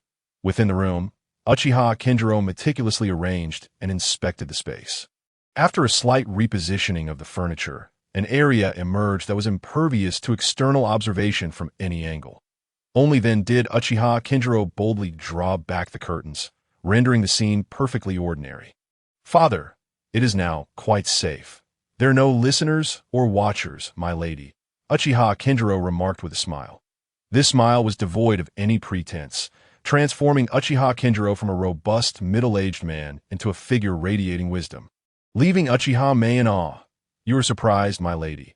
Uchiha Kenjiro seated himself, calmly stating, "The highest form of a spy's disguise is not merely in voice, posture, or physique. Those can be achieved through skillful transformation techniques or certain masquerade tactics.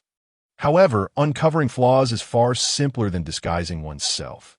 No matter the disguise, you only have one opportunity to reveal yourself." The young lady nodded slightly, deep in thought. "Please take a seat, my lady." Uchiha Kenjiro gestured, signaling that it was time for a lesson. Uchiha Mei obediently sat down. "You do not need to master these skills. As a lady of your stature, many will attend to your needs. However, there is one essential truth you must grasp." Uchiha Kenjiro pointed to his chest. "You must see through the hearts of others while ensuring you remain unseen. As the future head of the Uchiha clan, the distance between you and your enemies will only grow closer." Upon hearing the title of clan head, Uchiha Mei's expression turned cold, though she refrained from commenting. It was evident she held little interest in such a role. Noticing her response, Uchiha Kenjiro smiled softly. "Let us not discuss that today. My lady, having walked through Konohagakure this morning, have you made any observations?" "Indeed, teacher," Uchiha Mei replied promptly. "Konohagakure is quite prosperous, Yet from the layout of the streets and the number of pedestrians, it seems to me that the impact of war on Konohagakure is quite significant. Uchiha Kinjiro raised an eyebrow. In what way? They even have 3 little brats executing missions. Uchiha Mei pouted, ISNT that the task you meticulously devised to assess the current state of ninjas in Konohagakure. It appears that rescuing our target may not be as formidable a challenge as we initially presumed. You have made progress, my lady, Uchiha Kinjiro affirmed, pouring her a cup of tea, when the student was about to sip. He suddenly interjected, however, my lady has made a grave error. Uchiha Mei nearly choked, speechless, yet patiently inquired, please enlighten me. Teacher, you have underestimated the 3 ninjas, as well as Konohagakure itself. As he spoke, Uchiha Kinjiro retrieved a small notebook from his pocket, opened it, and infused chakra into it, declaring, release. A remarkable phenomenon occurred. A vivid image materialized within the pages of the notebook that IT was none other than the son of the White Fang, Hatake Kakashi. A mere ordinary team would not feature the child of the White Fang. My lady, furthermore, 2 ordinary members would not allow the son of the White Fang to willingly lag behind. And most crucially, have you noticed how closely their ages align? Uchiha Mei gazed at the platinum-haired figure in disbelief, her eyes wide with astonishment. While she did not recognize the son of the White Fang, she certainly knew of the White Fang himself, his stature comparable to that of the Uchiha clan head in Kirigakure. At that moment, Uchiha Mei recalled the boy who had initially greeted them. What manner of person could cause the son of the White Fang to willingly follow behind? Perhaps the son of the 3rd Hokage? If a mere team exhibited such dynamics, one can only imagine the intricacies at play within Konohagakure, my lady. Uchiha Kinjiro interjected appropriately. We have ample time, but opportunities are scarce. In fact, I have already informed our operatives within Konohagakure to change this mission's objective from rescue to elimination. Uchiha Kinjiro, undeterred by Uchiha Mei's growing shock and confusion, smiled. The outcomes of rescue and elimination are similar. Both are sufficient to mislead Konohagakure into making decisive actions. The more forces they commit to the battlefield between the cloud and rock, the greater our advantage of the front will become, making it entirely feasible to breach the defenses of the Hyuga clan. However, that is a task assigned to me by the current Mizukage. Compared to his ambitions, your growth and safety are of paramount importance, my lady. Yoshinori, I desire chilled fruit juice. Indian's lobby. The penniless Aido gazed longingly at Yoshinori. You look like a chilled fruit juice. Yoshinori coldly retorted, a ninja's foremost principle is patience. Hold it in. Senpai Yano. Yoshinori was taken aback as he recognized the smiling woman before him, who was none other than Aido's mother, as he watched Yano produce cup after cup of chilled fruit juice from her bag. Yoshinori found himself utterly bewildered. I have the day off and just happened to pass by here. From a distance, I thought I recognized you. Indeed, it is you children. You are on a mission, right? Yano said cheerfully, not waiting for the trio to respond. You all have worked hard. Drink up. It's sweltering out. Don't let yourselves suffer from heat stroke. Yoshinori stared at the chilled fruit juice in his hand, wondering if it was poisoned. Meanwhile, Aido could hardly contain himself. Thank you, senpai. You're the best. Slurp gulp, slurp gulp. Ying After confirming it was non-toxic, Ying took a refreshing sip. One must admit, nothing quite compares to the exhilarating pleasure of chilled watermelon juice on a sweltering summer day. As Ying savored the drink, he discreetly cast glances at Nonaiyu. She exuded a gentle demeanor, the kind suitable for running an orphanage. Yet, Ying dared not let his guard down, should Nonaiyu decide to retire from her undercover role and establish an orphanage. He might find himself volunteering there, but for now, he thought it best to remain cautious. While sipping the icy fruit juice she had provided, Ying's vigilance heightened. Currently, Nonaiyu was still an operative of the route, and a high-ranking one at that. What scheme is Danzo concocting now? Ying pondered with a peculiar expression. Danzo, attempting to forge familial ties, to make himself the inaugural figure at Nonaiyu's orphanage. Wait a moment. Could it be that he is seeking someone from above? For reasons unknown, this thought suddenly flitted through Ying's mind. What if, hypothetically, that young girl was indeed Kagaya Mei, here in Konoha, for training? If that were the case, the mission would certainly become lively. Ying chuckled to himself. wondering how Minato managed to assign such a task to Team 7, resulting in a veritable bounty of surprises. At that moment, Inshu noticed the arrival of the financial backer. Kakashi, who had been observing the staircase, suddenly spoke up. Inshu was momentarily taken aback, turning to see none other than the father-daughter duo who had claimed to be tired and in need of a rest. Thump, thump, thump. Inshu's heart began to race. The red team. Nonayu, the ace spy of the root. The blue team. Hinatazawa, suspected ace spy of the mist, capable of bringing Kagaya-Mei along for training. Surely possesses some significant skills that, if his guesses were correct, a spy showdown was on the verge of unfolding. Oh, you are still here. How splendid. Kame Kinjiro, from a distance, spotted the trio, but waited until he was closer to feign surprise. He clutched his stomach, appearing in distress, supported by the young girl. This is our duty. Mr. Nezumi, why does your complexion seem rather poor? Inshu immediately noticed the unusual pallor of Nezumi-zawa and inquired with concern. Setting aside hypothetical scenarios, he thought it prudent to ensure they did not forfeit the mission's reward. It could be that I've upset my stomach. I've been feeling a cramp since earlier. Kame Kinjiro grimaced. Young Sir Inshu, I would greatly appreciate it if you could escort me to the nearest hospital. The hospital? Inshu raised an eyebrow, uncertain of the man's identity. However, he had seen enough spy films in his previous life to recognize that hospitals were prime locations for chaos. Could this individual truly be a spy?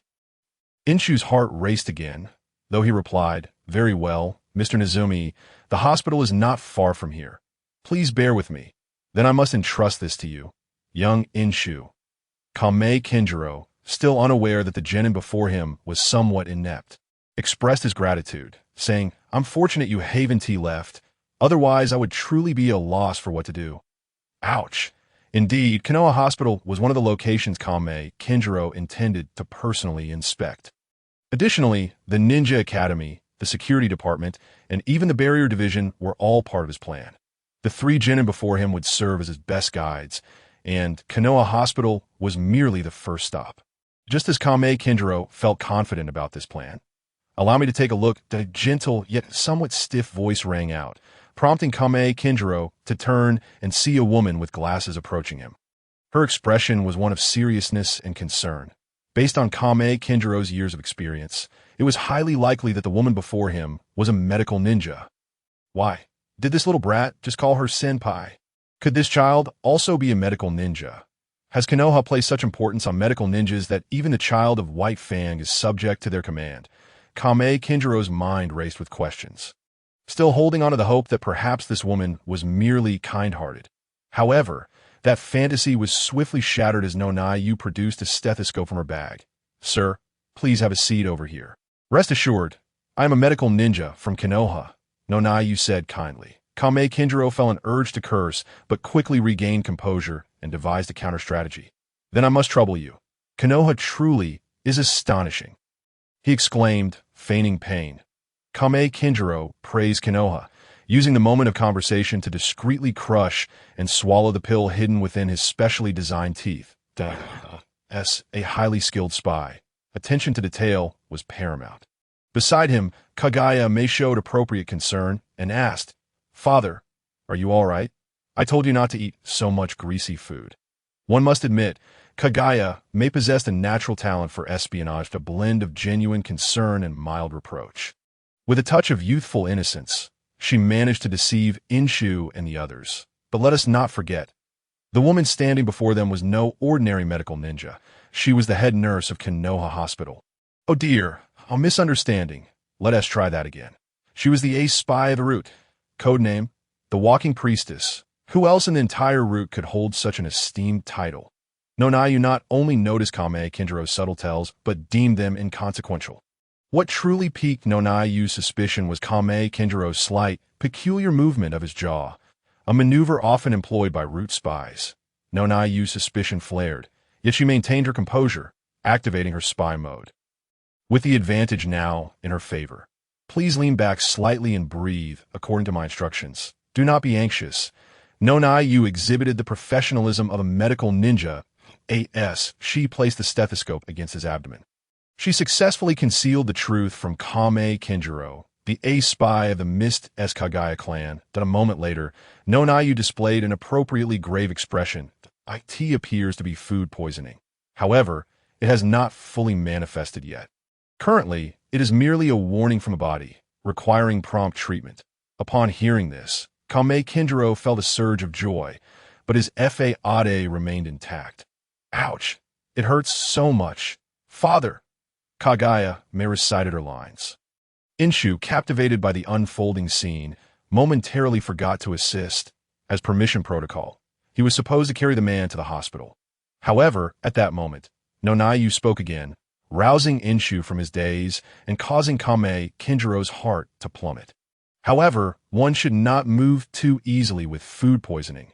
Therefore, young Inshu, I kindly ask you to visit Konoha Hospital, locate Nurse Kumi, and have her bring the necessary medications for food poisoning, utilizing treatment protocol No. 1. I shall remain here to tend to this gentleman. Swish, swish, swish. 3 figures leaped and darted toward Konoha Hospital. Inshu's heart raced with excitement. Treatment protocol number 1, a gamble on the honor of the Senju clan. This was undoubtedly a covert signal. He questioned what Kumi's situation might be. Alas, Inshu remained uncertain why Nonayu would send him to find Kumi. Perhaps Kumi was also affiliated with the root, her gentle and alluring demeanor merely a fa ade. Of course, it was also possible that he was simply more familiar with her. Who could say for certain? Shortly after Inshu departed, Kame Kinjiro, supported by Nonayu and the innkeeper, returned to his room. Nonayu glanced around the room's layout, already formulating a plan. Let us rest for a while. Konoha Hospital is not far from here, and you will receive treatment soon. This is truly troublesome, Kame Kinjiro murmured weakly. Then turned to Kagaya, Mate. Yu-chan, dear, my stomach hurts. Please prepare a pot of good tea for this esteemed doctor. Kagaya Mei's pupils slightly constricted. Understood, father. Subsequently, she appeared utterly unguarded as she opened her suitcase in front of Yano-yu, retrieving a jar and cradling it as she approached the tea table. However, Yano-yu instantly sensed something amiss, rising to intercept Terumi Mei. No need, young lady. I shall not partake of your offerings. As soon as the words left his lips. Ping! Yano-yu swiftly sidestepped, delivering a precise strike that rendered the young girl unconscious. Unbeknownst to him, a shuriken had materialized in his hand, deftly blocking another shuriken that Terumi Kinjiro had launched in a sudden assault. What was once a harmonious doctor-patient relationship shattered in an instant, as the two spies laid their cards on the table, no longer pretending. When did you begin to monitor me? Terumi Kinjiro inquired coldly. Exerting pressure inwardly, Yano-yu chuckled softly. Let us just say you've had a stroke of bad luck encountering me. Yano-yu had not anticipated that his identity would be activated so swiftly, with past duties resurfacing in such quick succession. Perhaps this was merely a way to repay the favor promised by Danzo-sama. Oh, Terumi Kinjiro's eyes remained icy. How did you discern the flaw? I believed I concealed my intentions perfectly. Does it matter? You cannot escape now. Yano-yu replied, unperturbed by the tea that moment. A clear voice rang out. Water release. Water prison technique. Yano-yu's pupils constricted as he realized his oversight, attempting to evade. But it was too late. Indeed, it was effective. The transparent water prison technique enveloped Yano-yu like a magnified dewdrop, trapping him within. Terumi Kinjiro grimaced in pain as he extracted some powder from beneath his fingernail and ingested it. Alleviating the intense pain in his abdomen, he then formed hand seals to create 2 shadow clones, which took over Terumi Mei's water prison technique. From the crevice of the suitcase, he retrieved several explosive tags. Handing them to one of his clones, Miss, it's unfortunate that we've been compromised. My clone can buy us some time, that we must depart swiftly. Terumi Mei's expression turned grave. Understood. Then I shall leave this to you for now. I will assist Yano-yu senpai. Come back with some chilled beverages. I am parched. Love you. In a surprising turn of events, as Eishu followed Yano-yu's instructions to inform Kumi, she did not dramatically discard her nurse uniform to transform into a long-legged ninja, but instead provocatively teased him. Surprised little brother? Everything seemed perfectly normal. Kumi had prepared her medical tools and medications, evidently ready to administer an injection. Lead the way, my little Eishu. Bewildered, Aishu's hair instantly became disheveled, and he sighed inwardly before turning to lead the way. It seems I was overthinking. 10 minutes later, the four arrived at the inn. Eishu, accompanied by Kumi, was about to ascend the stairs when he realized he was unaware of the patron's room number. Feeling somewhat embarrassed, he acknowledged his lack of professionalism that he hurriedly approached the proprietor of the front desk. "Excuse me, which room is the traveler who was experiencing stomach pain staying in?" "Oh, third room on the left."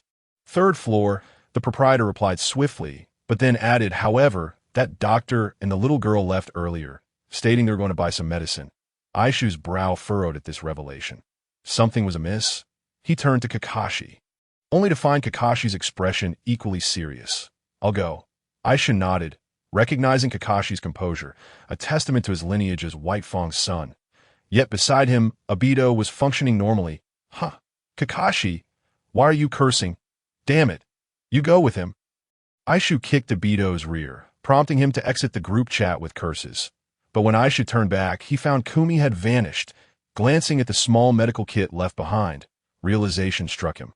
He mentally chastised himself for being careless. He had failed to notice the transformation into an investigator on the scene. Just as he was about to rush upstairs, a distant scream echoed, "Kumi, don't come over!" In an instant, a thunderous explosion erupted. The entire inn shook violently. Dust cascading from the ceiling, Aishu's heart raced as he pieced it all together. He had deduced everything correctly, but the prize seemed to be an unexpected explosive experience card. "Proprietor, open the doors and prepare to evacuate the guests. I'm going upstairs to rescue people," Aishu shouted, charging up the stairs. Yet before he could reach the second floor, a wave of scorching heat surged forth. Aishu recognized immediately that this was not ninjutsu. It was likely a fire caused by external factors, most probably deliberate, intended to delay them. Without hesitation, he brightened at the thought and began forming hand seals. However, these were not any water-release seals. While Water Bullet is powerful and can extinguish fire, its impact might be too much for the inn to withstand. Water Dragon Bullet could work, but he was still unpracticed with it, and it could only last for 2 seconds. The massive volume of water would extinguish the flames perfectly. The hand seals, however, were too intricate. Aishu had a more effective idea. Point one after another, shadow clones manifested. 4 in total. Each began rapidly gathering chakra, performing the water release, spiral water sphere technique that Aishu had devised that morning. Though still in development, its power might not rival that of Water Bullet, but it boasted superior dispersal capabilities that if enough chakra was utilized, a single spiral water sphere could easily equate to the effect of dousing water from a bucket. 2 clones charged toward the staircase, already forming their spheres, unleashing them upon the flames on the second floor. The WVE got this covered. Aishu and another clone then dashed upward. That moment, Aishu felt a surge of anger. Those wretched Mist Village spies dared to harm his Kumi. Although it was likely she had been ensnared by the Root spies, her beauty and kind heart could not be overlooked. Should anything happen to her, he would surely capture Terumi Mei and deliver her to the Roots as a form of equal exchange. Danzo would do well to refrain from seeking him out in the future. Ideally, he could even negotiate a one-get-one deal to secure Kumi as well. With shadow clones managing the flames behind him and others clearing the path ahead, Aishu swiftly reached the staircase leading to the 3rd floor. Upon arrival, he couldn't help but curse aloud. The fire scene remained chaotic, but this floor was even more disordered. The explosive tags wreaked havoc in this confined space, transforming the 3rd floor into a wasteland engulfed in flames. Luckily, the 3rd floor was the inn's top level, and it appeared the Mist Village spies had not utilized an excessive number of explosive tags. Otherwise, a collapse would render any rescue efforts moot.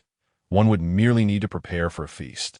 Upwards, with a sweeping gesture, Aishu dispatched 2 shadow clones, each armed with pre-prepared spiral water balls, charging forward. Simultaneously, he formed hand seals once more, conjuring another pair of shadow clones. In such a scenario, it was prudent for the original to refrain from rushing ahead, for the enemy was cunning and cruel, likely holding further tricks up their sleeve. Do not inquire where Aishu acquired this wisdom. If he had a guess, he would undoubtedly act similarly. Moreover, even if he lacked sufficient explosive tags, He could transform his shadow clones into makeshift explosives, striving to obliterate the area. Thus, the four shadow clones advanced in two waves, providing mutual cover, hurling water balls while progressing steadily in tactical formation. Their efficiency was remarkable, with flames retreating wherever they went, and the shadow clones even managed to rescue several panicked travelers, in the face of the distraught onlookers. Aishu crossed his arms, his expression composed yet somewhat cold, with the forehead protector gleaming on his brow. Despite this, two of his shadow clones were unable to evade and were struck down by a sudden burst of fire, vanishing in a puff of smoke. One clone on the second floor also fell, having exhausted its chakra. There were few travelers remaining on that level, and during wartime, the owner's business was suffering last, having narrowly averted disaster at the cost of 3 shadow clones. The last clone beckoned Aishu to the innermost room of the corridor where Yano and Kumi were located. However, Aishu was reluctant to go. Firstly, the travelers who could escape had already fled, leaving him with no audience for his bravado. Secondly, while he valued Root's personnel, throwing himself into danger for them was unwarranted. Miss Kumi was indeed admirable, but his own life was precious too. Aishu gestured for the shadow clone to handle it, but it merely shrugged, indicating its inability to assist. Reluctantly, Aishu steeled himself and charged forward, summoning 2 more shadow clones to bolster his presence and sense of security. The corridor was rapidly engulfed in mist. Upon entering the room where the shadow clone awaited, Aishu immediately understood why it had called for him. Yano was in a dire state. Aside from her disheveled hair, her burns were more than 3 times as severe as those incurred during the encounter with Minato. And even so, these were among her lesser injuries. I could seem she had done something at the last moment. Her arms bore the brunt of the damage, with her left arm broken and hastily bound by Kumi's clothing and a stick. Her abdomen was also wrapped in Kumi's garments, blood seeping through, accompanied by kunai stained with crimson, indicating a recent stab wound to her midsection. Aisha glanced at Kumi, now clad only in a ninja mesh shirt and shorts that accentuated her long legs. Noting her own injuries that tugged at his heartstrings, he silently applauded the shadow clone, realizing it truly understood him. All those days spent honing his skills in ninjutsu had finally borne fruit. "Let me take over, Miss Kumi. Do not worry. The chaos outside has been resolved. Kakashi and Aido have gone to pursue the enemy. We are safe now." 3 minutes later, Aishu, accompanied by a battalion of shadow clones, descended the stairs, each pair carrying the severely injured Yano and the complexly expressive Kumi, doubling their efforts. From afar, Aishu could hear a cacophony of complaints. Upon closer inspection, he realized that the Konoha guard had arrived. But they were blocking the exit, and Uchiha was fervently attempting to explain something. Do not act recklessly. There may be enemy spies among you. Those of you from other villages will be detained for questioning by the Konoha guard. Until our personnel arrive, remain here. The Uchiha's tone was cold, exuding authority and ruthlessness. The local villagers murmured among themselves, while the frightened travelers pressed for answers. Yet the Uchiha remained unmoved, one hand resting on his ninja tool pouch. And Aisha sensed that he might activate his Sharingan at any moment. I could see that moment. Someone in the crowd finally recognized Aishu. "It's that brave young ninja." A voice rang out, drawing the attention of the entire assembly. Aishu, cradling the injured beauties in his arms, appeared somewhat disheveled, creating a stark contrast to the Uchiha at the entrance. The young man, unharmed. "Truly, he is a Konoha ninja. The disparity is evident." "Thank you, young man." Though they were all Konoha ninjas, the treatment they received could not have been more different. Aisha stepped forward from the ranks of shadow clones, glancing at the Uchiha with a moment of sympathy before clearing his throat and addressing the crowd. "Ladies and gentlemen, the danger has been averted. Please cooperate with our Konoha guard ninjas. Rest assured, Konoha will compensate for your losses. You have nowhere to go. You might be taken hostage by spies hidden among you. Trust me, the Konoha guard will ensure everyone's safety." Aishu's impression of the Uchiha had not been favorable, and he initially intended to take a jab at them. However, upon reflection, he opted for a more diplomatic approach. Aido was soon to confront Uchiha Fugaku, and Aishu wished to support him without inciting hostility from the Uchiha. Thus, he chose to soothe the public's ire, viewing it as a means of securing future goodwill. The stakes were high, as the conflict intensified, and Konoha faced mounting pressure. The Uchiha clan was destined for the battlefield ahead. In a few short years, Itachi would take his first steps onto the warfront. Aishu's current maneuvering might lay the groundwork for future opportunities, perhaps even leading to a legitimate Sharingan acquisition. Kakashi had transformed after obtaining the Sharingan, becoming a unit of chakra measurement. But Aishu's situation was different. Not only did he lack the ability to emulate Danzo's prowess, but he also felt a profound yearning for the potential of possessing a Sharingan. If he could somehow secure one, the challenges of chakra fusion would be effortlessly resolved. The explosion at the inn had caused quite a stir, and Konoha's armed forces swiftly arrived on the scene, to Aishu's astonishment. The first responders were not from Root or the Umbu, but rather the Uchiha of the Konoha Guard. This was akin to Konoha's village forces triumphing over the elite SAT unit, leaving Aishu uncertain whether to commend the Uchiha or lament their situation. The Uchiha were indeed Konoha's sharpest blades. In a nutshell, their suppression was insufficient, and they deserved it. However, it was worth noting that when the Umbu arrived, they did not engage in disputes with the Uchiha. The Uchiha appeared to harbor less animosity towards the Umbu, smoothly transitioning their responsibilities and immediately beginning to evacuate the crowd. The Umbu then took over the inn, gradually escorting the travelers away. These guests were from outside the village, ordinary citizens who dared not breathe in the presence of the masked ninjas. The injured Yano was transported to Konoha Hospital, but Kumi remained behind at IT that moment. Only Eishu, Kumi, and the innkeeper remained, along with an Umbu operative.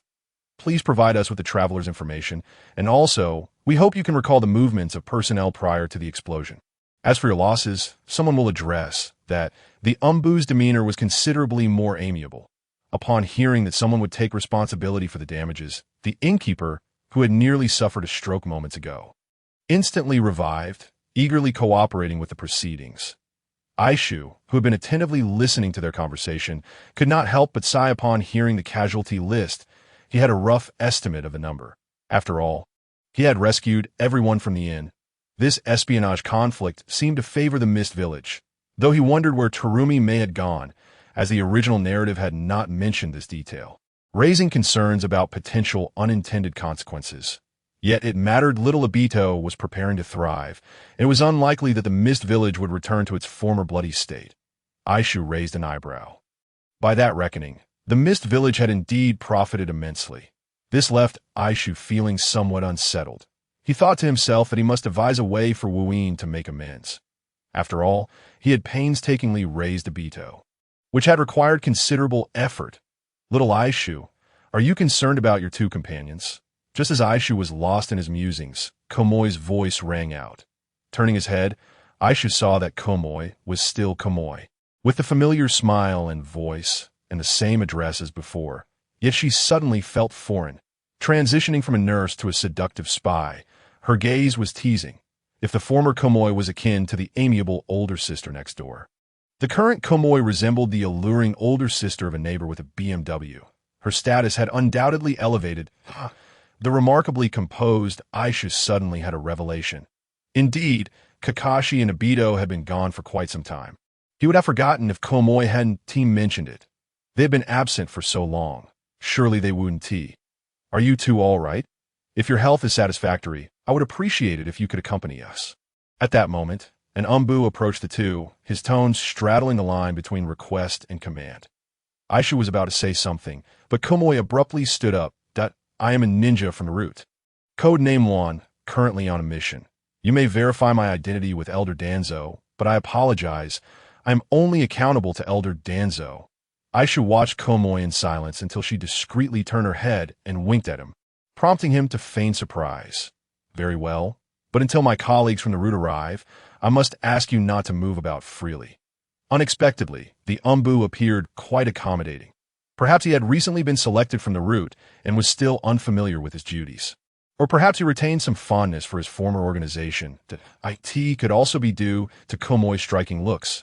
He might even know her personally. In any case, he did not linger on Komoi.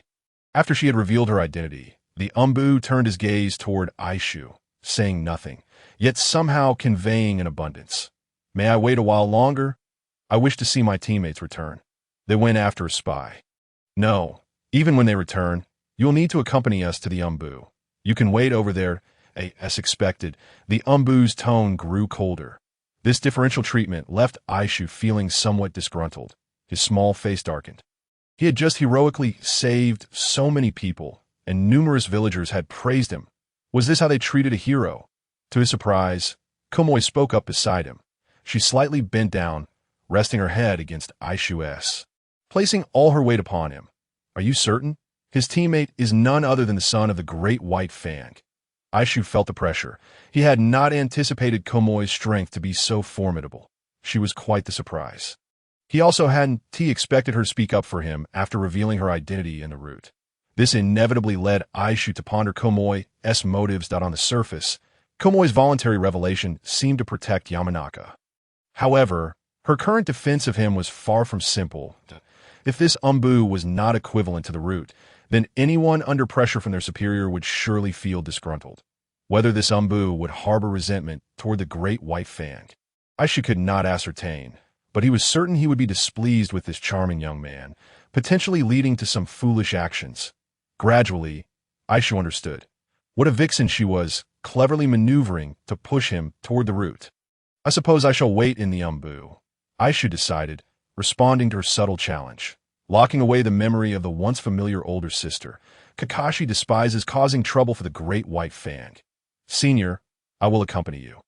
Aishu resolutely broke free from Komoi's influence, striding purposefully toward the exit, embodying righteousness as he stepped forth. That Aishu's boldness astonished both the Umbu and Komoi.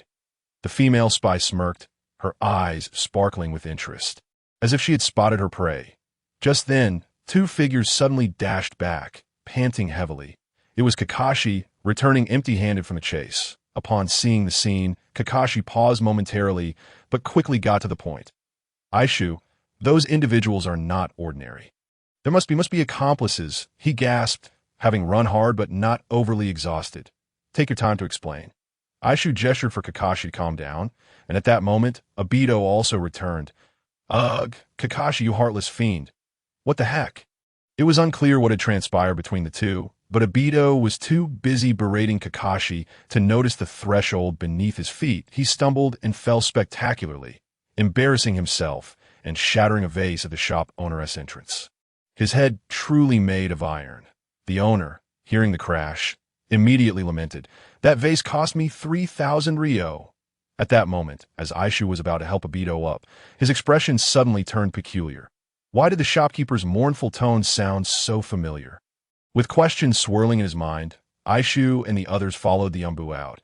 Along the way, Kakashi and Aido continued their bickering oh, you know what this is? The Sharingan. The Sharingan, my brother. You won't believe what I saw. What do you think I'm trying to say? Then why didn't you catch anyone? As if you caught anyone. Well, I don't have a Sharingan. If I did, I would have caught them. Enough with the nonsense, Aido, getting riled up, exclaimed, "Here, take my eyes and go catch that person." "Hurry," Kakashi retorted, "as if I'm afraid of you. Whoever loses has to crawl home." Unable to bear it any longer, Aishu unleashed his trump card. "The teacher is coming." Aido and Kakashi, in unison, TT. In Konoha, there is a little pepper that can soothe a child's night cries. Aishu had a rough idea of what Kakashi and Aido had encountered. Following the shopkeeper's directions, the duo indeed managed to catch up, aided by their familiarity with Konoha. However, complications arose simultaneously. Aido spotted a father and daughter to the east, while Kakashi saw the same figure straight ahead. Both could only see their backs, engulfed in the sea of people.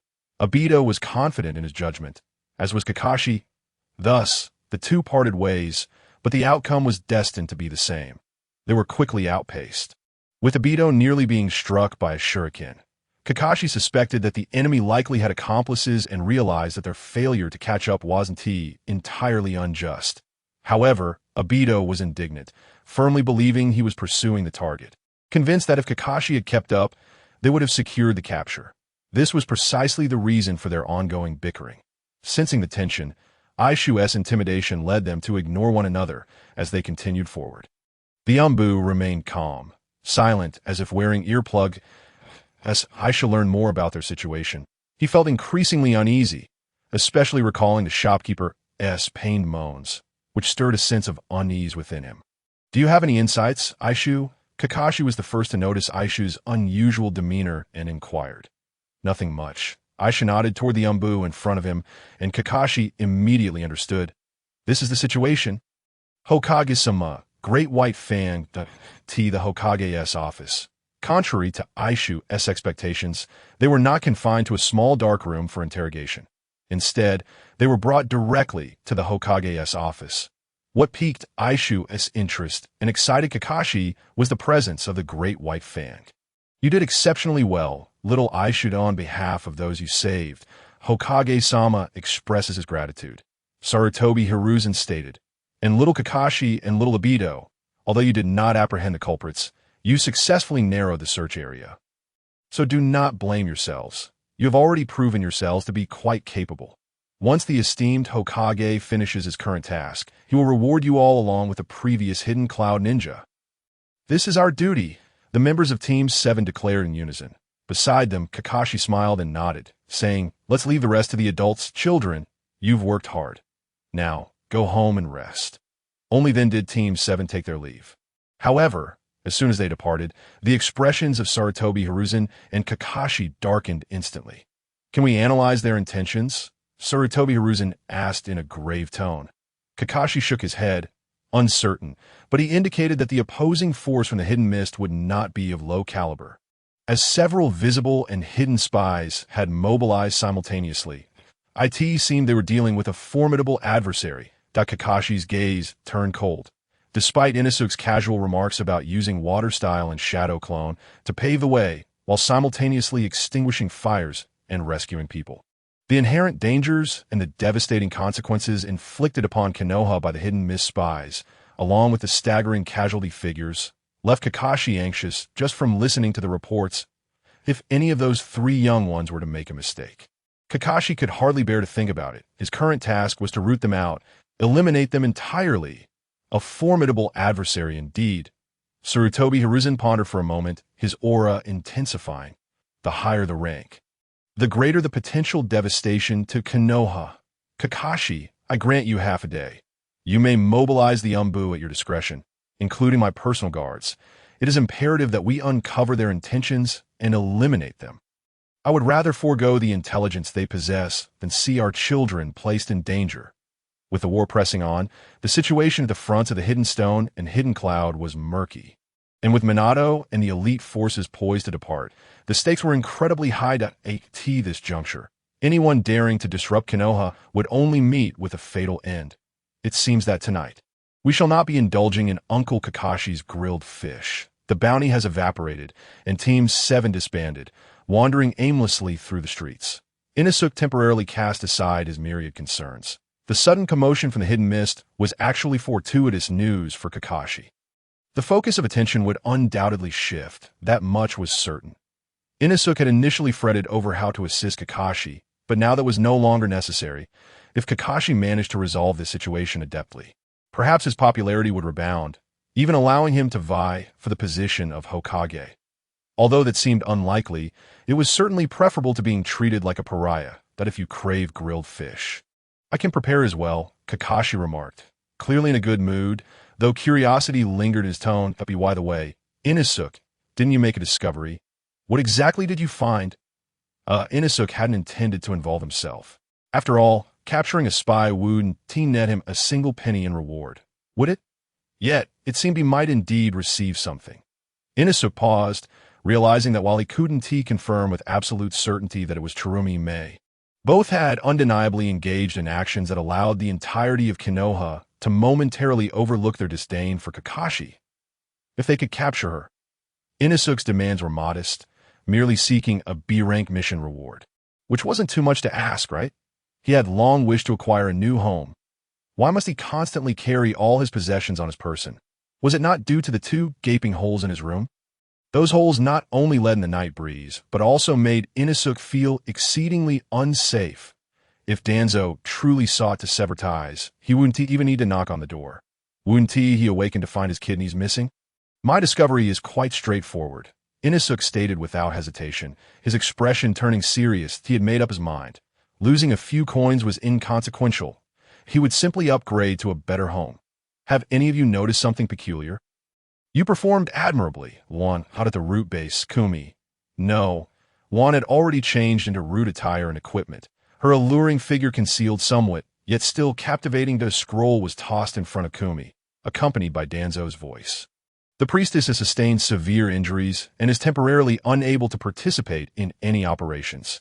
Even upon recovery, she will revert to a state of silence.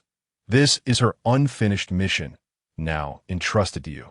Kumi unrolled the scroll, her beautiful eyes widening in astonishment. The priestess had long been Kumi's idol. She was the ace spy of Root, having completed countless missions, adept at disguise, despite knowing her true identity for so long. Kumi often felt a sense of illusion. Ultimately, which version of the priestess was the genuine one? Such a person's assigned tasks were surely not trivial. Yet, gazing at the singular task within the scroll, the familiar name, the familiar photograph, and the exceedingly high evaluation, Kumi was astonished at all costs, ensure he joins Root willingly. Seriously? A mere child? And at all costs? What does that even mean? Once you complete this mission, you will be able to head to the front lines of the Sand Village to avenge your parents. Danzo's voice drifted in nonchalantly. Initially taken aback, Kumi's beautiful eyes soon brimmed with hatred. Yes, Inosuke, do you think we might be discovered? I have a bad feeling about this. Fool. If you don't know, don't speak recklessly. Kakashi, do you dare to repeat that? Enough bickering. If he were an ordinary person, he would be unable to detect us. Conversely, if we are discovered, then it's inevitable, understood? Inosuke explained patiently, lest the two begin arguing again. Indeed, the three were currently tailing and surveilling the innkeeper, whom Inosuke suspected to be a hidden mis-spy. The two shared a striking resemblance, both being short, stout, middle-aged men with greasy appearances. This might sound absurd. But with Minato's prolonged absence, they dared not seek out Kushina for training. Since they had time to spare, they figured it was worth a shot. With a stroke of luck, they could strike it rich. If fortune were unkind, they could merely treat it as training. Thus, they continued to follow. The innkeeper remained blissfully unaware, maintaining a steady pace, which posed no pressure on them. However, the more they trailed, the more their confidence waned. Especially Inosuke. Previously, he had been able to operate with divine precision, seemingly with heightened perception, but that was because he had indeed been perceptive. Infiltrating Konoha with transformation techniques was futile, and no matter how clever the disguise, it would be challenging to evade the Byakugan's scrutiny. Moreover, given Terumi Mei's young age, heavy makeup and a new face would only amplify the inconsistencies, leading to Inosuke nearly recognizing her when she appeared before him barefaced. But now, things were different. His perceptive abilities were waning, and he would have to rely solely on himself. As they observed the innkeeper proceeding as if nothing were amiss, Inosuke thought that perhaps a breeze in the summer room wasn't so terrible after all. However, at that moment, the trio noticed the innkeeper glancing furtively around, prompting them to quickly avert their eyes to the sky. When they turned back, the innkeeper had already quickened his pace, his legs seemingly equipped with little motors. His excess flesh jiggling as he sped away. Could it be that Inosuke's hunch was correct? Incredible! Inosuke! Aido exclaimed. Even he could see that the innkeeper was clearly up to something. However, it was premature to draw conclusions. They needed to keep up. Inosuke maintained his composure. What if the innkeeper merely sought a nostalgic feeling of first love? The innkeeper continued on, while Team 7 followed closely. They trailed him until he arrived at the entrance of a cabaret. His face lighting up with longing, rubbing his hands together before he plunged inside. Inosuke cursed his own ill fate. Staring at the entrance of the tavern marked "No Minors Allowed," the three youths, barely of age collectively, were at a loss. What should they do? Kakashi and Aido turned their gazes towards Eishu. Eishu furrowed his brow, contemplating whether to disguise himself as Minato to blend in. Just as he hesitated, a hurried figure darted across his peripheral vision. Though not tall, the individual moved with remarkable speed, shrouded in a hood and cloaked in secrecy. Aishu quickly turned to look, unable to discern the person's face. But he caught sight of a strand of brown hair. Chase. Aishu decided within mere seconds. Those 2 seconds were a testament to an experienced strategist, tinged with a concern of luring the enemy away. However, the thought of having several signal flares in his pocket calmed him. After all, this was Konoha in broad daylight. He had no reason to fear an ambush from the enemy. The 3 of them dashed forward. The figure, sensing the tail behind, quickened its pace. It was the afternoon, with the sun blazing high in the sky. The streets of the residential area were sparsely populated, and both sides opted for a straightforward confrontation, leaping into action as the pursuit transformed into a chase. The pursuit intensified until a sunlit park came into view. Under the scorching sun, the vast park seemed devoid of life. However, it connected to a dense forest. The figure never halted, plunging headlong into the woods. Yet, Aishu raised an eyebrow. At this point, even a fool could discern that the opponent was enticing him into the forest, where ambushes undoubtedly lay in wait. Let us stop here. Once they exit the forest, they cannot escape. Aishu, a seasoned strategist, abruptly halted, and Kakashi and Aido followed suit. The 3 exchanged glances. Kakashi shrugged, commenting, "Indeed, the forest is vast, and the deeper you go, the more perilous it becomes. Even if we miraculously make it through, encountering a barrier would reveal us instantly. Let's leave it at that." Aishu rummaged through his ninja tool pouch and tossed 2 signal flares to Aido. "What's this for?" Aido asked, puzzled. "Call for reinforcements and surround this place." Kakashi shook his head. "With that brain of yours, I truly wonder how you manage with your clan. Be careful." Kakashi's pupils contracted as he shoved Aido aside, drawing his short blade to deflect a shuriken aimed at Aishu. The metallic clash rang out sharply. Immediately after, a series of applause resounded, and a rotund figure emerged from the woods, the very innkeeper who should have been at the tavern in the entertainment district. Beside him stood a small girl with brown hair, unmistakably resembling the suspected Mei Terumi. "Not bad. You must be Konoha's little hero. I believe having you as hostages will be advantageous. Wouldn't you agree?" The innkeeper chuckled. Point 3 against 2. "I can't fathom where you find your courage. Let us not forget, this is Konoha." Aido, unmentioned until now, sneered coldly, crushing the 2 signal flares, releasing plumes of red smoke that soared into the sky. At that moment, Aido felt empowered. "Surrender. We of Konoha treat captives well, especially little girls. Of course, if you wish to resist, feel free to try it. You'll see me." "Uchiha, hey, Kakashi, what are you pulling me for?" Aido, reveling in his bravado, detested interruptions, especially from Kakashi. Just as he turned to voice his displeasure, he noticed figures closing in rapidly, reinforcements arriving this swiftly.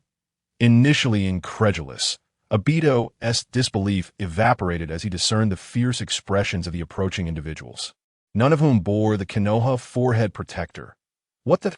Aido summoned a throng of ninjas not affiliated with Konoha, approximately 20, encircling the 3 of them.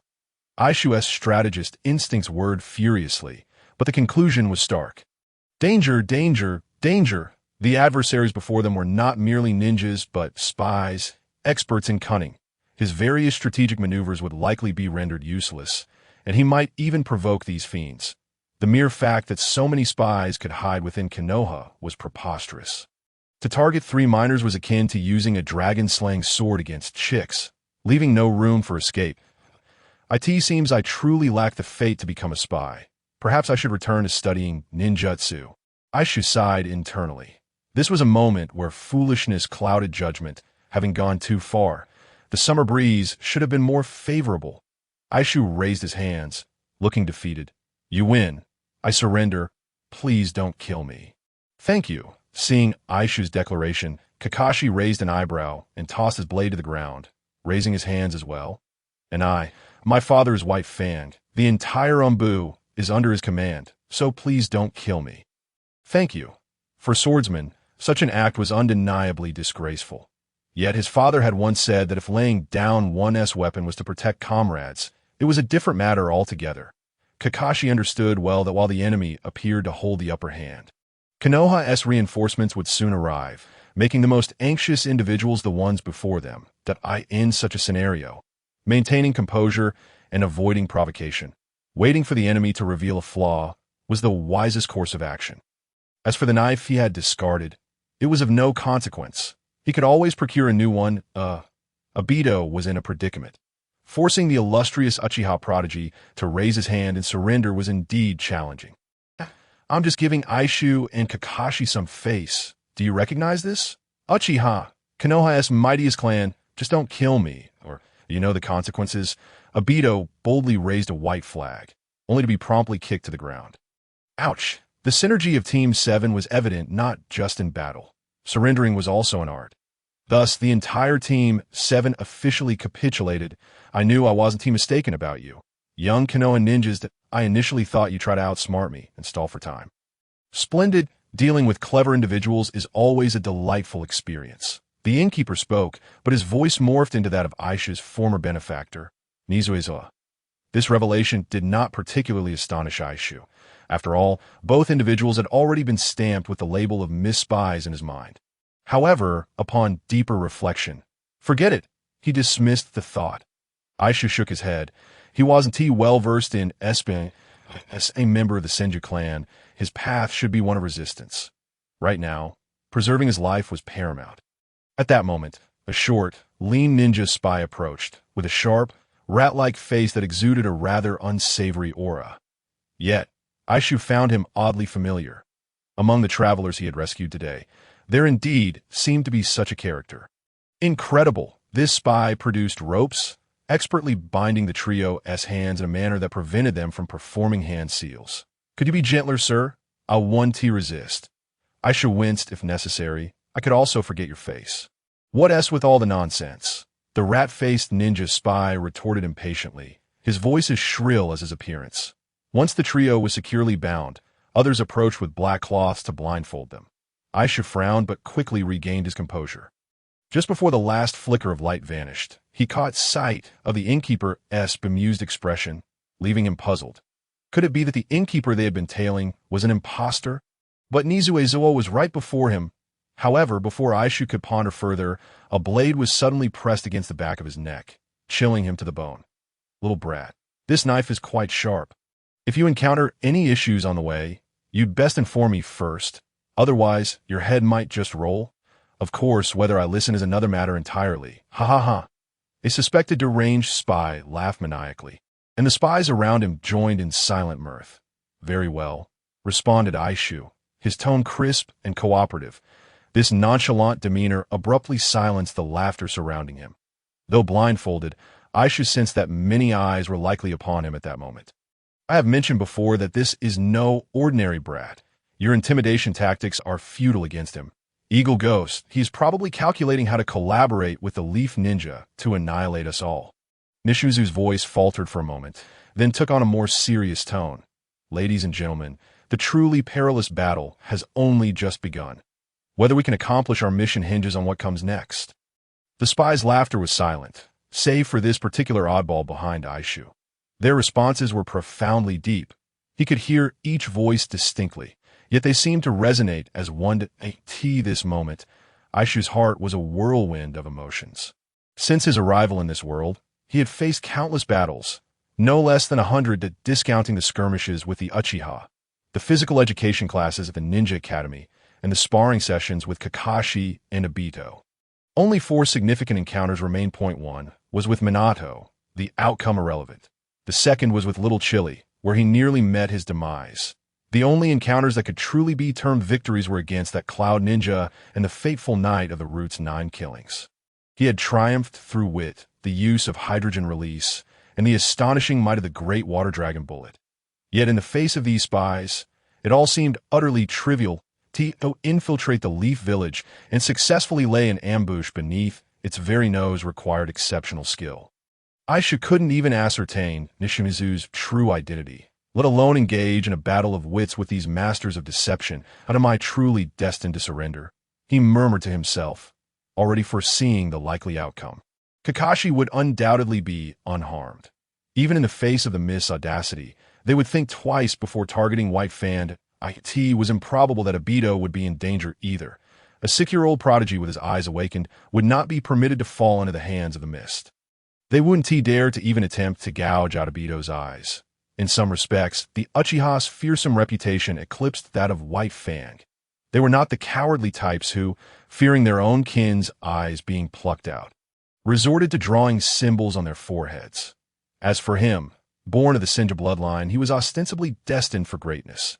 Yet the crux of the matter was that, aside from the old man, no one truly knew.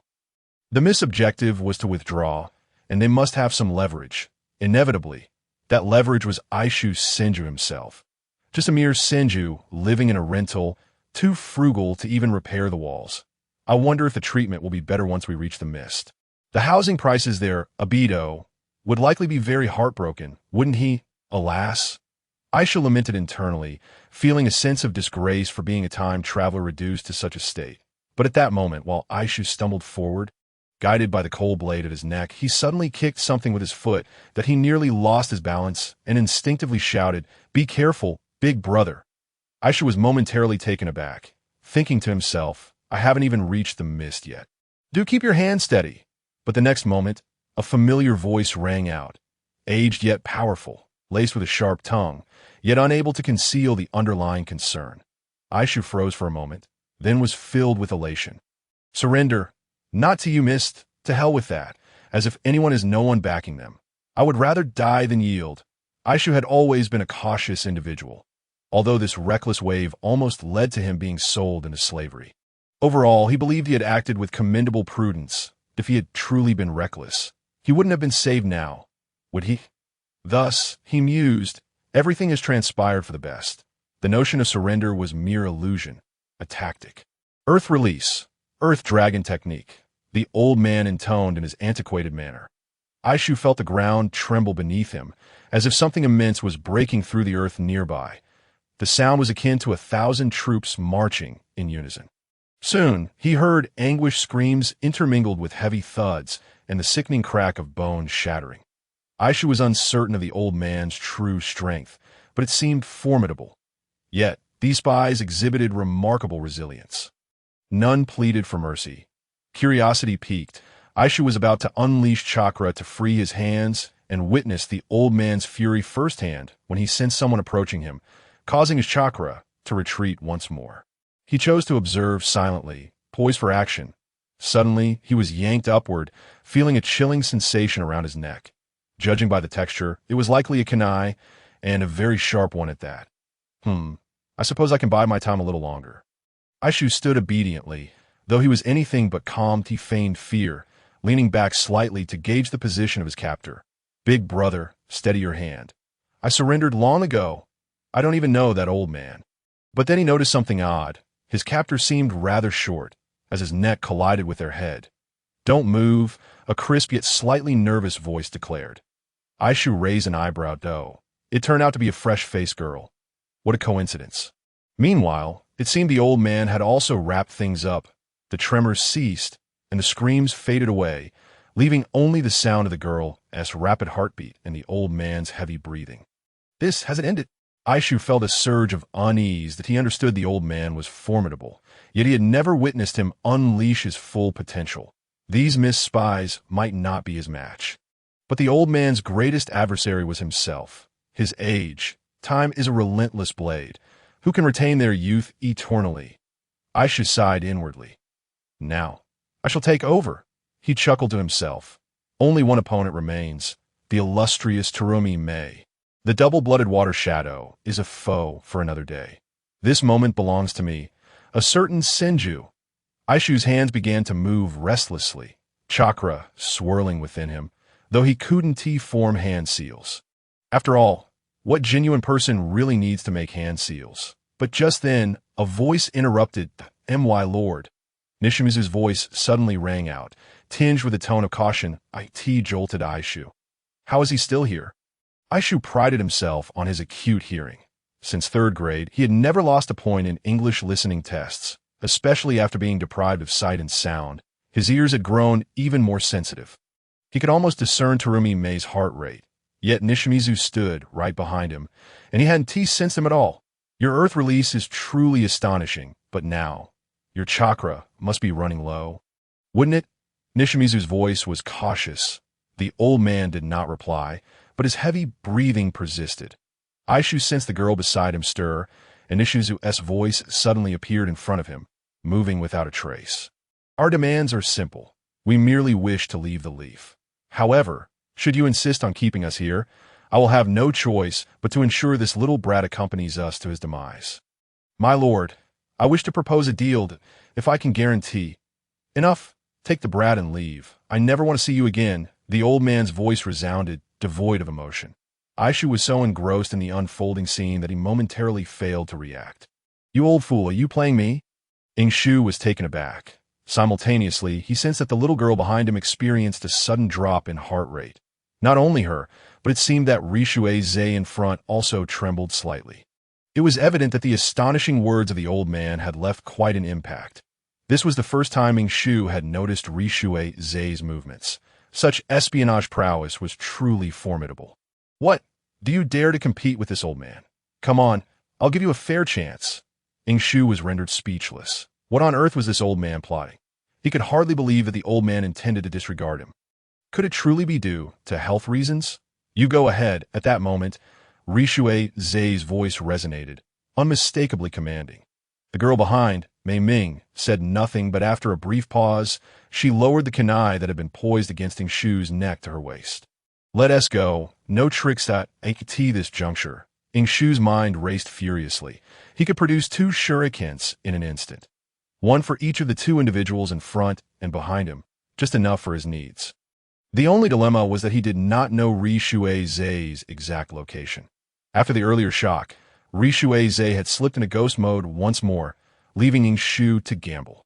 However, he soon devised a more prudent plan. With a swift and stylish backflip, he would land behind Mei Ming, simultaneously snatching her kunai, elegantly touching down, transforming from prey to predator. Wouldn't it be delightful to stage a counterattack? Without hesitation, Ying Shu activated his chakra, thinking, here goes nothing. Yet at that instant, a voice warned, little girl, be cautious of that boy's hands. He possesses no hand seals ninjutsu. You better stick an explosive tag on him. The girl appeared momentarily stunned, but complied nonetheless. Just as Ying Shu was about to execute his plan, he felt something adhere to his back. His first instinct was to unleash his national treasure. But it seemed the old man had anticipated this move, offering yet another warning. In his mouth, he conceals a blade within. You'd best seal it quickly. Not a single opportunity was granted.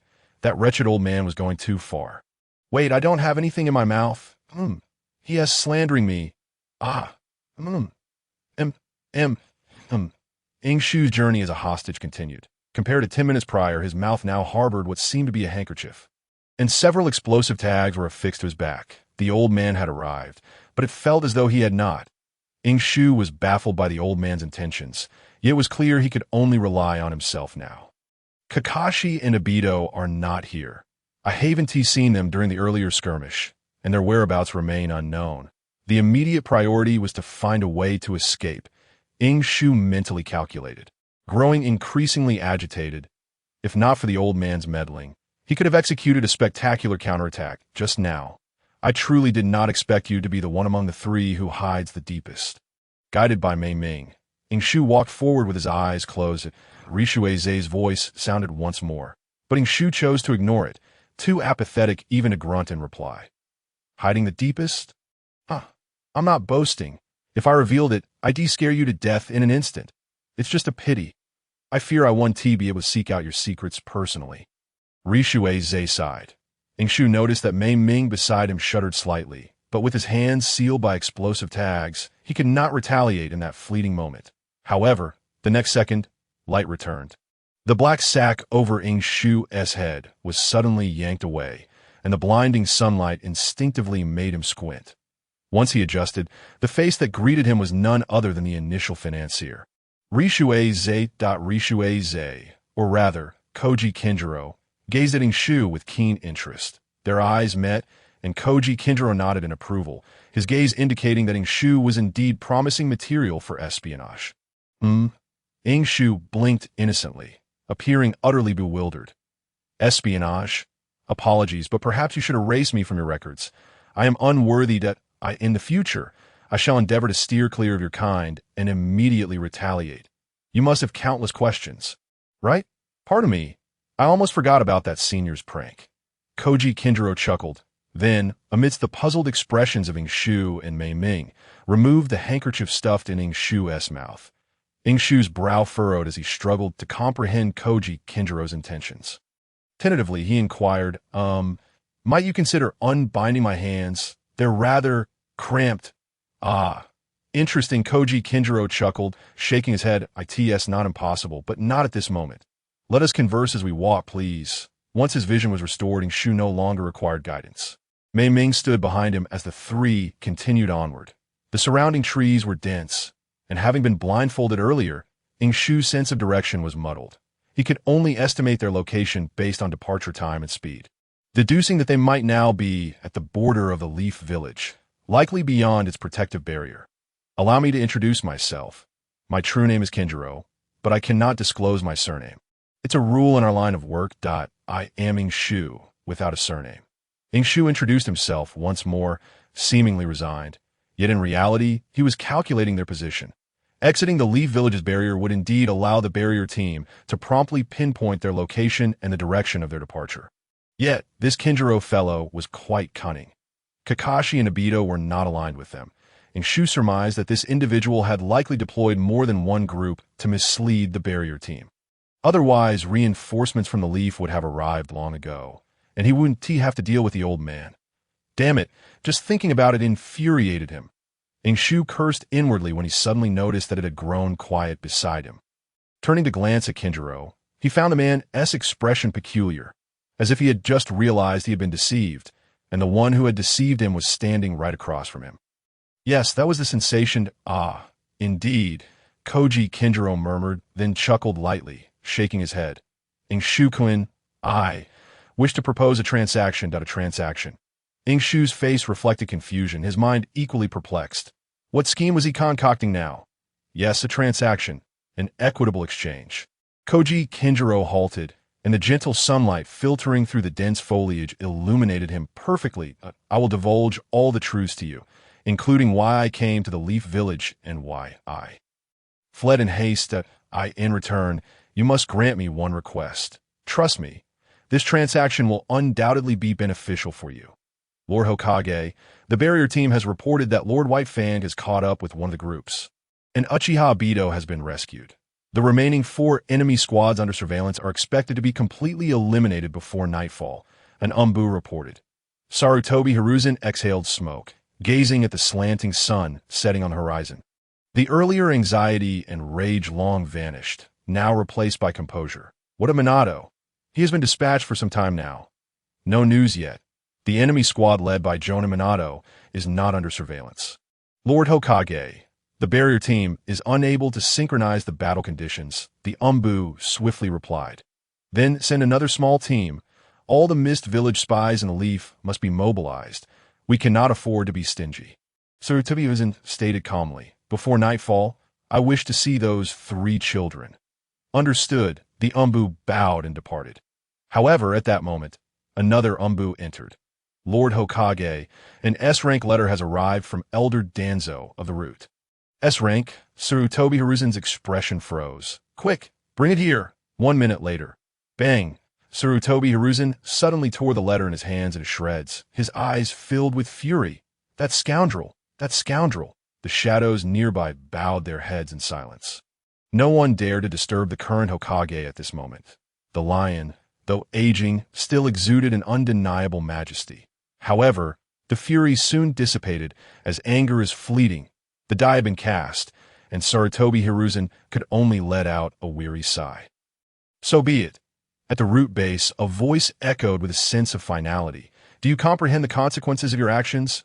Regardless of success or failure, you are destined for a grim fate. Yamanaka Ino. Danzo, shrouded in shadows, gazed at the blazing sun above, his voice imbued with an unusual warmth. Behind him, kneeling in submission, was indeed the injured Yamanaka Ino. I merely beseech you, my lord, to honor your promise and never again utilize my identity once this mission concludes.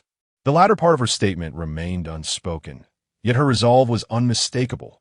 For a root ninja, there exists no such thing as a task that can be deemed complete The only circumstances for transferring a mission arise from the executor's death or the initiation of another task, one that is nearly certain to lead to demise. Ino had opted for the latter, a choice scarcely distinguishable from death itself. Believe it or not, the detonating tags were not placed by us. The setting sun bled into the horizon as daylight waned. The forest gradually succumbed to darkness, awakening the nocturnal creatures that stealthily stirred that a wildcat perched on a tree, fixated on the 3 souls about to step into the abyss, that I merely ensnared her with a water prison technique and activated the highest level of emergency protocol. Arranging for someone to escort the child to safety, as for myself, I remained at the inn, coordinating with the innkeeper you encountered before your departure. That was me all along. Reflecting on it now, it seemed we had likely been targeted even before entering Konoha. Someone had been exploiting me from the very start. That Konoha's own Kinjiro spoke with an air of ambiguity. Yuki, however, believed not a word of it. Yamanaka Ino and the esteemed Kumi were both injured, carried away by him. Is that so? Yuki mused, shifting his gaze to the side where Kinjiro stood. What had once been mere speculation was now an undeniable truth. This was indeed the future wielder of the dual elements. The water shadow. And what of the other one? The one in the place forbidden to minors. Was that also you? Yuki inquired, a hint of curiosity tinging his voice, akin to a polite conversation with an elderly lady.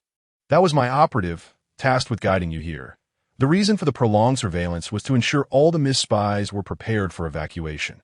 Mizusawa replied swiftly, maintaining a composed demeanor. Regardless, Yuki, having graduated with a degree in microexpression analysis, gleaned nothing from it. Yet this did not hinder his resolve to remain skeptical. The complete evacuation of missed spies? Unthinkable, to say nothing of the fact that the true innkeeper had likely been left behind. Yuki had already resolved that if he could return to Konoha, he would report the walking calamity at the first opportunity. Yuki feigned deep contemplation, but in reality, he was compressing his chakra. There were detonating tags behind him, likely in a semi-activated state. The Rasengan could sever the ropes, but the tags would probably detonate immediately. Yuki had concocted a plan to swiftly discard his restraints and shed his outer garments, akin to a cicada emerging from its shell. However, this process required both caution and speed, so he allocated a prudent time frame of 1.5 seconds. The explosion of the tags wouldn't take that long. This time frame was reserved for his escape. Yuki had envisioned using a small water sphere in his left hand and a Rasengan in his right, hoping fortune might smile upon him to extinguish the detonating tags. The crux lay in diverting the attention of the 2 individuals before him. Kinjiro's strength was uncertain, but it was undoubtedly formidable. Mizusawa, standing behind him, had remained mostly silent, embodying the adage that youth wasted leads to sorrow in marriage, a fitting fate. Why not come and flirt with me? Yuki jested that moment. Kinjiro's light chuckle startled him. Yet, Kinjiro said nothing further, instead continuing his exposition of the truth.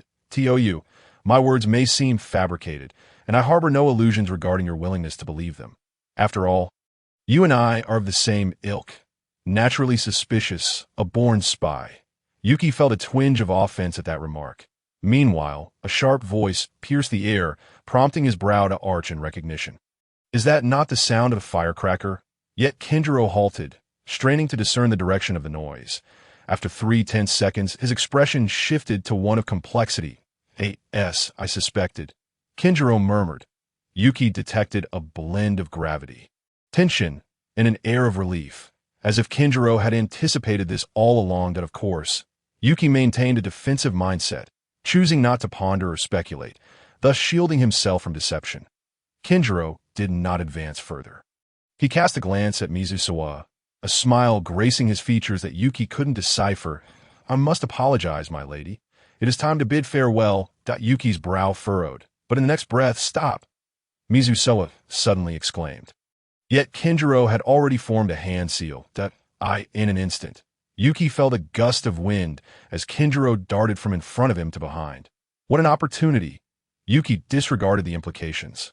His left hand conjuring a small water sphere while his right prepared a Rasengan, his mind racing with visions of a spacious abode filled with cash, alongside familiar faces, Kumi, Tsunade, and even Kagaya, awaiting his return. All he needed was a moment to expedite his escape. Swiftly, the Rasengan shredded the ropes binding him, controlled deftly by the back of his hand. Simultaneously, a small water sphere erupted, a sharp pain shooting through his back. Had the sphere's potency increased? This was a matter to investigate upon his return. But for now, he had to shed his outerwear. Yuki executed a cicada's escape, tossing his coat behind him while simultaneously forming seals, employing a body replacement technique to reappear on a nearby tree. But that was not the end. Yuki retrieved 2 smoke bombs from beneath his arms, their scent already wafting about. Prepared for any eventuality, though his ninja tool pouch had been relinquished, his stash of smoke bombs remained intact. Mr. Kinjiro, you stand accused of vandalism, inciting terror, child trafficking, and malicious harm. In summary, I, as a Konoha Chunin, hereby inform you. You are under arrest. Mr. Kinjiro. Yuki had endured this journey for this very moment. At that instant, Kinjiro, bewildered and holding an equally confused Mizusoa, wore an expression of surprise, as if gazing upon a prodigy, especially at the sight of the smoke bombs in Yuki's hands. Child, do you truly think those are detonating tags? What Kinjiro did not know was that in Yuki's possession, a single smoke bomb was worth 10 detonating tags, unless liquidated for cash. Yet Yuki remained unaware that Kinjiro, beyond being a high-ranking mis-spy, was also an elite jonin. It appears you have no intention of conversing amicably, which is quite fortuitous. Kinjiro began forming hand seals with one hand. Yuki immediately interlaced his fingers, rapidly forming seals of his own, summoning 2 shadow clones to the field. However, Kinjiro employed shadow clones as well. Just as Yuki presumed he had encountered a kindred spirit, Kinjiro's true form surged forward. Let's engage in dialogue while we fight, allowing me to witness your prowess. Kinjiro began, but his voice abruptly fell silent. Yet Yuki's gaze sharpened. At this distance, even without sound, he could decipher Kinjiro's lip movements. Simultaneously, the old man's voice echoed in his mind, a rare warning he had only heard once before. Do not reveal your identity. It is not in your best interest, especially as a ninja from another village. If anyone discovers that someone knows, without fail, they must be apprehended. Above all, he must not see the dawn of another day. Concerning the matter of the 1,000 hands, this battle is destined to commence, come what may. This is a realization shared by both Eishu and the shadow clone at his side. Without hesitation, they each launched a spherical attack towards Kinjiro. While Eishu began to weave hand seals, invoking the water bullet technique, in truth, Eishu was rather reluctant to utilize water techniques in the presence of a hidden mist ninja. However, he was compelled to mount a vigorous offensive. Should he allow his opponent to gain the upper hand, he might not withstand the onslaught. He found himself reminiscing about Kakashi's earth wall technique. Water release, water bullets, the water projectiles surged forth, relentlessly bombarding Kinjiro. Yet, this was merely the prelude. Unbeknownst to him, a smoke bomb had detonated beneath Eishu's feet. As the water bullets commenced their assault, his form became obscured by the swirling smoke. Eishu had once again slipped into his old 6 mode. However, this time, he did not linger for long. The water bullets temporarily suppressed Kinjiro, but his true target was the shadow clone. If I am not mistaken, the identity of the lady you speak of must be of considerable significance, yes? Eishu began his verbal assault. To orchestrate the withdrawal of all hidden mis-spies lurking within Konoha is truly a grand endeavor. But doesn't that implicitly reveal your true nature to me? As he spoke, the second wave of his assault was prepared. Am I correct in my assumptions, Ms. Kenji? Eishu refrained from directly uttering the name of Kenji Mei, which served as a silent acknowledgement of Kinjiro's previous silencing technique. Yet, this indirect reference had the same effect as naming her outright, though Aishu's smoke bomb appeared to obscure his attack trajectory. Kinjiro had already reacted, intending to assist the shadow clone. However, upon hearing Aishu's shout, Kinjiro was momentarily stunned, pondering how the youth had deduced this information. Was it merely from the mention of the lady? Yet, this was the first time the head of the clan's daughter had ventured out of the village for training. Had the intelligence lines within the hidden mist become so compromised, as Kinjiro's thoughts raced? Eishu instinctively recalled the words of his mentor, swiftly entering combat mode. In contrast, Kinjiro's mind was inundated with thoughts, rendering him unable to cease his contemplations even amidst battle. In that fleeting second, Kinjiro's state was akin to being ensnared by an illusion. Though the duration was but a heartbeat for Aishu, that was sufficient. A man must act swiftly. Lightning release. Lightning burst. Lightning flickered within the smoke. Yet it gave no indication of an impending attack. Kinjiro finally regained his wits, recognizing the peril he faced, and hastened towards Kenji Mei. Yet, at that very instant, as the smoke began to dissipate, the shortcomings of the old six gear became evident. Having lingered too long, the quality of the smoke bomb diminished. The silhouettes within the smoke gradually became clear. One by one, Aishu and his shadow clones emerged, fully prepared for the confrontation. Kinjiro's pupils dilated. A mixture of surprise and curiosity flooding his senses, the old six arranged themselves into 3 precise rows, 11 in total. The first row knelt, arms raised high, with crackling lightning coursing through their hands, forming the lightning release squad.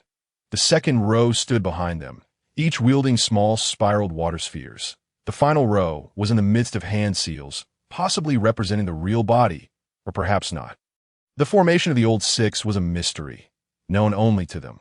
Finally, as Kinjiro reached Kenji Mei's side, his shadow clone began to weave seals, preparing for defense when, "Crush these little bastards."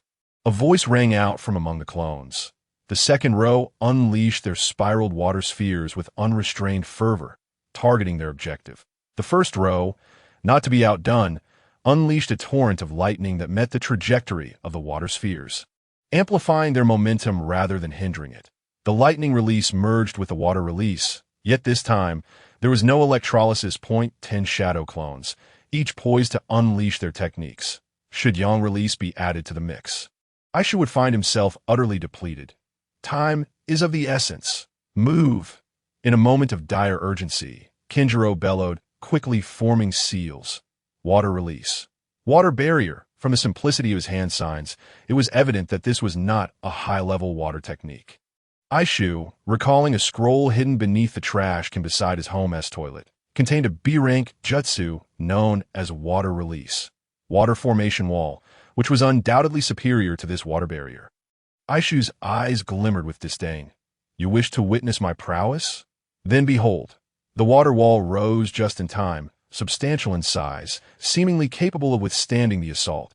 Yet the moment the lightning release-infused spiraled water spheres made contact with the barrier, with a cacophony of sound, the spheres detonated, transforming into flat whirlpools, the lightning surging forth, utterly shattering the water wall.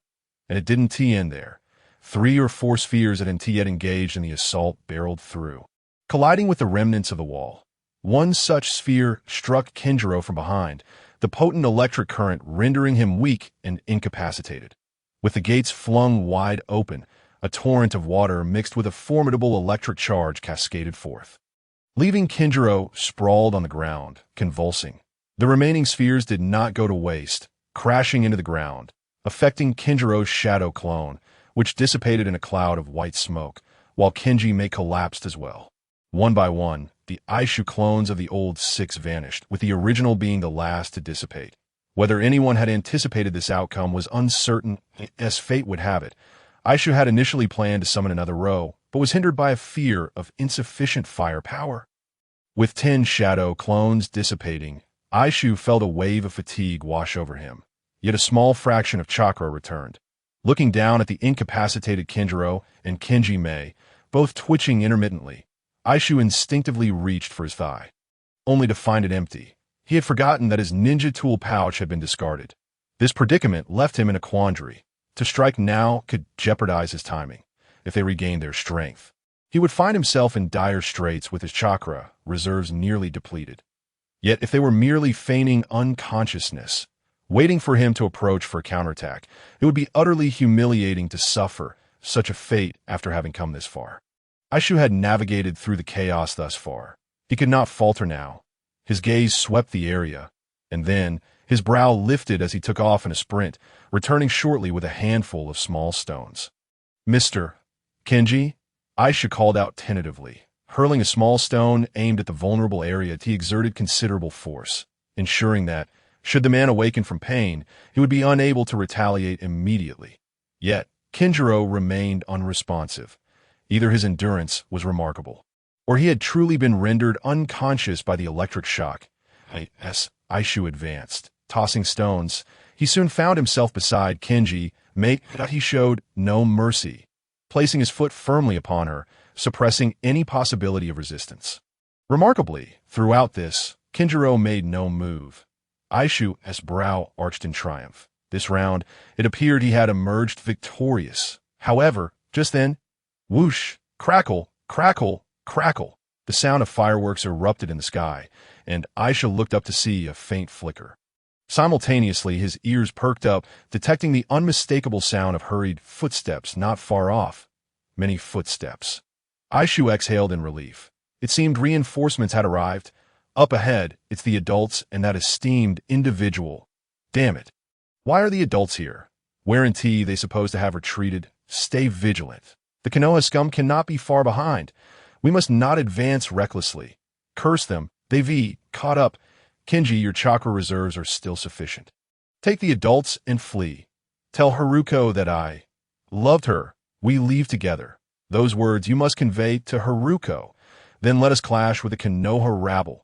If nothing else, we'll take White Fang's son down with us. Let us do this. It's over. Transforming into a branch, hanging above a group of mist village spies, Ying Shu felt the atmosphere grow so tense that even the air hesitated to stir.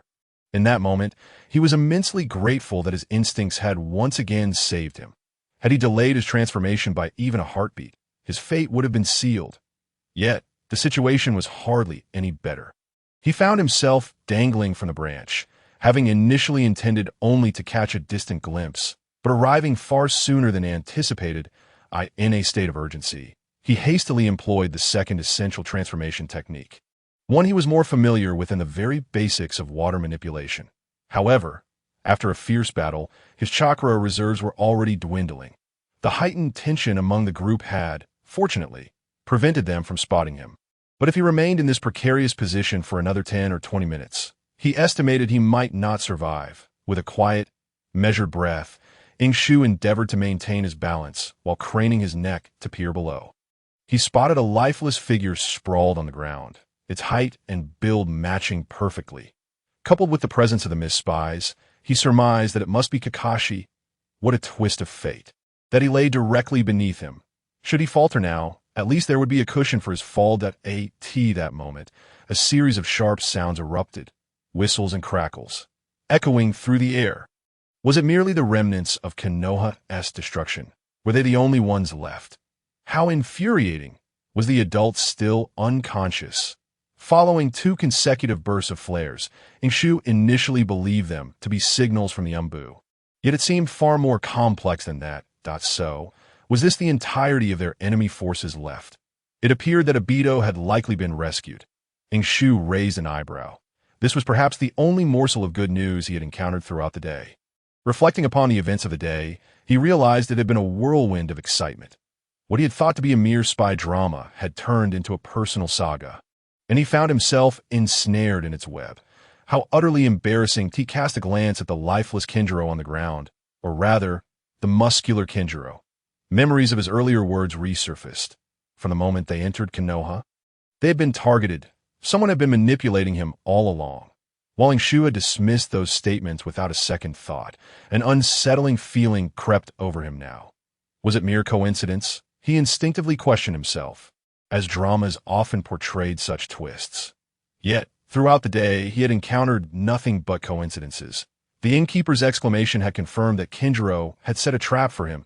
It was often said that the profession of a ninja could be likened to that of a close combat mage. Yet Ying Shu felt that these spies were the true ninjas, complete with psychological manipulation. How insidious. His breathing grew increasingly rapid. Even though his chakra could still sustain him, his calves were nearing their limit. Just then, a mist spy, their demeanor grave and tense, called out, causing everyone to brace for confrontation. A flicker of joy surged through Ying Shu. Surely, an enemy frightened by another enemy could not be their true foe. Moreover, The previous declaration of allegiance to Konoha seemed to preclude any possibility of betrayal, in swift succession. Figures began to emerge, their faces obscured by masks, betraying no emotion. Umbu? Ying Shu felt a surge of elation as he hung from a tree. His legs no longer weary and his chakra revitalized. But in the next heartbeat, the leader of the Umbu commanded, "Leave no one alive." True to their reputation, the Umbu acted with ruthless efficiency, their resolve unyielding and devoid of any semblance of mercy. Yet a question nagged at Ying Shu, filling him with apprehension. Why does the leader's voice and hairstyle bear such a striking resemblance to Yano? She should be in the hospital, he thought. Well aware of the severity of her injuries, a fractured arm and abdominal stab wounds. Even with a ninja's resilience, recovery would take at least 2 weeks if she were already on her feet.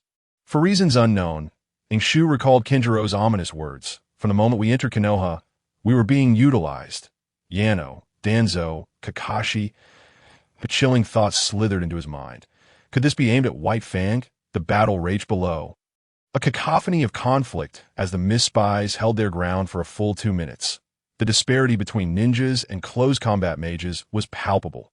The root quickly seized control of the battlefield, leaving no standing foes. Kinjiro and Mei, who had previously been lifeless, narrowly escaped death when a mist spy, in their final moments, shielded Mei from a fire jutsu. Kakashi, too, lay still, likely rendered unconscious. The not retrieve the bodies yet. Commenced the plan. Yet he had arrived. Just as Yano prepared for action, a member of Root was about to signal. But with that declaration, all members of Root fell back into a state of readiness. As if facing an imminent threat, 2 groups, in the same position, executed nearly identical maneuvers. What a true case of black eating black. Ying Shu, suspended from the tree, battled his physiological challenges, his heart pounding as he observed the unfolding drama. And then, the enemy's enemy arrived. The figure moved with astonishing speed, his presence felt before he was even seen, like a sharp blade piercing through the air, instilling an overwhelming sense of dread. All members of Root stood poised, awaiting his arrival. Meanwhile, Yano approached Kakashi, first removing his hood and then his mask, confirming his identity before pressing a kunai against Kakashi's throat. Finally, the figure appeared. He wore a mask that seemed more decorative than functional. Yet the imposing presence of his white hair and formidable stature confirmed his identity. Konoha's Umbu captain, White Fang, Kakashi's father. Upon witnessing the kunai poised at his son's neck, White Fang grasped the gravity of the situation. He removed his mask, discarding it carelessly to the ground, arms outstretched in a gesture that appeared to convey a lack of threat. Yet the pressure emanating from him was palpable, even causing Ying Shu, the onlooker, to feel a shiver of fear. What do you intend to do? White Fang addressed Yano, his demeanor calm, eyes piercing, a faint smile playing on his lips, radiating strength.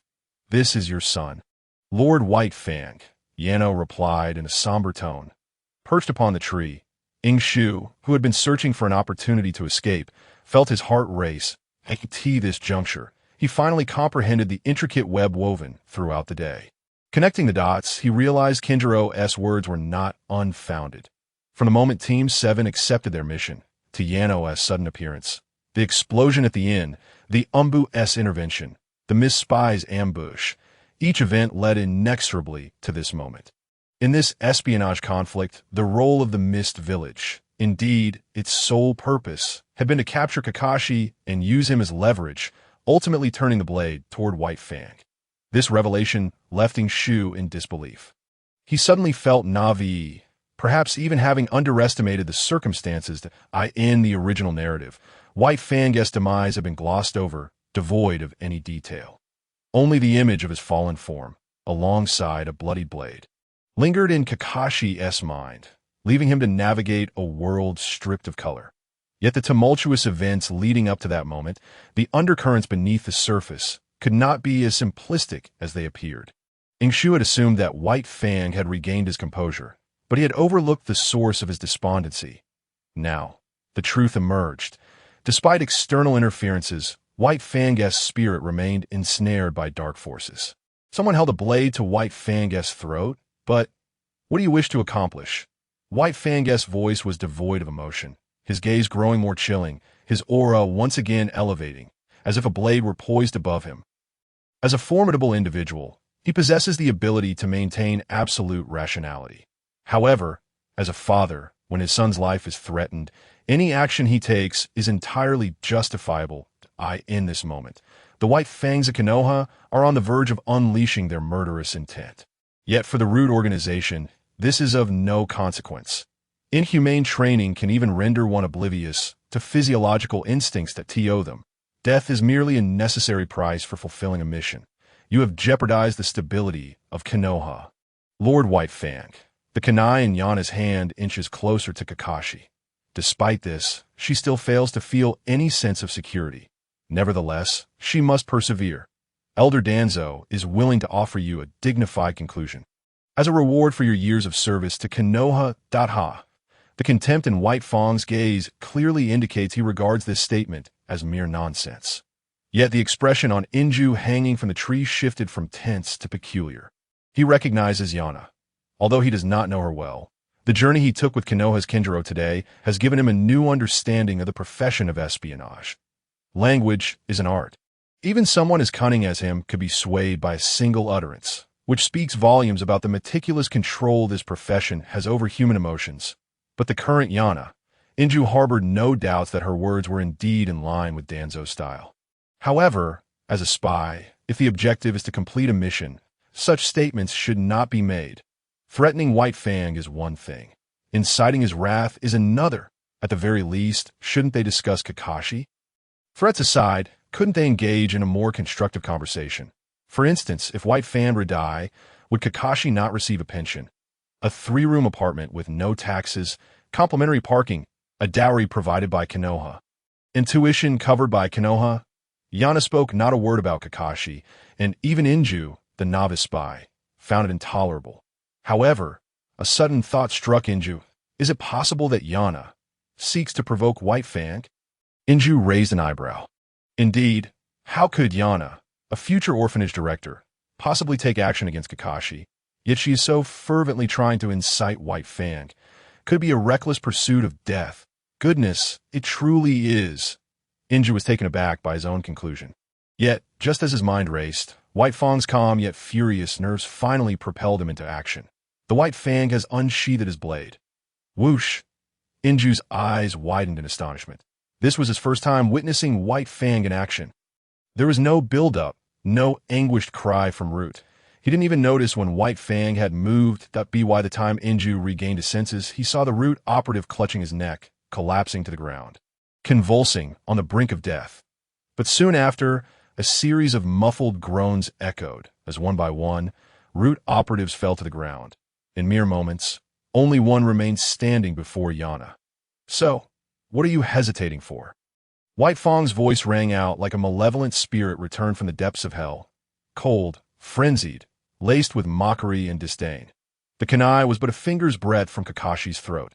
Yet in White Fang's eyes, the distance to Yana was less than a mere fingertip. Act swiftly, the Root operative bellowed, and then a flash of white light zipped across his neck, blood gushing forth as his head flew from his body. Yana could only see a towering figure suddenly materialize before her. From her perspective, she could not discern the person's face, only the short blade drenched in blood. Impressive. White Fang's display was somewhat gruesome. Yet it ignited a fervor within Inju. To draw a blade to save one child is far nobler than the act of self-immolation portrayed in the original story. The current White Fang is no longer the man scorned as having a fragile heart. He has learned to resist, to direct his blade where it truly belongs. Inju's plans for resistance within Root have now received a significant boost, a powerful ally at the forefront. Wait. The small hook he was hanging from the tree had lost its grip. He fell. Watch out. The fall was brief, and Inju's mind was blank, but when he came to, he found his feet still half a distance from the ground. White Fang had caught him. Inju also noticed that Yana instinctively reached out her hands to catch him, while a blade rested against her neck. Depart from Konoha. You are already dead. White Fang sheathed his blade, lifting Inju with one hand and Kakashi with the other, departing with a nonchalant grace that in the same spot. Yana gazed at the kunai, which had inexplicably split in two, remaining unable to compose herself. Atop Hokage Rock, Inju surveyed the brilliantly lit village, with Kakashi beside him, breathing evenly, while White Fang stood resolutely against the wind. It was indeed a memorable day, wasn't it? White Fang spoke, his tone surprisingly lighthearted. Indeed, quite exhilarating. Perhaps due to fatigue or the calming effects of adrenaline, Inju's response came out somewhat numb. His fervor had waned. Experiencing more can only be beneficial. White Fang remarked softly, "You've seen it all, haven't you?" Huh. The shift in White Fang's words took Inju by surprise. He turned to see White Fang's gaze directed at the distant Hokage building. It too was ablaze with light, and he could faintly see an elder laboring diligently. "You must have many questions, yet do not know where to begin," White Fang continued. That would be accurate. Inju longed to assert that he knew everything. But he could not, for he was a modest individual. Yet upon reflection, with his godlike perspective, did he truly know everything? Not necessarily. What he witnessed were merely outcomes, but the intricacies of human interactions and connections could not possibly be encapsulated in over 700 episodes. Perhaps this is the allure of this world that ate tea that moment. White Fang turned his head to glance at Inju, who, upon meeting his gaze, observed White Fang looking down at Kakashi. Kakashi was soundly asleep, affected by both medication and ninjutsu. Harmless to his body and mind, allowing him to have pleasant dreams tonight. "Kakashi is fortunate to have friends like you," White Fang said with a smile, his tone sincere. This unexpected compliment raised Inju's eyebrows. Who could argue with that? In life, one ought to take pride when warranted. Inju considered his 9 years of compulsory education fairly complete, yet humility must be contextually applied. In the current moment, to feign modesty would be hypocrisy. White Fang chuckled lightly. "I thought. Never mind, little Inju, you are a clever one that I have certain matters to convey, and you may attempt to comprehend them, but do not. I can pretend I saw nothing. Tomorrow will be a new day." Inju interrupted White Fang, decisively interjecting, "If you require it, I can also affirm that Yana is indeed the root kunoichi, and that the other root operatives were slain by those wretched mist ninjas." As for what she said, Inju shrugged. "It's all lies anyway. I shall simply forget it."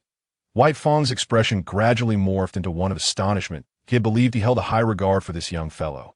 Yet now, it seemed he had underestimated the boy's intellect. Observing that White Fang remained momentarily speechless, Inju reclined against the ground, propping his head with his hands, gazing skyward. "If there is nothing else, I shall take my leave. Uncle, good night." Baya opened his mouth, but found himself at a loss for words. Ying Shu turned over, his breathing quickly adopting a rhythmic pattern. Just as Baya began to doubt whether Ying Shu had truly fallen asleep in an instant due to exhaustion, he pondered if the uncle had considered that if today he had not encountered Nozomi. The outcome, Baya's brow furrowed. This was a piercing question. Although the current result was temporarily favorable, Ying Shu needed to take precautions. "Little Ying Shu, what do you wish to say?" "I want to say, you nearly got us killed, Uncle." Ying Shu flipped over again, lying on his side in an alluring manner, propping his head up with one hand, yet his gaze was serious enough to rouse Baya's full attention. Baya had an ominous premonition that the fate awaiting him and Kakashi. In any case, the words of youth would prove crucial. He needed to regard them with utmost seriousness. "What do you mean?" Baya inquired. "They are coming for us, Uncle," Ying Shu replied. "Today it's mist hidden. Tomorrow it could be sand hidden, cloud hidden, or rock hidden. One day, if someone wishes to confront us, it wouldn't be impossible for them to take matters into their own hands. Unless," Ying Shu paused at Baya's mind. He had already arrived at an answer for that, unless it merely entailed yielding to those individuals. Baya couldn't help but scoff internally. Having practiced with a blade since he was 3, stepping onto the battlefield at 9, and having endured countless storms over the years, the title of White Fang had spread throughout the ninja world. Yet, in the end, he had become a stumbling block. Just as that conscientious root kunoichi had said, he had become a factor affecting the stability of Konoha. How ironic. Unless what? Baya pressed, even though he already had an answer in his heart. "Unless you strike first, Uncle Baya," Ying Shu responded, propping his head with one hand and shrugging his shoulders nonchalantly. Baya was momentarily taken aback by his words. "Before meeting Kakashi, Tobi and I were nearly engaged in daily battles with the Uchiha." Even now, Toby is set to duel someone in a few days. Back then, the Uchiha thought we were easy targets, so they constantly sought us out. Our strategy was to endure the blows and retaliate. And now, Baya couldn't help but ask. He was already aware of Ying Shu and Toby's exploits. He remembered the most chaotic encounter, where Orochimaru happened to be present, and he recalled it vividly. I am not saying anything. They're still fighting, but the Uchiha are lacking in one thing: the heart to take a beating. They simply don't dare to act recklessly anymore because, during one of our fights, Toby and I nearly killed someone. So, if they want to challenge us now, they can only do so under the protection of their elders, using challenge letters as an excuse. I think you're in the same boat, Uncle, that they're not truly afraid of you. They just haven't been scared enough. Ying Shu concluded, rolling over to end the dialogue. He had spoken enough already. Baya was precisely that kind of person, decisive in battle, yet submissive at home. Why are you not brave enough to stand up? He hoped that after tonight, Baya might undergo some transformation, not to bow down for 3 grains of rice, nor to take drastic measures out of concern for his son. May the world know peace, free from war and betrayal. As he observed Ying Shu, who appeared to have once again drifted into a semblance of sleep, Baya remained silent for a long time. Not afraid enough, he murmured softly. He looked up at the sky. The moon was bright yet sparse, that solitary moon, tranquil yet cold. He then turned his gaze toward the Hokage building, ablaze with light, and beneath that illumination, the old man seemed to be watching him. Baya no longer diverted his gaze. His eyes gradually sharpened. Indeed, the white fan can deter enemies. Why then does he seem worthless in front of his comrades? This is illogical. This is quite simply unfair. Baya's figure vanished, opting not to report the situation at the Hokage building, but rather took 2 U's and headed straight home. Report. Surely you understand better than I do. Perhaps even Ying Shu himself had not anticipated this. A father willing to choose self-termination for the sake of his son, his descent into darkness seemed hardly significant. His words not only altered Baya's destiny, but also transformed Baya's essence. Fire release. Grand fireball technique. Fire release. Great fire dragon technique. The surrounding Uchiha displayed a myriad of expressions: surprise, indifference, and everything in between. The boy, towering above the rest, began to exhaust his chakra. Toby, on the other hand, grew increasingly formidable. The great fire dragon seemed to come alive, surging forth and dissipating the grand fireball with vigor. Thus, victory remained undecided, yet the superiority was clear. Ying Shu, did you see those individuals? They left before the fight was over. They must be in quite a rush to return home. Even Kakashi, who had not seen his father, commented thus. Ying Shu chuckled lightly. Such individuals could never achieve greatness. They would not congratulate the victor after the match, but it was likely that Uchiha Ryo would certainly receive a scolding upon returning home. Tsuke, I must say, Toby has indeed made significant progress. Their voices were neither too loud nor too soft. Many Uchiha nearby wore peculiar expressions, and several attempted to glare at the two before departing, yet they fearlessly glared back. Team 7, having survived life and death encounters thrice, belonged to a squad that danced on the edge of a blade. The most recent attack from Mist Hidden, the previous encounter with Cloud Hidden Ninjas, and the one before that, the relentless pursuit by that little fiery pepper. With such experiences and trials, Team 7 had become quite formidable. Do you think this is my limit? At that moment, with absolute dominance, Toby suddenly let out a loud roar. The remaining Uchiha on the field wore looks of approval, seemingly in agreement with Toby's flamboyant nature. The Uchiha, after all, should be like this. Your ninjutsu is merely at the first level. A single grand fireball has drained you of everything. Yet Toby swiftly formed hand seals, the crimson in his eyes finally blossoming at that moment. Ying Shu and Kakashi remained composed. What a show off. In the next second, fire release. Fire dragon flame bullet. Toby emerged victorious, defeating Uchiha Ryo in the most ostentatious manner, overwhelming him with absolute superiority. Just 2 months prior, he had been beaten black and blue, leaving Miss Ku Mei concerned for quite some time. Even scolding him. 2 months later, Miss Ku Mei had transformed into a root demoness. Yet Toby had turned his opponent into a pig's head. Had it not been for the timely intervention of the Uchiha Jonin, Uchiha Ryo would have been roasted to a crisp, in the final moments. He unleashed the Sharingan, instantly elevating his chakra manipulation to a new level. Others might assume Toby was a perfectionist, that simply defeating opponents would not satisfy his genius palate. But Ying Shu knew. This fellow was merely showing off, and of course, aiming to conserve chakra for a grand display. The Sharingan combined with the Fire Dragon Flame bullet consumed considerable chakra, despite Toby's seemingly effortless victory. His tactics were commendable. After the match concluded, Toby received unanimous praise from the current Uchiha clan leader and several elders. Meanwhile, Ying Shu and Kakashi quietly departed from the Uchiha clan grounds. There was no other reason. Their arrogance during the cheer had been excessive, and while they were unafraid by day, the night was an entirely different matter. Once the show was over, it was best to leave quickly. It wouldn't be embarrassing. Merely infuriating that I'm heading back to continue my training. My father will return tomorrow to assess my swordsmanship. Kakashi bid farewell. These days, Minato had been quite busy, yet Team 7's training had not faltered. Don't forget about lightning release. If you wish to surpass your father, merely inheriting sword techniques will not suffice, Ying Shu reminded him.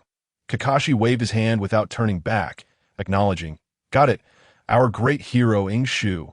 Watching Kakashi's departing figure, Ying Shu remained speechless for a long time.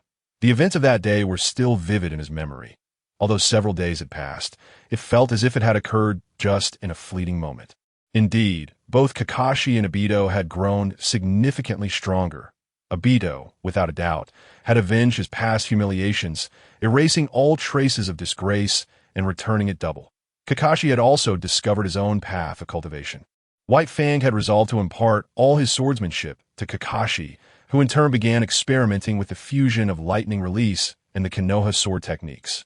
Ying Shu was uncertain whether Chidori would thus be birthed ahead of time. However, he was aware that White Fang had undoubtedly risen in stature.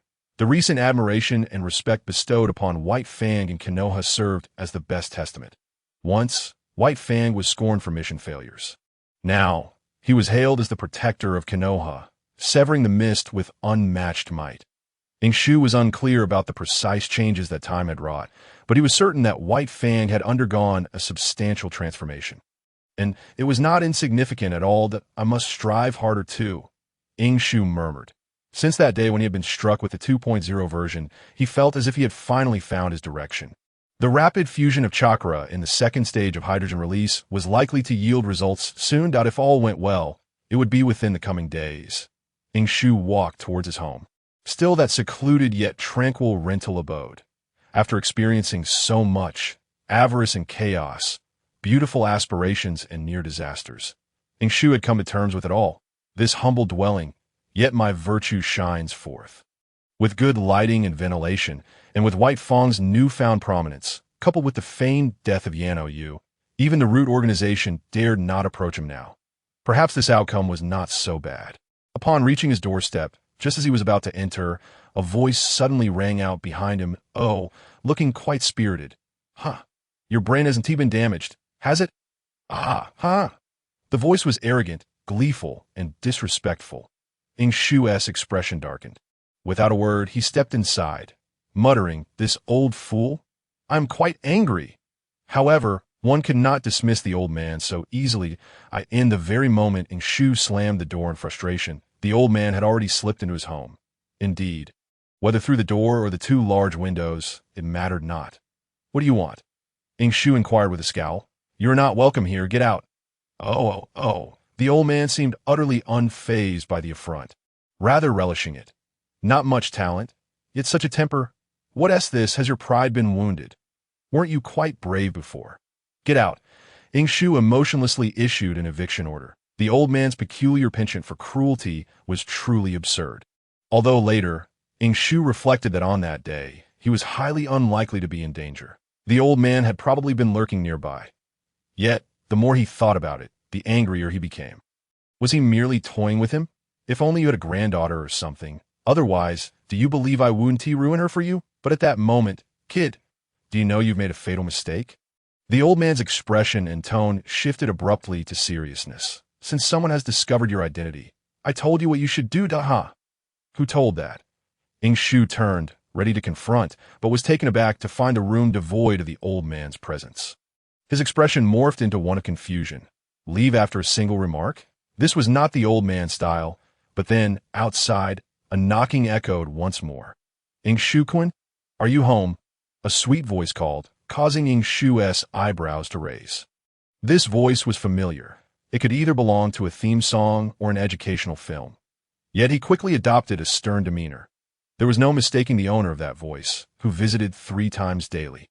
Always punctual at his doorstep, that IT was none other than the enchantress Kumi from the Root Organization. This day.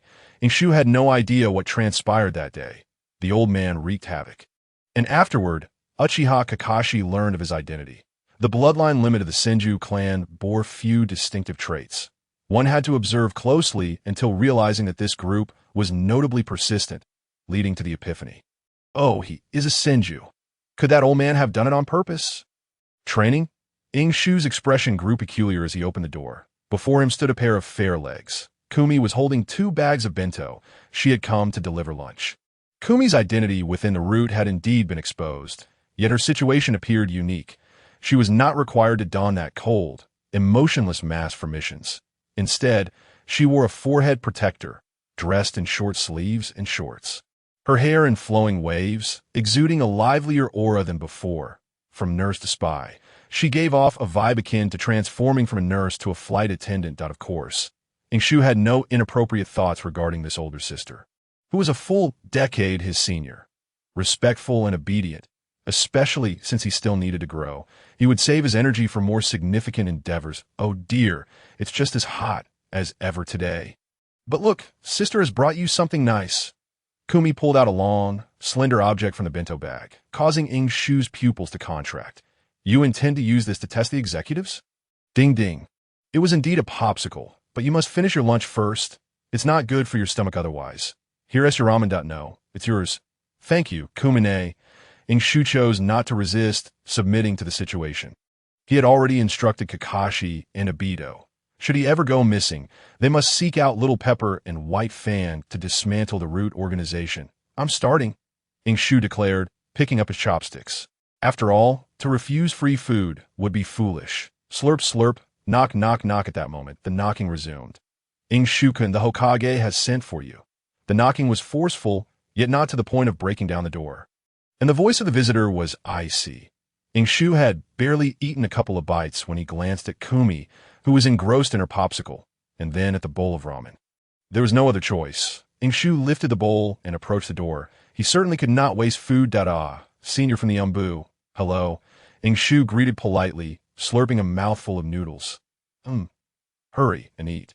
Once you're done, come with me. While Ying Shu was busy slurping his noodles, he did not catch the full meaning of the message, but he understood the gist. All right, senior, right away. He and T expected the Umbu to be so understanding. Could it be that White Fang had begun to adopt a domineering captain's demeanor? How delightful. Ying Shu mused, while hastily finishing his ramen. However, behind him, Kumi's expression grew serious as she stared intently at the Umbu. Or rather, glared. What was most astonishing was that the Umbu actually averted his gaze, unwilling to meet Kumi's eyes. Of course, Ying Shu, focused solely on his meal, remained oblivious he was nearing the end, with only the last sip of broth remaining. Yet Kumi suddenly dashed over, blocking him, and snatched away his broth, stuffing 2 popsicles into his hands. Oh, refreshing. Ying Shu quickly pulled out the popsicles, only to see Kumi's concerned expression point one for the road. One for later, understand? Ying Shu was puzzled, but nodded nonetheless. The Umbu huffed, let us go. The 2 immediately set off, and as they walked, Ying Shu intended to share one of the popsicles, fearing 2 might upset his stomach. However, the Umbu declined. Keep it. It may come in handy later. Ying Shu was utterly bewildered. He inspected the popsicle. It looked perfectly normal. Am I the abnormal one, or are you all? With a sense of trepidation, Eishu followed the Umbu into a grand edifice. The building was situated not far from the Konoha Hospital, separated by 3 intersections and a forest park, occupying a third of the park's expanse. Eishu and the Umbu entered through the rear entrance. Prepare yourself psychologically. If it becomes unbearable, just hold the popsicle in your mouth to calm down, the guiding Umbu suddenly remarked. Eishu nodded, grasping the intent behind the words. The two navigated through a labyrinth of corridors, passing numerous checkpoints and countless iron gates. At last, the Umbu halted before a room, glancing at Aishu, who was savoring the popsicle, and gestured towards the interior. "Step inside." "All right," Aishu replied. As the door swung open, a pungent odor assaulted his senses. The scent was intricate, dominated by the metallic tang of blood and mingled with the stench of excrement. Aishu pinched his nose, took a bite of the popsicle, and discarded the remainder, deeming the air too foul. Upon entering, he found the lighting dim and tinted with a dark red hue.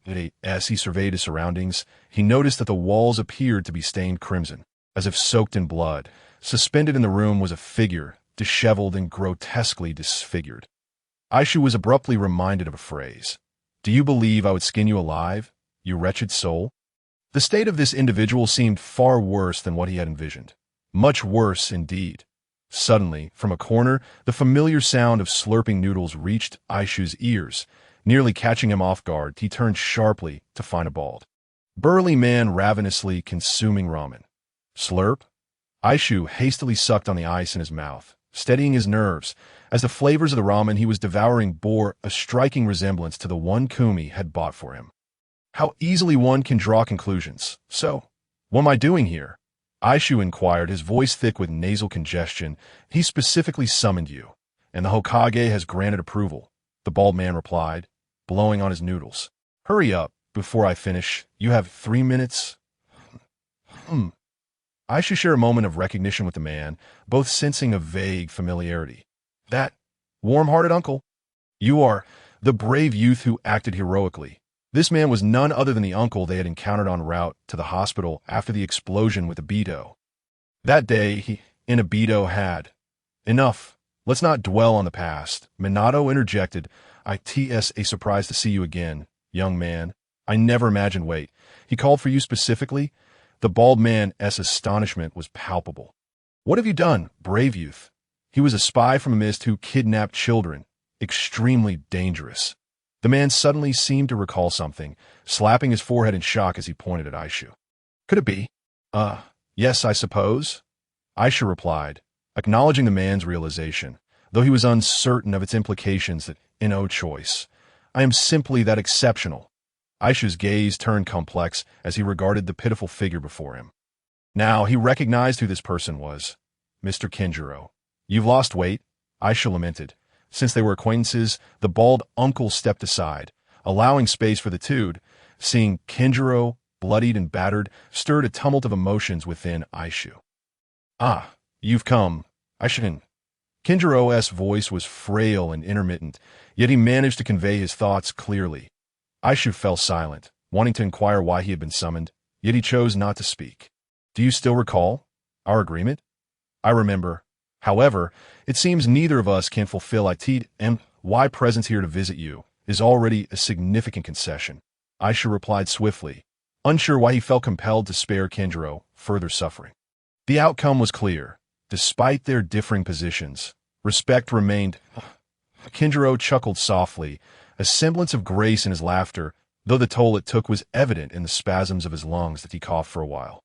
Blood still fresh at the corners of his mouth, mingled with frothy remnants. Aishu waited patiently, now understanding why the old man had sought him today. But, cough cough, you already know the truth, don't you? Kinjiro seemed to regain some strength. Yet, Aishu detected a hint of supplication in his tone that he understood, as it pertained to Terumi M.D. "Oh, you truly believe I can know?" Aishu sighed. He indeed comprehended everything. The Roots had manipulated the mist to capture Kakashi, coercing White Fang into suicide. A more ruthless faction of the Roots might have already succeeded in their scheme.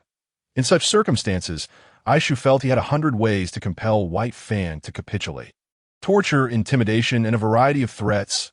Cough cough. Everything was part of the Roots' grand design, all under Danzo's control.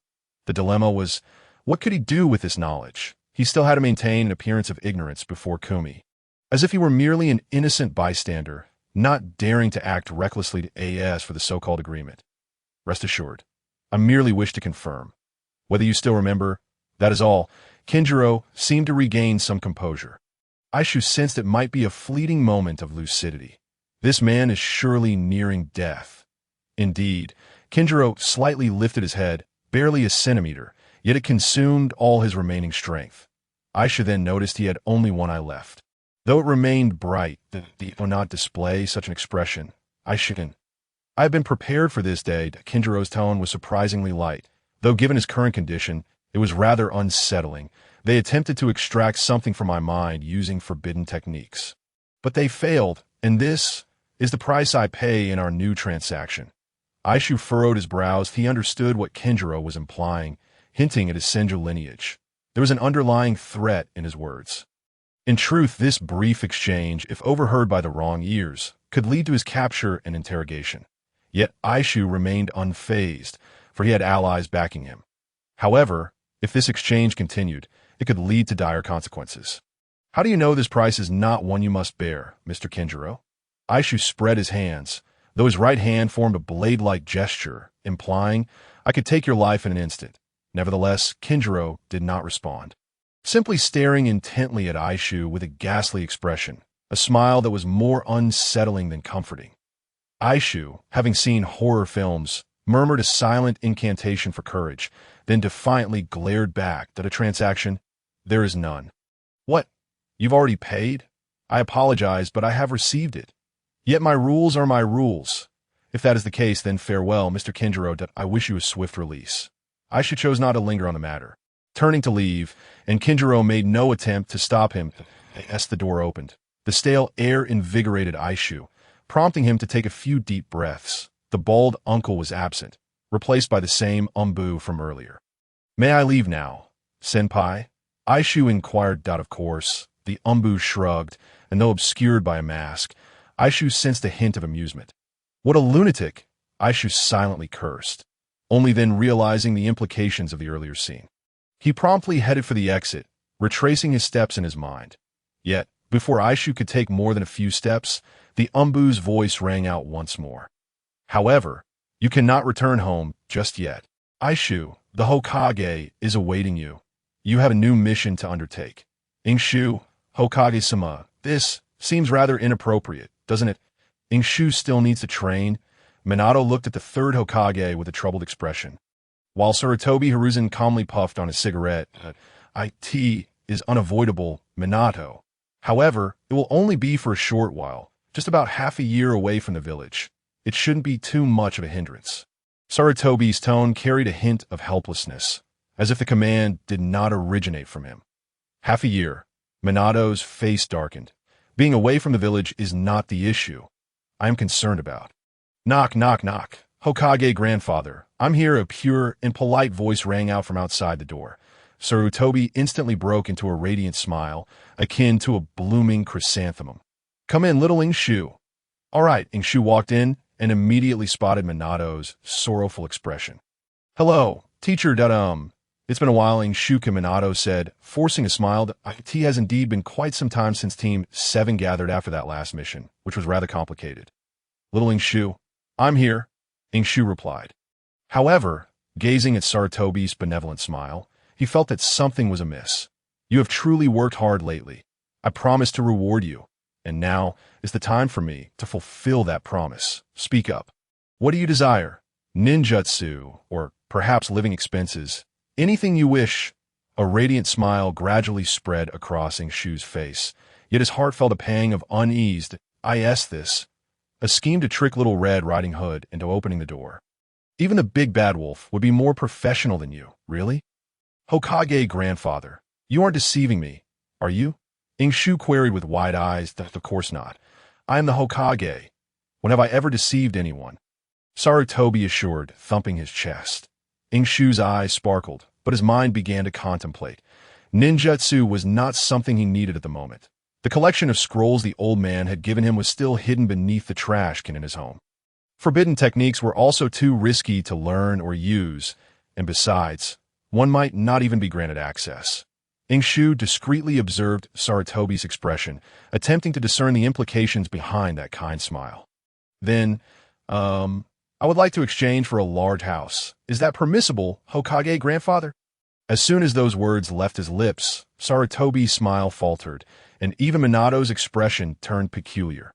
Ying Shu's heart sank. Had he overstepped?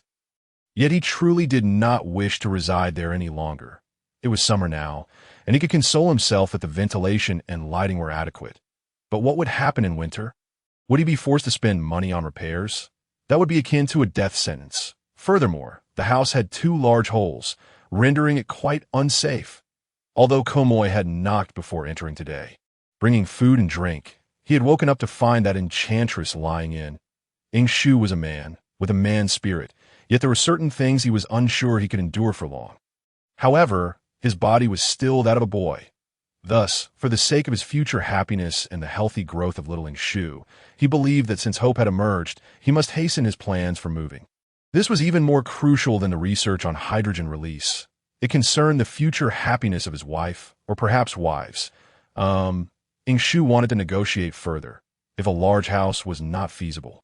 A smaller one would suffice, primarily because my family's walls are damaged.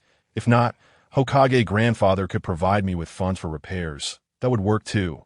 Ying Shu's voice grew softer as he attempted to adopt a pitiful angle.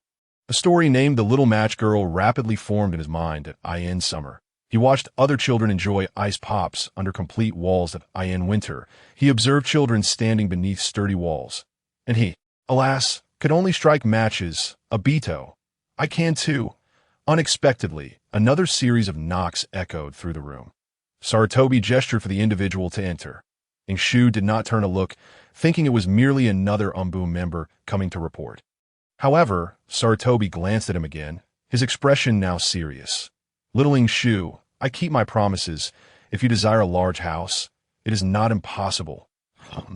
Ying Shu's eyes brightened, this time genuinely illuminating. However, as expected, an unexpected turn of events arrived. Sarutobi drew out the syllables, and Ying Shu noticed a figure approaching him. Somewhat petite, are the Umbu, now recruiting children. Ying Shu stole a glance, and then, whoa! Ying Shu jumped in shock. This was indeed his new house. Wait a moment. Ying Shu quickly looked towards Minato, only to find him covering his face, unable to bear witnessing his student leap into the fire pit. He had lost face. At that moment, Sarutobi continued with a follow-up. Allow me to introduce. This is a noble from the Land of Water, the adopted daughter of the daimyo of the Land of Water. Due to special circumstances, she is temporarily unable to return to her homeland. Hence, for now, you will be responsible for this task. The deposit for the task will be the large house you desire, and there will also be sufficient living expenses each month. As Sarutobi spoke. He beckoned towards the entrance. Come in, Wan. Ying Shu was left dazed. Knowing she was the eldest daughter of the Uchiha clan, what was there to hesitate? Exchange for money. Wait a moment. The adopted daughter of the daimyo of the Land of Water? What is going on? Hold on. Responsible? The information Sarutobi shared was overwhelming, and Ying Shu felt his head spinning. Simultaneously, a wave of ominous premonition surged within him. Sure enough, in the next second, the short-sleeved, hot-pants-clad Komoy also appeared. Hokage-sama. Komoy first greeted with respect, then naturally positioned herself beside Ying Shu, fortuitously placing herself between him and Uchiha Mei. This is a ninja I have dispatched from the root, tasked with overseeing your daily life. You two should be quite familiar with each other. Concerning the relationship between the two nations, little Ying Shu, do not disappoint your grandfather. In that instant, the light in Ying Shu's eyes extinguished. Sir, target located. Currently situated in the Land of Fire. Should we proceed with elimination? Root base. Maintain surveillance. If she truly wishes to leave, you will not find her so quickly. Shimura Danzo's voice was devoid of emotion. At that moment, another root member arrived. Danzo-sama. Identity has been verified. She hails from the Kirigakure Uchiha clan, codename.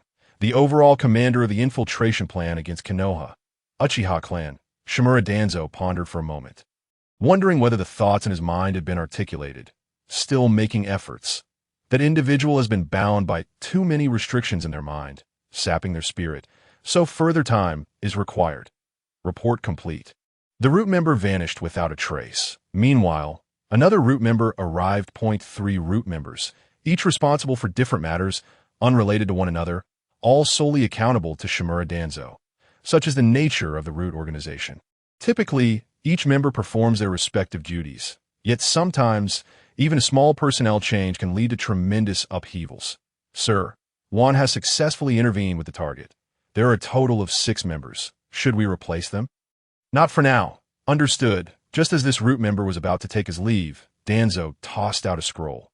From this day forth, the root will enter a semi-silent mode, suspending all internal investigations and avoiding the influence of Umbu forces as much as possible.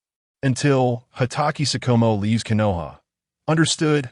Wow, what a magnificent house. Ying Shu, with a pallid visage akin to that of a zombie, gazed upon the opulent mansion before him and sighed. The so-called mansion was in fact reminiscent of a 2-story bungalow, seemingly spanning an area of approximately 200 square meters, complete with a modest yard in front. If it had been merely a day prior, no, even just an hour ago, had Ying Shu been informed that this abode would soon belong to him, he might have felt as though he had reached the pinnacle of his aspirations, merely 6 years of age, with nearly 4,000 taels of wealth tucked away in his pocket, residing in such a grand dwelling. What a farce it would be to consider himself a mere ninja. Yet now, you may select your preferred room first. I must return home to gather my belongings, Ying Shu stated emotionlessly, casting a glance at the adopted daughter of the daimyo of the land of water beside him. Ha! How impressive, he mused, only to realize how narrow-minded he truly was. Konoha must certainly be aware of Terumi Mei's true identity, as it was he who had provided that intelligence. Yet, astonishingly, Terumi Mei not only remained unscathed, but had also transformed into the adopted daughter of the daimyo of the land of water. How remarkable that it was uncertain whether Konoha genuinely lacked for funds or had ulterior motives if so. This is the rationale behind this bunch of rascals exploiting me, he thought bitterly. These beasts, as Ying Shu made his way home to collect his belongings. A sense of negativity swelled within him. Initially, it had been tolerable in the rental house. There was only Kumi, who visited 3 times a day, but that was all. Now, one room shared among 3 inhabitants, with 2 enchanting women vying for Ying Shu's attention. What a fright! By the time the sun dipped below the horizon, Ying Shu had hastily packed his things. One woven bag contained a quilt and bedding, along with a makeshift pillow fashioned from an adult's coat. 2 scrolls, one for lightning release, little light bulb, and another for water release, little water ball. 3 bowls for plates and chopsticks. In total, fewer than 10 items. Even a vagabond seemed to possess more. In truth, Ying Shu was not particularly concerned with material pleasures. That was until he witnessed Terumi Mei directing a throng of individuals, arranging beds, dressing tables, and an array of new clothing. How brazenly she treated this place as her own home. Ying Shu cursed under his breath and retreated to his empty room. Upon entering, his mood brightened instantly. Despite the absence of possessions, the space felt remarkably vast, larger than all his previous lodgings combined. He'll put it another way, the 2 openings on the other side were akin to large windows. Whereas here, they merely served as ventilation. Ying Shu spent a mere 2 minutes settling in. Calling it a move was an exaggeration. It was merely a matter of laying out his bedding and casually placing his utensils. Ying Shu and Terumi Mei resided on the 2nd floor at opposite ends of the corridor, with another room separating them, which Ying Shu noted was already furnished. Well, it's certainly better than sharing my room, he reassured himself before descending with the scrolls and all his money, which constituted his most valuable possessions. Previously, he could conceal them in the restroom, but now he dared not. The 1st floor was also spacious, with the living room, kitchen, and dining area all in one, albeit sparsely furnished. Ying Shu had no intention of purchasing furniture, nor could he afford it, if possible. He would even prefer to clear the area for his daily training. However, the thought of having 2 individuals residing above him made him reconsider, opting instead to practice outdoors. Even if it meant going to Kakashi's home, Ying Shu was about to step outside for some peace and quiet. A fragrant breeze suddenly halted him at the door. Little Ying Shu, are you heading out? Kumi's hands were always so restless. Yes, Ying Shu replied, expressionless. I'm hungry. It's time to eat. I knew you wouldn't go out. Sister will prepare a meal for you, just as Ying Shu was about to decline. Using the excuse that Kakashi had invited him to the Hatake residence for dinner, he doubted Kumi would dare to stop him. Terumi Mei descended the stairs. She completely disregarded Kumi and approached Ying Shu. Take me to purchase daily necessities, the young girl said, her tone somewhat chilly. This reminded Ying Shu of his classmate, Yuzuki Yugao, a cool-headed swordsmanship enthusiast. If he had not read the original story, he would have envisioned Terumi Mei growing up to be just like her. They say a girl changes greatly by the age of 18, and yet character is difficult to alter. Thus, the question arises, which version of Terumi Mei is the true one? Nevertheless, Ying Shu could understand her current demeanor. In a foreign land, living under the roof of another, who could remain cheerful? Ying Shu began to decline, offering the excuse that Kakashi was going to teach him swordsmanship, and then invite him to dinner. He may not have been able to handle these two enchanting women, but surely Kakashi could. Then let us go together, little sister. It just so happens that I'm out of supplies as well. Ying Shu, are you two referring to the same thing? Terumi Mei is only 6 years old. She is not ready. Ying Shu mentally wagered that Terumi Mei would surely ignore Kumi, especially since Kumi had been publicly declared an umbu by Sarutobi Hizashi. Thus, would he truly have to face a choice on his very first day in his new home? Should he accompany the aloof Terumi Mei to procure daily necessities, or remain with the fiery Kumi to perhaps dine? However, disappointment awaited Ying Shu. The young girl suddenly smiled faintly and grasped Kumi's hand. All right then, Kumi's sister. Ying Shu was left in a state of shock. Thus began a series of days that were difficult for Ying Shu to articulate. At first, he found the adjustment challenging. The expansive house felt unbalanced, with an overwhelming presence of femininity. He wished to signal for help from Aido and Kakashi, but both declined that Kakashi's excuse was somewhat reasonable. He claimed his father often returned home late, necessitating his watchfulness, but he did offer Ying Shu a place to stay. However, Aido's rationale was rather excessive. Upon hearing of Ying Shu's predicament, he burst into laughter, proclaiming that Ying Shu was now distracted by women while he himself was rapidly advancing under the guidance of the clan leader. Before long, he would become the strongest man in Team 7. Ying Shu retorted with a spiral sphere. Nevertheless, as time passed, Ying Shu discovered that adapting was not as daunting as it initially seemed. Terumi Mei occupied her days with reading, occasionally practicing in the yard, and sometimes sparring with Kumi. Their relationship flourished beyond Ying Shu's expectations, so much so that they would even visit the bathhouse together, of course. They had extended invitations to Ying Shu, but he consistently declined, citing his preference for cold baths. The two transformed into a sisterly duo. Yet, Ying Shu observed this dynamic with a smirk of derision that if they were to truly be sisters, their bond would be as fragile as plastic. One, a little spy. The other, a female operative. Let the Fade be torn away. Ying Shu had no intention of catering to them, instead quietly researching his ultimate techniques. Due to Ying Shu's companionship with Terumi Mei, which was essentially a long-term mission, Team 7 was technically prohibited from taking on additional tasks. However, Sarutobi Hiruzen made an exception, permitting them to undertake the most basic D-rank missions, simple and pressure-free, with bounty sufficient to meet their needs.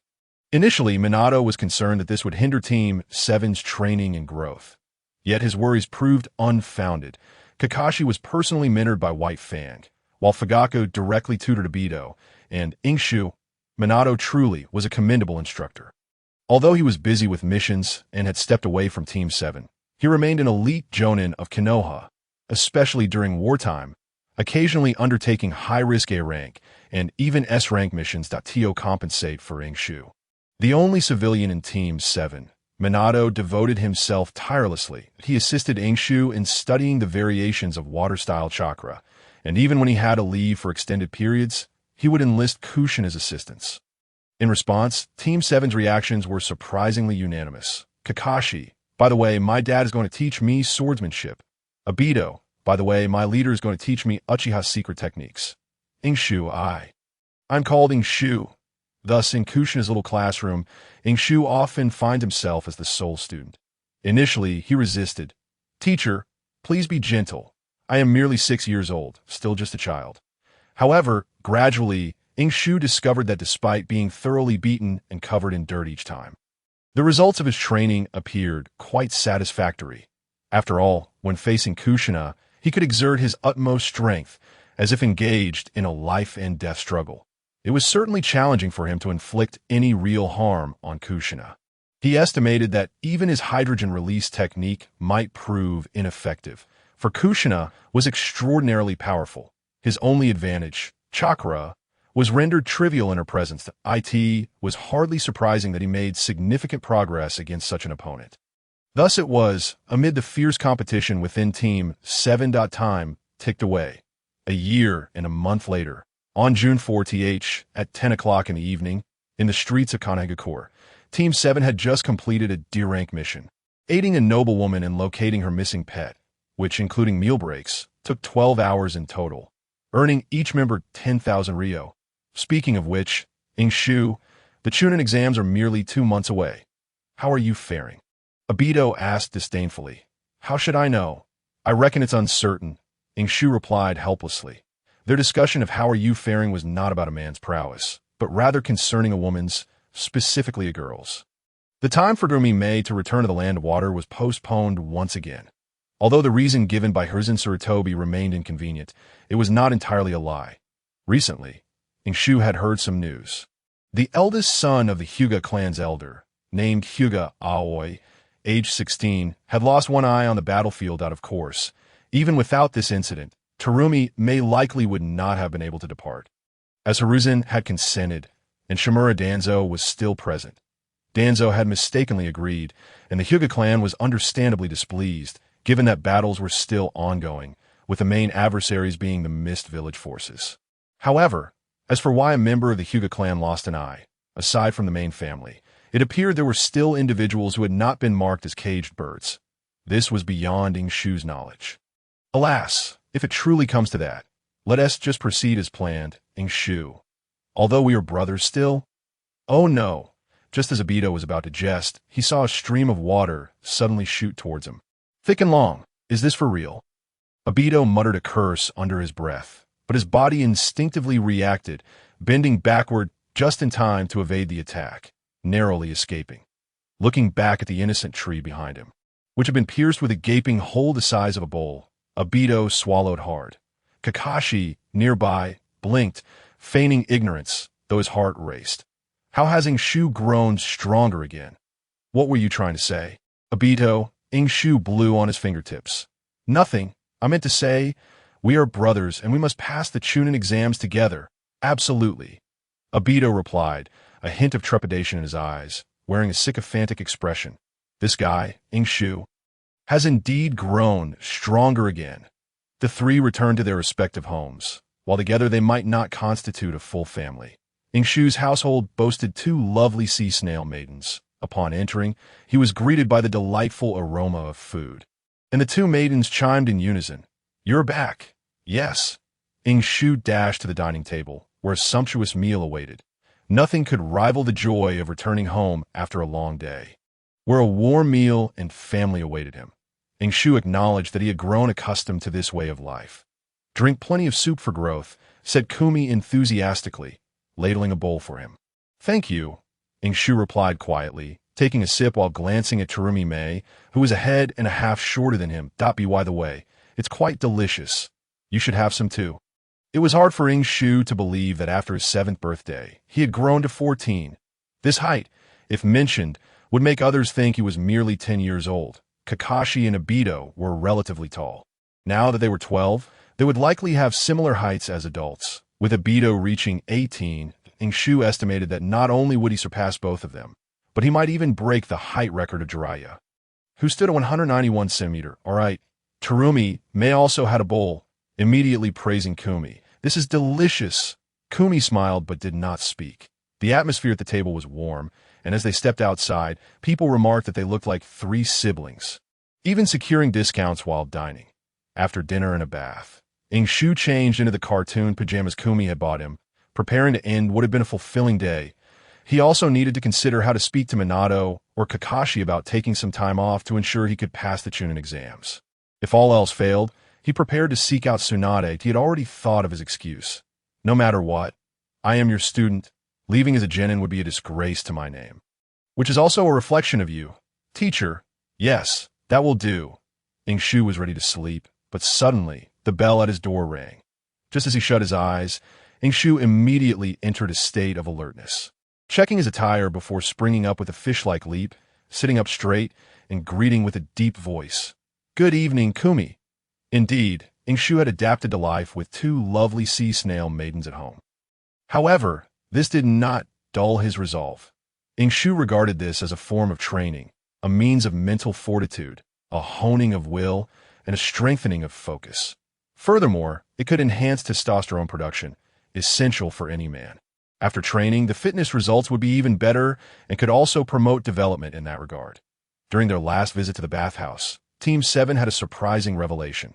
Kakashi, who could defeat an acorn in seconds, was actually the youngest among them. At that time, Aido, who ranked second, had offered consolation. "You're still young. You still have room to grow." Ying Shu nearly burst out laughing. Simultaneously, he silently mourned for the Aido of the original timeline. "How unfortunate. Every time I enter your room, you seem so tense." Kumi teased with a smile. "Honestly, are you hiding something from me?" Ying Shu felt somewhat overwhelmed at the same time. He couldn't help but connect the dots. Could Terumi, Mei, and Kumi be up to something together? Forget it. Matters between women are beyond his comprehension. "Is there something you need, Kumi?" Ying Shu asked politely. "You heartless creature, how can I not come find you when I make you food every day? Can't I just come to see you without a reason?"